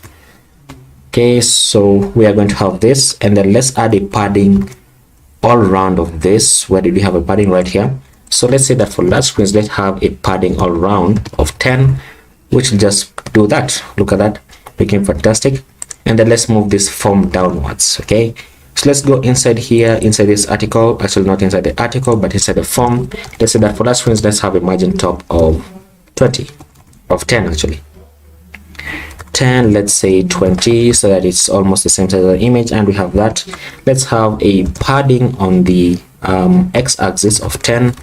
Push this inwards a bit, of course, and I need to add it. Instead of adding it here, let me add it here. That says larging on pad screen should be what I said, padding on large screens should be 10. I reverse the words so that this also pushes inwards. Okay, and we have that. Look at this form, looking amazing, looking fantastic. Now probably this contrast isn't all that great, right? This contrast isn't all that great for the inputs. So what we can do is we can go inside this input. So right here, the first one, click on this, the second one, hold down the alt key and click on this. We can have a border bottom and a border gray of 900. Okay, let's see how this looks, so that we can't have this. So instead of this saying border B, let's say border -2. Make it just a bit thicker. Border B-2, that's the class. There you go. We're going to have this, and then let's say rounded. Let's remove this class of rounded. Remove this class here. Remove this class. Oops. And then remove this class of the input as well. Okay, so I'm going to have that, so that this line doesn't look as if it's curved. And then let's remove the box shadow. So remove this and remove this and remove this. I'm selecting them by using Ctrl and D. Okay, so let's remove those, and we're going to have this. Okay, I think this looks much better. This looks much better in my opinion. Probably we need to remove this kind of padding. We need to remove that padding. Let me just see how it looks on smaller screens first of all. Yeah, let's remove the padding. Let's remove the padding on the input, and the padding on the input is the padding x of 6. So let me just select this and then Ctrl D to select the next one, and then Ctrl D to select the next one, and then you can remove this. Okay, so that we're going to have that. It's a bit more uniform, bit more readable, and much more tolerable. And that is our get started page. So in the next video, what I want to do is set up our React router, because I want to be able to navigate between these two pages. Because what will happen is, because I've disabled this, if I enable it once again, then this happens. So we have our hero section, and then we have our form menu immediately, and we don't want that. And of course, the reason why this is inside just a bit is because we have a padding on the X of our section. So let's remove that as well. A lot of tweaking here and there, but you know, let's say for that screens, then the padding should be 0. A lot of tweaking, but you know, it still works. And of course, remember that we added a border radius manually here, and we have added this using Tailwind, so that's why it kind of doesn't jive all that much. Okay, so that is going to be it. Now what I want to do in the next video is I want to install React Router DOM, and then I want to also implement it, because by the way, I should mention that the reason why our logo now looks smaller is because of Tailwind. It resets some of the styling. Okay, so don't worry about this. We're going to fix this when we're dealing with the React Router DOM and dealing with our navigation. Okay, so that's going to be it for this video, and see you in the next video. Okay, welcome to part 3 of the trigger landing page, and in this video I just want to install and set up React Router DOM so that we are no longer going to be seeing these two components on the same page. So I'm going to go back into VS Code, and I have my server running on localhost 3000 already. Okay, so you can go ahead and do that. And by the way, I should mention that if you want the source code, then you can head over to my GitHub. I'm going to leave this link in the description as well. The repository is called Trigger, this right here, and you can clone this. You can clone this right here, and then you have to run npm install and then npm start. Okay, so let's go back inside here, and let's begin by changing this. We need to style this out a bit better so that it becomes bold as it was in the first video. Remember, in the last video I added Tailwind, so that's why some of the styling has reset. So let me place this right here, and then we can begin.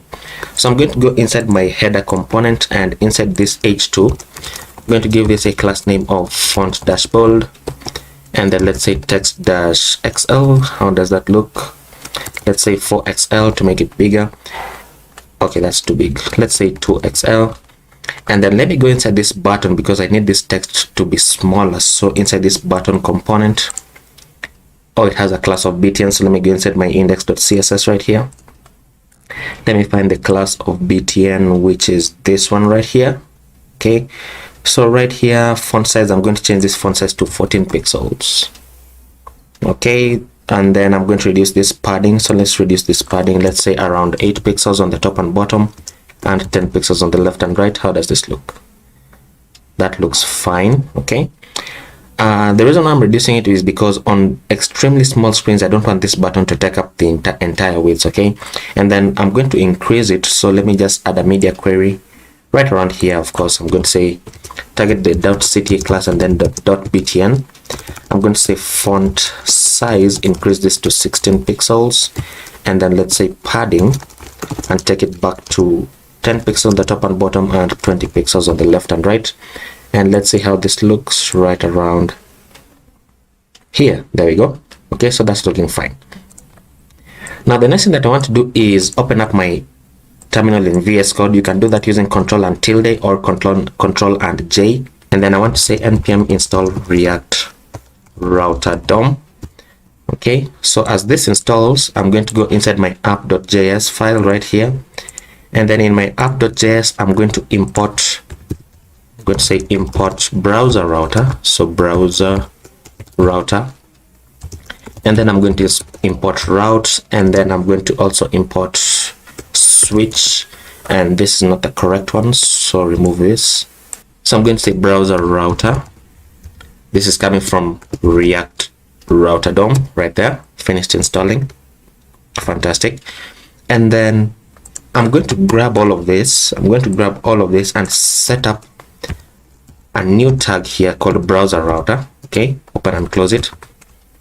And then I'm going to paste this in. Okay, but this is just a bit different. And you know what?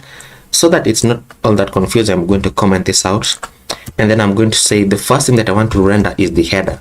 And the reason why I'm rendering the header, come on, outside of a route component is because I want the header to appear on every page, no matter the page that I'm on, right? And then I'm going to set up my switch component. So switch first of all. Okay, and then I'm going to start setting up my route. So the first route is going to be going to the /, which is my home page. And then I'm going to add an exact prop here. And for this home page, I want to render the hero component. That's it. Now, the reason why we have the exact prop here is because I want to make sure that only when we are on the home page should this render. And I'm going to explain why we need that once we create this second route. So this second route is going to be going to a path called /get started, like so. I'm going to close this out, and I want to render the get started route. Right now, the reason why we need this exact prop once again is because only when this part matches the / should this render. Now when you look at this, technically this also has a /. So if I remove this, look at this, if I remove this, let me save this and let's reload this just to make sure that it reloads properly. Look at that, we are on the home page, right? We are on the home page and we don't show the get started page. That is correct. But when I go to / get started, look at this. Even though we are on the get started page, look at this, we don't see our get started component. Instead, we still see our home component, and this is not what we want, right? So look at this. When I come back inside here and add the exact prop, now look at this. Now we see our get started component and we don't see our home page component. So that is the reason why we need this right here. Okay, now we have reset some of the styling inside here because of this main class wrapper. So let me see if I can grab these two routes and then have a main with a class of wrapper inside here, and I hope this will still work. It should still work. There we go. So we have that, and of course we need the header as well to be inside the class of wrapper. So let me move this above this, and then let's move this sorry, not that one but this one. Let's move this down. I think that should still work. Yeah, it works correctly. Okay, so let's go back into our home page. Fantastic. Now what we need to do is actually set up this navigation so that it works, right? So let's go back inside our header.js, and we have an about us page which I have not created. We have a let's talk page which we have not created either, but we need to add the get started route. So this is not actually the correct component. We should be inside the button component. Now what I'm going to do is I'm going to remove this, okay, and then inside here I'm going to render a link component, and instead of link I'm just going to render nav link actually. So nav link, this is going to be going to / get started, which is the route that we have created. So this nav link is like an href, and then is like the anchor tag actually, and then the 2 is the href, and this is going to / get started. And I'm just going to say get started. Okay, and then we need to import this because it's coming from React Router DOM. So I'm going to say import nav link from React Router DOM. Save this, and this should work. Let's see, get started, and there we go. So we have our get started page when we click on it, and then we need to be able to go back to the home page when we click on this logo.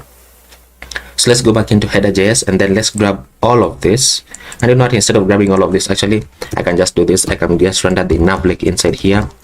Nav link to this is going back to the / page, and then I'm just going to say trigger, like so. So save this, and let's see, nav link is not defined. Of course, I always forget to import it, so import this from React Router DOM. And I've done that by saying Control and space bar, which gives me the options that I would normally have, such as to auto import it. So when I click this, it auto imports it. So save that, and then let's go back into, come on, it does that sometimes. So when it does that and you fix the error, just reload it. So yeah, on the get started, okay, we can go back to our homepage. There we go. So look at that, get started, really get started, and then homepage. Now I've just noticed something. Notice how I'm clicking on this button but nothing is happening. That's because the link is actually on the text and not on the button. So let's change that. Let's go back inside here, and then let's move this upwards, and then let's remove this text from here, and then let's move this right here, and then let's add the text get started, so that now it's going to be wrapped inside here. Okay, so let's see. Now when I click on this, I should go to get started and then trigger. There we go. So that's looking fantastic. Now let's just reset this a bit. Let's add the font size for this, for the header, for the logo, sorry. Let's save that for large screens, then the text should be 4XL. Okay, and then let's fix this as well. Let's go inside our showcase, which is, where is it, the hero. I usually call it showcase. Let's give this a class name of font bold. Come on, font bold. Okay, yeah, that fixes it actually, and there we go. So that's it for this video, and in the next video we're going to deal with our contact us page. And you know what, instead of postponing it, let me just create the routes that we're going to need. So we have our get started. Let me add a route. The path for this is going to be / contact us. Okay, and then it's going to render our contact us page, so contact us, that we don't have, by the way. And then another route, the path for this is going to be / come on, / about us, and then it's going to render the about us page. Okay, so let's create these two components.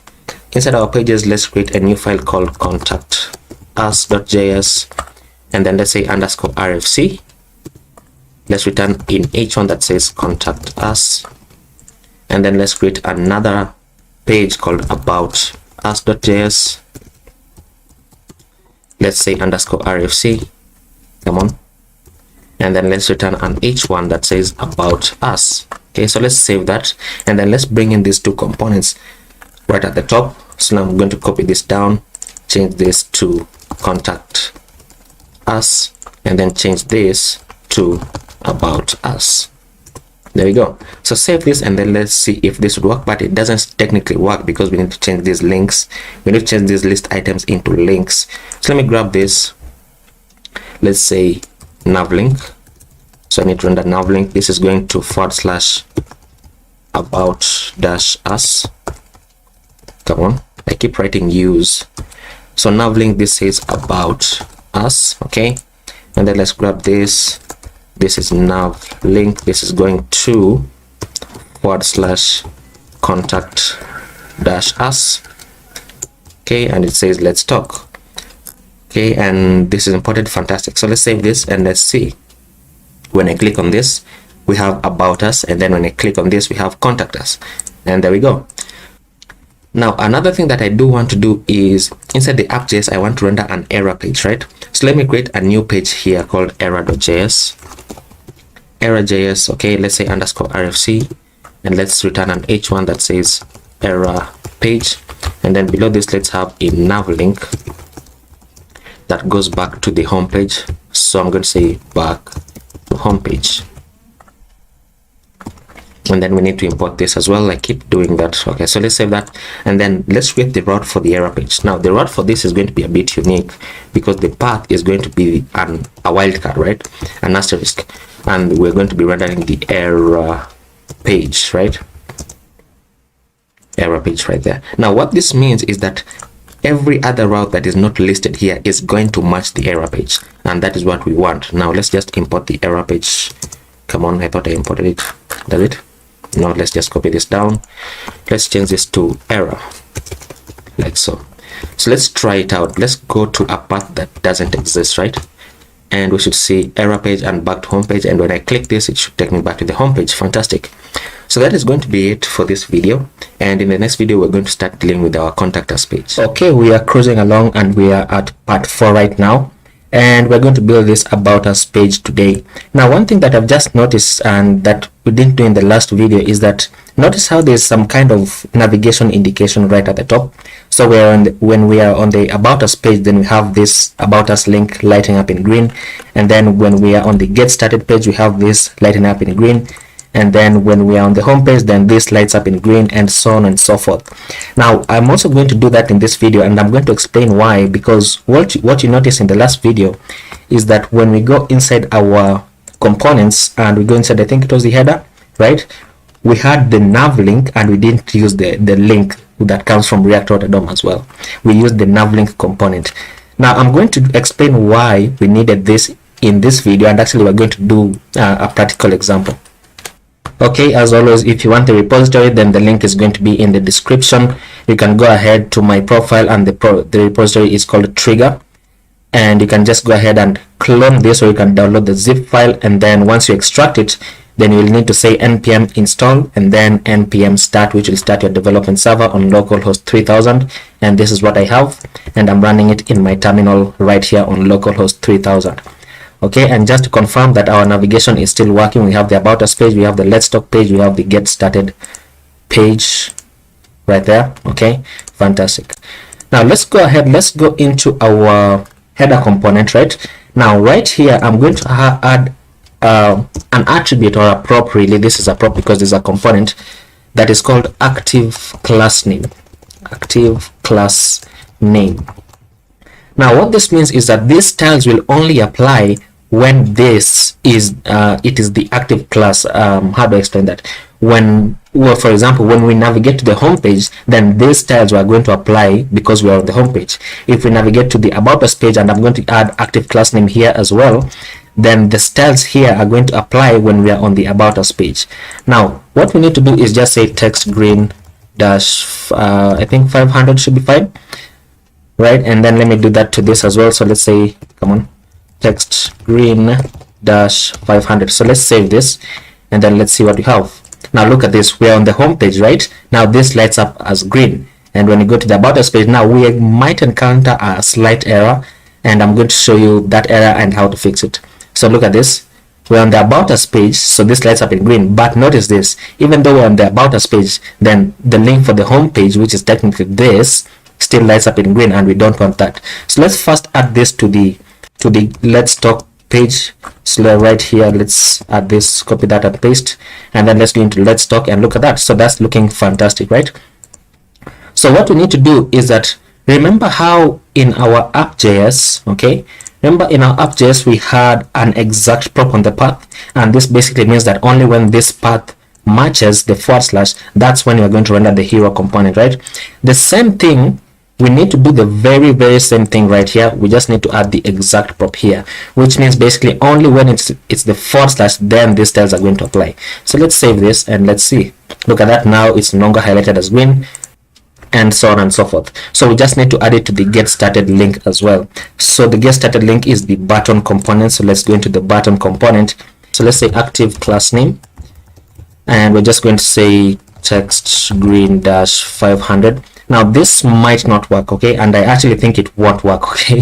So let's save this, let's look at this. Okay, of course it doesn't work because this shouldn't be here, and let's add it on the top. This should work. Let's see. Nope, not yet. But then that would mean that we need to reset a bit of the stylings inside here. So index.css, let's find where we have our button. Where's our button? Right here. So let's say CTA and BTN. No, let's just call this class active BTN. Okay, let's call it like this. Let's make it comment case, and then let's just say background color. We're just going to reset this style, so we're going to say background color, set this to transparent. Okay, we're going to say border radius can remain. We're going to say border, we don't need a border, so let's say border none. Let's say padding is going to remain, so the color is going to be what's the tailwind color for green? Let me just look for that. Tailwind CSS colors. I forget the hexa values, so let me say this one, 10B981. Okay, come on, 10B981. Okay, that's the tailwind green. Font weight can remain, font family can remain, font size, and so on and so forth. So let's save this, and then let me see if this will work. Okay, so let's see if this will work. So active class name, let's say dot active, not dot, but active btn. Let's see. It started, still doesn't work.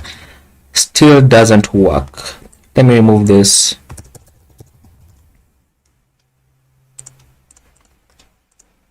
So now technically this applies. Okay, that applies, but we don't still have the button class. This doesn't seem to apply. So what I'm going to do is this styles inside here, and I'm just going to remove this class name of btn, and by there I'll just move this to the other side. Okay, I've just moved it before the active class name.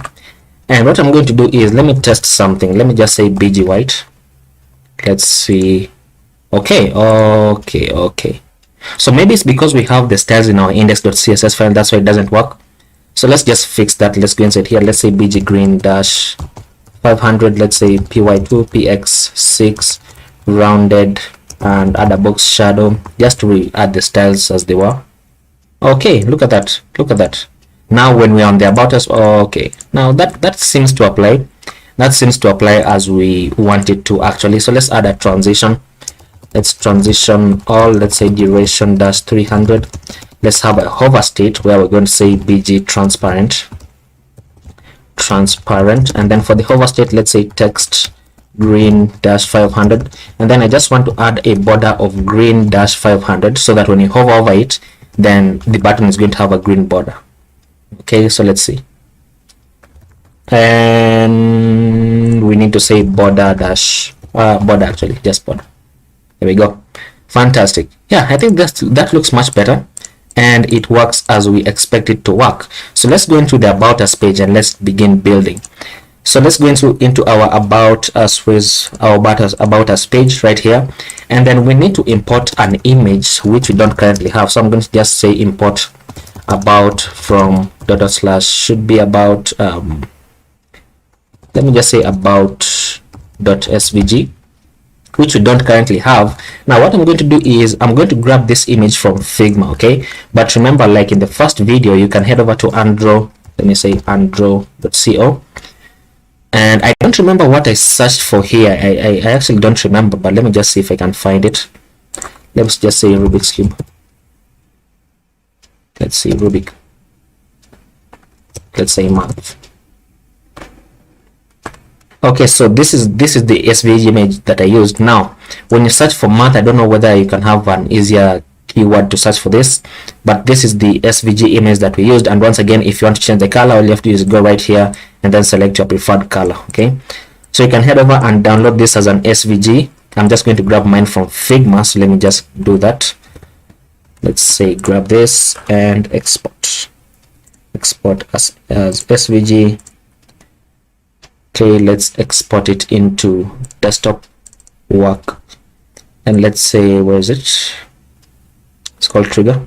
Okay, into our source folder, and right here, so let's say about.svg. and while we are here, actually, let me do that for the contact us page as well. So we need this for the contact us, and let me see if I can find this one as well. So let's just say contact, search for that, and here it is. So this is the SVG image. Once again, you can change the color to your preferred color. Fantastic. So let me grab this. Let's say export this as SVG. Let's say contact. Okay, fantastic.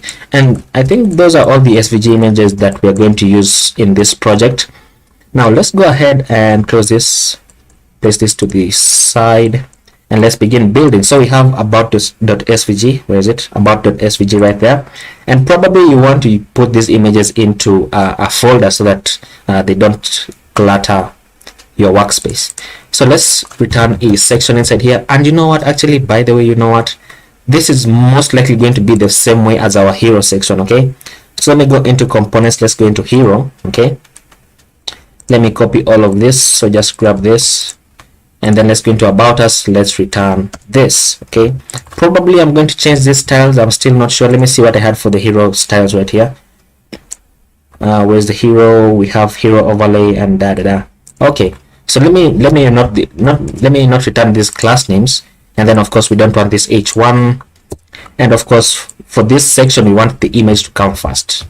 Okay, so we want the image to come first. I'm moving it by just selecting the text that I want and then holding the alt key and moving it up or down. Okay, so we have the class name, we have this, we have the h1 that says what, why does trigger exist. So say why does trigger exist, and then below this we have a paragraph that says this. So let me just copy it and paste it here. This is just some random text. If you're in VS Code, all you can say is do something like lorem20, which will generate 20 dummy text for you. Okay, and we don't need the button component here, so let's remove it, and this should be it. So let's save this, and this is not here, this should say about, like so. Okay, fantastic. Now let's see what we have on the screen, and we have this looking amazing. So let's begin styling this out. We are using tailoring, so let's say padding y of 10, padding x of 5, and actually how much padding did I have on both sides? I don't quite remember. Let's say get started. What did I have? Padding of 5 all around. Okay, that should be fine. Okay, you can close this, and then let's go inside this is it inside this div. Let's say grid and grid columns 1, so display them as a grid with the gap of 5. Let's see how that looks. Fantastic. And then on medium screens, then we just say grid columns should be 2. Okay, so let's save that. Let's go inside this h1 font bold. Let's say text 4XL, increase the size. Let's say margin bottom of 5, push away from the text. Probably we can say margin top of 5 as well, just push away from the image. Let's say margin top 10. Okay, and then for medium screens, let's reset the margin top to 0. Okay, and I'm going to show you why that's necessary, just so that it doesn't push away downwards more than the image. Okay, for the paragraphs, did I add a line height on the paragraphs? I should actually do that, because the smaller the smaller your screen becomes, then the greater the line height should be. Just a principle of design. Let's see in our index.css. Let's see the paragraph where I didn't have the paragraph line height, so let's just add the paragraph line height. I'm going to say for every paragraph, then the line height should be, let's see how 1.8 looks. Yeah, should be fine. 1.8 is fine. Okay, that's amazing. Now what font did I import? I imported the 400 and 700. Okay, that's nice. Now that we have this, let's just see how this looks on larger screens, and that's all we need to do actually. So let's increase this right around there. Look at that, right around there, then it goes to full screen. Right now I need to just adjust it just a bit, okay, because I don't want this to happen. And probably you know what we can do? What we can do is right around here, then we can add a margin top so that this pushes downwards even more. Right, so let's go right in the section. Let's say for medium screens, the margin top should be 20. How does this look? 20 should be fine. Okay, and then let's say for large screens, now I want to do something different here. Okay, I'm going to say that for large screens, actually no, let's say for XL screens, then I want this to be a flex box. Okay, flex box, which might just mess it up just a bit. Look at that, you see that? So flex box, let's say actually, is that a good idea? No, I don't think that's a good idea. What you can do is just say item center so that this moves downwards. So let's say that for large screens, let's say items dash center, which will push this downwards. There we go. So we have that. Let's say for large screens, once again, let's increase the gap to 10, the grid gap to 10. There we go. And what else? Yeah, I think that's actually it for this. I can't think. That's it for the about us page. So we have the home page looking fantastic, and probably I want to remove this background. I'm starting not to like that this slight background. So let's go into index.css and let's go inside. Where is it? Should be the hero overlay. Let's just remove this background color. I'm starting not to like it because it interferes with the flow of the entire page. Now probably I did something wrong, because as you can see, this color is not matching with this and this and this and so on and so forth. That's because we switched to Tailwind after we had our global CSS. Okay, so I might fix that in another video, but not this video because it will involve quite a lot of tweaking here and there and so on and so forth. So in the next video, we're going to deal with our contact us page, and I hope to see you then. Hello everyone. So between now and the last video, I actually deployed our project to Netlify. So if you head over to trigger.netlify.app, then you're going to find our project being hosted on that website. So we have the about us page, which we did in the last video, with the let's talk page, which we are going to do now, and then we have the get started. Now I thought that was necessary to mention because of something that we're going to do in the future, which I'm not going to say right now. So if you want to deploy your project as well, you can head over to Netlify. You can create an account, or you can log in if you already have an account, and then you can just say new site from Git, and you can select the repository that you want from your GitHub or from whatever Git provider that you're using. So that's that. And once again, if you want the repository, this is the link to the repository. It's going to be in the video description. You can clone it, or you can download the zip file, and then you'll have to run npm install and then npm start. So in this video, I want us to deal with our contact us page. Okay, now my development server is already running on localhost 3000.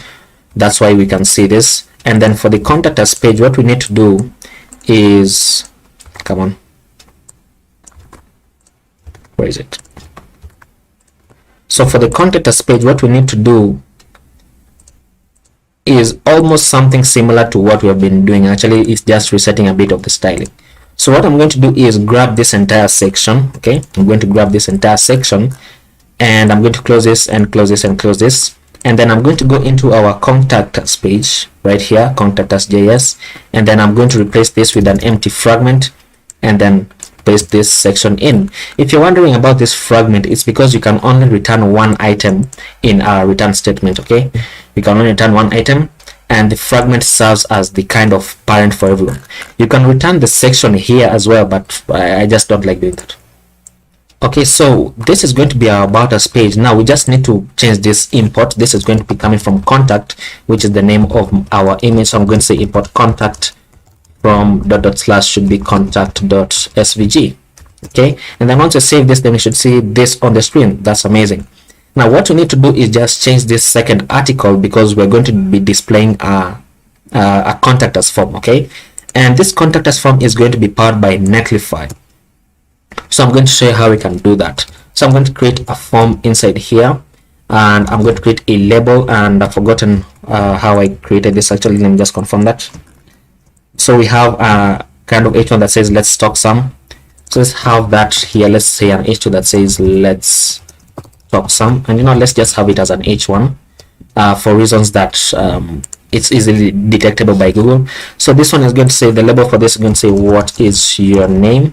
The label for this, the HTML for is going to be name. Okay, and then input with a type of text with a name of name and an ID of name.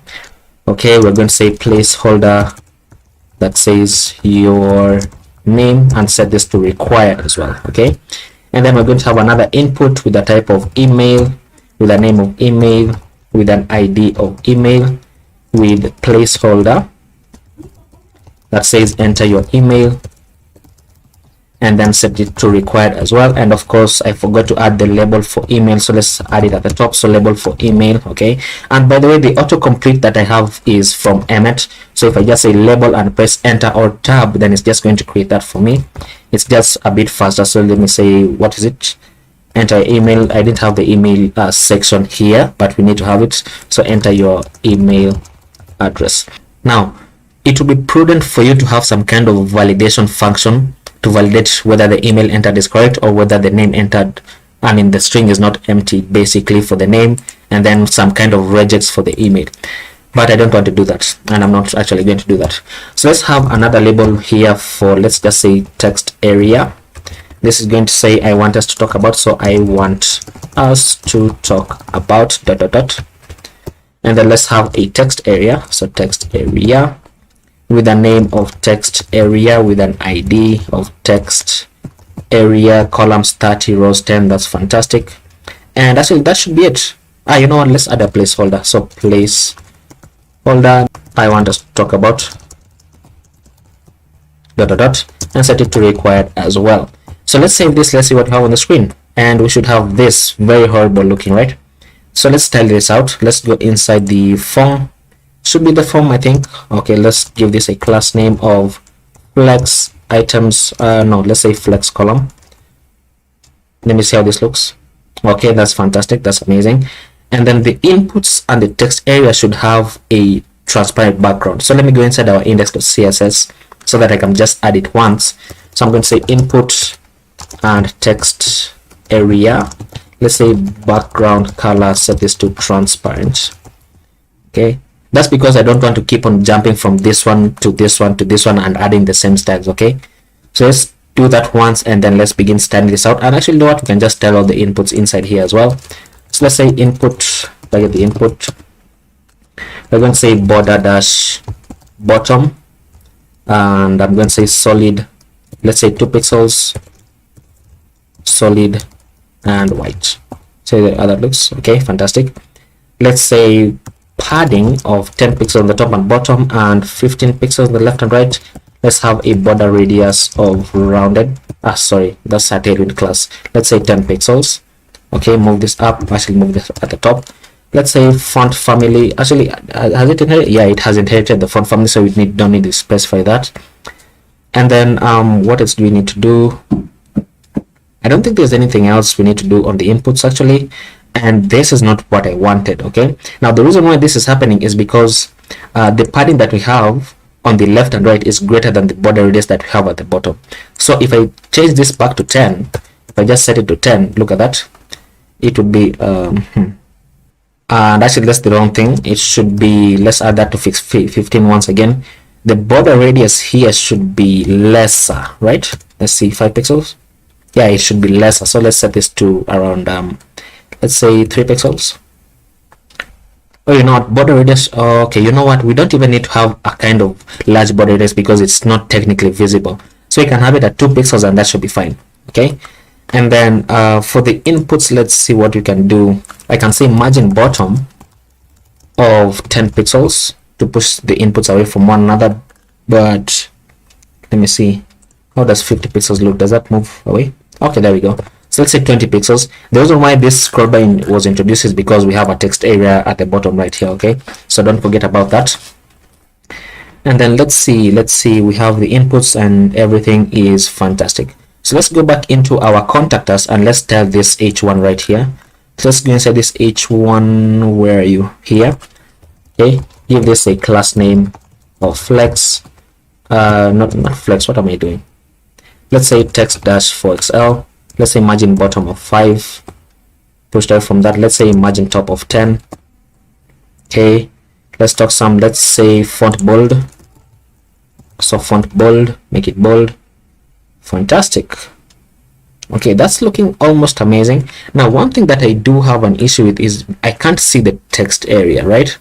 I can't see the text area. How did I? Okay, so the text area has a rounded border. So let's do that for the text area. So let's say text area, let's say border of what do I have here? 2 pixels. So let's say 2 pixels, solid and white as well. Okay, so we're going to have that. Let's add a border radius of 5 pixels. Let's say margin top of 5 pixels. Fantastic. Let's add a padding of 10 pixels to push this text inwards just a bit. Fantastic. And what padding do I have on the left and right here? 15. So let's make it 15 so that it's uniform with the inputs as well. Okay, that's looking almost amazing. We just need to scale it up, and of course it's already scaled up because we copied the styles, but I want this to go to the left and then this to go to the right. So let's go back into contact us and then let's just grab the entirety of this article from here to here, cut this out and then just paste it above this. Okay, and voila. So we're going to have that. Now one thing that this is going to be a problem is that now when we do this now the image appears on the bottom. I don't want that to happen. So what I'm going to do is inside this div, I'm going to remove this grid right here. I'm going to remove this gap as well. And then actually no, let's just remove all these styles, and then let's say flex, okay, and then flex column reverse, which will just bring the image on the top and then our form on the bottom, right? You know what, would it be better if this h1 is at the top and then the image? Would that be better?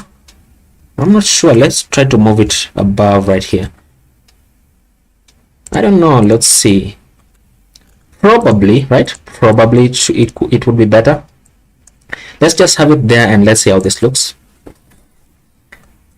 Okay, and then let's go right inside here. Let's say that for medium screens, then I want to display this as a grid, and then grid, come on, grid columns, let's say columns 2, and then items dash center for medium screens, of course.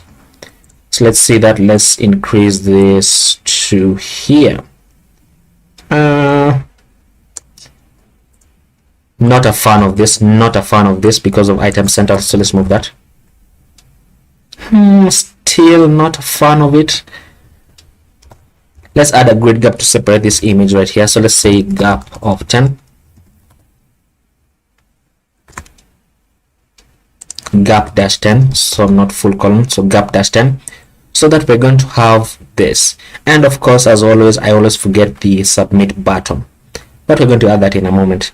Now what you can do is I'm not sure about this h1 here, so let me just try and move it to where it was. Let me see how this, there we go. Okay, so let's just move the h1 downwards so that the image is going to move upwards, and we're going to have that looking amazing, looking fantastic. Now we need a submit button on this form, so let's go to the bottom of the form right around here. Let's add a button with the type of submit that says send. Okay, and we're going to have that, and it's at the center because I have item center here. No, I have flex column. So let me grab this, give this a class name of, come on, of block. Okay, let's say text dash left, should go back to the left. There we go. So let's margin top of 5. Let's say bg white. Let's say padding y2, padding x of 6. Let's say rounded dash large. Let's add a box shadow. Let's say text dash let's say gray dash 900. Okay, so we're going to have this. Now the reason why I added the slight background is because I just wanted to see how the button would look, but I don't want this bg white, so let's remove it. And we're going to have actually not text gray 900 should now say text white. So we see our submit button, send, right there. Okay, fantastic. And we can also see this slight kind of box shadow, right? Do you see it? So let's see. Let's go inside our form and let's say item start. Okay. No, I don't like that. I don't like item start. So let's remove this. And you know that is going to be our form. But remember, we added some margin on the top in the because we copied these styles, right? We added some margin on the top of the, where is it, right here, margin top of 20. So we can remove this actually, and we're going to have that. So let's talk some and and we have this and this and this. So that's looking amazing.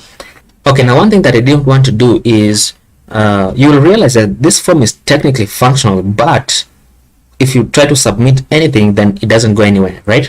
So what we need to do is incorporate Netlify into it, right? So let's go back into our index.html, okay? And this is a bit different in terms of adding Netlify form submissions. But let's go into index.html right here, and I think I'm just going to go in the body, and I'm just going to say contact form, place a comment, so contact form, and you can place a comment by control and /, just like that. Is a toggle. Okay, and inside our index.html, we're just going to create a similar form to what we had in our contact us, right? So I'm going to create a form inside here, and then I'm going to create an input with the type of text, with the name of name, with an ID of name. Okay, we had a label, right? This is label for name, and what did they say? it says what is your name. So what is your name? Now one thing you'll notice is that now we're in HTML, so this is a label 4, but when we go inside JSX, then this becomes label HTML4, and the reason for that is because JavaScript has a keyword of 4 that we can't use inside here. Remember, JSX is just JavaScript in XML. So let's add another one here. We're going to have an input with a type of email, with a name of email, with an ID of email, and of course we need a label for this. This is a label for email, and it says enter your email address. Okay, oops, there we go. And then what else did we have? We had a text area, so let's add a text area. So label for text area, let's just copy this, and then oops, let's say I want us to talk about ... and then let's have a text area with a name of text area, with an ID of text area, and that is that. Okay, now one thing that we do need to do is we need to make sure that the name that we have inside here corresponds to the name that we are going to have that we have in our text area here. So this is the name of text area, just confirming that that's correct. And not instead of this being text area, let's just say message, because it's a bit more descriptive, right? And then let's also change this name to message, like so. Okay, and probably if you don't know, the 4 here refers to the ID. Okay, it doesn't refer to the name of the text area, it refers to the ID. And then the input for the name for this is name, so let's just confirm that we have the name here, and then this is email, and then that is email. Now what we need to do is add an attribute on the form here called Netlify. Okay, and once we do that and we deploy to Netlify, then Netlify is automatically going to add all the form submission stuff for us. Okay, so let's save this. And by the way, if you want to prevent some spam from bots, then you can also add what's the attribute? It's called Netlify. It's called Netlify honeypot, and then this is equal to bot field. Come on, and then we set this to hidden.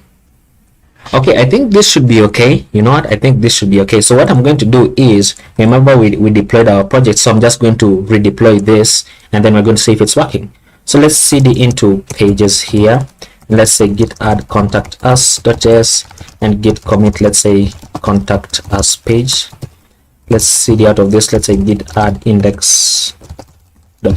What did I add in index.css?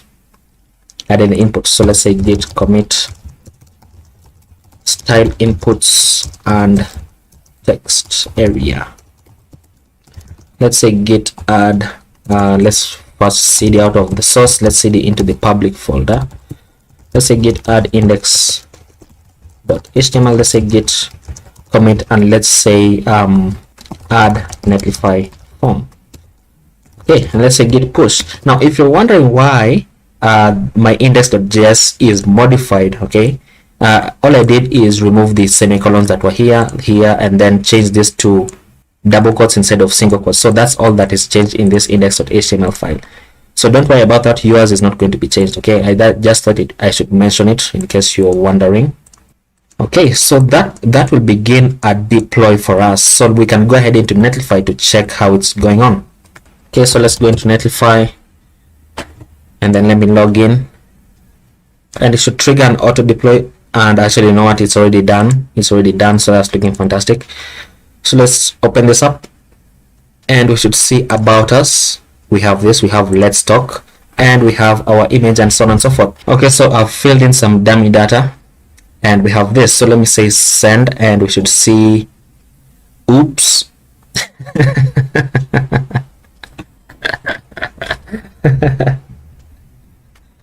It happens, guys, it happens. Okay, so let's see what we have. Okay, let's see what we have in the content. Oh, and by the way, you know what, this is fantastic, because I've also realized something else. Right now, let me just go back into our original page, and let me show you what I realized. Okay, so notice how this is the home page, right? If you go into the about us page, we have the / about us, but notice this, if I reload, I get an error page. But we're on the about us page, which is not an error page, right? Now let me show you how you can fix that. Let's go back into our into VS Code, and then I'm going to add a netlify.toml file, netlify.toml. Okay, and then inside here we're going to have redirects, and we are redirecting from equals to / asterisk, and we're redirecting this to index.html, like so, with a status of 200. Is that how you do it? Okay, let me just confirm this. Okay, so this should say redirect into /index.html. Okay, so let's save that, and then let's deploy this netlify.tom file. So let me say git, come on, I hate it when it does that. So let's say cd into actually don't need to cd, we can just say git add netlify.toml file, and git commit, we can say netlify redirects. So let's say git push, and this should trigger a redeploy of our project, right? And actually I shouldn't have done that because we haven't yet fixed our form issue. Okay, so I think the reason why this is happening is because this form doesn't have a name. Okay, so we need a name attribute for this, and I'm just going to call this contact form, and then I'm going to go into, of course, save this, and then go into our contact as form. And where is the form? Here we're going to add a name attribute to this and call this contact dash form. Okay, and you know what, I don't think we need to add this here. But we need to add a method of post for this, so that we don't expose the data once we submit the form. So let's try that again. Okay, so let's say cd into public, let's say git add index.html, and git commit, let's say add name attribute on form, cd out of this and cd into the source, and let's say git add cd into pages. So git add contact us.js. What did I add? I forgot on the method post. Let's say git commit add form method, and let's say git push, which will trigger a redeploy once again. Okay, so I'm still at the broken link, and once Netlify finishes this deploy, then it's still building. Then once I reload this, then it should work. I just want to test it out whether that is how it's going to work. So it's still building. Let's go into, where is it, the deploys, and it's done. Okay, it's done. So let's reload this. Let's see, and look at that. Now that is possible because of the netlify.toml file. And let's try again and fill in this form. Okay, and then let's try and submit it, and hopefully this works. I hate this. Okay, so let me just check whether these forms are okay. We have two forms. Okay, now the reason why we have these two forms is because the first one didn't have a name attribute, so we named this one contact form, and we can delete this form actually. This for previous submission, of course, let's say form 1. Okay, so delete this, and I'm wondering, why isn't this one working? It should be working. Why aren't you working? Come on, don't do this to me. Alright guys, so it took about 35 minutes and 5 tries to finally get this correctly. Now I'm going to add some dummy data, and then I'm just going to say testing. Okay, and then look at this. Now when you submit it, now we get this, thank you, your form has been received, and that is correct. Now if I go into my dashboard right inside here and go into forms, then you'll see that I have a contact form, and we have a form submission that I've just submitted right now. Okay, now I'm going to leave this link in the description because I'm not quite sure what I changed, because I remember we had the name with the contact form right here, we have the Netlify attribute, this the index.html file, and then we have the Netlify honeypot for the bot field, so that it doesn't show the what's it called, it doesn't show a captcha when we submit the form. And then we have our labels and inputs. In whether the labels are optional, I've just read that the labels are optional in this blog post. And then in our contact us form in our JSX, what I've changed is I've added where is it, this is a form, the name is here, the method is post. Okay, I've added this input with the type of hidden for the form name, this the value contact, I think this is for the bots as well. And then I don't think I've changed any of these inputs inside here. But once we added this, well, I think it's when I added this, that's when the contact form started working, and I've deployed it to GitHub. So when you clone this, actually when you clone this repository, then you're going to have these corrections inside there. But I hope you have enjoyed the code along. And in the next video, we're going to start dealing with our login and our sign up page. Okay guys, so I wanted to explain something. In the first video, I think it was, or the second maybe, I mentioned that I wanted to use Passport.js for our authentication, but I've decided that instead of that, I'm going to use Netlify's authentication service called Netlify Identity. Okay, so if you go into your dashboard for your website, if you have deployed this, of course, and you will need to actually deploy it, by the way, then if you go into the identity tab right here, then you can see it says manage signups, logins, password recovery, and more, all without rolling out your own authentication service. So what I'm going to do right here is just say enable identity. Okay, and you know what, I'm going to save this for the next video, so see you in the next video. Hello everyone, today we're going to build out our login and logout logic using the Netlify identity service, and I built a small demo to show you what we're going to be doing. So if I click on login, because I don't currently have any kind of user, I'm going to have to sign up first. So I'm going to sign up with my email. The email should be here. Actually, this should be my name. And when I sign up, then look at this. Now we have this text that's saying this will only show if you're logged in, and then it has some text at the top that says welcome back, and then whatever name that you're going to sign up with. And then when I click on logout, then it logs me out, of course. Now when I click on login again, because I already have an account with them, so I'm going to just place in my email,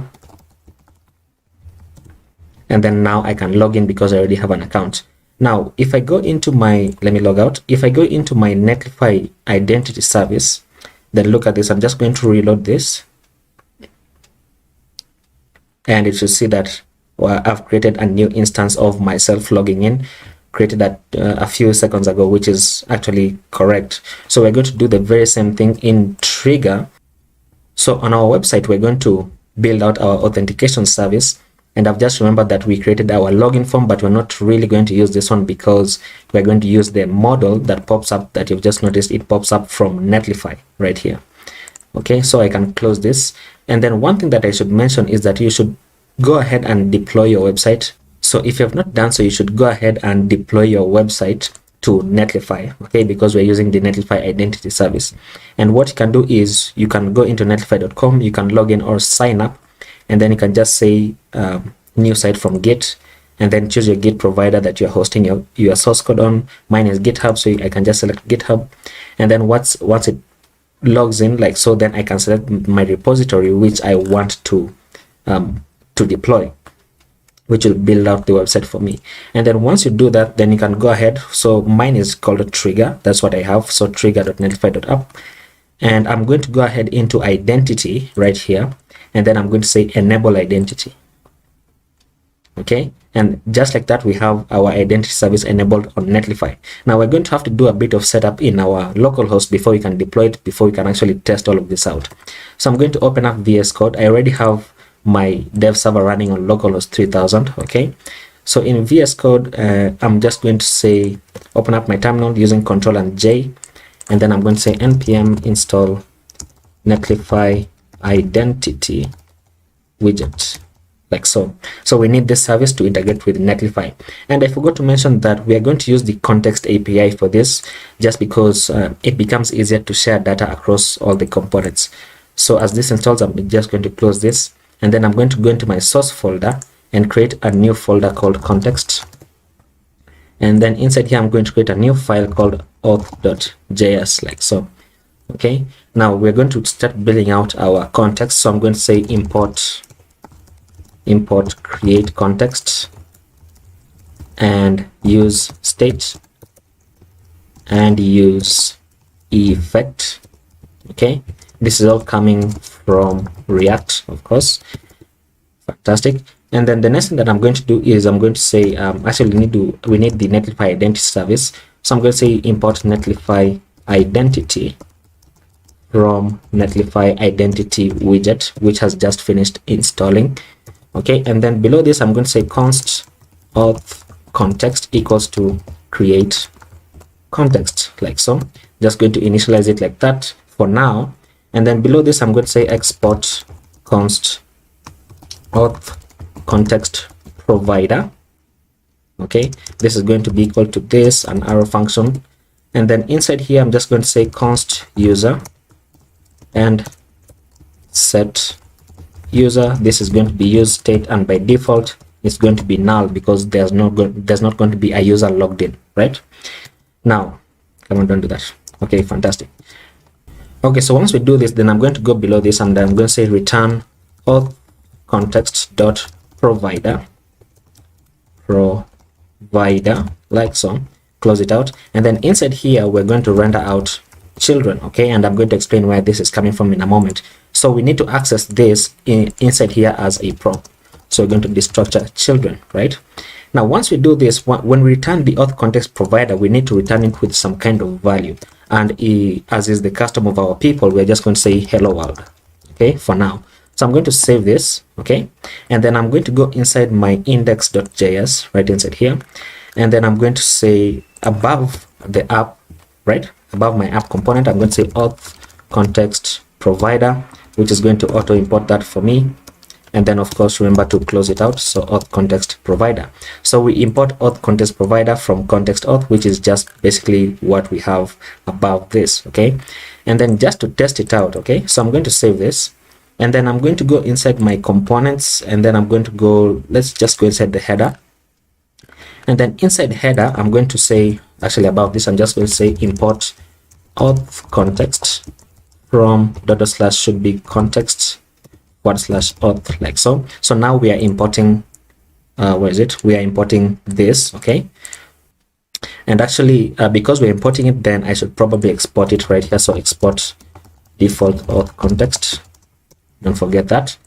Okay, so once we finish importing it, then I just want to show you how we can access this value that we have here, which is the prop for the auth context provider, right? So I'm going to go inside below this, and I'm going to say const value equals to use context, which is a hook from React, which we need to import, and then this is going to be equal to auth context. So let's import that hook. So I'm going to say import use context from React. Okay, and then let me say right inside here, okay, inside my logo, then I just want to access the value. So I'm going to save this, and then let's see what we have on the screen right here. Let's reload this, and it says hello world, right, which is basically what we have inside our value inside here, right? So that means that we are able to access this prop inside the other components, so we have set it up correctly. So I'm going to change this back to trigger, like so, because that's our logo. And then I'm going to go back inside my auth.js, and then we're going to begin a bit more of setup. Now let me explain this, children, right? So inside index.js, notice how we wrap the auth context provider. We wrap the app component inside the auth context provider. So the app component becomes the child of all of this. Remember that the app component is kind of our parent component for all other components, right? We are rendering all other components inside our app component. So that means by wrapping the app inside the auth context provider, then we can access all the data in our context API inside all other components in our application, and that is very, very necessary. Okay, so let's go below this, and then let's set up our use effect, right? And then let's set up an empty dependency to close it out. So we are going to begin using our Netlify identity service. So I'm going to say Netlify identity dot init, which is going to initialize Netlify identity. And then I'm going to say once again Netlify, actually, you know what, we're going to do this a lot, so let me just copy this. So I'm going to say Netlify identity dot on, right? And we're listening for a login event, like so, where we want to access the user. Okay, and then we just want to say set user into the user. Okay, don't do that. Set user into the user, which just basically logs them in. And then below this, once again, we're just going to see Netlify identity.on, and then we're listening for a logout event. Okay, and then we want to say set user back to null, which will log them out. And actually, by the way, after doing this, we probably want to close the model. So I'm going to say Netlify identity.close, which will just close the model that is going to pop up. And then below this, once we log out, then I just want to say Netlify identity.on, and we're listening for the init event, like so, and we want to access the user, and then we just want to say set user into the user, like so. So we are listening for the initialize event, to initialize Netlify identity, and if the user exists, then we just want to say set user into the user that exists. Okay, and then we are going to need to clean up our use effect so that these don't run in the background. So I'm going to say return like so, and we're going to say Netlify identity dot off, and we just want to turn off the login event, and then just copy this down, change this to logout, just to clean up our use effect so that all of these don't run in the background. Okay, so once we have this, then I'm going to go outside of this use effect. So outside of the use effect, which ends right here, then I'm going to create my login and logout functions. So I'm going to say const login. This is going to be an arrow function, and I'm just going to say Netlify identity dot open, which will open the model, right, for the login model. And then actually, you know what, I can just copy this because it's almost something similar. Copy it. This is going to say log out, and this is just going to say dot close. Okay, so once we have this, then we're going to have to pass in this logout and the login and the user into our context right here. So I'm going to add my curly brackets, and then I'm going to say user is going to be null by default, and then login is going to be a function like so, and then logout is also a function which we have just created like so. So I can save this, and now we need a way to pass in all of this inside the value, right? So what I'm going to do is I'm going to destructure the login, the logout, and the user, and then pass them in inside a variable that I'm going to create, and then we're going to pass them in inside the value here. So I'm going to say const, let's just call this context, and this is going to be equal to the user, the login, and the logout like so. So the user state value, the login function, and the logout function. And then instead of passing hello world inside here, then I can now pass in context, right? Which means it's just going to populate the value with all of this. So that's looking fantastic. So I'm going to save this, and then in header.js, okay, so in header.js, now instead of just getting the value here, right, instead of just getting the value, now I'm going to get the user, the login, and the logout, which is basically the same thing that we have done inside here, the user, the login, and the logout, right? This is of course use context, and it's coming from auth context, which is what we have here. Okay, fantastic. Now once we do this, then what I can do is inside the you know what, probably I need this button, I need the login and logout function inside the button component. So I'm going to import use state. I'm going to import use context. If I can just type it without clicking other buttons. This is from React, and then we also need to import auth context from ./context/auth, like so. And then we're going to say right here, we're going to say const login and logout. This is going to be equal to use context and passing our auth context. Fantastic. Now once we do this, then I want that when we click on this button right here, which we're going to change by the way to say login, so log in, and this is no longer going to be a link, so I'm going to remove all of this. I'm going to remove this, probably these class names I should copy them, so just copy this, and then this is going to be our button, right? Now inside our button, let me paste in these class names, so class names like so that the button retains the class names. Now inside this button, when I click on this, then I want to trigger the login event, right? So I'm going to go after this, and I'm going to say on click, I'm just going to call the login event, right, which will prompt me to log in. So I'm going to save this, and let's see what we can do. Probably I think that should be okay for now. So let me save this header, and let's test it out, right? So just reload this so that this changes as well. So it's going to say login. So when I log in, and remember that I already have an instance of identity running from the demo that I showed you, so you might get a bit of a different screen than mine. So I'm going to say login, and I'm just going to say clear localhost URL to be safe, right? And then I'm going to enter in my URL for trigger. So I'm going to say https, it's called trigger.netlify.app, and then I'm going to say set sites URL. So that's why you need to deploy it, okay? That's why you really need to deploy your website. So for the login, because I don't have any instance, so I'm going to say sign up first. Okay, so once I fill in the details, then I'm just going to say sign up. And it says a confirmation message has been sent to your email. Now, for the purposes of testing, I don't want to do this, right? So I'm going to go into Netlify, and then I'm just going to say settings and usage inside my identity. So settings and usage, and then I'm going to say should be right here, confirmation template. So I'm going to say edit settings, and I'm going to say allow users to sign up without verifying their email address, just because I don't want to jump into my email right now to kind of show you, right? Okay, so I'm just going to reload this. Let's say login again. I hope this will work.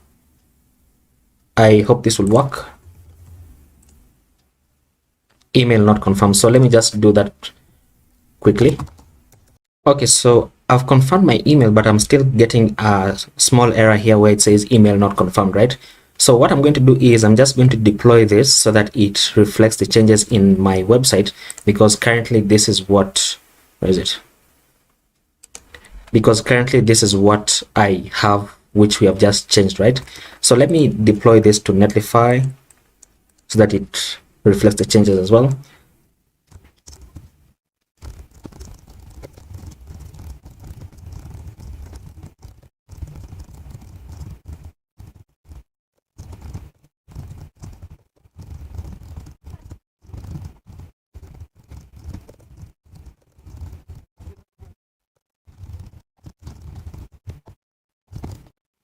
Okay, so once this pushes to GitHub, then it's going to trigger a redeploy on Netlify, which should then have the latest changes on our website. So let me just monitor how that is going. Let's go into Netlify. Let's go back to the top right here, and it should say building. And you know what, we're going to get an error because these are assigned a value but never used. So let's fix that. Let's just comment this out. Let's comment this out and comment this out.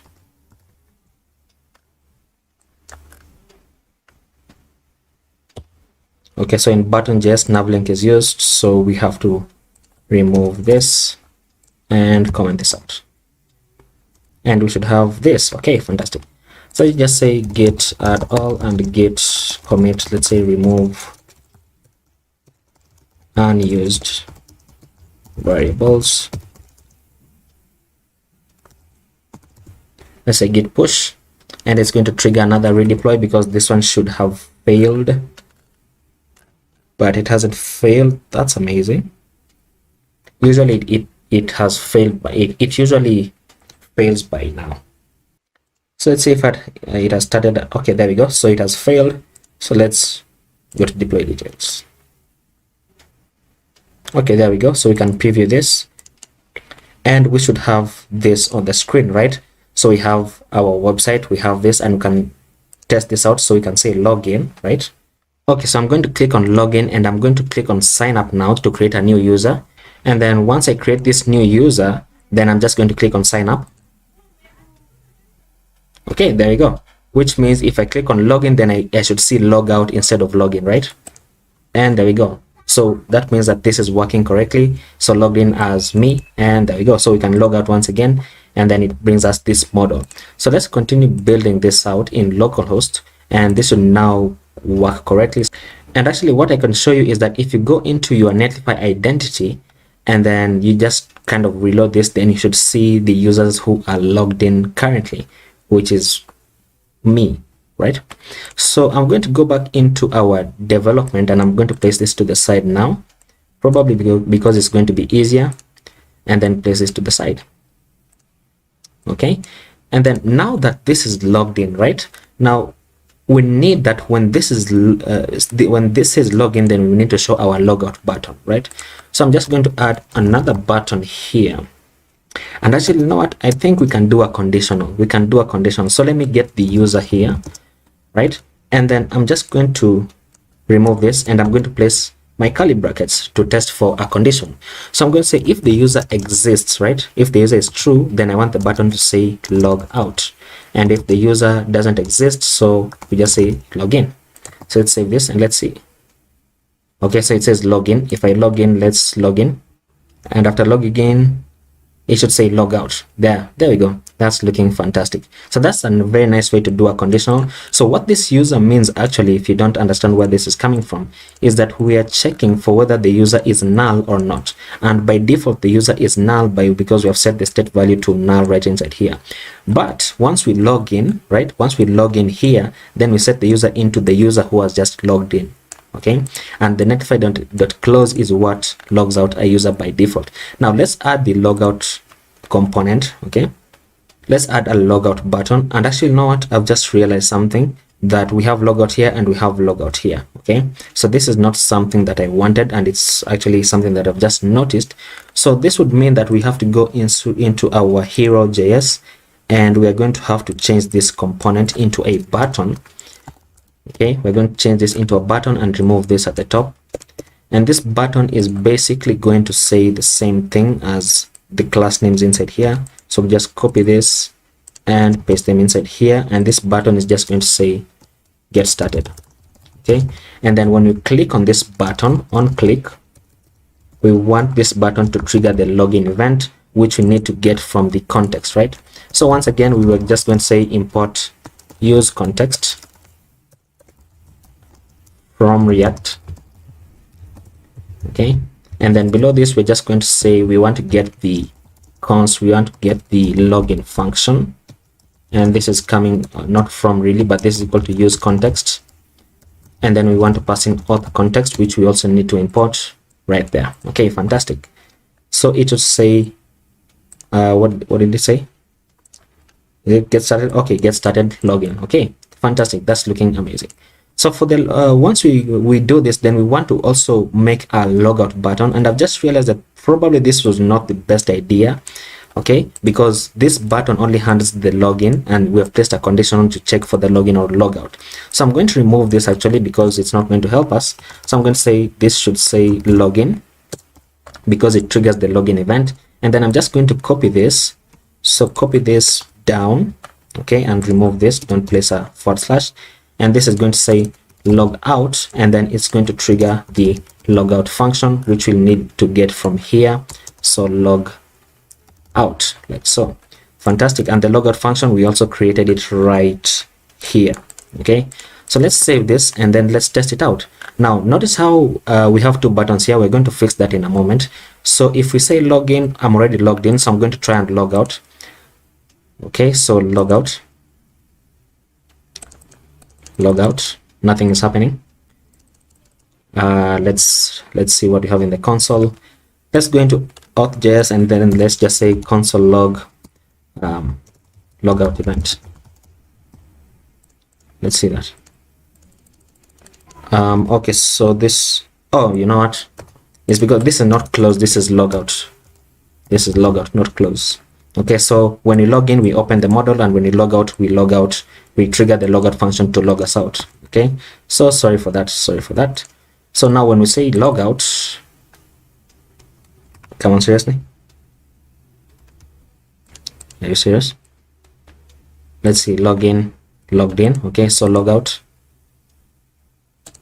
Really? Am I calling this function wrongly? On click logout, on click logout, log out. What is happening?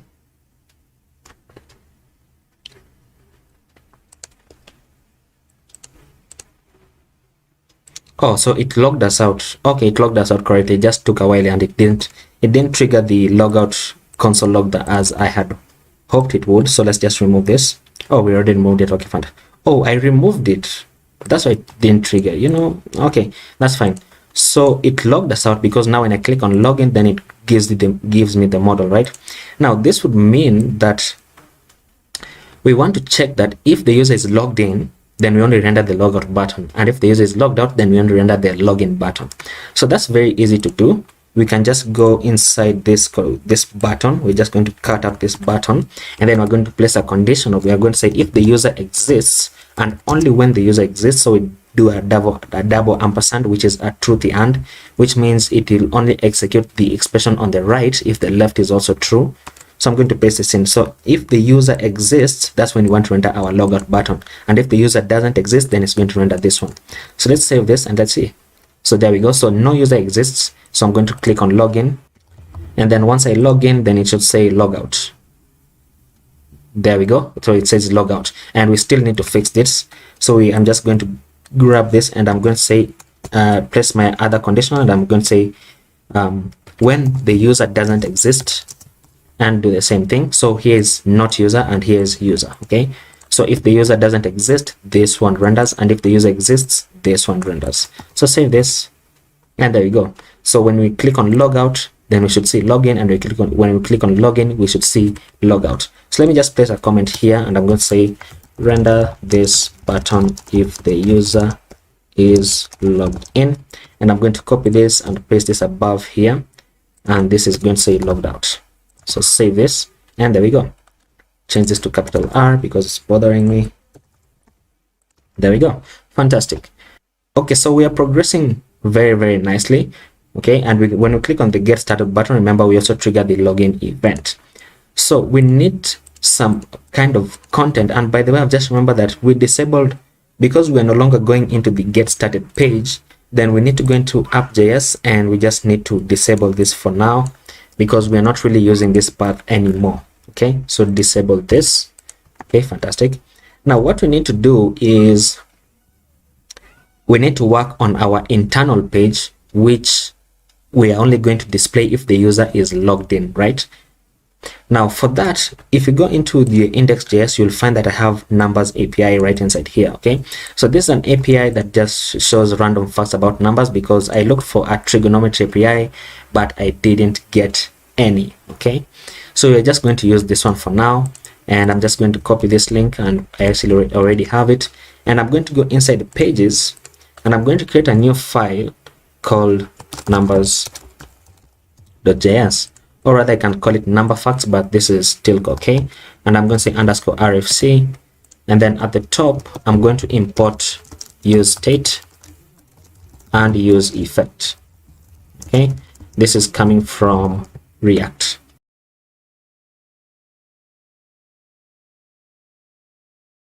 And then I'm going to set up my state values. So I'm going to say const details and set details, which is basically the details for the number.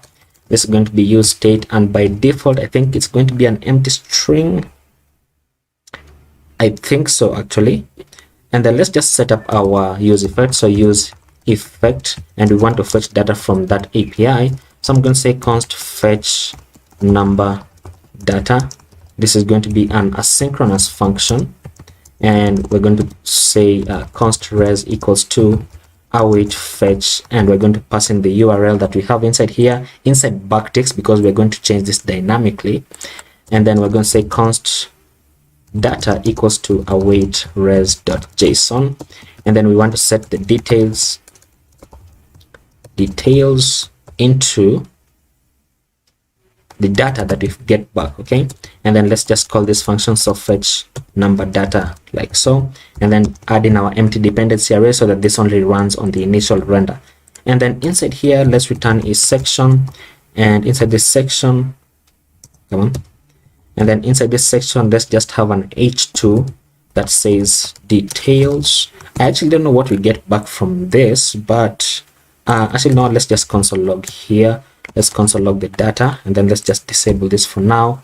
And then we need to create the page that is going to render this. So I'm going to go into app.js, and then I'm going to render a route inside here. The path for this is going to be dashboard, you know, just because it sounds cool, and it's going to be rendering our, what we call our number component. Okay, so number, and then close out the route. Okay, and just check that this is imported. Let's import number. So import number from /pages/number. Okay, so let's save this, and then let's see what we have. Now number is a protected route. Okay, so it's not accessible to people who are not logged in. Okay, so I want to do something different for this number component. Okay, and if you see the section where we are coding up the use effect call and everything, that it made it into the video, but we're not going to do that anymore because of some issues with the API. So what I'm going to do is right inside here, I just want to return a fragment. Okay, and then we're going to return a section, and then we're just going to turn on each that says number component, and then at the top I'm going to import useState from React. And actually, you know what, I think, yeah, okay, this is correct actually. And then what I'm going to do is we're just going to create some simple things. So I'm just going to say simple but interesting. So I'm going to say const number and set number. This is equal to useState, and then by default it's 0. Okay, so we're going to have this, and then I'm going to display, I'm going to create a component called alert.js, and then inside I'm going to say underscore RFC, and then I'm going to return a paragraph that says number is negative, like so, and then give this a class name of test red-500. Okay, and then back in number, inside here we're going to have, let me save this, let's see what we have on the screen. Okay, so we have number component on the screen. Let me just place this to the side. Okay, and close this. So below this I'm going to create a button, and actually not, instead of a button, let's create a div first, and then the button, this is going to say +1. Okay, and then just do the same about 5 more times. So +2, +3, +4, +5, and then all of these buttons are going to have an on-click event. Okay, so on click, we're going to say passing our inline function like so, and I'm just going to say set number into number +1.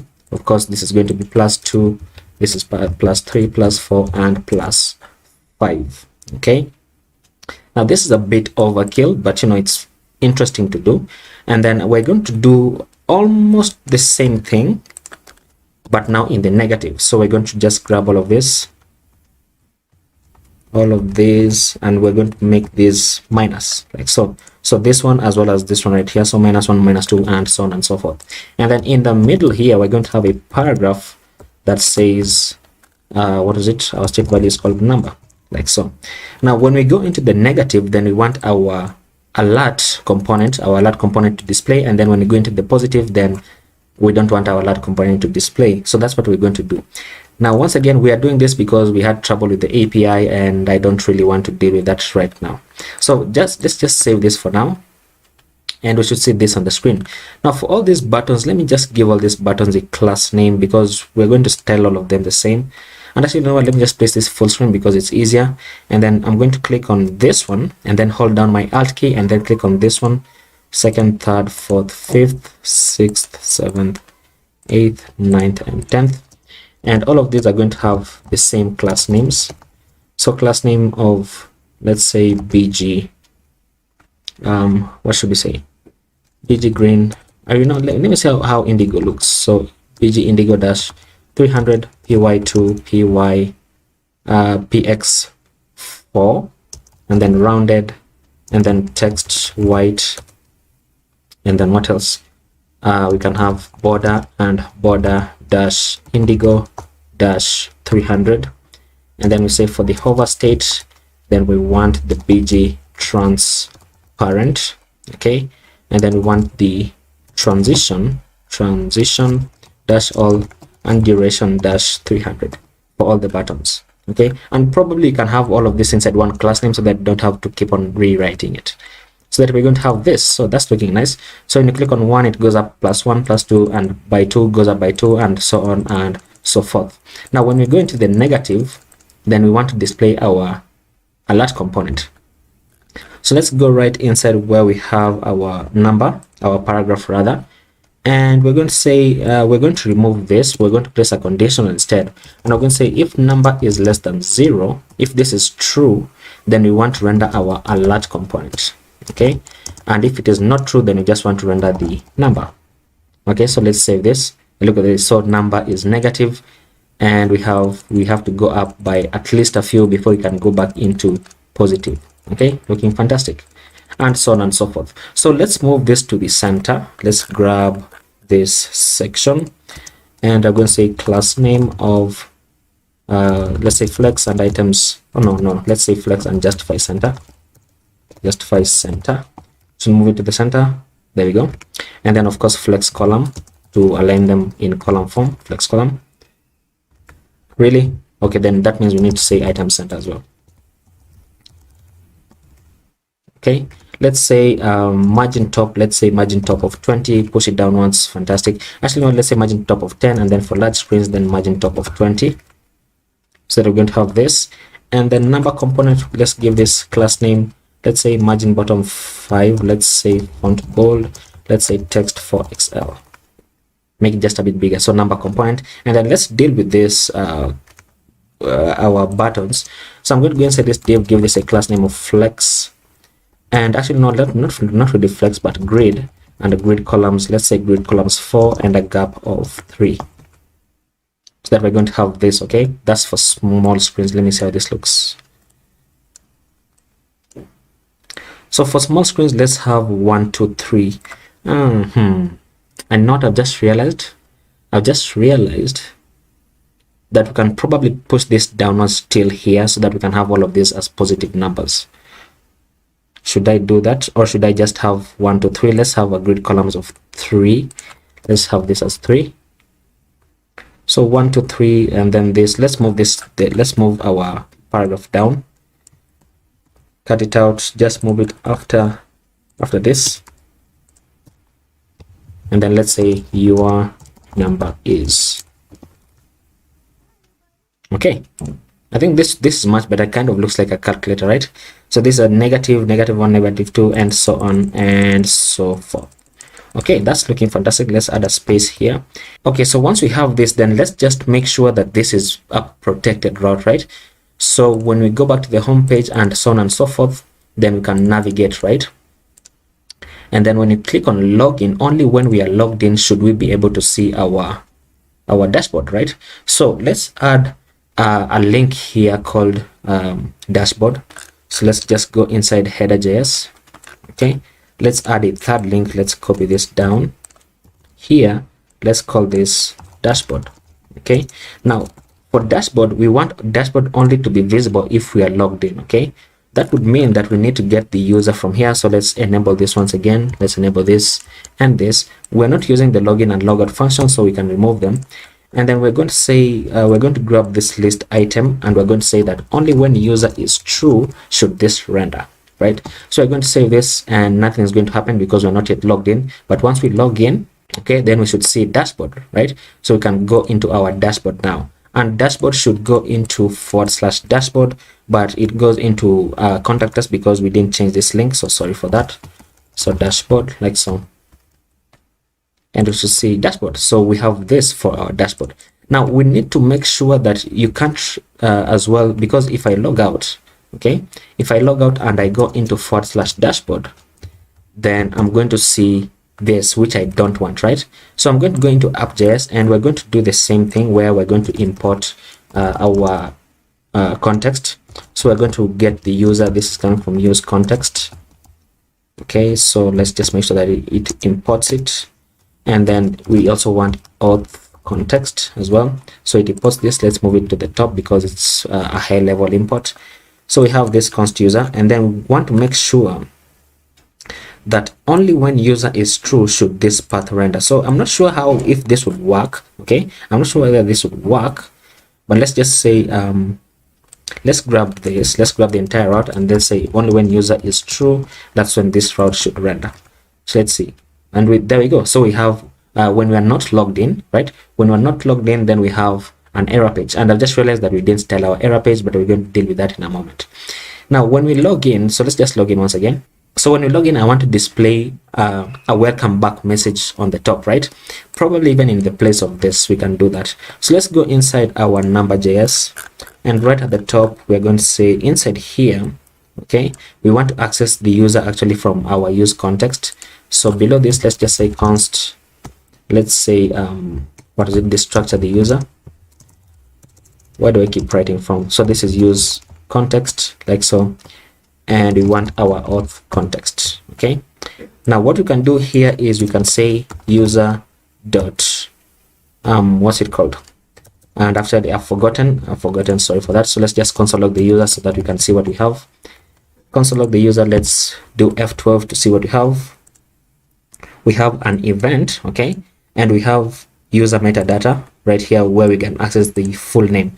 So you want to say inside our h2, we want to say user.user underscore meta. Is it metadata in one word?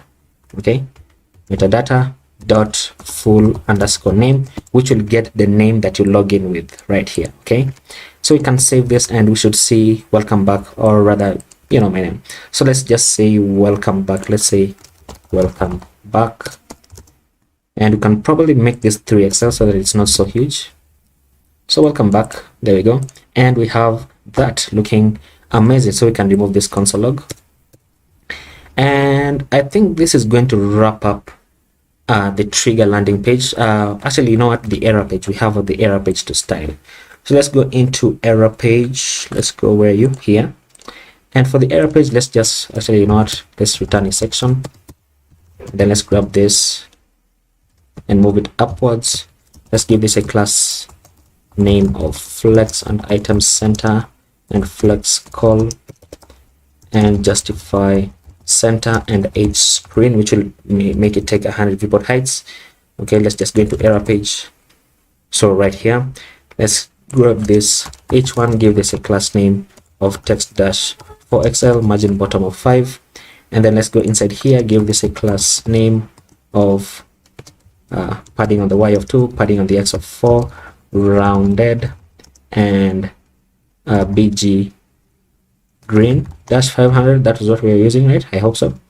And then we have a border and border dash green dash 500. Okay, and then we should have a hover state where we change the border to transparent, the background solid transparent, and then transition, and then a duration of 300 just so it's smooth. There we go. So we have this. So error page.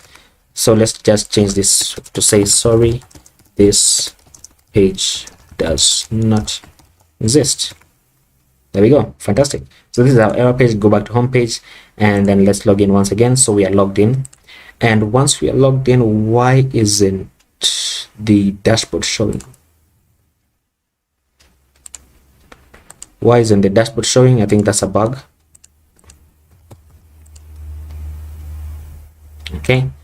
Okay, so fantastic. Now I wanted to do something interesting here where we could fetch data from an API, from a mathematics API preferably, so that it just rhymes with our trigger landing page. But I've tried to research and I've not really got one, and the one that I wanted to use backfired on me, so that's why we have not really used it. But I think this is it's a minimal project. It's kind of almost useless, but I think it's very nice, right?